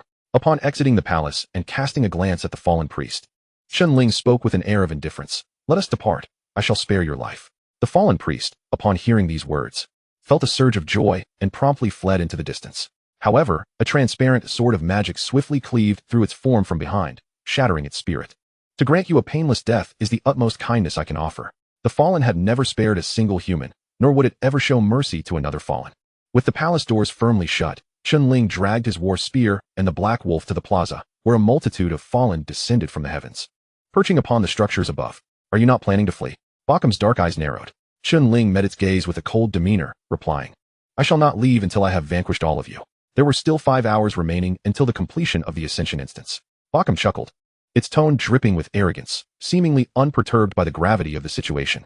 It hesitated to strike, instead watching coldly alongside dozens of other fallen as they observed the lone human and his beast below. As time passed, the sky darkened, and an overwhelming aura of corruption permeated the air, subtly manifesting as a shadowy figure. Chen Lin immediately took note of this development. However, engaging in battle now would undoubtedly impact the teleportation array, compelling him to wait. 5 minutes of silence elapsed before the hundreds of meters of shadowy form, composed entirely of fallen power, solidified into substance, its features indistinct, clad in grotesque armor. The repugnant aura erupted, sending waves of black energy surging outward with terrifying ferocity. Even with the silver butterfly's protection, Chen Lin could still sense the impending threat. Suddenly, droplets of dark rain began to fall upon the armored figure, prompting Chen Lin to look up with a grave expression as the gloomy domain emanated from the shadowy form, quickly enveloping thousands of meters in mere moments. In his mind, the silver butterfly issued a warning, indicating that it was being gradually eroded by this murky domain. A layer of golden light flickered into existence around the black wolf, which gazed intently at the fallen shadow. "Kikik, it is complete." Bakkum's cruel laughter echoed. The fallen throne, a manifestation of the fallen king within their ranks, was a shadowy figure of immense power, bolstered by the strength of tens of thousands of fallen energies, possessing the might of the sixth ring, infused with a trace of its true essence. Even the wolf, also of sixth ring strength, would stand no chance against it. Chapter 66, The Descent of Consciousness. The terrifying aura from outside pressed heavily upon everyone within the thick palace walls, instilling a sense of fear among them. At that moment, the teleportation array activated, its lights soaring upward to engulf them, crashing into the vast rift. Witnessing this scene, Chen Lin exhaled in relief, knowing he could now act without restraint. Meanwhile, Bakkum paid no heed to those being teleported away. Its sole focus was to keep Chen Lin occupied. "If you had chosen to charge out from the beginning, with that wolf present, we would indeed have been at a loss. Yet, you insisted on protecting those vermin and forfeited your chance. Now, you shall pay the price for your kindness." Chen Lin remained silent, retrieving the celestial sovereign staff from his ring, bestowing upon the black wolf enhancements and restorative spells in advance. With a mighty roar, the black wolf transformed into its colossal form, its 1,000-meter frame radiating ferocity, rivaling the shadow of the fallen. The fusion of the talents of greed, gluttony, colossus, and diamond body birthed a new domain known as the refining heavens prison, which erupted into a torrent of black flames tinged with gold, embodying a suppressive force that swiftly pushed back the dark domain. The corruptive energy that had been encroaching upon Chen Lin vanished in an instant. The expressions of the dozens of fallen grew grave as they retreated, wary of remaining within the realm of black and gold. "How can this be? This domain is unlike the previous one," they gasped. "Staying here, I feel as though my very essence is being stripped away and my powers are being suppressed." Retreating to the side of the shadow of the fallen, the multitude of fallen gazed in astonishment as the dark domain was firmly suppressed. At that moment, the black wolf's form bore intricate patterns of gold and black, intertwined across its flesh, emanating an otherworldly glow, exuding authority and dominance. Under the weight of the terrifying suppressive force, the surroundings became oppressively heavy. The eruption of black and gold powers surged forth, resembling divine beings suppressing a hellscape, with a roar that resounded for thousands of meters. Under the influence of the refining heavens prison, the black wolf's physical form became even more formidable, its defenses bolstered significantly, its strength transformed, each strike imbued with a suppressive force, heavy and terrifying. Seeing this, the gazes of the fallen turned even more serious. Without hesitation, they began channeling their own fallen power into the shadow of the fallen. Boom! The shadow of the fallen elongated by 100 meters, becoming even more colossal. As 2 pairs of black skeletal wings unfurled, spanning 1,000 meters, its aura horrifying. The dark domain expanded instantly, clashing with the refining heavens prison in a relentless struggle, each refusing to yield. Waves of gray and black gold shockwaves erupted, radiating in all directions. Chen Lin stood behind, finally resembling a summoner, obediently providing enhancements. In this battle, No one could intervene. The levels were simply too high. Meanwhile, in a gray palace, steeped in an aura of terrifying corruption and separated by countless worlds, figures with gray skin, some slender, others voluptuous, each adorned with a pair of fallen wings, knelt upon the ground in servitude.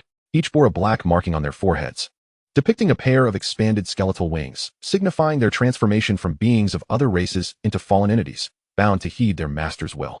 On a throne fashioned from bones, a humanoid creature clad in gray, grotesque armor suddenly opened its black eyes, awakening an overwhelming aura of terror that surged forth, only to be swiftly reined in.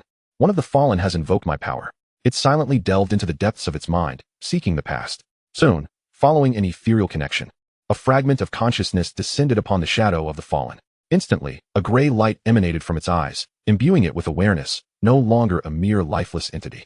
This domain possesses intriguing qualities, the fallen remarked, slightly surprised. Its gaze then shifted to Chen Lin. A human? This must be the realm behind our kind. How did he arrive here? An ascension instance, perhaps? After a moment of contemplation, the fallen quickly grasped the situation. Such knowledge was not particularly difficult to ascertain. Capturing a human would yield answers. What was more astonishing was that he was only level 20. Upon sensing further, it was even more astonishing. The life scale of this black wolf was barely a trace.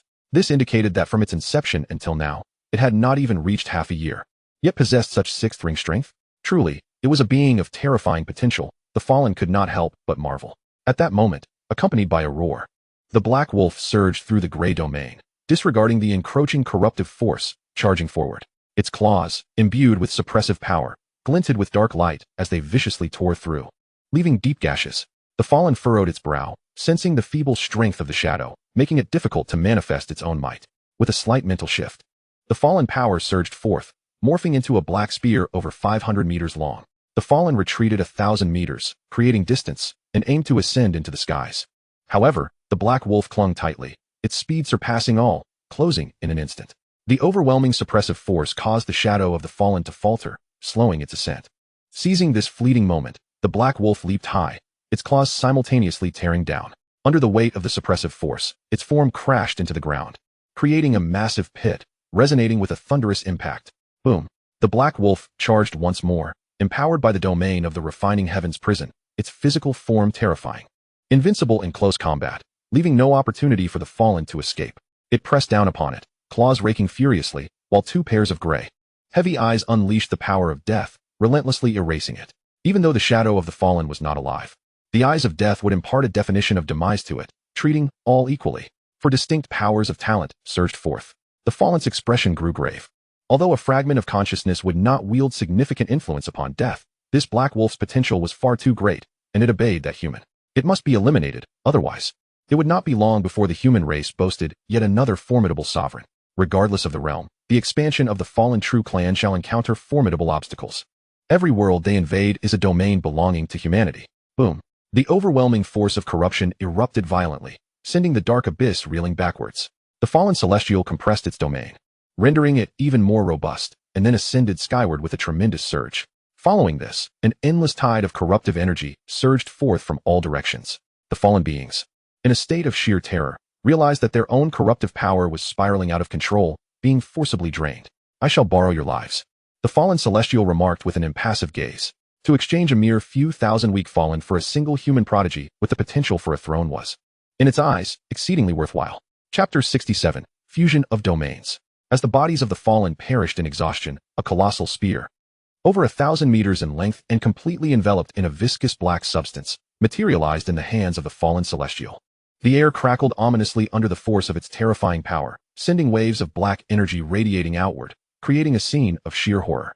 Yet, the spectacle was far from over. The gloomy domain encircling it continued to contract until it reached an extreme, enveloping the pitch-black spear. This was the metamorphosis of ascending to the throne, a mastery of domains that no creature beneath it could rival. Not only could it expand to suppress opponents, but it could also compress, enhancing the strength of the domain's power. When affixed to a weapon, its potency was doubled. The gaze of the fallen celestial remained indifferent as it aimed the black spear at Chen Lin's position. In the next instant, the dark abyss surged forth, its massive form blocking the path and fixing a fierce gaze upon it. I knew you would come to protect your master. Die, the fallen celestial sneered, entirely unperturbed by this turn of events. However, the very next second, its movements abruptly halted.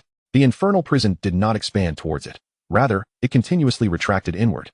the power compressing with a thunderous roar, as if it were on the verge of an explosion. Ultimately, it successfully enveloped the dark abyss, even merging with it. In an instant, the black and golden patterns blazed brilliantly, radiating a dazzling luminescence. A surge of overwhelming suppressive power erupted, causing the ground beneath to collapse over 10 meters deep, turning countless stones into dust. "By the heavens!" exclaimed the fallen celestial, startled by the sight, inadvertently uttering a phrase learned from humanity to express its astonishment. Yet, it quickly regained its composure, eyes glinting with malice. Shatter. Boom. The 1,000-meter black spear shot forward, tearing through the air like a bolt of black lightning, aimed directly at the dark abyss. This strike approached the destructive force of the seventh ring, a truly terrifying display. Yet, under the suppressive power enveloping the dark abyss, it slowed dramatically, as if ensnared in a heavy quagmire. The dark abyss roared, raising a claw to seize the spear's tip, and in an instant, two terrifying forces collided, erupting in a shockwave that rippled for thousands of meters. The nearby ground trembled under the impact of this clash. The black and golden patterns flickered wildly, emitting an even more intense radiance. Under these conditions, the dark abyss's defenses and physical strength grew increasingly formidable, its form unwavering. Amidst the terrifying force, the ground beneath continued to fracture and collapse, sinking dozens of meters.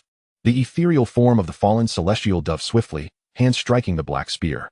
The impact intensified, causing the ground beneath the dark abyss to rumble, forcing it back several meters. Yet that was all. Observing the situation, the fallen celestial immediately channeled all its corruptive power, sharpening the spear's lethality. However, this resulted in the ethereal form losing its strength, gradually dimming and dissipating. Boom. As the two forces violently intertwined and clashed for several minutes, cracks finally appeared on the black spear tip, spreading ominously as if it were about to shatter. With a howl, the dark abyss unleashed all its physical and domain power, and the 1,000-meter spear could no longer withstand the strain, shattering into countless fragments of black energy that scattered like leaves in a tempest. At that moment, the ethereal form of the fallen celestial had completely exhausted its power, dissolving into black mist that vanished from existence. In its final moments, the fallen celestial gazed deeply at Chen Lin, imprinting his visage in its memory. Unfazed, Chen Lin returned the gaze. Consciousness returned to the gray palace, and the fallen celestial rose from its throne, exuding an aura akin to an abyss that rendered all the demonesses breathless. Their foreheads pressed to the ground in tremors of fear. Its level is merely 20. How can it achieve domain compression? Is it emulating me? The fallen celestial's expression turned grave. Such comprehension was utterly terrifying. Not only did it require profound understanding, but mastery over one's own power must reach its zenith. Otherwise, even with knowledge of the operation, it would be impossible to execute. To break through to the 10th ring and ascend to the throne, one must not only condense a domain, but also master all the powers within oneself to absolute perfection, enabling their maximum potential to be unleashed at any moment. Yet, that dark wolf seemed to have accomplished all of this while still at level 20. This indicated that, given time, it could smoothly ascend to the throne level. Contemplating this, the fallen celestial took a deep breath. Once, it had spent years breaking through from the 9th ring to condense its domain and master all its powers. Yet this dark wolf had achieved it merely by observing. It nearly shattered its defenses. Upon reflecting on the battle, the fallen celestial abruptly recognized something amiss. The dark wolf's domain did not merely attach to its body, but rather fused into it. The fallen celestial felt a twinge of astonishment. The fusion of a domain with one's being was a feat only achievable at the apex of the throne level. A monster, the fallen celestial sighed, quickly regaining its composure. It was a dignified throne, not one to lose its composure over an unseasoned prodigy. Each time the fallen True clan was on the verge of annihilating a world, several exceptionally gifted individuals from humanity would emerge, a phenomenon it had long grown accustomed to, and these individuals were dubbed the children favored by world fortune. The fallen celestial quietly summoned a gray talisman, inscribing all known information about Chen Lin upon it. This was a must-kill list for the fallen True clan. Any human prodigy with potential for a throne would be marked. All fallen beings of the 6th ring could see this, facilitating immediate extermination upon encounter. Having completed this task, the fallen celestial reclined back upon its throne, closing its eyes in silence. Meanwhile, upon the ravaged earth, the dark abyss loomed, its massive form radiating an overwhelming presence adorned with black and golden divine patterns. Chen Lin dispelled his enhancement and healing spells, his mind in a haze, vision spinning. Despite the mental recovery provided by the celestial sword staff, the disparity with the dark abyss was too vast, causing his sustaining enhancements to deplete rapidly. In less than 10 minutes of battle, he found himself at his limit. Surveying his surroundings, Chen Lin sighed, lamenting the demise of all the fallen. Otherwise, his attributes could have risen further. As he watched the dark abyss shrink and approach, he gently stroked its head. After a lengthy wait, The announcement of the completion of the advancement dungeon resonated in his ears. In the next moment, their figures vanished without a trace. Time has elapsed. Commencing evaluation based on your performance. You have cumulatively slain 666 fallen beings and shattered the sixth ring power of the fallen celestial ethereal form, saving 974 individuals. Congratulations, your score is perfect. Your summoner profession has been elevated. Growth attribute 1015. Congratulations, your skill enhancement has been upgraded. Effect enhanced. Congratulations. Your skill recovery has been upgraded. Effect enhanced. Congratulations, your skill summoning has been promoted to sacred summoning. Chen Lin materialized in his dormitory, hastily recalling the dark abyss, lest the space become overwhelmed. Casting a glance at the emerging interface, he could only deem it satisfactory. His profession had not ascended. For beyond this lay the hidden tier. He would need to re-enter the advancement dungeon to achieve a perfect rating. With a shift in thought, he meticulously examined his skills. Enhancement had transformed from a comprehensive increase of 20 to 35 of base attributes. Recovery had transitioned from a slow healing process to a swift one. Of course, the mana consumption had also doubled. The most significant gain was undoubtedly the advancement of the summoning technique, now adorned with the sacred descriptor. Upon reviewing the details, it became evident that this summoning would assuredly yield a being imbued with a divine aura. A sense of anticipation welled up within Chen Lin. At last, he would not be conjuring something feeble. The very notion of a sacred essence was, indeed, awe-inspiring. However, Chen Lin refrained from hastily gathering materials for the summoning. Instead, he turned to his mobile device. He searched for the latest reports from Fanyan City, and the first headline that caught his eye was about the sudden appearance of hundreds of individuals. Sighing in relief, he noted that there were no unexpected developments. Continuing to read, it was revealed that these individuals hailed from a different world, their homeland shattered due to an invasion by malevolent beings, which had led to their enslavement, reduced to mere commodities for cultivating rare resources. They were rescued by a formidable warrior clad in silver armor, who transported them to our blue star. From this description, it seemed clear that this silver-armored hero was likely a professional undergoing a significant transitional phase. The report also assured that they would be properly accommodated, a point that did not concern Chen Lin. The existence of other worlds, teeming with countless races, had been disclosed 10 years prior. Thus, it was hardly an extraordinary revelation. Consequently, there would be no attempts to capture them for research purposes. The article concluded with an image of those with vacant expressions, their emaciated forms having visibly improved. It appeared that Zhou Yuan had provided them with blood fruits. This thought brought a smile to Chen Lin's face, as the tension that had gripped him finally began to ease. A wave of drowsiness washed over him, and his eyelids grew heavy. Indeed, he realized he had not slept for 2 days. With a thud, Chen Lin succumbed to slumber. Chapter 68. The whole scroll is unfurled. At this hour, how could one possibly sleep? Wake up at once. In the early morning, 3 weary individuals returned to their dormitory and found Chen Lin sleeping soundly on his bed. Feng Yi, gritting his teeth, approached and pulled him down. Chen Lin, bewildered, asked what was the matter. Feng Yi, his eyes bloodshot, retorted, "How dare you ask?" He slumped into a chair, his expression despondent. Chao Yang quietly placed a platter of roasted meat on the table. As the trio settled down, Chen Lin felt sufficiently rested and joined them for a meal. Feng Yi seethed. "Ever since the military released that video of you slaying the 3-headed serpent, the forums have erupted. Everyone now knows you rely solely on your own strength. Not on the old students. They all feel the pressure and have begun competing fiercely. One after another, they are taking on tasks without rest. We have no choice but to follow suit, or we will fall behind." Taken aback, Chen Lin was astonished by this revelation. "Then what are you all doing here? Slacking off?" Faced with this unexpected inquiry, the 3 fell silent. Feng Yi lamented, "After working so hard, can't we get just 2 hours of sleep?" At that moment, Chao Yang, who had been looking at the forum, spoke up. "How about we take the roasted meat with us and eat it on the way to complete tasks? The students from Beilong have significantly higher average contribution points than all the other academies." Feng Yi's eyes widened in disbelief. "How is that possible?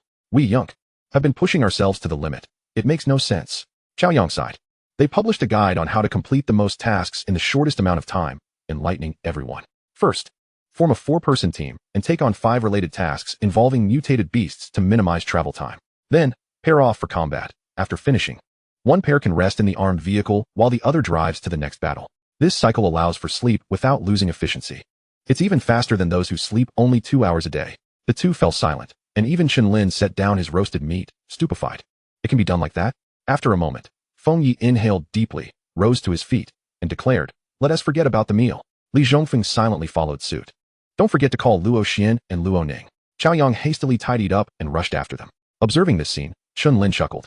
With no other pressing matters, he too decided to head to the task acceptance point. After more than half a day, coupled with his previous collaboration with Qin Kong, his contribution points remained unchanged, causing his rank to plummet from 10th to over 2,000.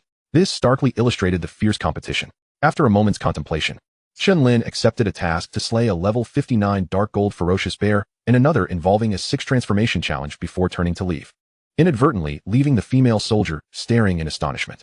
Had she misread? That was a 6 transformation task. It required slaying a colossal beast with intelligence and formidable strength, a feat even the instructors had yet to accomplish.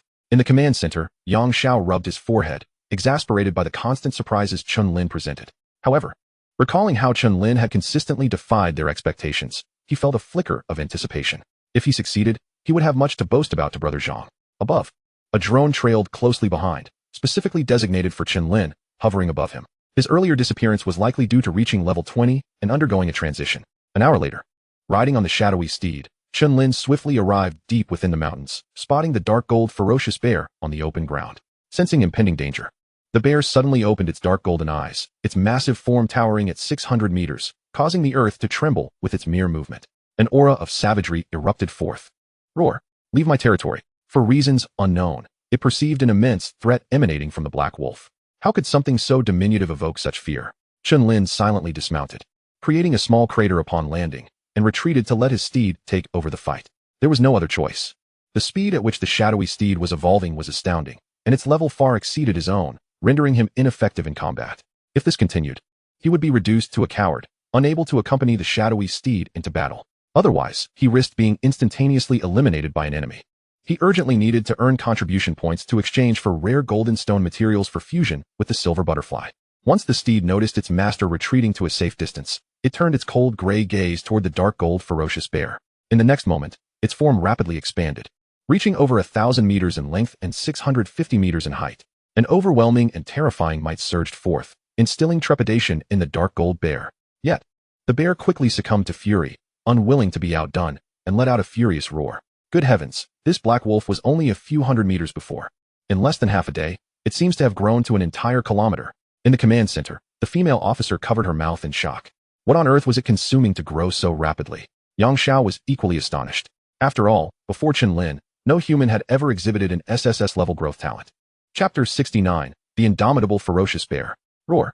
Become my nourishment. As the ground shattered, the shadowy steed launched forward, unleashing a torrent of dark flames that erupted in the air, revealing a menacing phantom exceeding 2,000 meters. The terrifying aura of savagery engulfed a 6,000-meter radius in a blanket of pitch-black flames. However, it soon contracted back to over 2,000 meters to conserve magical energy.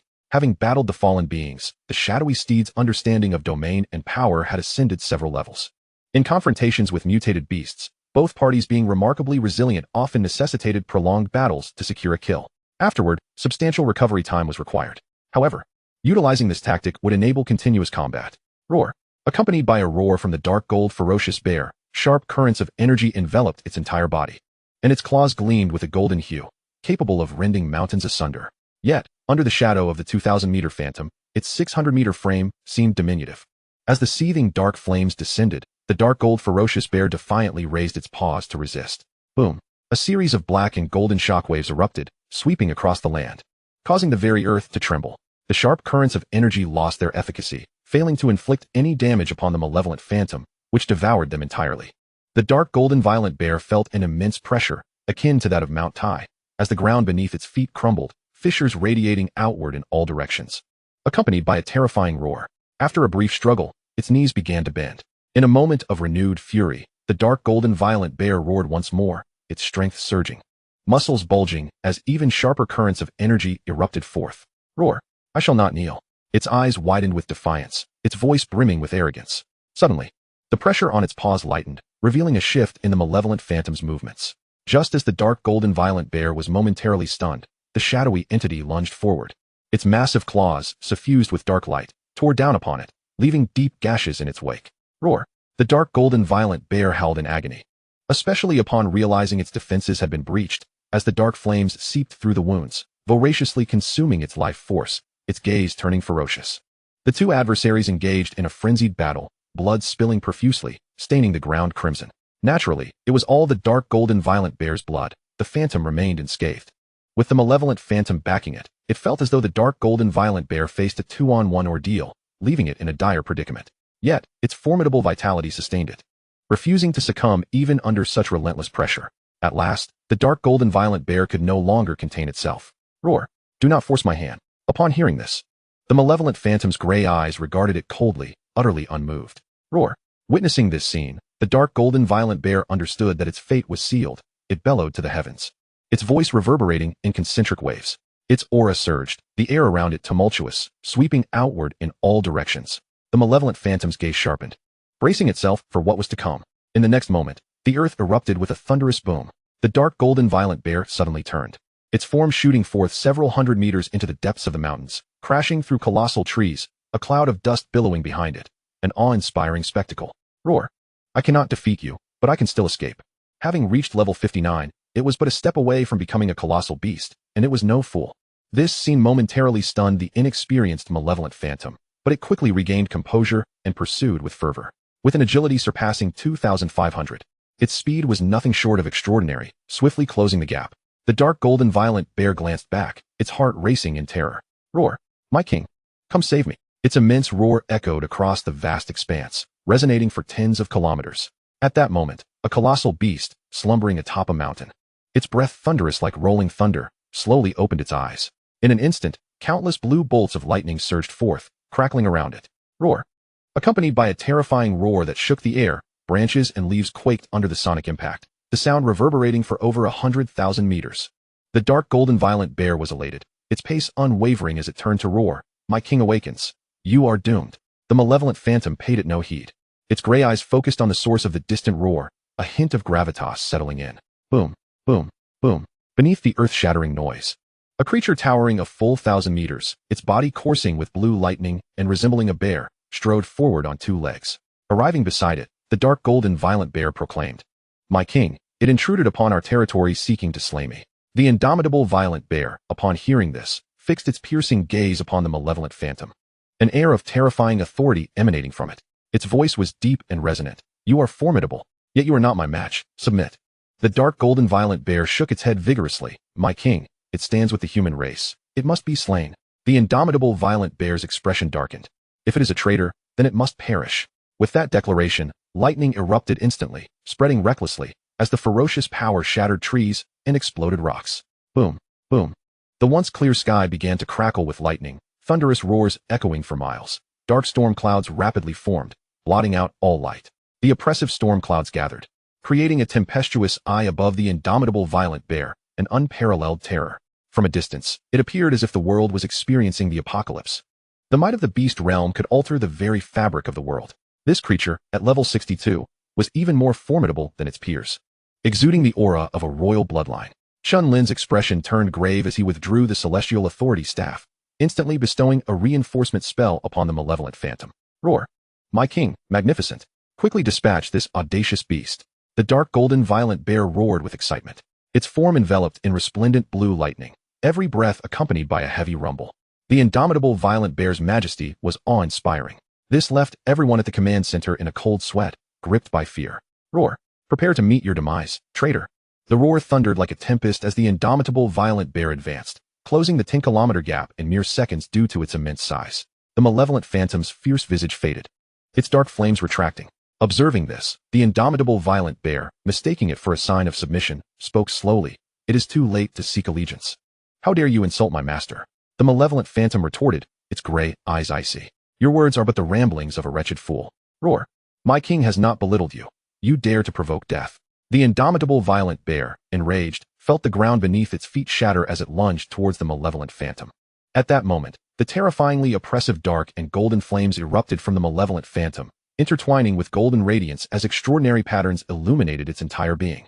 A domineering force sweeping in all directions. This caused the indomitable violent bear's form to falter, and simultaneously, the storm of thunder was suppressed. Heavenly Forge, I am your sovereign. Chapter 70, I am your sovereign. At this juncture, the 1,000-meter-tall malevolent phantom stood as a godlike entity, exuding a terrifying aura that reverberated around it. The indomitable violent bear was aghast. How could it suddenly become so powerful? Observing the claws imbued with suppressive power, akin to black lightning tearing through the air, it bellowed and swiped its paw in retaliation. Boom! The moment the terrifying forces of black, gold, and blue collided, shockwaves erupted like a tsunami, sweeping outward with overwhelming force.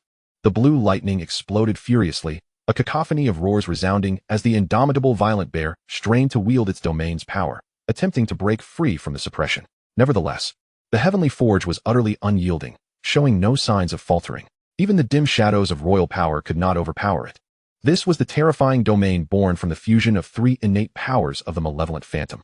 The indomitable violent bear roared, unleashing its other paw imbued with boundless, raging thunder. The malevolent phantom stood unyielding, dark light enveloping its claws, as the golden and black patterns glimmered brilliantly, meeting the assault head-on. Boom, boom. The two colossal beasts clashed relentlessly, unleashing shockwaves that shattered the earth and obliterated flora. Occasionally, bolts of lightning from the storm clouds struck the malevolent phantom. Yet it remained steadfast, relying on its unparalleled, domineering defense to withstand the onslaught without evasion. Should it reveal even the slightest vulnerability, undoubtedly the indomitable violent bear would seize the opportunity to relentlessly pursue and overpower it. From a distance, Chen Lin observed their battle, which far exceeded the might of a fifth-tier struggle, silently casting recovery spells. Initially, both contenders bore minor injuries, evenly matched, but in an instant, the tide turned in favor of one.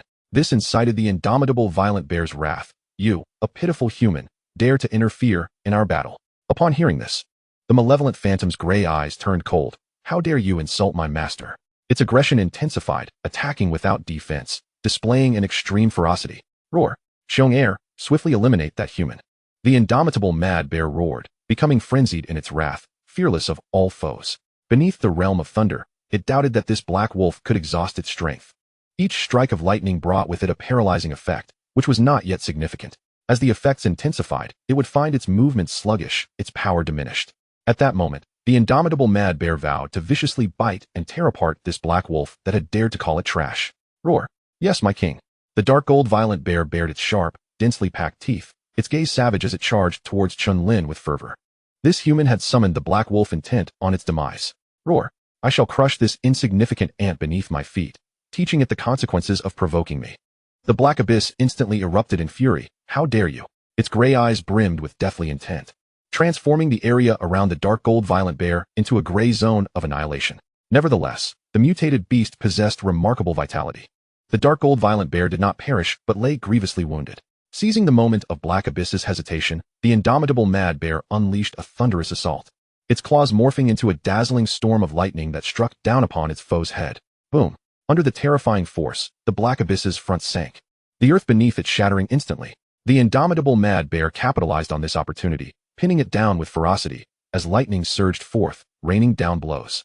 Witnessing the situation, Chen Lin maintained his healing spell, though the cost was substantial. At this moment, the dark gold violent bear struggled to rise, roaring as it lunged forward. The burden of the realm's power upon its physical form was overwhelming. Should the black abyss fuse with the realm now, attaining its ultimate form, it would still be unable to defeat the indomitable mad bear. Exhaustion would inevitably lead to its downfall. Thus, it was prudent to wear it down first. This meant that he would have to contend with the dark gold violent bear himself. Yet, even in its wounded state, the gathering of a spellblade could not guarantee a swift kill, for the level disparity was significant at 39 levels. Just as Chen Lin contemplated a strategic retreat to stall the enemy, a thunderous roar echoed from afar. Amidst the billowing smoke and dust, a woman clad in golden armor and wielding a massive 4-meter halberd approached with incredible speed, each step cracking the ground beneath her. Her strength was terrifying, her figure akin to a dragon diving into the sea, exuding an unparalleled presence. The halberd's tip dragged along the earth, carving a long, deep scar. As she neared the dark gold violent bear, she raised her halberd, and in an instant, its head expanded dramatically to over 20 meters. With her tall form leaping high, she struck down upon the dark gold violent bear. Roar. The halberd's radiant glow shattered all, inflicting grievous wounds upon the already injured beast, glaring at the diminutive figure before it. The dark gold violent bear, now on all fours, raised its paw to crush her, as if to squash an ant, seasoned with battle fervor. Ji Fei's eyes flared with fighting spirit, and her halberd swelled once more, becoming immensely heavy, causing the ground beneath her to crack. Boom. In a flash, she darted forward, evading the blow, and swung her halberd, slicing through the flesh of the dark gold violent bear. Roar. In its severely wounded state, the dark gold violent bear could muster not even a fraction of its strength, suffering relentless attrition, emitting a wretched roar. In mere minutes, its colossal form crumpled, on the brink of death. However, just as Ji Fei surged forward to deliver the final blow, the dark gold violent bear erupted with an intense, concentrated stream of razor-sharp wind capable of piercing several meters of steel. In the face of this sudden change, Ji Fei appeared to anticipate it, her vitality exploding forth, nearly materializing around her and her halberd. The crimson glow of her halberd swept across, dispersing all incoming lethal winds. Despair washed over the dark gold violent bear as it cried out, "No, my king, save me." Ji Fei did not relent in her speed, leaping high into the air. The massive halberd head crashing down. Boom. The dark gold violent bear's sturdy skull collapsed under the tremendous impact, the force causing the ground to crack instantly. Dust rising in a cloud. Ji Fei exhaled deeply, her vitality gradually dissipating as the halberd returned to its 4-meter form. Glancing at Chen Lin, her previously stoic expression transformed into a smile as she approached. "So, how was my timely intervention, mentor? Was it not moving?" Reflecting on her ferocious combat style, Chen Lin couldn't help but think of 3 words: female Tyrannosaurus. Noticing his silence, Ji Fei narrowed her eyes, a hint of danger in her gaze. "Are you contemplating something rather impolite? Is this the 6th sense of women?" Chen Lin shook his head and swiftly changed the subject. "Instructor Ji, how did you come to be here? There was quite the commotion, so I came to investigate." "Is that so?"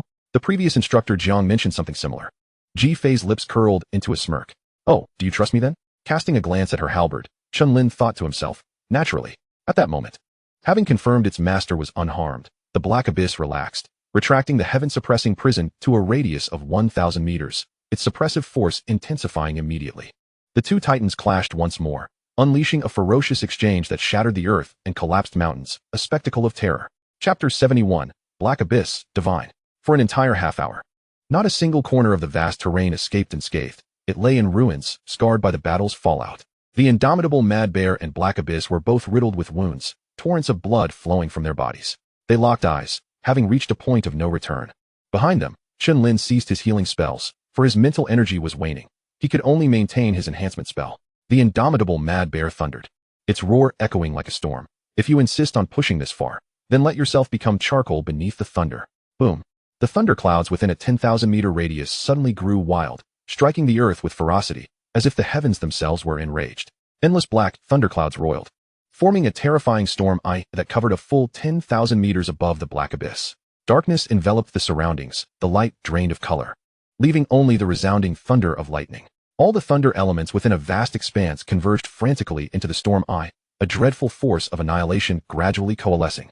Witnessing this scene, the black abyss, now paralyzed and tingling, understood it could not evade this fate. Roar. "Those who have angered me shall be obliterated by the power of thunder." The gray eyes of the black abyss showed no fear as it controlled the heaven-suppressing prison to slowly retract. As the power compressed, a cacophony erupted, as if it were on the verge of explosion. In mere seconds, the realm fully enveloped its form, fusing with its very flesh. Instantly, dark and golden mystical patterns shone brilliantly, a terrifying and unparalleled suppressive force emerging, causing the ground beneath to suddenly sink and shatter. An imposing and domineering aura swept across a distance of 10,000 meters. The black abyss felt its tingling body scatter under the force of the suppressive power.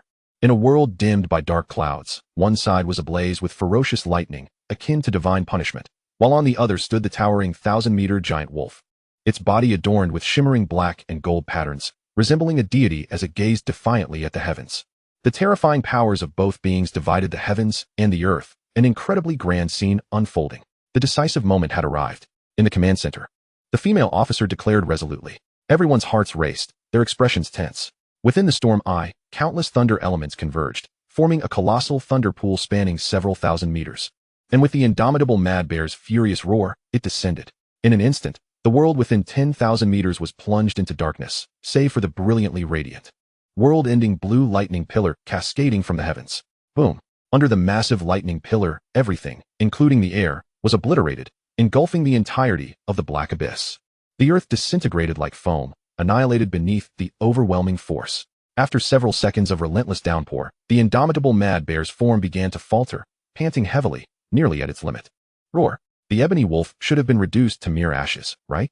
It struggled to lift its head, only to behold that beneath the thunderous pillars, vast expanses of land had vanished. Yet, amidst a pit over 300 meters deep, the towering black wolf, standing at over 600, remained unyielding, its black and golden patterns shimmering with an intense radiance. It had become the solitary beacon of brilliance in this dimmed realm. Roar. Impossible, how could this be? I refuse to accept it. The gaze of the undying Mad Bear was filled with disbelief, as though it had encountered a specter. Boom. Under the overwhelming weight of suppression enveloping it, the black wolf, known as Hyming, crushed the earth beneath its paws, advancing towards the undying mad bear. Its gray eyes were icy and devoid of mercy, radiating only the intent to kill. How? In my eyes, you wretched beings are merely food.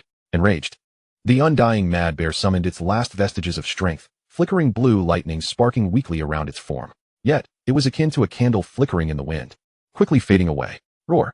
Even in death, I shall never bow to you, traitor. Boom! Haiming surged forward in an instant, its claws imbued with terrifying suppressive force, striking down upon the beast, driving it deep into the earth, causing the ground to fracture. How? I have never regarded you as kin, filth. With its remaining strength far too insufficient to escape the iron grip of Haiming's claws, the undying mad bear could only humiliate itself with continuous roars. How? Become my sustenance. Haiming clawed at it repeatedly, taking several minutes to ensure its demise. Such was the terrifying vitality of a mutated beast. Even without resistance, it could endure for so long. Upon witnessing the undying mad bear finally meet its end, cheers erupted from the command center. Victory! This summoned creature is simply magnificent. I am almost in love with it. It is nothing short of divine. The figure that remained steadfast beneath the world-ending lightning pillar left them utterly astounded. They would likely never forget this moment. Yang Xiao chuckled. For as a peak 9th transformation expert, he perceived far more. Mastering a domain is something only a throne can achieve. Even he had merely coalesced his own domain. Still a step away from true mastery. He never imagined that Chen Lin's Black Wolf had already accomplished this. Not only that, it could even merge domains. This was the hallmark of a heavenly king. Truly terrifying. Yang Xiao exclaimed with immense admiration. However, the more monstrous Chen Lin's summon appeared, the more delighted he became. This signified that as he matured, he would undoubtedly stand firm on the front lines, alleviating pressure for humanity. Jealousy? Such a sentiment was non-existent. His eyes merely felt a bit strained, and he instinctively wiped them. His inability to break through to the 10th transformation and ascend to the throne was due to a lack of comprehension. An entire year had passed, and he still hadn't fully mastered his domain. How could Chen Lin's summon possess such capabilities at level 20? It seemed to have fought without a domain before. Hadn't it? Yang Xiao shook his head, hastily dismissing these thoughts, fearing that further contemplation would be unbearable. On the ravaged edges of the earth, Ji Fei gazed at the colossal black wolf, 1,000 meters in size, and sighed. I never imagined you could grow so rapidly, in less than 5 days. You have surpassed your mentor. Chen Lin smiled, acknowledging Haiming's prowess. Ji Fei nodded in agreement, glancing at his battle armor. Your summon is not weak either. What is its name? Silver Butterfly. In a flash of silvery light, the armor transformed into a butterfly, gently landing upon Chen Lin's shoulder. Ji Fei leaned in for a closer inspection and remarked, it's an unprecedented summon. Feeling a warm breath upon his neck, Chen Lin instinctively shifted slightly. Witnessing this, Ji Fei giggled. What is this? Have you begun to disdain it before even tasting? Chen Lin shook his head. Mentor, I am a serious person. He sat down, closed his eyes, and commenced meditation to recover his spirit, preparing for the next battle. Ji Fei hummed a tune as she sat beside him, playing with her war spear. Meanwhile, Haiming took over 10 minutes to completely consume the undying mad bear, gaining 100 evolution points. Simultaneously, its size increased by a meter, with all attributes rising by 2 points, though barely perceptible on its massive frame. Compared to the minuscule growth from devouring thousands of fallen foes, this was quite substantial, truly deserving of its status as a level 62 royal mutated beast. Approaching the corpse of the dark gold bear, its gray eyes icy, it unleashed a torrent of pitch-black flames to consume the remains. Unable to personally exact vengeance upon this scornful creature that had insulted its master, Haiming felt a twinge of discomfort. How? After completing its task, Haiming shrank down, the divine patterns upon its body having vanished, and returned to lie beside Chen Lin. However, the aura of ferocity and savagery that enveloped it remained palpable, fearsome, and intimidating. In withstanding the undying mad bear's ultimate attack, Haiming had indeed reached its limit. The heavenly prison divine pattern had nearly been obliterated. Yet, it had persevered, concealing its struggle. Noticing the human seated next to its master greeting it, Haiming paid no mind, closing its gray eyes to rest. In its perception, all beings, save for Chen Lin, were mere prey. Chapter 72, The Third Summoning. 2 hours later, upon opening his eyes, Chen Lin communicated with Haiming, confirming there were no issues, and set off to hunt the next target. Once the duo had ventured far, Ji Fei followed closely behind, concerned about unforeseen circumstances. By dawn, after slaying the third level 60 behemoth, Chen Lin and Haiming rested for a considerable time before heading back to base. There were only 15 colossal beasts throughout the entire Bailian mountain range, and in a single day, he had cleared 1/5 of them. A pace that delighted the command center. So powerful, far too powerful. Additionally, he had also eradicated 10 mutated beasts above level 50. If given a few more days, the threat of upheaval in the Bailian mountain range could be entirely eliminated. At that point, they could allocate personnel to support the increasingly dire situation at the Wushan base. As for the beasts above level 70, only 5 resided within the borders of Huaxia, all lurking in forbidden zones, cautious not to expose themselves. The reason for their scarcity was that a decade ago, when humanity's fourth most formidable expert was still in the 9th transformation, he had almost wiped out all powerful mutated beasts before heading to the front lines. Currently, the 5 colossal beasts in the forbidden zones posed no concern. They were far too clever to act recklessly. As long as it remained uncertain whether any human experts were stationed within, they would not launch an attack. By the way, have the top-tier summoning materials dispatched from the Apocalypse inventory arrived? Yang Xiao suddenly inquired. The female officer nodded. Since it was under your authorization, it was delivered yesterday. Upon hearing this, Yang Xiao nodded. Once he returns, have them taken over. The moment he saw Chen Lin entering the second ascension instance, he began arranging matters. He intended for Chen Lin to complete the second transformation so he could directly summon a third creature without needing to concern himself with such affairs. All he needed to focus on was becoming stronger. As for resources, the more terrifying Chen Lin appeared, the more Yang Xiao could apply for additional support. Just like this time, the top-tier summoning materials, valued at several million, were approved without question after hearing of Chen Lin's achievements. Chen Lin's summon seemed to require life crystals, though they were scarce resources, and it remained uncertain how many could be requested. Yang Xiao furrowed his brow in contemplation. There were also metallic or materials. According to the mentor of the Lark, Chen Lin might need those as well. However, these items were equally in short supply at the front lines. And although he submitted a request, how many would be approved remained unclear. Everything depended on Chen Lin's efforts to secure them. Upon returning to the Hengshan base, it was already early morning. Chen Lin arrived at the task submission point, reporting the mission completion. 1. 500 contribution points for slaying the Dark Gold Bear, and 3,000 contribution points for the level 63 Earth Splitter King Snake. In total, he amassed 500 contribution points, causing his ranking to soar to 3rd place. Observing his departing figure, the female soldier was left in awe, exclaiming how this Lark student assigned to their base was extraordinarily powerful. Even a level 60 behemoth was no match for him. If this continues, the Hengshan base will soon no longer have to constantly face the crisis of mutant beast riots, allowing many lives to be spared. With this thought, she silently expressed her gratitude to Chen Lin. Meanwhile, at the Luoxiang base, a young man clad in black armor slowly emerged from the mountains, his body marred by shocking injuries, leaving a long trail of blood on the ground. On his way back, Xiao Yunshu's armored vehicle had been destroyed by the mutant beasts, leaving him so severely wounded that he could barely stand and was forced to crawl back.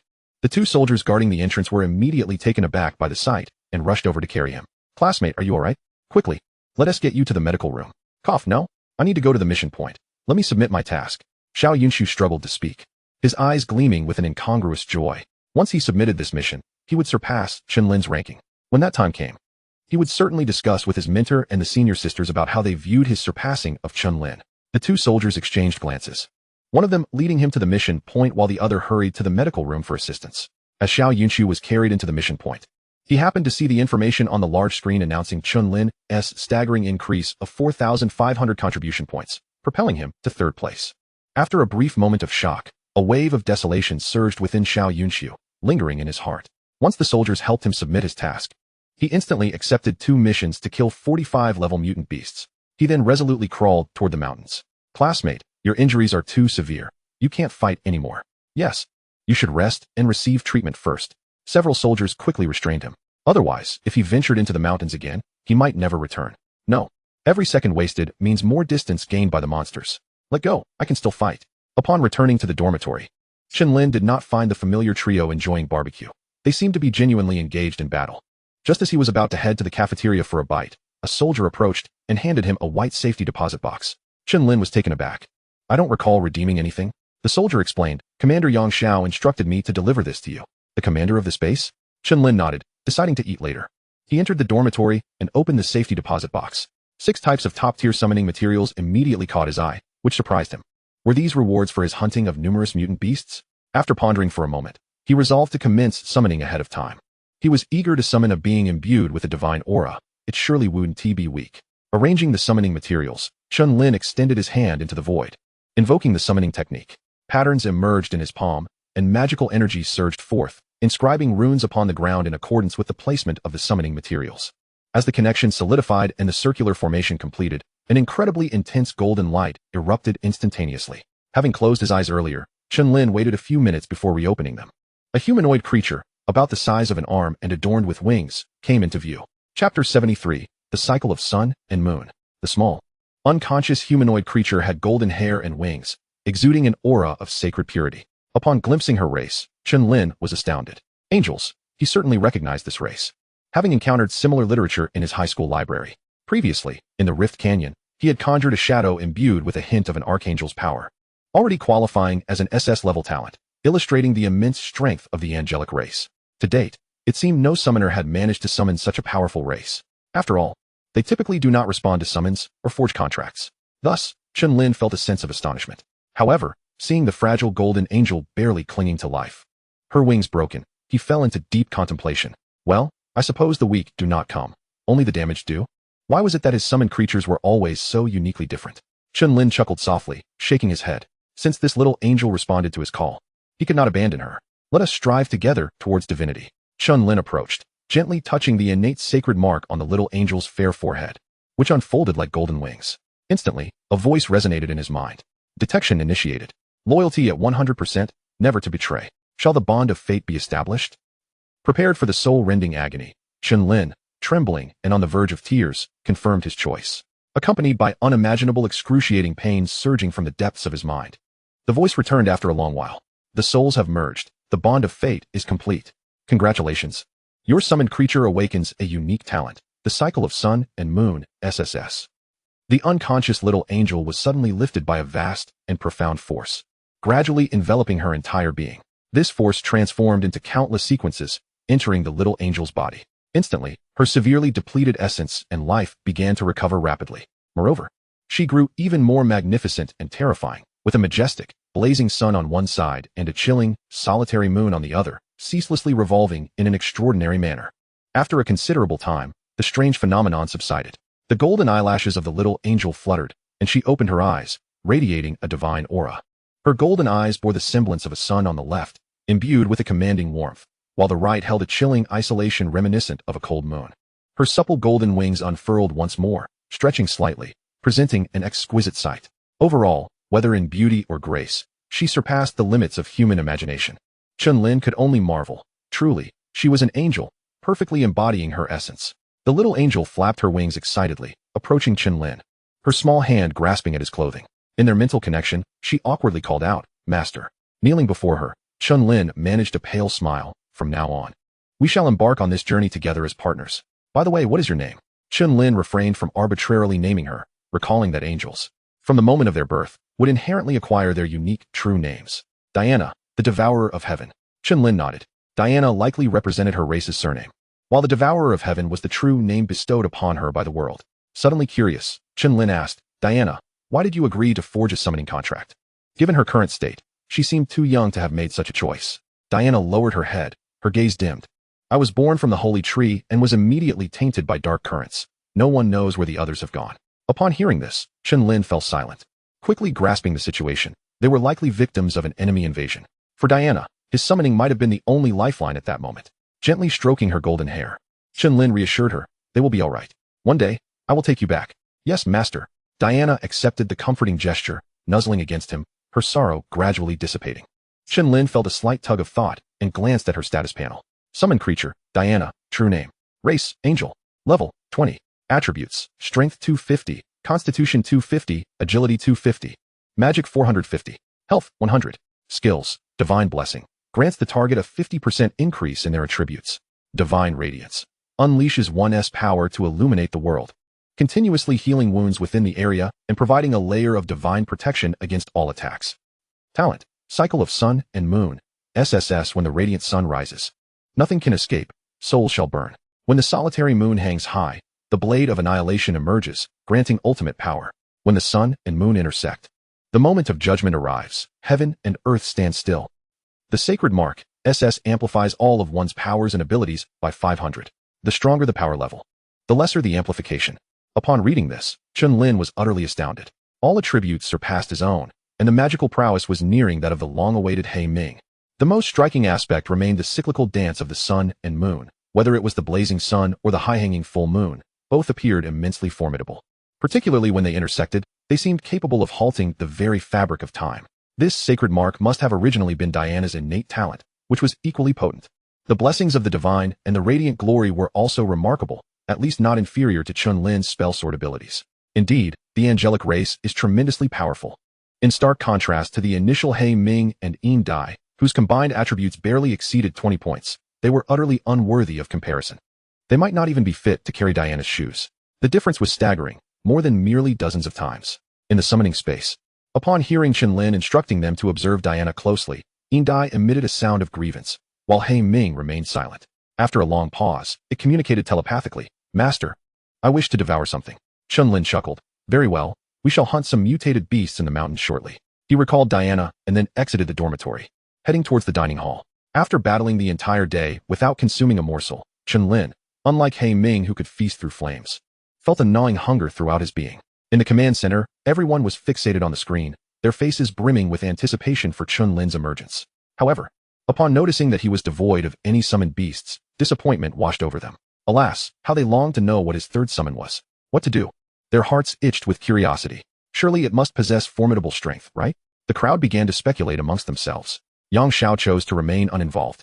Regardless of what Chen Lin's third summon might be, with that black wolf in his possession, his potential assessment could never diminish. Chapter 74. The Arrival of Otherworldly Beings.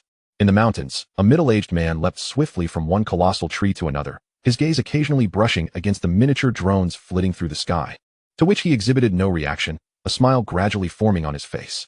The hidden god talisman worked wonders. These drones inscribed with the eye of observation indeed could not detect him. He traversed deeper into the heart of the woods, where all mutated beasts disregarded him. The middle-aged man paused in a secluded spot surrounded by peaks and lush trees, retrieving a statue. After murmuring several incomprehensible phrases, tendrils of black energy surged forth from the statue, slowly coalescing into a gray figure with elongated horns. "So, have you come to a realization? Indeed.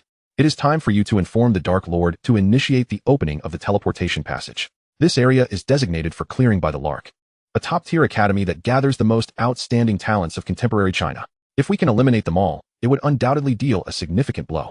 The gray figure did not rush, but circled the vicinity a few times, confirming it was not a trap before breaking into a grin. "Excellent. Remember to arrange the formation and coordinates. I shall notify them at once." Witnessing the gray figure vanish after leaving a remark, the middle-aged man began to set up the shielding formation provided to obscure the detection of the apocalypse system that spanned the entire nation. As for how the otherworldly beings had bestowed this upon him, he was quite taken aback, surprised that many were willing to collaborate with these beings to procure vast resources. Thus, the middle-aged man felt at ease with the notion of betraying humanity. He retrieved a feather imbued with the essence of the Dark Lord from his attire. In an instant, the surrounding light was drained of color under its terrifying power, and countless verdant grasses and trees were swiftly eroded to an inky black. Buzz. A dreadful consciousness surged through his power, instantly manifesting upon the feather, the imposing figure of the consciousness scanning the surroundings with indifference. Under the oppressive aura of the Dark Lord, the middle-aged man turned pale, unable to suppress the overwhelming fear rising within him. Is this the Dark Lord of the otherworldly beings? He did not dare to lift his head to glance at the magnificent figure, trembling as he lay prostrate on the ground. Ignoring the prostrate man, the Dark Lord slowly raised a slender finger, and terrifying black, demonic flames engulfed the area in an instant. Boom. The space shattered like a mirror, countless fissures appearing as a hand tore through it with force. Meanwhile, on the other side, a consciousness figure far more powerful than the previous one, Leafrin, flicked her fingers at the void, instantly stabilizing the chaotic spatial forces and establishing a connection to the opposite side. "Go forth." Her languid voice reverberated throughout the palace.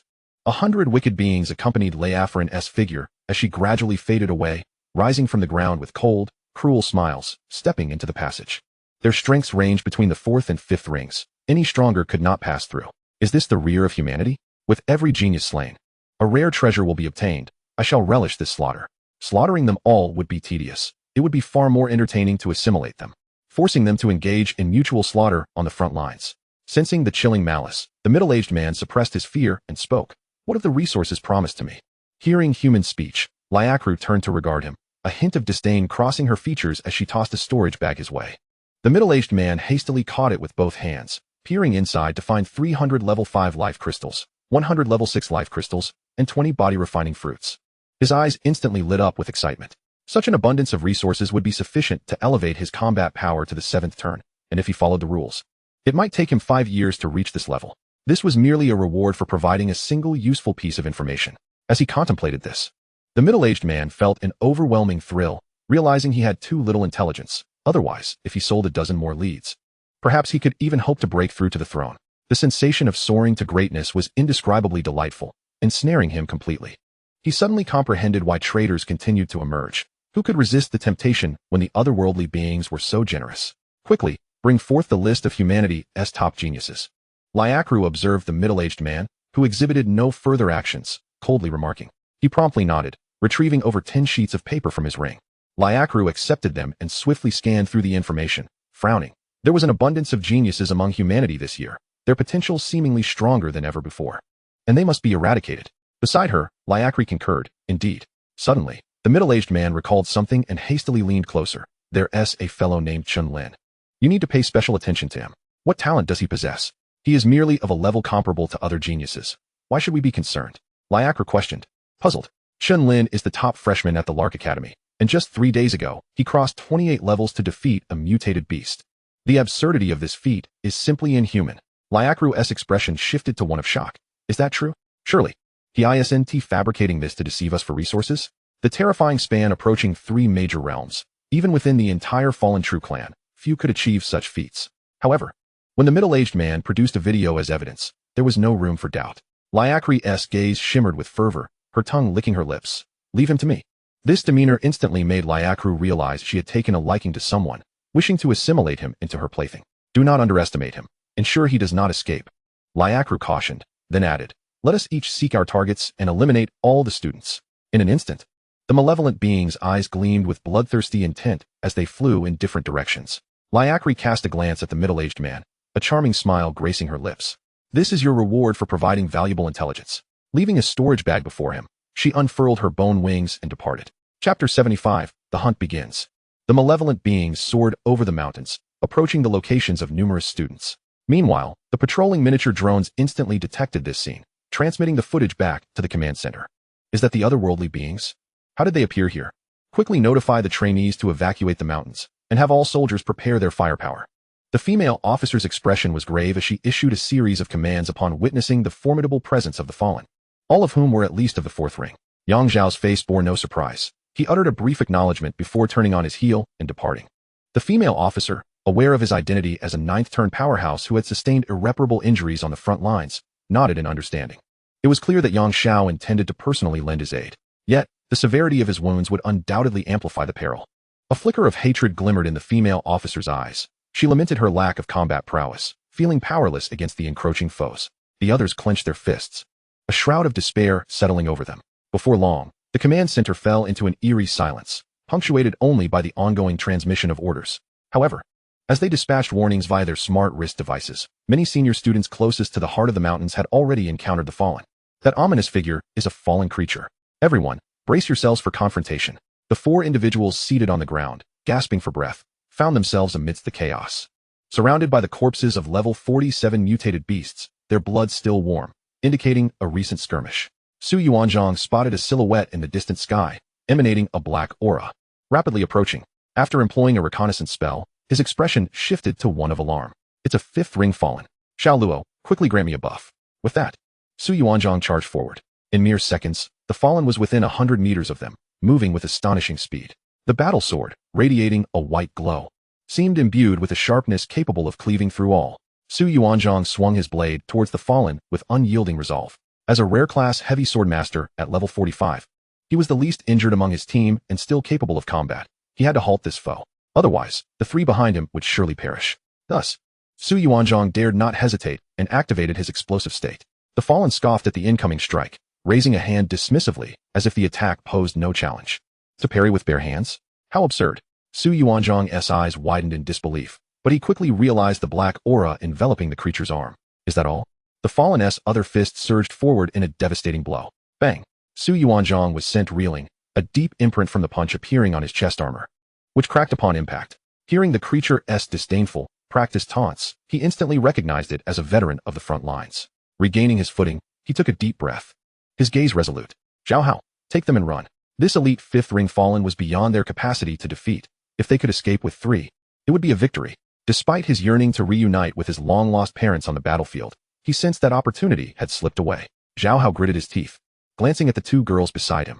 I'll stay with Yuan Gu. Just then, the fallen lunged towards Su Yuanzhang, intent on rescuing its comrades. Do you possess the strength to obstruct me? As its fist descended with blinding speed, Su Yuanzhang instinctively raised his hand. Boom. The black aura erupted against his sword, and the tremendous force sent Su Yuanzhang staggering back several meters. Before he could regain his stance, the fallen was upon him again, its fists blurring into a flurry of strikes. In the midst of this tempestuous assault, Su Yuanzhang struggled to keep pace, his armor shattering under the relentless blows, blood trickling from the corner of his mouth. Nevertheless, he remained steadfast, his feet seemingly anchored to the ground in unwavering determination. Boom! As the earth erupted, Zhao Hao summoned his last vestige of strength, charging forward with his battle knife aimed at the fallen. Yet, before he could land a strike, a violent gust swept through.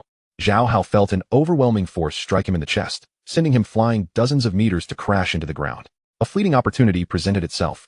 Su Yuanzhang focused intently, seizing the moment to counterattack, unleashing a fierce torrent from his sword that cleaved through the surrounding air. The strike aimed for the fallen's neck, but it was effortlessly thwarted by the creature's hardened, jet-black armor, barely making an impression. Pathetic. The opponents I've faced on the battlefield are far superior to your feeble assaults. The fallen could not help but laugh derisively, seizing Su Yuanzhang's head with one hand and delivering a knee to his face, shattering his armor. With each punch laced with terrifying black energy, the fallen unleashed a barrage targeting Su Yuanzhang's vital points. Bang! Bang! In mere moments, Su Yuanzhang could no longer support his body, collapsing to the ground, barely clinging to life. The fallen lifted its foot, preparing to crush him, but at that instant, a spear whistled through the air, only to be easily deflected. A girl grasped the spear mid-flight, propelled by a roaring wind, sweeping towards the fallen. However, the creature countered swiftly, seizing her with one hand, its grip like iron. The black energy surged, attempting to assimilate her into a fallen being. Witnessing this, Zhao Hao struggled to rise, charging with all his might. Yet, under the overwhelming oppression, he was struck down, his knees shattered, trembling, unable to rise again. In the end, only one supportive girl remained, watching this scene in despair. Her mind blank, she raised her hand to heal Su Yuanzhang, but her mana and spirit were already exhausted, rendering her powerless. Just then, a figure as swift as the wind darted in from the right, striking the fallen back. Qin Kong pressed on, his eyes ablaze with wrath, unleashing a flurry of strikes that shattered the fallen's outer layer of armor, inflicting significant damage. In the past 2 days, his strength had surged, reaching level 49, supplemented by several buffs from Yikashi. In stark contrast to his previous encounter with the giant rock dragon lizard, he now fought with unparalleled ferocity. Under the fierce gleam of his battle sword, the fallen was forced to retreat, its injuries multiplying with each passing moment. At this moment, the tides had turned. Qin Kong's muscles bulged as he activated his ultimate form, his speed and power doubling in an instant. The fallen sensed an imminent threat to its life, roaring as it enveloped itself in a swirling black aura for defense. It then attempted to ascend into the sky, seeking to exploit its ability to fly and eliminate the 4 incapacitated humans. However, as its intentions became clear, a binding force emerged, ensnaring it. Wang Yao charged in wielding a massive 4-meter axe, his gaze filled with murderous intent, his aura escalating dramatically. The immobilized fallen wore an expression of terror. Crack! The giant axe cleaved through the black aura, embedding itself into the creature's neck. At that moment, Qin Kong simultaneously swung his sword, executing a coordinated strike with the axe. The elite fallen, now at level 51, had its head severed from its body in an instant under the combined might of the two. This was hardly surprising, as both were the strongest forces among the senior students at Yunk Academy, bolstered by the hidden prowess of Yi Kashi nearby. With full power, as long as they weren't up against a counteracting entity like the giant rock dragon lizard, they could contend even with fallen creatures several levels higher. Of course, this strength did not extend to first-year students. Minutes later, under Yi Kashi's healing, the severely wounded Su Yuanzhang and his companions began to recover slightly. Thank you, Qin Kong. Su Yuanzhang coughed as he leaned against the giant tree. His armor was riddled with cracks, many pieces shattered, blood staining his visage. Qin Kong planted his sword beside him. Follow the safe route indicated by your smart wrist device to leave the mountains. Without further delay, he hastened away with Wang Yao and Yi Kashi towards the rescue point indicated by their devices. Observing this, Su Yuanzhang couldn't help but smile. Our strengths have widened the gap once more. After all, they have been slaying mutated beasts outside the city since their first year. Chapter 76. No qualifications for resistance.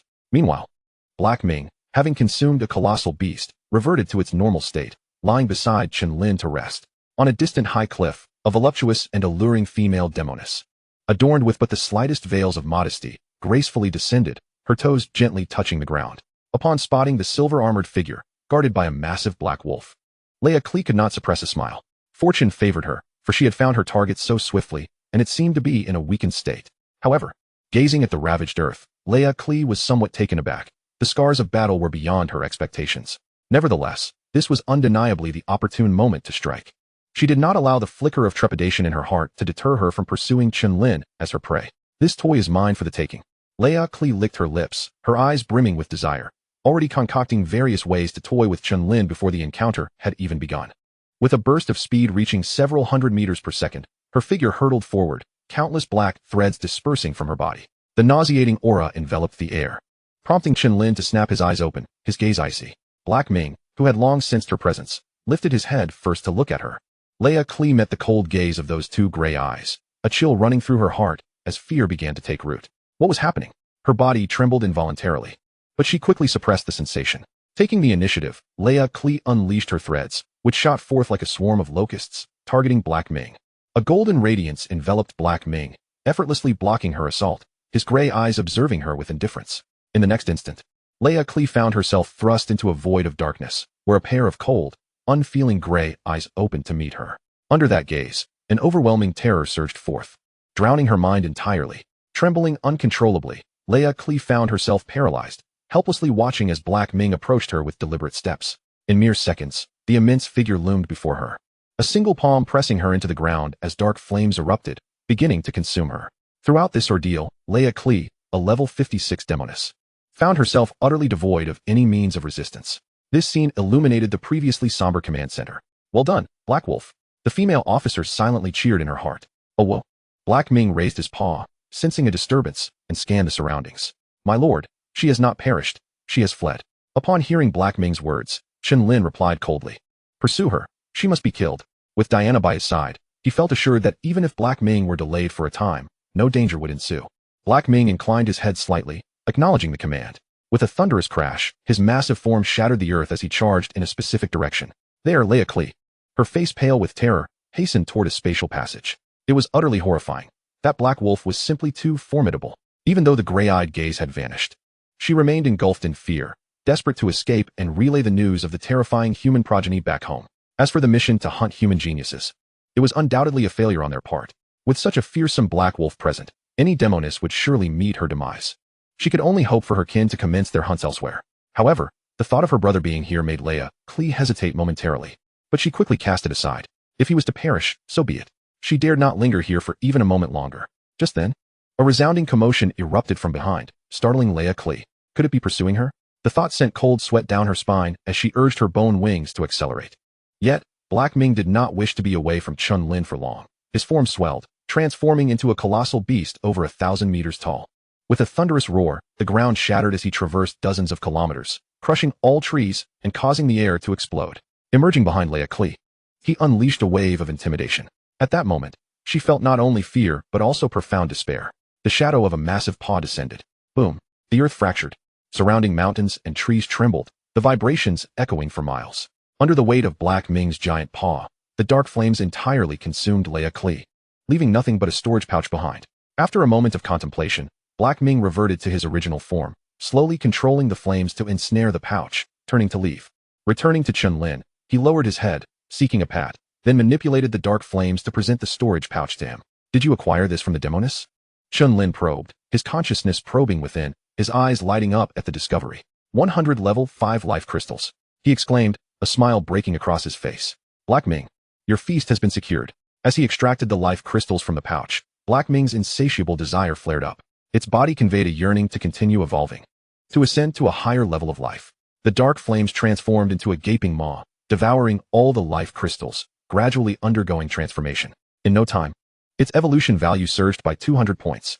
Through number 21, Chen Lin had learned that numerous demonesses had infiltrated the Bailian mountain range. After some consideration, he resolved to split up and hunt these demonesses. With two powerful summons at his disposal, it would be wasteful to travel together. With this thought, Chen Lin gestured for the drone to approach. He had long noted that a drone was following him. The enhancement of his physical attributes had significantly improved his perception.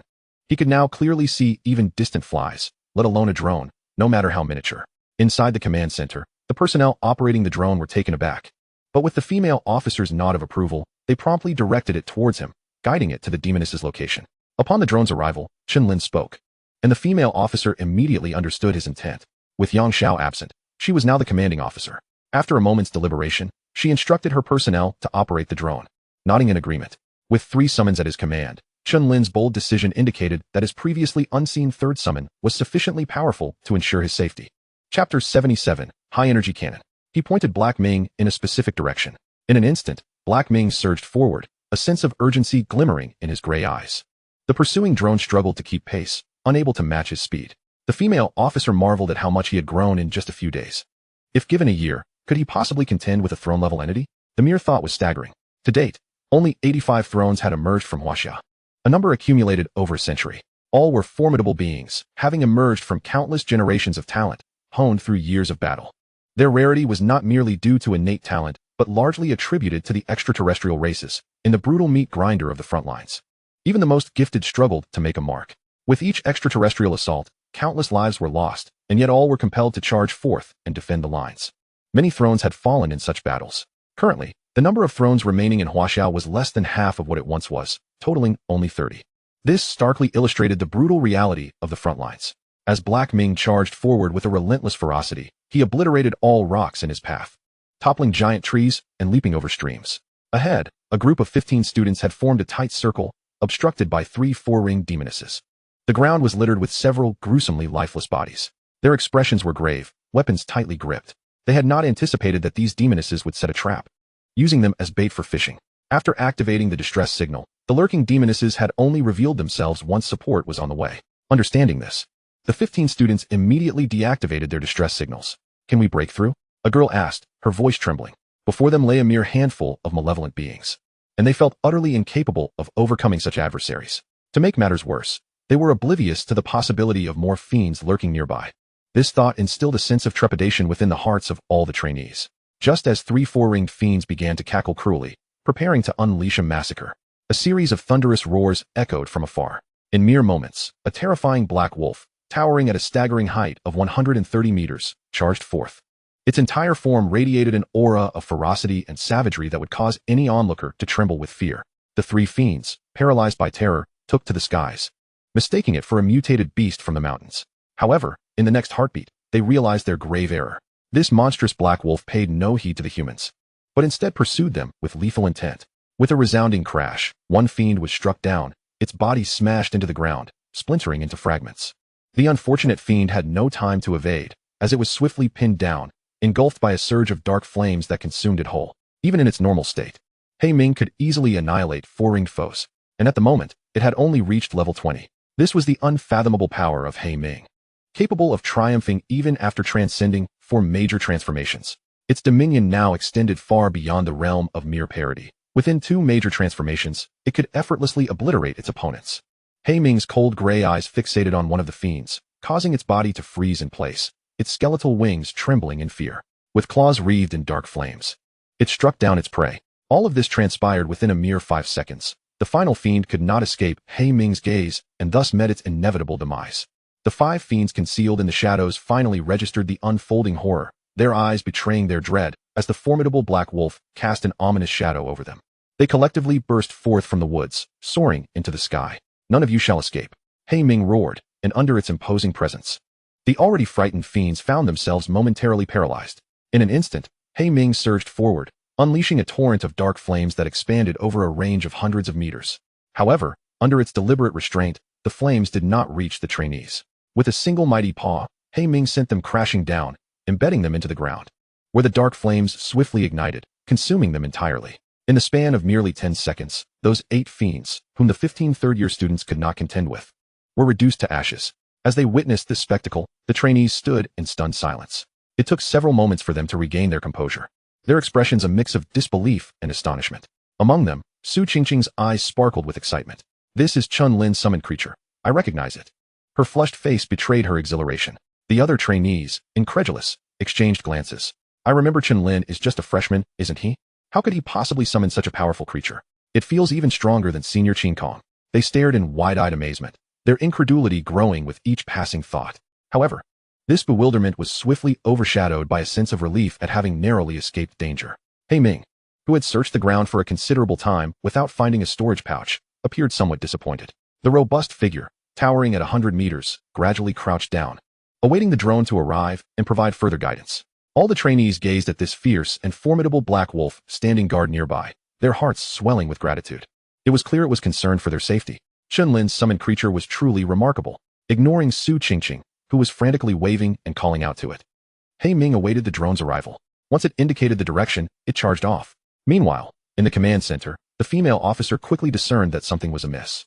The fiends were acutely aware of their distribution. Many four-ringed fiends had surged toward the mountain's perimeter, seemingly targeting this year's new students. Meanwhile, the five-ringed fiends were scouring the depths to hunt down the fourth-year students, and were also holding back those mentors who attempted to intervene.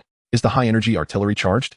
The female officer inquired, her expression grave. This devastating weapon, a product of technological and mechanical ingenuity, was the ace of every station base. It's still absorbing energy, came the reply from the individual responsible for weapon control. The female officer's expression darkened, although all trainees were retreating toward the base.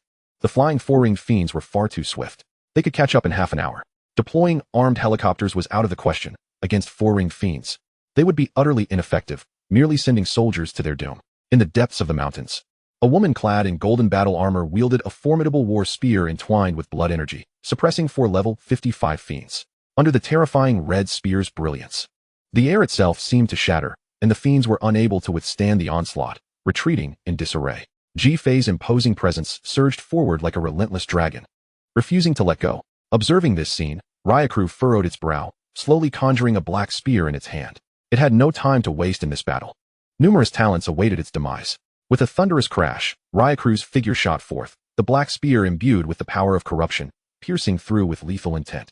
This sudden strike was met with Ji-Fei's swift reaction. Her entire being erupted with vitality, causing the spearhead to swell dramatically, expanding to over 30 meters in size.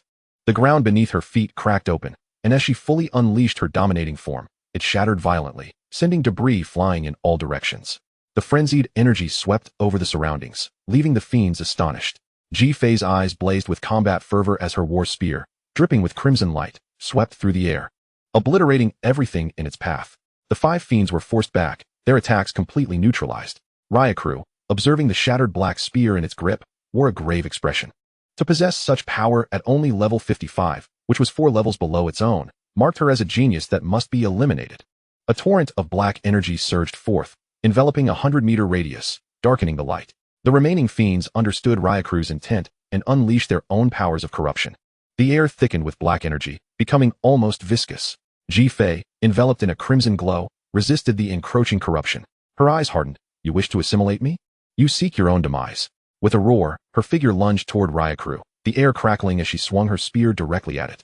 The four fiends hastily followed suit, attacking Ji-Fei to alleviate Ryukyu's pressure. Yet, Ji-Fei paid them no heed, her aura reaching a fever pitch. She would not relent until Ryukyu lay slain. Under the onslaught of corruption, her state of dominance could not be sustained for long. Her vitality would soon wane. If that were to happen, she could truly be assimilated. Meanwhile, Qin Kong, engaged in battle elsewhere, noticed the dire situation and felt a surge of urgency. He poured all his energy into the ultimate transcendence, fiercely slashing at the level 56 fiend before him, desperate to provide support. Mentor Ji had put herself in peril to rescue them from the fiend's encirclement. He could not allow her to come to harm. However, the fiend evidently sensed his intentions, smirking coldly as it entangled him in combat. Qin Kong glared at it, realizing that he could not hope to defeat this fiend in his current state. Wang Yao, he bellowed. The wounded Wang Yao, gritting his teeth, staggered to his feet, brandishing his enormous axe and charging forward recklessly. Yi Kashi took a deep breath, understanding that this was the moment to expend every ounce of her power. She no longer held back her mana, casting all her enhancement spells and protective barriers. She even extended her support to Ji-Fei. After a brief chant, a spectral figure of a goddess, wielding a sword and indifferent to the heavens and earth, appeared above Ji-Fei. As the goddess's closed eyes opened, a murderous aura capable of slaying all beings surged forth, enveloping the surroundings. Ryukyu's expression shifted as it felt the pressure. Without hesitation, it activated its innate abilities, doubling the power of corruption. The encroachment became even more terrifying.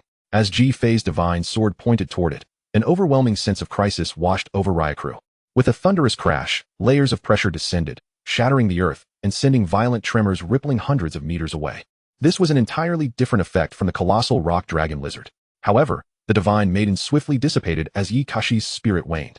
Seizing this opportunity, Ji-Fei lunged towards the severely wounded Ryukyu, leaving no respite for it. The four fallen beings simultaneously activated their innate abilities to intervene. The ground beneath Ji-Fei's feet transformed into a viscous black mire, from which numerous arms emerged, ensnaring her ankles. Shackles surged forth from the dark energy, binding her. Simultaneously, Her body became exceedingly feeble, her strength seemingly evaporating. The fallen beings surged forth, their black spears piercing towards her. In this critical moment, Ji-Fei broke free from the constraints, her vitality surging in reverse within her body, unleashing a desperate burst of energy that shattered all bindings. A brilliant crimson radiance enveloped her, even pushing back the surrounding dark currents. Wielding her war spear, the terrifying red light instantly shattered 4 black spears. With a powerful leap, she propelled herself towards Liakru. Yet, at that moment, Liakru had already consumed a vial of gray blood. Its injuries healed at an astonishing rate, and its aura skyrocketed to the 6th ring of power. The blood of the throne was indeed formidable. Liakru grinned, conjuring a shield from the dark energy that directly blocked Ji-Fei's descending spear. With one hand, it formed a black spear and hurled it forth, the dreadful tip piercing through Ji-Fei's protective crimson light, followed by the shattering of her armor. Splat! The black spear penetrated flesh and blood, emerging from Ji-Fei's back. Blood dripped from the spearhead onto the ground. The 4 fallen beings rushed in to deliver a finishing blow, but were halted by Liakru, who commanded, "Do not kill her. Assimilate her." Ji-Fei's gaze was sharp as she yanked the black spear free, the terrifying spearhead over 30 meters long, relentlessly swinging downwards towards it. However, as her protective crimson light shattered, the erosion accelerated, her vitality gradually waning, leaving her unable to resist any longer. Her offensive momentum visibly diminished. Before long, Ji-Fei could no longer endure, even losing her grip on the war spear. Witnessing this scene, Liakru laughed, advancing step by step. "Become my slave." Just then, a resounding boom echoed. A silver war spear sliced through the air, piercing the dark currents and embedding itself at Liakru's feet. A figure clad in silver armor approached from the distance. Upon seeing him, Liakru immediately recognized him, frowning slightly. "Sister, you did not kill him? If you are referring to that female fallen being, she is already dead." Upon hearing this, Liakru displayed no emotion, showing no sorrow for the death of her sister. She was indeed unreliable. Chen Lin halted, surveying the battlefield and instantly grasping that this was beyond his capability to manage. He could not intervene. With a flicker of thought, a humanoid creature less than half a meter tall, adorned with golden wings, manifested, its sacred aura enveloping the surroundings. The 6 fallen beings instantly paled, all turning to gaze at it. Is this an angel? They all felt a wave of discomfort wash over them. Yet, as realization struck, their expressions transformed into fervent anticipation. Given its size, it must be a juvenile angel, lacking any offensive capabilities, posing no threat. With this thought, Liakru erupted in joy. "Haha, Chen Lin, I truly owe you my thanks for bringing such a grand gift." To corrupt an angel was the highest honor among the fallen true race. Feeling the nauseating gazes upon her, Diana furrowed her brows. These dark currents were all too familiar. They had invaded her homeland. Anger ignited in Diana's eyes as she unfurled her wings and soared into the sky. A resplendent sun, vaguely visible with golden eyes, began to enlarge on her left. Boom! A terrifying, searing golden light erupted from her, as a massive golden sun, 1,000 meters in diameter, materialized behind her. In that moment, Diana's petite form transformed into that of an adult, tall and slender. Her flawless beauty radiated with a majestic aura, her golden eyes exuding an imposing sanctity. Chapter 79. The full moon hangs high. The resplendent sun illuminated the sky, as Diana stood aloft, her tall and slender figure framed by a pair of 5-meter golden wings.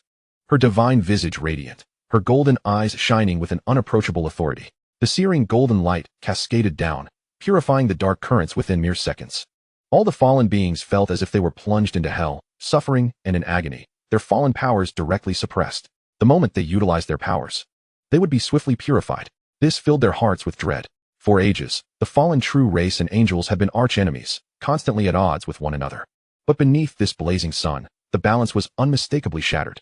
"I shall purify your souls and cleanse your heavy sins," as her authoritative yet indifferent voice echoed. The sun hovering behind Diana erupted with an even more intense golden radiance. The light transformed a 10,000-meter radius into gold, as if a second sun had appeared in the heavens. Boom! The terrifying force of the sun shook the surroundings, igniting the 6 fallen beings in intense golden flames. The torment of their souls caused them to howl in agony.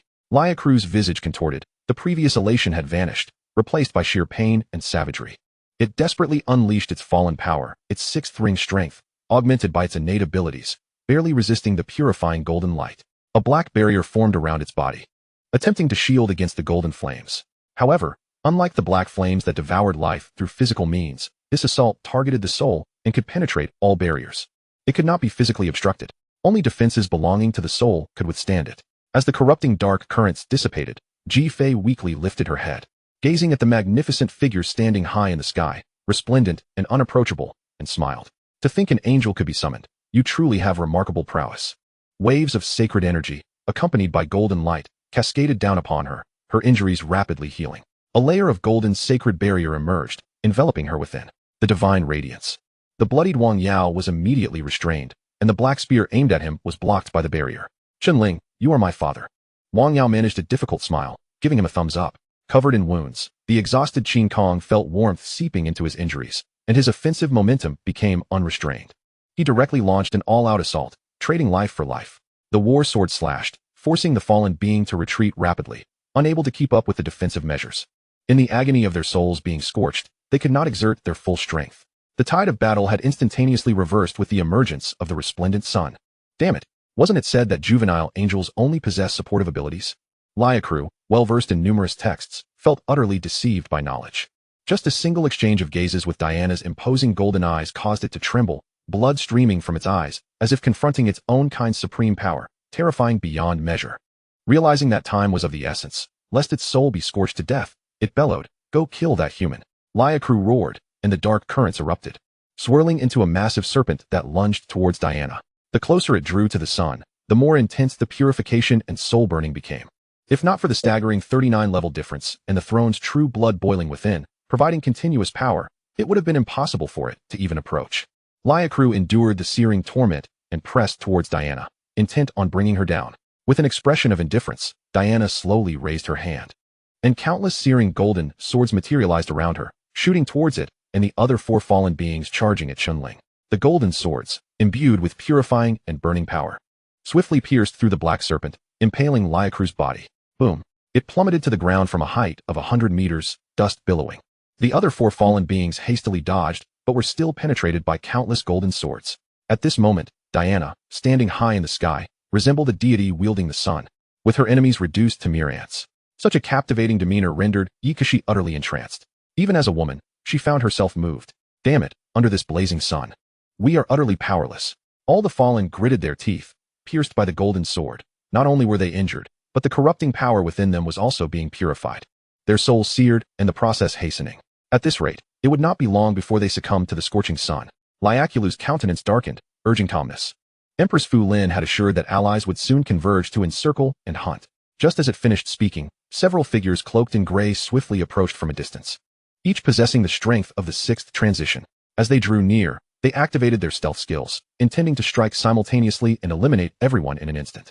However, illuminated by Diana's radiant sun, they had nowhere to hide and collided directly into view. Upon seeing the shadowy emblem on their gray cloaks, Ji Fei immediately recognized them, her expression seething with fury. They belonged to the Shadow Inquisition, those accursed heretics.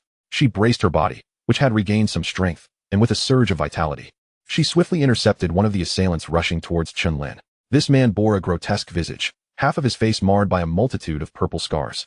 Twisted and repulsive. In their clash, Ji Fei and he both recoiled several meters. The remaining heretics ignored her and surged past, their target evidently to eliminate Chen Lin first. Witnessing this, Diana raised her hand, and golden flames erupted, searing their very souls. Golden swords manifested and shot forth. Nevertheless, these heretics were resolute in their intent to kill Chen Lin, charging forward, undeterred by the damage they sustained. Under the sun's form, they lacked the terrifying lethal means. As the great sun behind Diana gradually collapsed into her palm, a faint crescent moon began to emerge from her right golden eye. With the solitary moon hanging high, a vast expanse of darkness enveloped the surroundings. The pale moonlight cast a chilling dread across the land. The heretics, relentlessly assaulting Chen Lin, felt their expressions shift dramatically as they raised their heads to behold the spectacle. Unlike her sun form, Diana's eyes now radiated a frosty detachment, devoid of any emotion. The sacred aura had similarly dissipated, leaving behind an overwhelming chill. Her wings and golden hair transformed into a silvery sheen, standing before the crescent moon like an imperious goddess.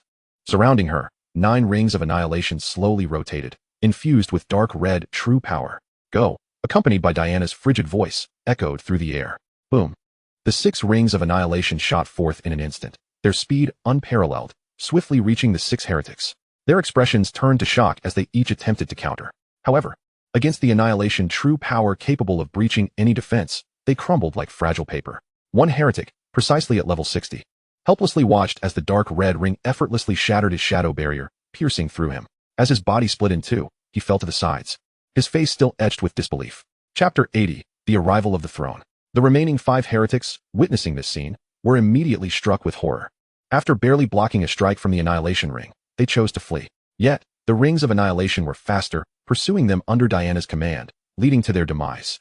Liakulu surged towards the sky where Diana stood, liberated from the sun's suppression. Its strength was fully unleashed, surpassing that of the heretics. A terrifying black gale surged forth, morphing into black spears several meters long, violently launched towards Diana. Boom! The black spears, traveling at supersonic speed, pierced through the air towards her. A ring of annihilation advanced to meet them, slicing through the black spears effortlessly, while the remaining 2 rings raced toward Liakulu. It conjured 2 colossal serpents, each several dozen meters long, attempting to swallow the rings whole. However, within a second, they were pierced through their elongated bodies, as the rings continued to advance towards Liakulu. Observing this, the 4 fallen on the ground instantly charged towards Chen Lin, their eyes gleaming with murderous intent. Now that his sacred protection was on the verge of shattering, and all rings were obstructed, it was the perfect moment to strike him down. This human must die. The Black Wolf's combat prowess spanning 28 levels was already formidable. This angel, who commanded the sun and moon, was even more outrageous, overpowering them tenfold, even against those above level 50 or 60, if allowed to fully mature. The consequences were unfathomable. Even on the frontline battlefield, he could unleash a veritable storm. However, ever vigilant of Chen Lin's safety, Diana promptly summoned back 3 rings of annihilation, slicing towards the fallen. 3 of the fallen actively halted to defend, yet as they approached, the 3 rings suddenly collided and fused together. The ring expanded to 3 meters. The entwined annihilation true power augmenting exponentially. The dark red radiance swiftly obliterated the black shields conjured by the fallen, piercing through and delivering death. 2 of the fallen, witnessing this, were immediately drenched in sweat. This accursed angel was already terrifying with 2 forms, yet her attack methods could also change. As they beheld the ring radiating dark red light approaching, fear gripped them, and they raised their black shields in defense. However, under the doubled power of the fused annihilation ring, it shattered upon contact. Only 1 fallen remained, having yet to lay a finger on Chen Lin, was immediately overtaken and slain. This is astonishing, Yikashi exclaimed in utter awe. She even felt that Chen Lin's angel was more powerful than the Black Wolf. After all, that colossal rock lizard was only level 52. Even with a trace of royal bloodline, it could not possibly defeat several fallen or collaborate with heretics above level 60.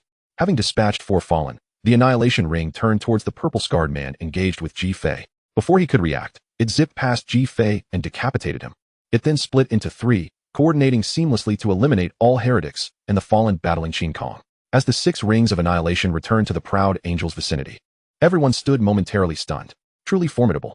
Qin Kong knelt on one knee, hands resting upon his battle sword. Upon hearing this admiration, Wang Yao nodded. Indeed, the angelic race was exceptionally beautiful. This was a pure appreciation of an exquisite being, devoid of any blasphemous intent. Casting a glance at Liakulu, still struggling to withstand, Diana slowly raised her hand, and the 6 rings of annihilation began to merge. Upon witnessing this, Liakulu's expression shifted dramatically, unleashing the last remnants of its royal blood's fallen power to repel the 3 rings. It plunged to the ground, seeing itself alone, its lips twitching in disdain. These heretics were utterly useless. Liakulu's gaze fell upon Chen Lin, filled with profound envy. Why would such a perfect angel choose to obey him? 2 summoned entities each showcased a combat prowess exceeding level 25. I concede, your future will be terrifying. Yet, precisely because you are displaying such potential, today, you shall perish here. Liakulu chuckled coldly, producing a pitch-black disc, and as it spun, radiant light burst forth from beneath its feet. This opportunity to summon a throne was initially meant for that prodigy awakening an SSS-level talent, to thwart any strong defenders. However, Chen Lin's summons had exhibited such terrifying potential. He must not be allowed to grow further. Distributing the summoning disc among all leading fallen was intended to prevent humanity from employing deception and hiding the true prodigy. To their astonishment, the thrones had indeed guessed correctly. Boom. The rings of annihilation surged forth, yet were directly blocked by the rising black light. Countless arcane runes emerged, intertwining and coalescing to form a dark summoning array. From within, a towering gray fallen, over 10 meters tall, gradually emerged, unleashing a terrifying aura that enveloped the surroundings, nearly suffocating all present. Qin Kong and the others immediately turned pale, feeling an overwhelming despair wash over them. Tendrils of black energy slowly spread, eroding and withering all in their path. Diana's countenance was grave. With a mere gesture, the full moon pivoted and transformed into a radiant sun illuminating the void. Yet, the resplendent golden light could not penetrate the shadows of the past. Chen Lin immediately sensed the ominous nature of the situation. nearly contemplating a hasty retreat, but ultimately refrained. For at that moment, as the dark array emerged, Yang Xiao approached his side. You've been waiting for this alien throne for quite some time. There's no need for fear, Yang Xiao assured, patting Chen Lin on the shoulder. Upon hearing this, Chen Lin quickly grasped the implications. Was this a premeditated scheme? Indeed. The alien throne paid them no heed, its expression inscrutable as it gazed towards the direction of the Hongshan base. There, as the summoning array was erected, an overwhelmingly powerful aura erupted, shattering the clouds above and surging forth with terrifying momentum. Within mere breaths, it descended upon them. Observing the young man standing defiantly in the void, the alien throne slowly spoke. Zhangju, why are you not stationed on the front line? Do you not fear that your defensive line will be breached by my kin? The consequences would not merely be the death of tens of thousands of warriors. Zhang Ju waved his hand dismissively. It doesn't matter. We, the human race, have given up. Do you expect me to believe that? The alien throne scoffed. It immediately realized it had fallen into a trap, but remained unfazed. After being deceived by your kind so many times, do you think I would approach without any preparation? The news of your departure from the front line has already reached my kin's rear. You must understand what that implies. Heh. Zhang Ju offered no response, casting a glance below. Are you waiting to be obliterated?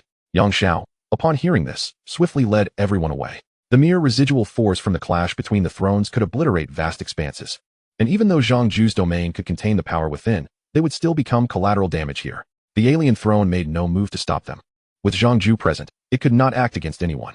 As one of the more active thrones on the front line over the past 2 years, his strength was well known among all alien powerhouses. Are you truly not returning? I will not leave without killing you. Chapter 81. 5 targets with 1 arrow. A gray domain expanded instantaneously after several individuals departed. Just as it was about to envelop everyone, it was intercepted by an overwhelming force. Boom.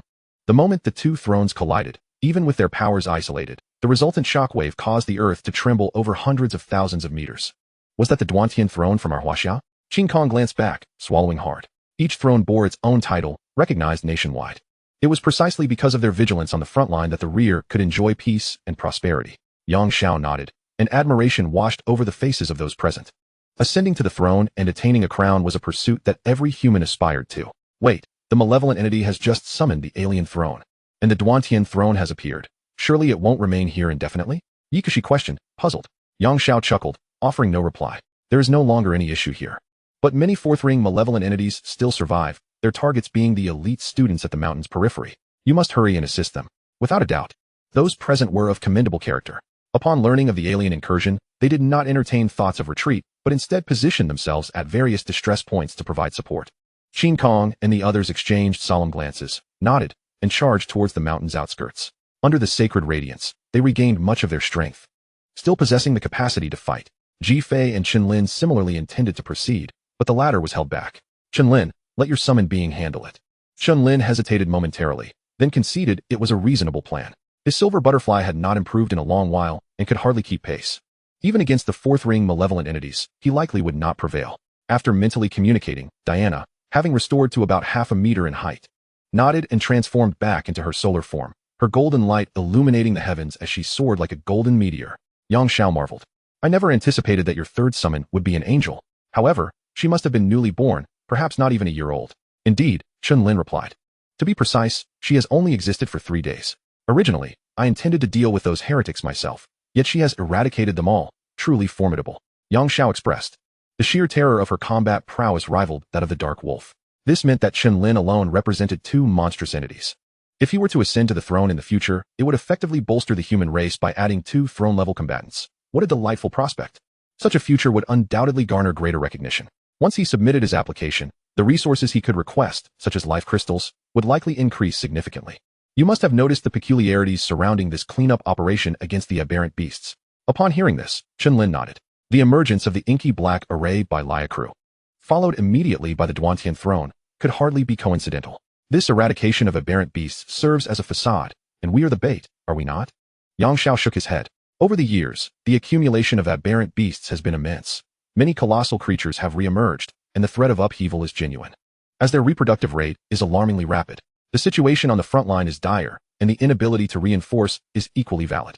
There have been numerous traitors among the human race, and they would surely relay information to the aliens in exchange for vast resources to further their own agendas.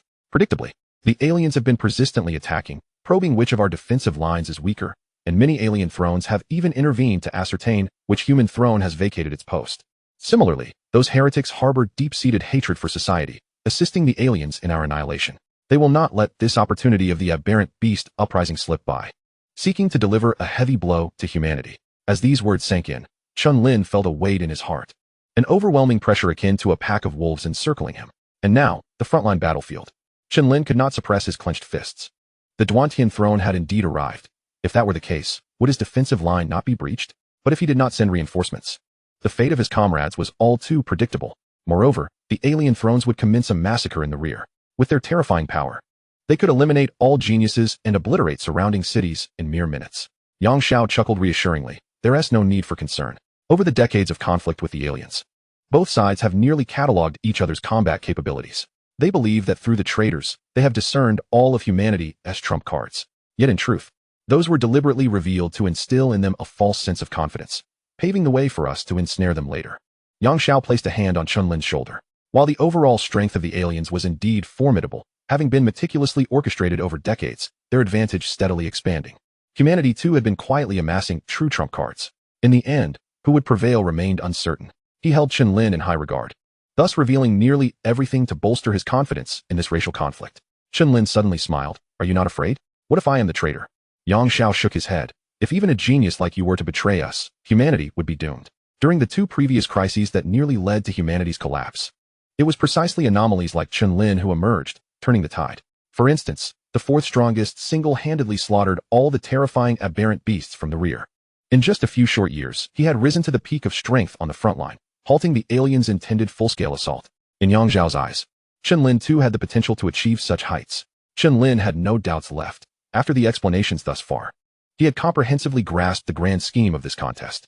Acknowledging that the information could not be concealed, humanity had opted to capitalize on the situation, setting a trap to eliminate all elite malevolent entities invading the rear.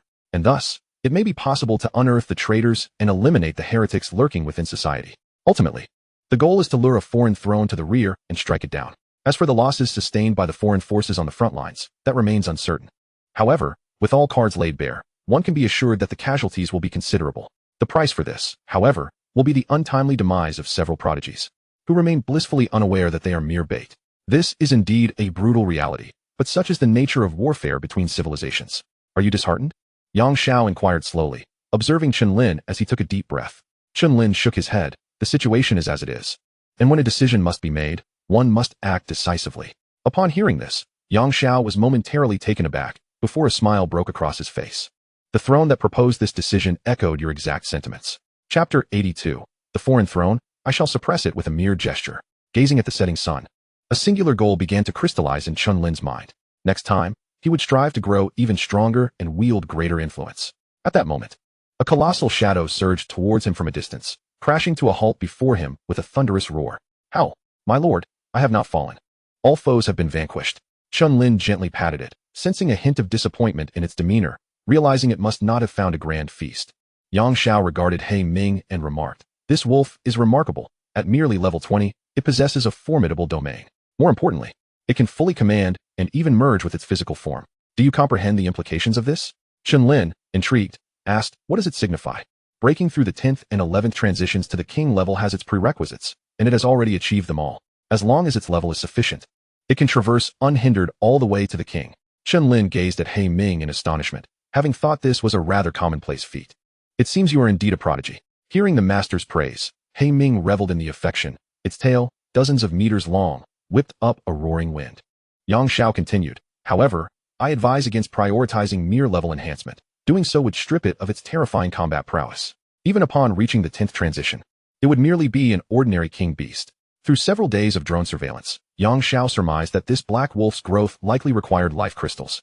This was precisely why Chen Lin had allocated all of them to He Ming, resulting in his own level advancement being only slightly accelerated compared to others. Yang Xiao found this approach commendable. Since combat prowess is not necessarily linked to level, there was no need to focus solely on leveling up. Chen Lin nodded. Having intended to progress steadily, with his talent for bestowing strength upon summoned beings, there was no pressing need to prioritize either level or combat power. Progressing both in tandem was the optimal choice. The evolutionary cost for He Ming was indeed substantial, but its potential was equally astounding, making it entirely worthwhile. Future summons would be limited to a single SSS level talent, while He Ming could possess multiple SSS level talents. Therefore, Chen Lin could not prioritize leveling at the expense of He Ming's development. Casting a glance at the status panel, he noted that despite Diana's elimination of over 50 fallen foes and He Ming's relentless hunting, he had not gained a single level. Previously, leveling up had been effortless due to the low experience requirements of himself, He Ming, and Silver Butterfly. With the emergence of summons like Diana, whose growth attributes were exceptional and required vast amounts of experience, leveling up had naturally become more arduous.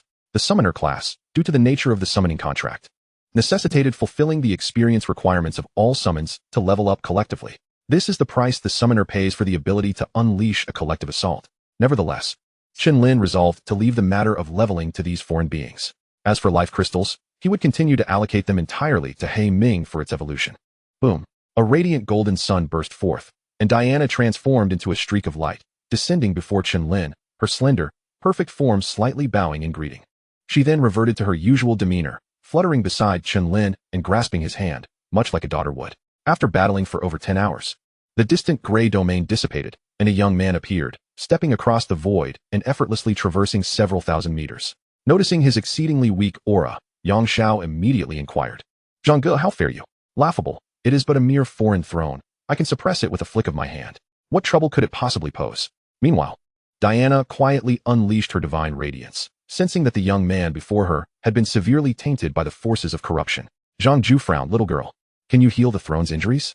Are you an angel?" "Ah, do not cease. Maintain it for a few more seconds." Feeling the corruption within his body being mitigated by the divine power, Zhang Ju swiftly raised his hand to halt Diana's efforts. "My divine power has been entirely expended." Diana shook her head.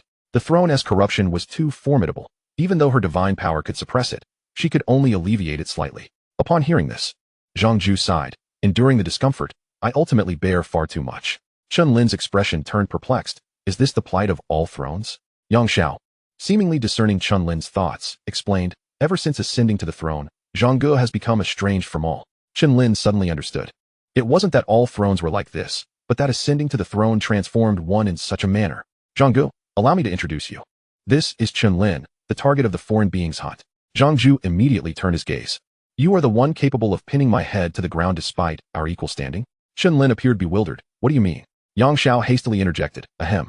Zhangge, since you've returned, shall we share a few crates?" "No. After regaining some strength, I must return to the front lines for defense." Zhang Ju declined.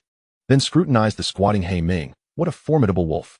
"Let me take a seat." His eyes sparkled as he flew upward, yet He Ming promptly darted aside, clearly unwilling. Zhang Ju's expression stiffened. "What is the meaning of this? You dare to disdain the throne? If I cannot sit upon you today, I shall write your name backward." Just as he intended to hasten his approach, Yang Xiao intervened. "Zhang Ju, that won't do. This creature is an invaluable asset for Huaxia's future. We cannot allow any rifts to form." Zhang Ju cast a mournful glance at Yang Xiao, an unmistakable grievance reflected in his eyes.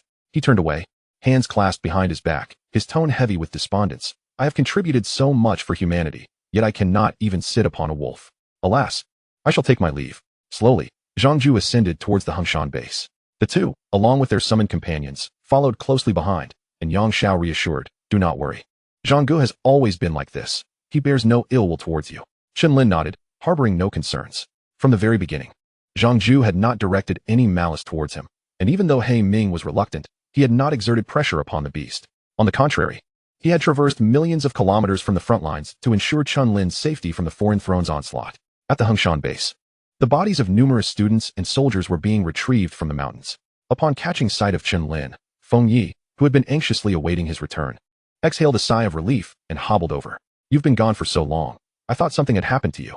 After all, you are the top freshman of Yunk Academy and surely would be on the foreign beings hit list." Observing Feng Yi's battered state, Chen Lin instantly inferred that they had also been attacked by the fallen. Furrowing his brow, "Is everyone all right?" Feng Yi shook his head, forcing a bitter smile. "Luo Xian nearly perished while using taunts to save me. Zhong Feng and Xiao Yang exerted their utmost to hold off the fallen for 2 seconds. They are currently receiving treatment, and I am the least injured. As long as they are alive." Chen Lin breathed a sigh of relief. If Diana's divine power were sufficient, she would have likely expedited their recovery. The healing potency of divine power is exceptionally high. Chapter 83, Valued. Had it not been for the timely intervention of the high-energy cannon, we might have met our demise in the mountains due to the fallen. As Feng Yi spoke, his hand unconsciously clenched. After activating her domain, Luo Ning was relentlessly pursued by the fallen, unable to offer even the slightest resistance. The sense of helplessness from that moment was deeply etched into Feng Ye's heart. He finally recognized that his talent was mere brilliance within a single province, utterly insignificant in the vast expanse of alien civilizations. Suddenly, Feng Yi found himself envious of Chen Lin's terrifying prowess, capable of slaying even a level 50 mutated beast. Had he been present, that four-ring fallen wouldn't have even stirred the water before being subdued. Contemplating this, a profound despondency washed over Feng Yi. Chen Lin. The chasm between us is immense. You know that well. Observing the smile on Chen Lin's face, Feng Yi felt a twinge of inexplicable embarrassment. By the way, the class leader and her companion also fell victim to the fallen's attack, but they were saved by your Black Wolf just before meeting their end. Chen Lin nodded, taking a moment to recall the two girls from the front row. Watching the bodies of warriors being carried away, Feng Yi felt a deep sense of sorrow. These warriors had no reason to be involved. The fallen were not their intended targets. However, they drove an armed vehicle into the mountains to mislead the fallen, allowing many students to escape unharmed. Upon hearing this, Chen Lin fell silent. A resonant female voice then rang out. This is not a command from anyone. It is merely our own will. You have just entered the academy. Yet you chose to risk your lives at the Hongshan base to assist us in quelling the mutated beast uprising. In this operation, there was little that the warriors could accomplish. So in this perilous moment, they sought to contribute, even if just a little. A stern-faced female officer clad in military attire approached, first saluting Zhang Ju. Greetings, Lord Duantian. At these words, Feng Ye's eyes widened in astonishment as he stared blankly at the young man before Chen Lin. You are the lord of the Huaxia throne. Zhang Ju's expression remained impassive, ignoring the shock, his hand gesturing towards a middle-aged man passing by, forcing him forward with an unyielding grasp. Under the man's terrified gaze, his body was propelled uncontrollably. Lord Duantian, what are you doing? Zhang Ju replied coldly. All the traders who delivered goods to you have been apprehended. What more is there for me to say? Everyone turned to him, their expressions filled with fury. The female officer had long suspected the presence of traitors. Otherwise, the fallen could not have been so well informed about their distribution, nor could they have utilized the distress signal to lure nearby students into a trap. If it weren't for such traitors among you, the human race would not be facing such dire straits. Lord Duantian, please execute him. The middle-aged man turned pale at these words. He was not ready to die. He still aspired to break through to a higher rank and attain greater status. Lord Duantian, I was momentarily foolish. I beseech you to show mercy. I still hold value and can fight against the mutated beasts to atone for my errors. Need you? Upon hearing the man's pleas for mercy, Zhang Ju's grip tightened, relishing the fear he felt before granting the deceased companionship in death. Crack! The man's bones shattered, and his lifeless body collapsed to the ground. Witnessing this scene, the female officer felt no sense of relief. Her tone remained laced with anger. His death was far too easy, a mere stroke of fortune for him. Feng Yi nodded in agreement. 2 storage bags floated from the corpse into Zhang Ju's hands. He lifted his feet a few centimeters from the ground and slowly advanced, saying, Let's go, Xiaoyang, Chen Lin. Upon arriving at Yang Zhao's private office, Zhang Ju took a seat at the head of the table without pretense, treating it as his own home. Please, sit, Chen Lin. Yang Xiao showed no airs of a ninth-turn powerhouse. He slowly brewed a pot of tea and poured it into cups. Why is there none for me? Zhang Ju frowned. You're too far away. Must I come over to pour for you? Zhang Ju found this reasoning valid and instantly vanished from the main seat, settling into a guest chair. Xiaoyang, pour the tea. Yang Xiao shook his head in resignation and continued pouring. The cups released wisps of steam, and the aroma of tea filled the air. Chen Lin took a sip and found it quite pleasant, instantly feeling a sense of clarity and rejuvenation. Brother Zhang, what is the current situation on the front lines? Has it worsened? Yang Xiao inquired. He had spent these years in the rear, stabilizing his increasingly severe curse while striving to break through to the 10th turn. The situation on the front lines was ever-changing, and this operation required his cooperation to gain insight. Those alien factions are likely gearing up for another fierce assault to wear down our living forces. Yang Zhao's expression darkened upon hearing this. The alien races would launch a fierce attack every so often, with each assault resulting in the deaths of at least tens of thousands of warriors, even leading to the fall of thrones. Their objective was straightforward. Relying on their overwhelming population, they were willing to sacrifice lives in exchange for ours. The alien races were utterly unconcerned about casualties below the 9th ring, believing even a 5-to-1 exchange was worth it. In stark contrast, every fallen human warrior represented a significant loss, especially those with hidden professions, their futures destined to become 9th-turn powerhouses. This reality compelled the rear to fervently integrate professional development with advanced weaponry technology, dispatching everything to the front lines to minimize casualties. As for livelihood-related advancements, they were entirely disregarded, with the potential loss of their homes, who would still think of indulgence. This led to the paradox where, despite the impressive advancements in weaponry, society remained unchanged from before. I must hasten my breakthrough to the throne, shatter this damned curse, and return to the front lines, Yang Xiao declared resolutely. Zhang Ju sipped his tea and nodded. At that time, We shall traverse the battlefield together for thousands of miles, and with a mere wave, the aliens will be reduced to ashes. Yang Xiao felt a stirring in his heart, lamenting his lack of talent that prevented him from an immediate breakthrough. By the way, what resources are in that storage bag? Zhang Ju probed. His consciousness delved in, revealing life crystals and 20 body-refining fruits. Yang Xiao's eyes lit up instantly. Chen Lin was in dire need of life crystals, as his black wolf could grow by absorbing them. Brother Zhang, you have no use for them. Why not give them to him? Zhang Ju glanced at Chen Lin and tossed them over. He indeed cared little for such resources. Had Yang Xiao not mentioned them, he would have submitted them upon returning to the front lines.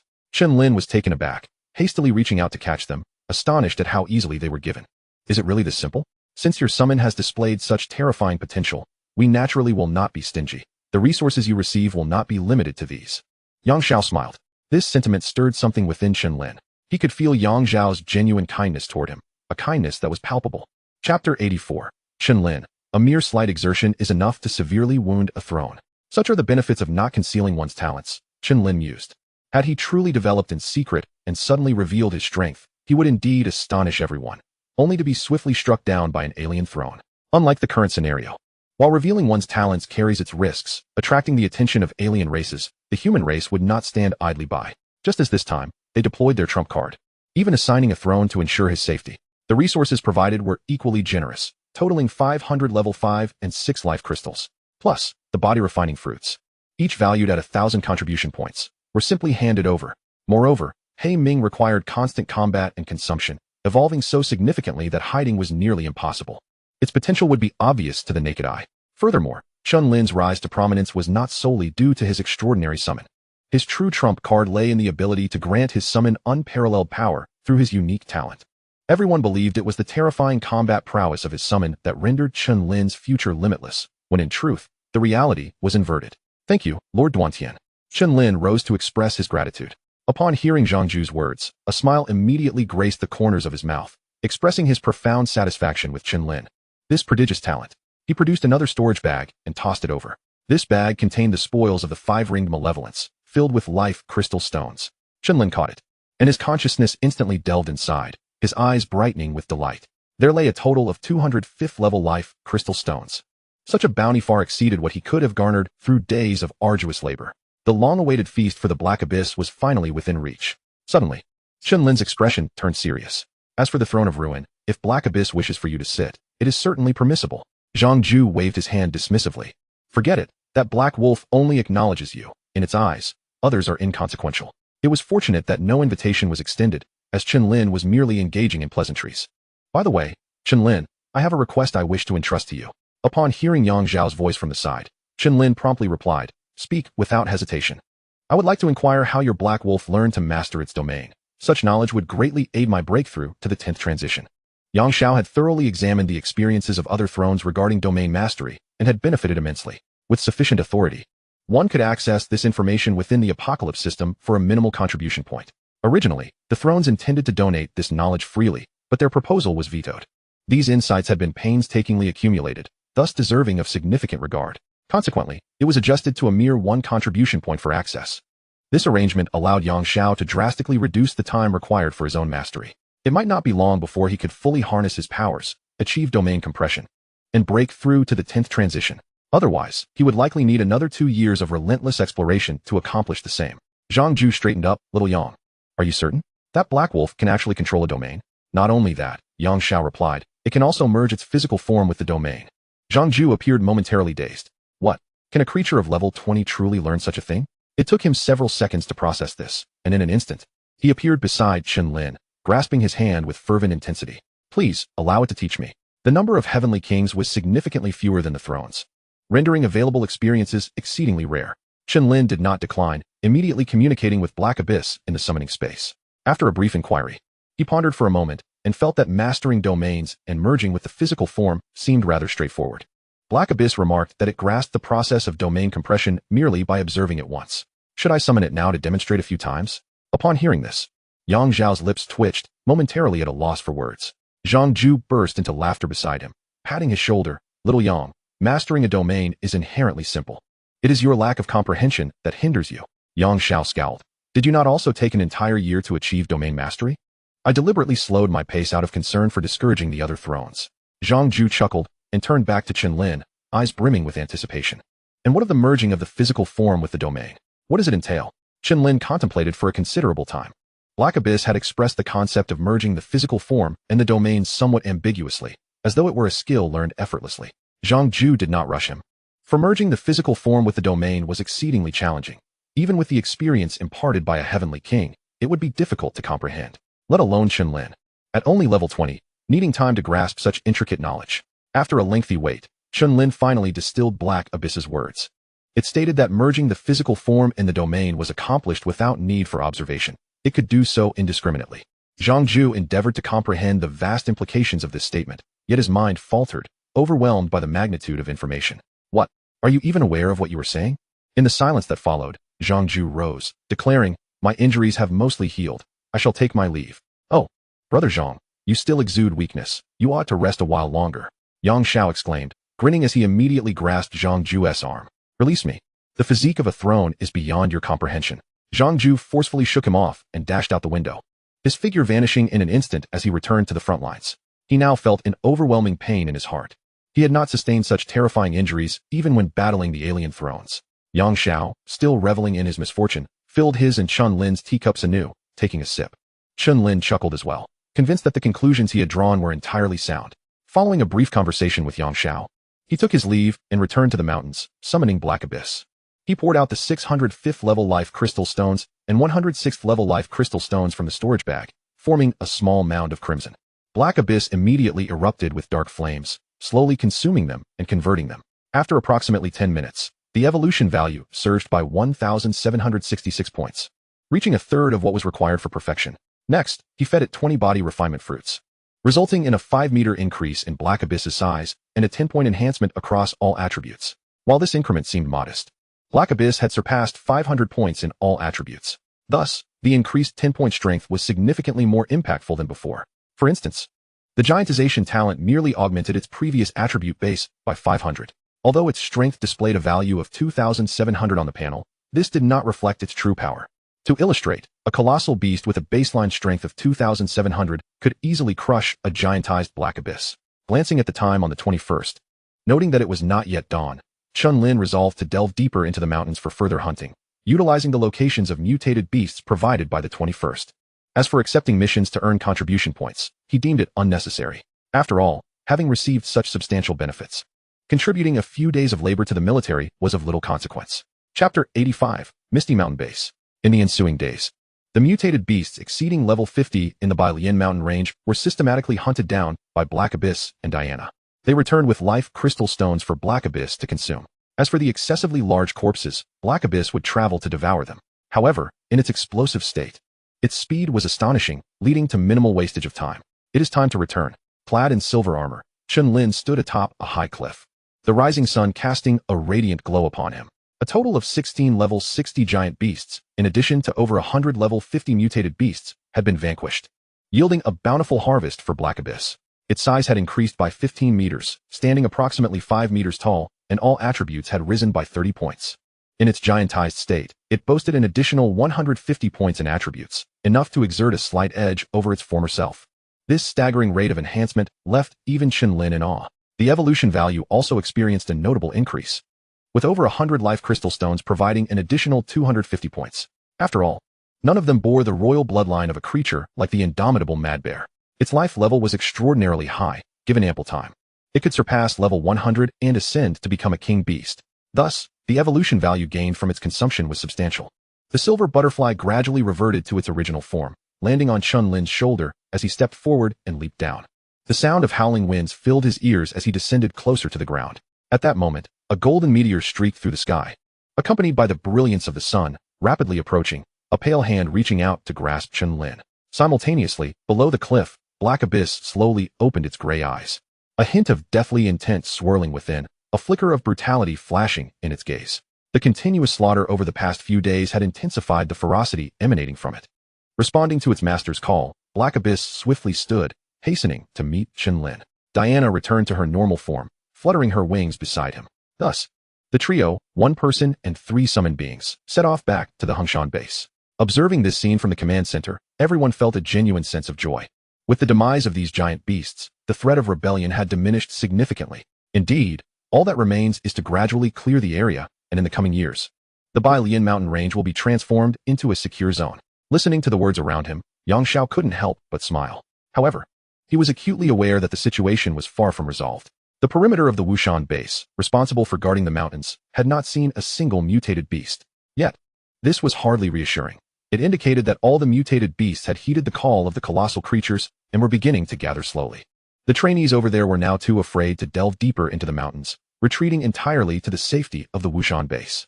In the past few days, the number of beasts slain had scarcely reached 50. At this rate, it would not be long before those colossal creatures launched their assault.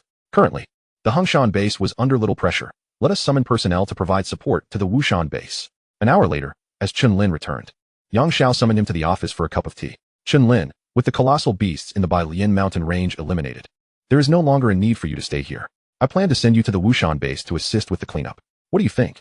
Without hesitation, Chen Lin nodded immediately. He had been contemplating how to escape to other bases to seize resources as there were no beasts left to hunt here. Level 40 mutated beasts were utterly insufficient to meet Haiming's growth requirements. Observing Chen Lin's swift agreement, Yang Xiao chuckled. It will be far more perilous there. The mutated beasts could erupt at any moment, numbering in the thousands. Are you not afraid? Chen Lin shook his head. No worries, they will protect me. Understanding the implication of those words, Yang Xiao patted him on the back. Excellent. The others should be prepared as well. Time is of the essence. We must depart immediately. Chen Lin had no objections and followed Yang Xiao to the underground level of the base. By the way, I have requested some resources from above for your use. They have already been delivered to the Wushan base. Chen Lin paused. What resources? 5 level 7 life crystals. Yang Xiao replied with a smile. As for the rare gold and stone materials, that might be a bit excessive. You will find out when you arrive. These level 7 life crystals were not part of the Tianqi inventory, but had been transported from the front lines through a spatial passage. Chen Lin's eyes instantly sparkled with curiosity.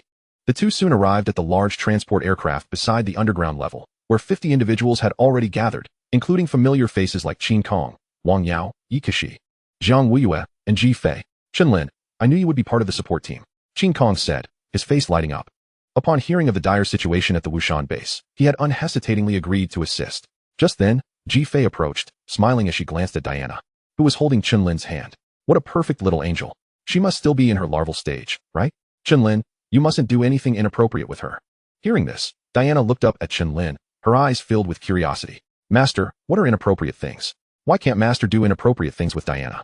These two innocent questions were posed in a universally understood language, making it clear to everyone present.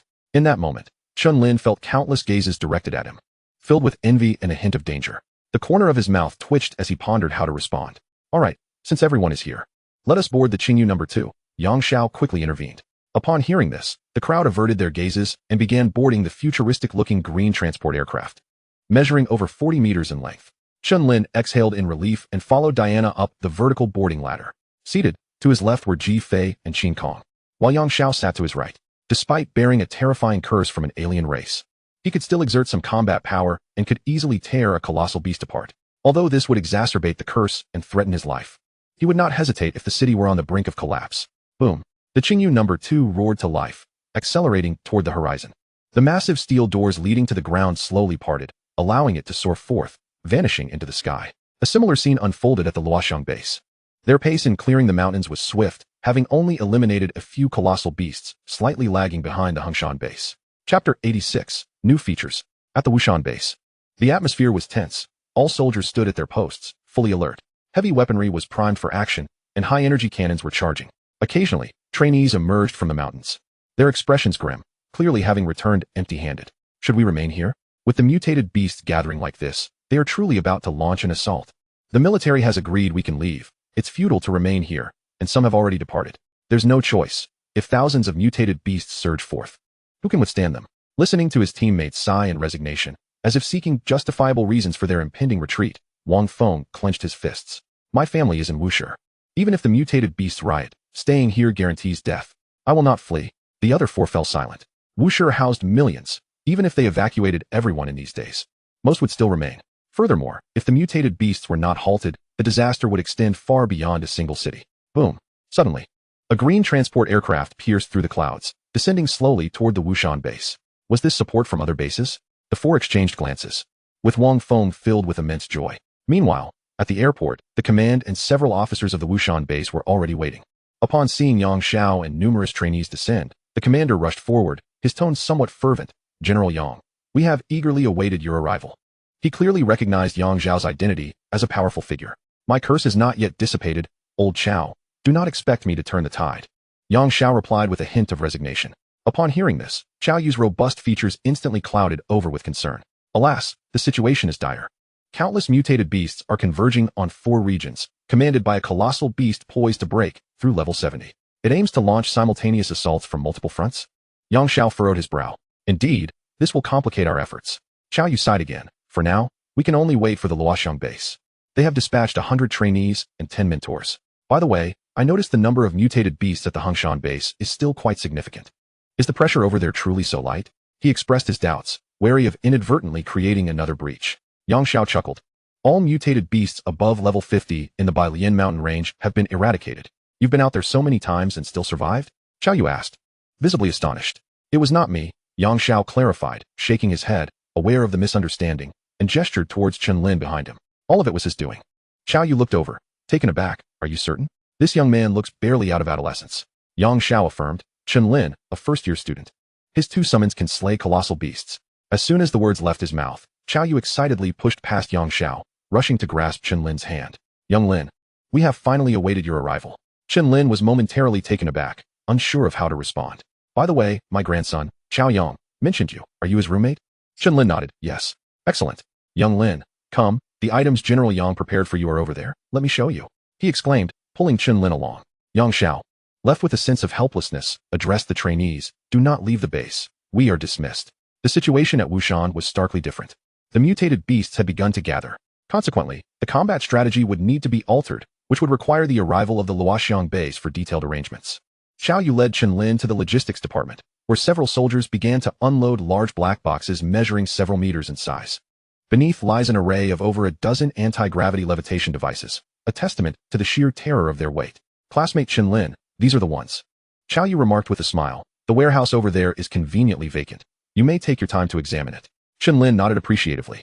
Expressing his gratitude to Commander Qiao, he grasped the black box in his hands with ease. A few soldiers observed with envy. Recognizing the might of a combat profession, strength indeed reigned supreme. Regrettably, they had not transitioned into such roles. Suddenly, a thought struck. "Wait, what? He is a summoner." Upon entering the warehouse, Chen Lin opened the black box, revealing an expansive interior filled with various rare metal and stone materials. He extracted 5 7th-level life crystals, each larger than his head, and stored them in his ring. The space felt too confined. Releasing the black abyss would surely cause a collapse. Summoning the silver butterfly, he donned the battle armor that enveloped him entirely, ready to begin the fusion process. Among the 10 distinct metal and stone materials, over 100 pieces were primarily composed of the black gold stone and broken steel stone, exactly what Chen Lin required. These unique materials, possessing distinct properties, were far from the ordinary, easily mined substances weighing in at hundreds of tons.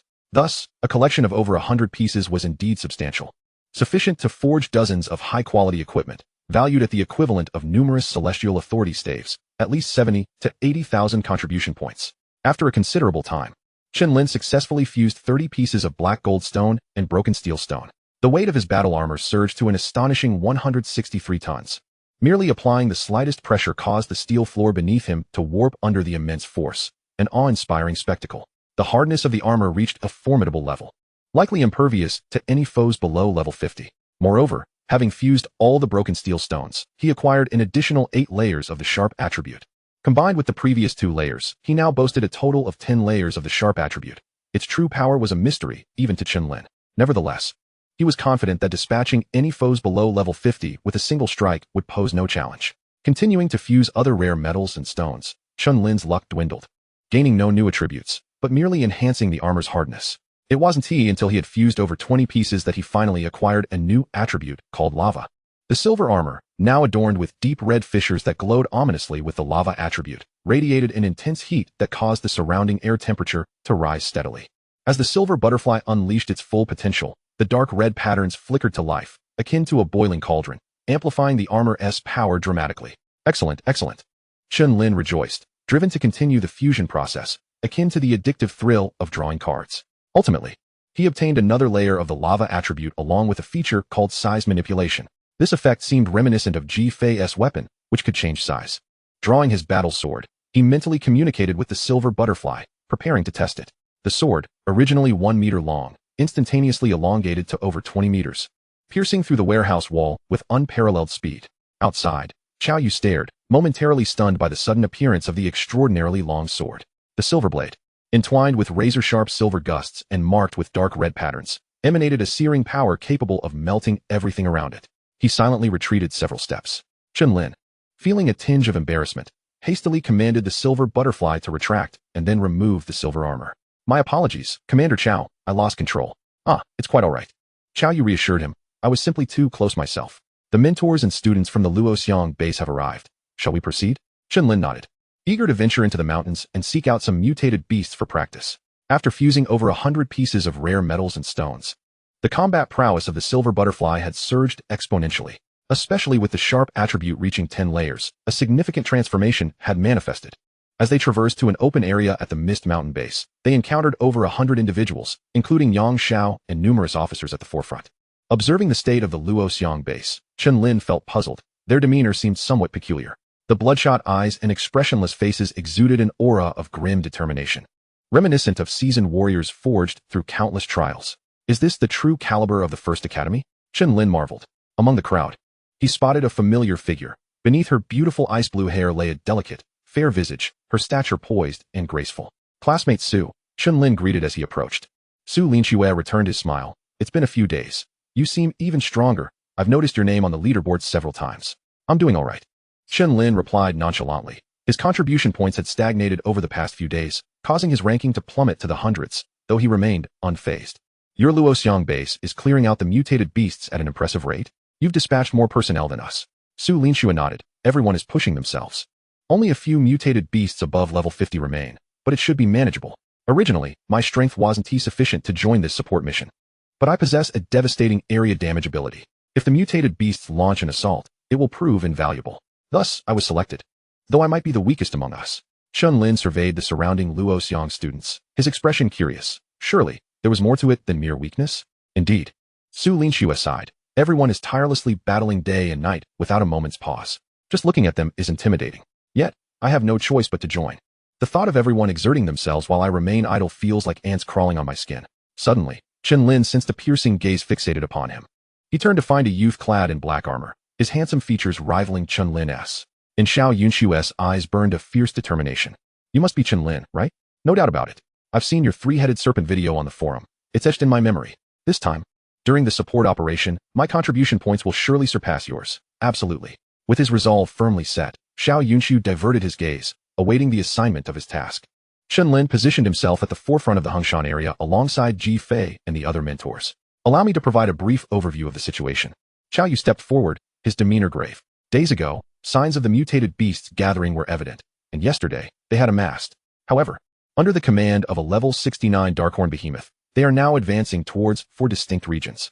Based on our predictions, the Darkhorn behemoth intends to orchestrate a divided assault, preventing us from concentrating our efforts. Each region will be led by at least 2 giant beasts, preparing to attack the Mist Mountain base, Mist City, and the neighboring Yuna City. Thankfully, the distance they must cover is quite extensive. Your task is to sever their tails, capture the lagging mutated beasts, thereby reducing their overall numbers and alleviating the pressure on our defenses. For this operation, you will be divided into 8 groups, each comprising 20 individuals. Are there any questions? None. The crowd responded in unison. Good. Qiao Yu wasted no time, promptly initiating the roll call for team assignments.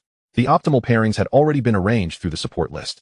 At that moment, Yang Xiao stepped forward, adding, Chen Lin, you will operate solo. He understood Chen Lin's combat capabilities well. Others would be of little assistance in his endeavors. Chen Lin had no objections. However, the others surrounding him turned their gazes towards him, their expressions filled with confusion. What made him so special? Even the mentors required teamwork. 2 minutes later, the 8 groups were fully assigned.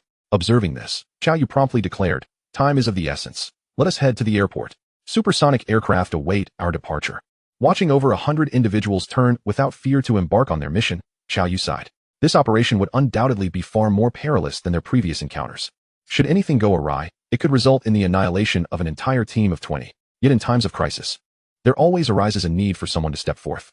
I hope they can return. Chen Lin, do you not need to pilot the aircraft? Qiao Yu inquired. His summoned creature is swifter. Yang Xiao interjected. He then approached Chen Lin, presenting him with a vial containing the essence of life. assuring him that as long as he was alive, consuming it would restore his vitality. Chen Lin, take care. Should you encounter danger, I will come to your aid. Chen Lin shook his head. After several days of camaraderie, he understood Yang Xiao bore a curse. Forcing the use of his powers would result in a backlash that could cost him his life. That moment will never come. Uncle Yang, I am departing. Chen Lin summoned the towering He Ming, and as its colossal head bowed, he leapt aboard. With a thunderous roar, the ground shattered beneath their might. And He Ming surged forth, vaulting over the base's walls, disappearing into the distance amidst the astonished gazes of the soldiers. That vial of life essence costs 100,000 contribution points. You truly care for him, remarked another. Could he be your illegitimate son? Upon hearing this, Yang Xiao merely shook his head. He wished to see Chen Lin soar, yet feared he might falter. From their genuine interactions over the past few days, he could discern Chen Lin's innate solitude, perhaps stemming from a childhood trauma, despite the presence of family. Yang Xiao sighed. It was precisely this quality that made Chen Lin cherish those who fought alongside him. Beside the aircraft, soldiers handed recovery potions to the students and mentors boarding one after another. Once they were all aboard, the soldiers retreated to the perimeter, standing at attention in solemn salute. Witnessing this scene, the onlookers felt an invigorating rush of fervor. Even the previously stoic expressions of the soldiers at Luoxiang base underwent subtle transformations. Beyond mere strength, it seemed a new purpose had ignited within their hearts. With a resounding roar, 16 aircraft surged forth, slicing through the air and vanishing into the horizon. Heading in 4 different directions. On the ground, Wang Feng felt a surge of excitement. He too wished to join but lacked the strength to participate in this operation. Remaining behind for defense. In the mountains, a massive black wolf raced with astonishing speed, shattering the earth and obliterating any obstacles in its path, creating a scene of sheer terror. Chen Lin fed 5 7th-level life crystals to He Ming, instantly augmenting its evolution value by 1,500 points. With the previous totals, it had now exceeded 3,700 points. The next evolution drew ever closer, arriving in less than half the expected time. Behind him, Diana clung to Chen Lin's neck, her small frame lifted by the fierce winds, seemingly delighted by the thrill. As a newly birthed, innocent angel, she was curious about everything and loathed the darkness of the summoning space, and Chen Lin would not force her to stay. Chapter 88, Battling the 3 Great Beasts. Amidst the swirling dust of the mountains, countless colossal mutated beasts trampled the earth, toppling massive trees and forming a devastating torrent stretching hundreds of kilometers, advancing forward.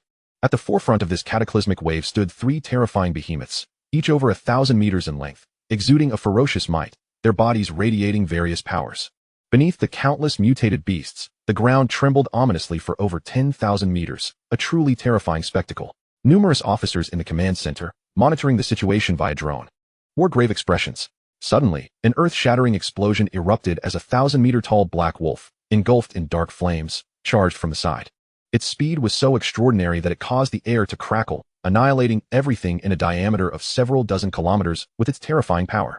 A chilling roar echoed through the heavens, reverberating in waves, instilling fear into the hearts of all mutated beasts, causing them to freeze in their tracks.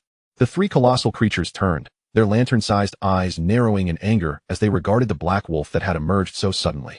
In the command center, Xiao Yu was momentarily stunned. Was this the plan? Their mission was to use the lengthy route to continuously ambush the trailing mutated beasts, wasn't it? Yet Chen Lin allowed it to charge forth, drawing all the mutated beasts' attention. Xiao Yu's gaze was one of disbelief. After all, there were 3 monstrous creatures present. Other officers shared similar expressions of astonishment, unable to fathom the recklessness of Chen Lin's actions. Trust him, Yang Xiao spoke evenly, though his heart was equally shaken. However, the summoned creatures Chen Lin commanded were inherently those that could trample their foes head-on. Be it He Ming or Diana, their presence was overwhelmingly formidable, making stealthy ambushes impossible. Therefore, Chen Lin's strategy was indeed sound. While there were 3 towering beasts, with Diana's assistance, they were not without a fighting chance. Who dare stand in our way? A massive beast, towering over 800 meters with fearsome tusks curving upward, spoke. Its crimson-scaled body resembled that of a mammoth and boasted a level of 66. While the other 2 beasts were equally formidable at level 65. You wretched creatures, become my sustenance. He Ming wasted no time with words. Erupting in black flames that rapidly expanded to a radius of 10,000 meters. The essence of death permeated the area, simultaneously consuming and extinguishing the lives of hundreds of 40-level mutated beasts ensnared within its grasp. Furthermore, an imposing phantom, nearly 3,000 meters tall, began to materialize around He Ming. Its gray eyes, filled with a terrifying intent of death, locked onto the 3 colossal beasts, instilling a sudden wave of dread within their minds, as if this gaze could annihilate them. Heavenly Death Prison. In this domain, nothing was beyond death's reach, even the undying. devoid of life, would be defined by mortality. After several days, the deathly essence entwining He Ming had diminished significantly, allowing its reactivation. At that moment, Diana soared through the skies, invoking her divine blessing skill. The mark on her forehead shimmered with golden light, amplifying her powers. Yet, He Ming's current massive form was so formidable that even with her divine might, the enhancement to its physical attributes was minimal. However, its magical prowess, currently at 542, surged by a staggering 1125 points. Under such enhancement, the Heavenly Death Prison instantly expanded by 20,000 meters, and the potency of the black flames more than doubled, becoming utterly terrifying. Far away, Chen Lin also bestowed strengthening spells upon He Ming, though his attributes were lower than Diana's. Moreover, lacking higher-tier divine powers, the effect was diminished, adding only a meager amount. In mere seconds, hundreds of 40-level mutated beasts were reduced to ashes, their life crystals consumed by the black flames. Foolish creatures! I will slay you, roared the three colossal beasts as they charged. Just then, the heavens darkened, a pale moon casting its chilling light, instilling fear in all the mutated beasts. Diana stood proudly in the sky, her aloof, icy visage surveying the earth, a radiant full moon hovering behind her. 9 rings of dark red true power swirled around her, slicing towards the monstrous rock beast in an instant. The rock beast roared, summoning its inner strength, strange patterns surfacing on its rocky skin. It intended to disregard her and focus on overwhelming He Ming. However, the 9 rings of annihilation effortlessly cleaved through its formidable defenses, inflicting substantial damage. The rock beast, feeling the pain, halted, no longer able to ignore the threat, and raised its hand to strike at the annihilation rings. Yet, they deftly evaded, and under Diana's mental command, they slashed upwards along its arm, leaving a gaping wound stretching 100 meters long. Upon witnessing Diana ensnaring the ghost rock behemoth with remarkable prowess, He Ming, unwilling to lag behind, instantaneously charged towards the remaining 2 colossal beasts. All aberrant creatures attempting to impede him were swiftly shattered by his formidable strength. Those mutated beasts exceeding level 50 were struck down with grievous injuries at the mere lift of his paw. Opponents that had once necessitated all his might to narrowly defeat mere days prior now appeared as inconsequential as ants in his eyes. With a terrifying and ferocious roar, the demon elephant brandished its massive, crimson-scaled trunk, aiming a swift strike at the black wolf before it. The savage shadow demon required no command, its blazing, pitch-black claws descended with ferocity, instantly rending the beast's scales and leaving 4 deep gashes. The monstrous centipede, with its ghastly array of teeth, lunged forward to bite. He Ming reacted with remarkable speed, swatting it aside before lunging for its head to bite down. With a crack, the outer layer of dark red carapace shattered, and its fangs pierced flesh, releasing torrents of toxic purple blood. The centipede shrieked in agony, wrapping its body around He Ming, its myriad sharp legs stabbing relentlessly. Yet, an impenetrable golden light materialized, shielding him from harm. With a fierce growl, He Ming flung the creature aside, sending it crashing into a mountain, where countless boulders fell upon it.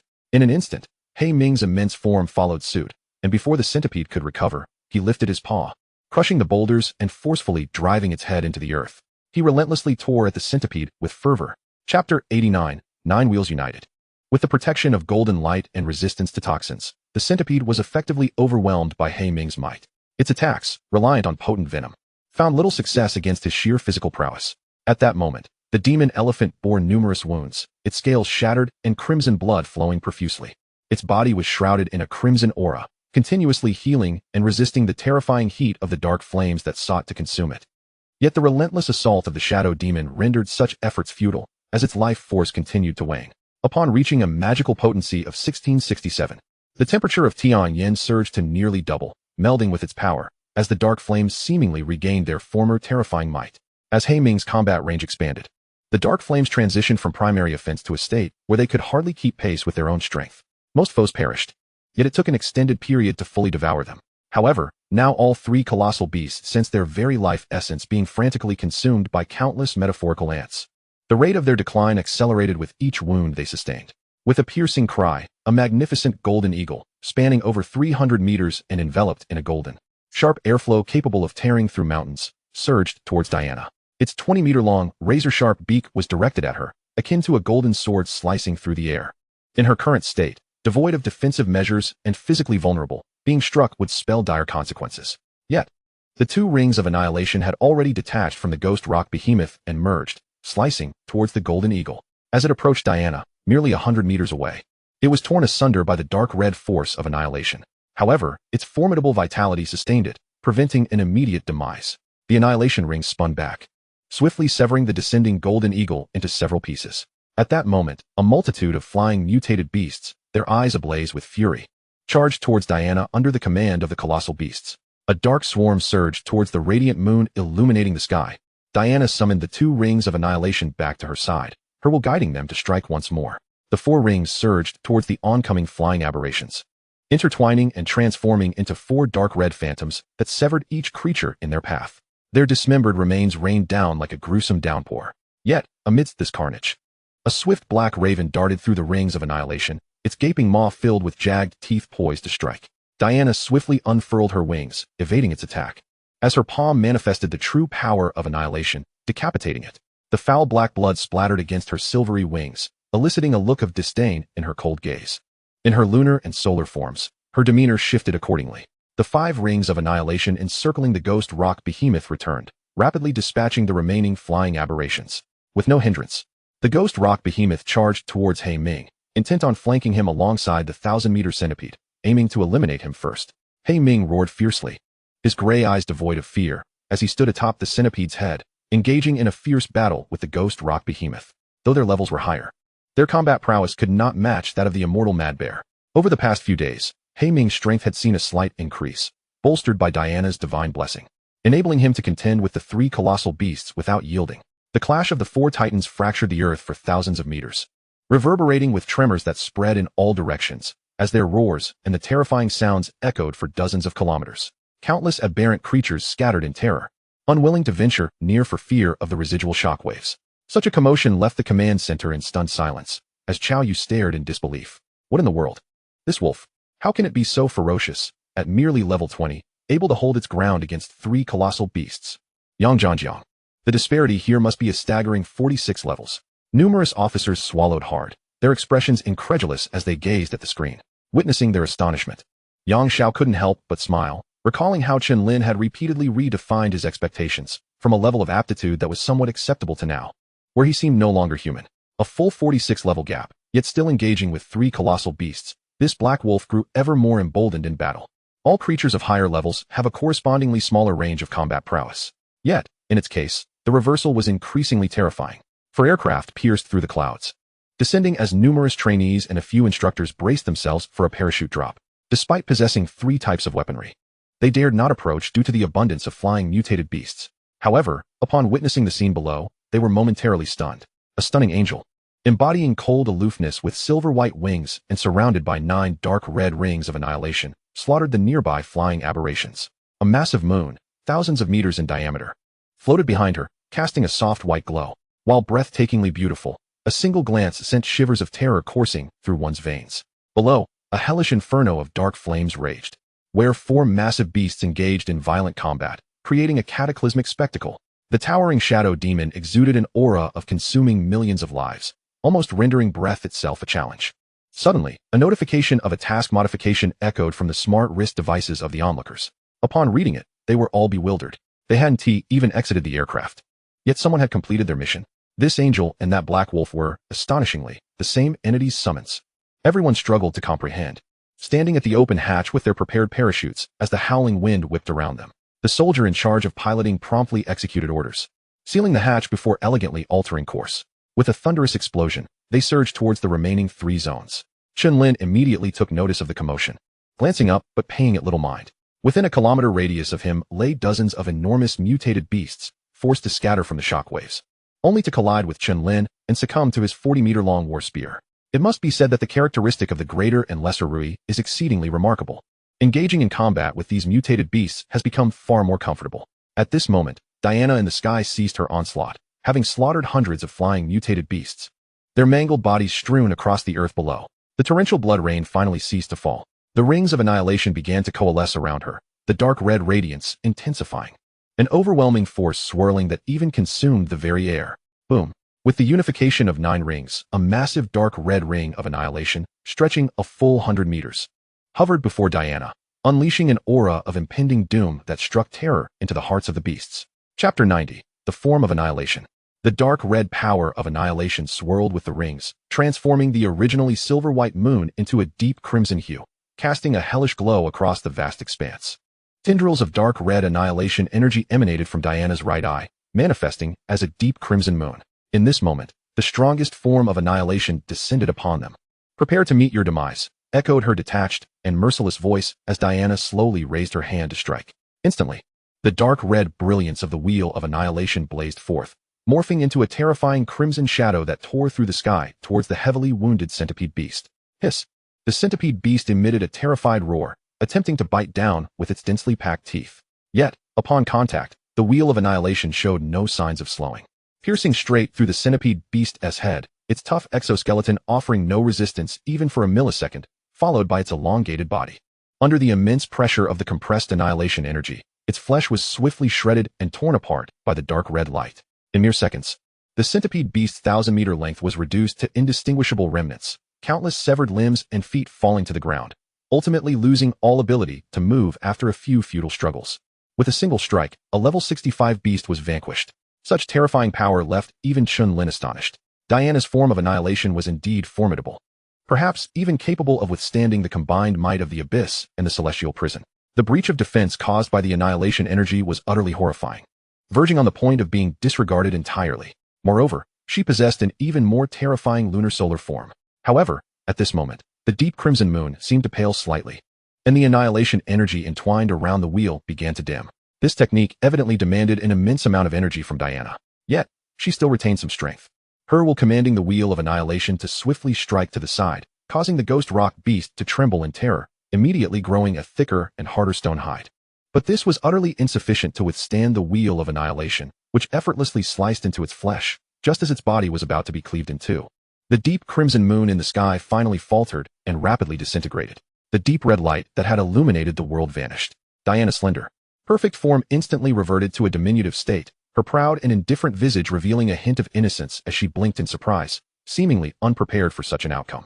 She hurriedly flapped her wings, searching for her masteress figure. Suddenly, the ground trembled violently, and a grotesque mutated beast burst forth from the earth. Its 100-meter bulk leaping into the air, its massive jaws poised to swallow Diana whole. In the face of this sudden turn of events, Chen Lin's reflexes reached their zenith, his war spear sweeping through the air. In the midst of its rotation, it expanded to over 40 meters. The seething dark red fissures igniting into molten flames that erupted, obliterating the beast's head. Whoosh! Diana landed beside Chen Lin, fortunate that the molten patterns had fully dimmed, revealing no trace of the scorching power that could have incinerated her. Roar! At this moment, the abyss had already pounced on the ghost rock beast, its claws shimmering with a dark light as it relentlessly tore into its flesh. Although it was nowhere near as effective as the annihilation energy, it still left considerable wounds. In its severely injured state, besieged by both the pitch-black flames and the suffocating aura of death, the ghost rock beast was utterly outmatched, being mercilessly battered by the abyss. Meanwhile, the demonic elephant was also faring poorly against the more powerful and savage shadow, its body riddled with wounds. Both beasts understood that they needed to swiftly eliminate this black wolf, otherwise it would be their own demise, leading to a frenzied assault. Roar! Ignoring the shadow's attacks, the demonic elephant charged towards the abyss, its colossal form crashing against it, collapsing mountains that soared thousands of meters high. Roar! The abyss's heavy gaze, imbued with the essence of death, suddenly erupted, transforming the surroundings into a desolate zone of life obliteration. The terrifying power of death ground down like a millstone, slowly crushing the essence of life from the demonic elephant. It emitted a heart-wrenching cry of agony, yet this was not the end. The savage shadow followed suit, its gray eyes also igniting with the essence of death. As a manifestation of three powers, both it and the abyss could wield the eye of death. In an instant, the combined might of the death energy intensified, swiftly eroding the life force of the demonic elephant. Within mere seconds, its vitality waned to the brink, releasing a fearful wail. The ghost rock beast rushed in to provide support, only to be swatted down by the shadow's gigantic paw, which spanned hundreds of meters. Roar! Die! The abyss is cold. Gray eyes observed as the demonic elephant gradually ceased to struggle, its life force completely extinguished. It immediately joined forces with the savage shadow to pummel the ghost rock beast, exchanging blows in a frenzied assault that shattered the earth. Finally, after several minutes, they sent it to join the other two beasts. Roar! Accompanied by a roar that echoed for dozens of kilometers, the terrifying battle among the four beasts came to an end. Beside the abyss, the form of the savage shadow slowly dissipated. Gazing upon this black wolf, towering amidst the sea of pitch-black flames, its 1,000-meter form radiating overwhelming might. The officers in the command center were profoundly shaken. All three beasts had been slain. It was truly hard to believe. Xiao Yu felt a bit dazed, incredulous. What had initially been merely a mission to eliminate a portion of the mutated beasts had turned into a complete slaughter, executed by Chen Lin, who had dispersed all the mutated beasts. One man had swept through a vast expanse teeming with thousands of mutated beasts. His impact surpassed that of all others combined. With this, the dangers of advancing towards Mist City had been alleviated. Xiao Yu's expression brightened, shedding much of his previous worry. What had once seemed an insurmountable defense now appeared to hold promise. Yang Xiao also smiled, astonished to discover that this black wolf possessed another powerful domain. The pitch-black flames in the mountains swiftly consumed all the corpses and life crystals, before returning to the abyss's body. Under the energy of transformation, it grew by another meter in size, with all attributes increasing by 2 points.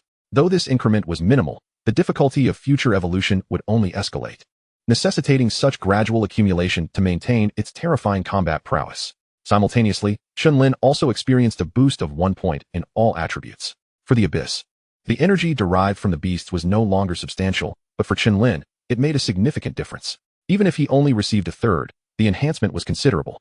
Currently, his attributes stood at Strength 251, Constitution 200, Agility 202, Spirit 310. Such values were not far off from those of a level 30 hidden class. Thus, equipped with the terrifying enhancement from the silver butterfly, Chen Lin could obliterate level 40 mutated beasts with a single spear strike. As for level 50 beasts, he would require several more blows. Facing weaker giant beasts head-on might not pose much of a challenge for Chen Lin at present. Just as he contemplated this, the abyss, now returned to its normal state, approached him.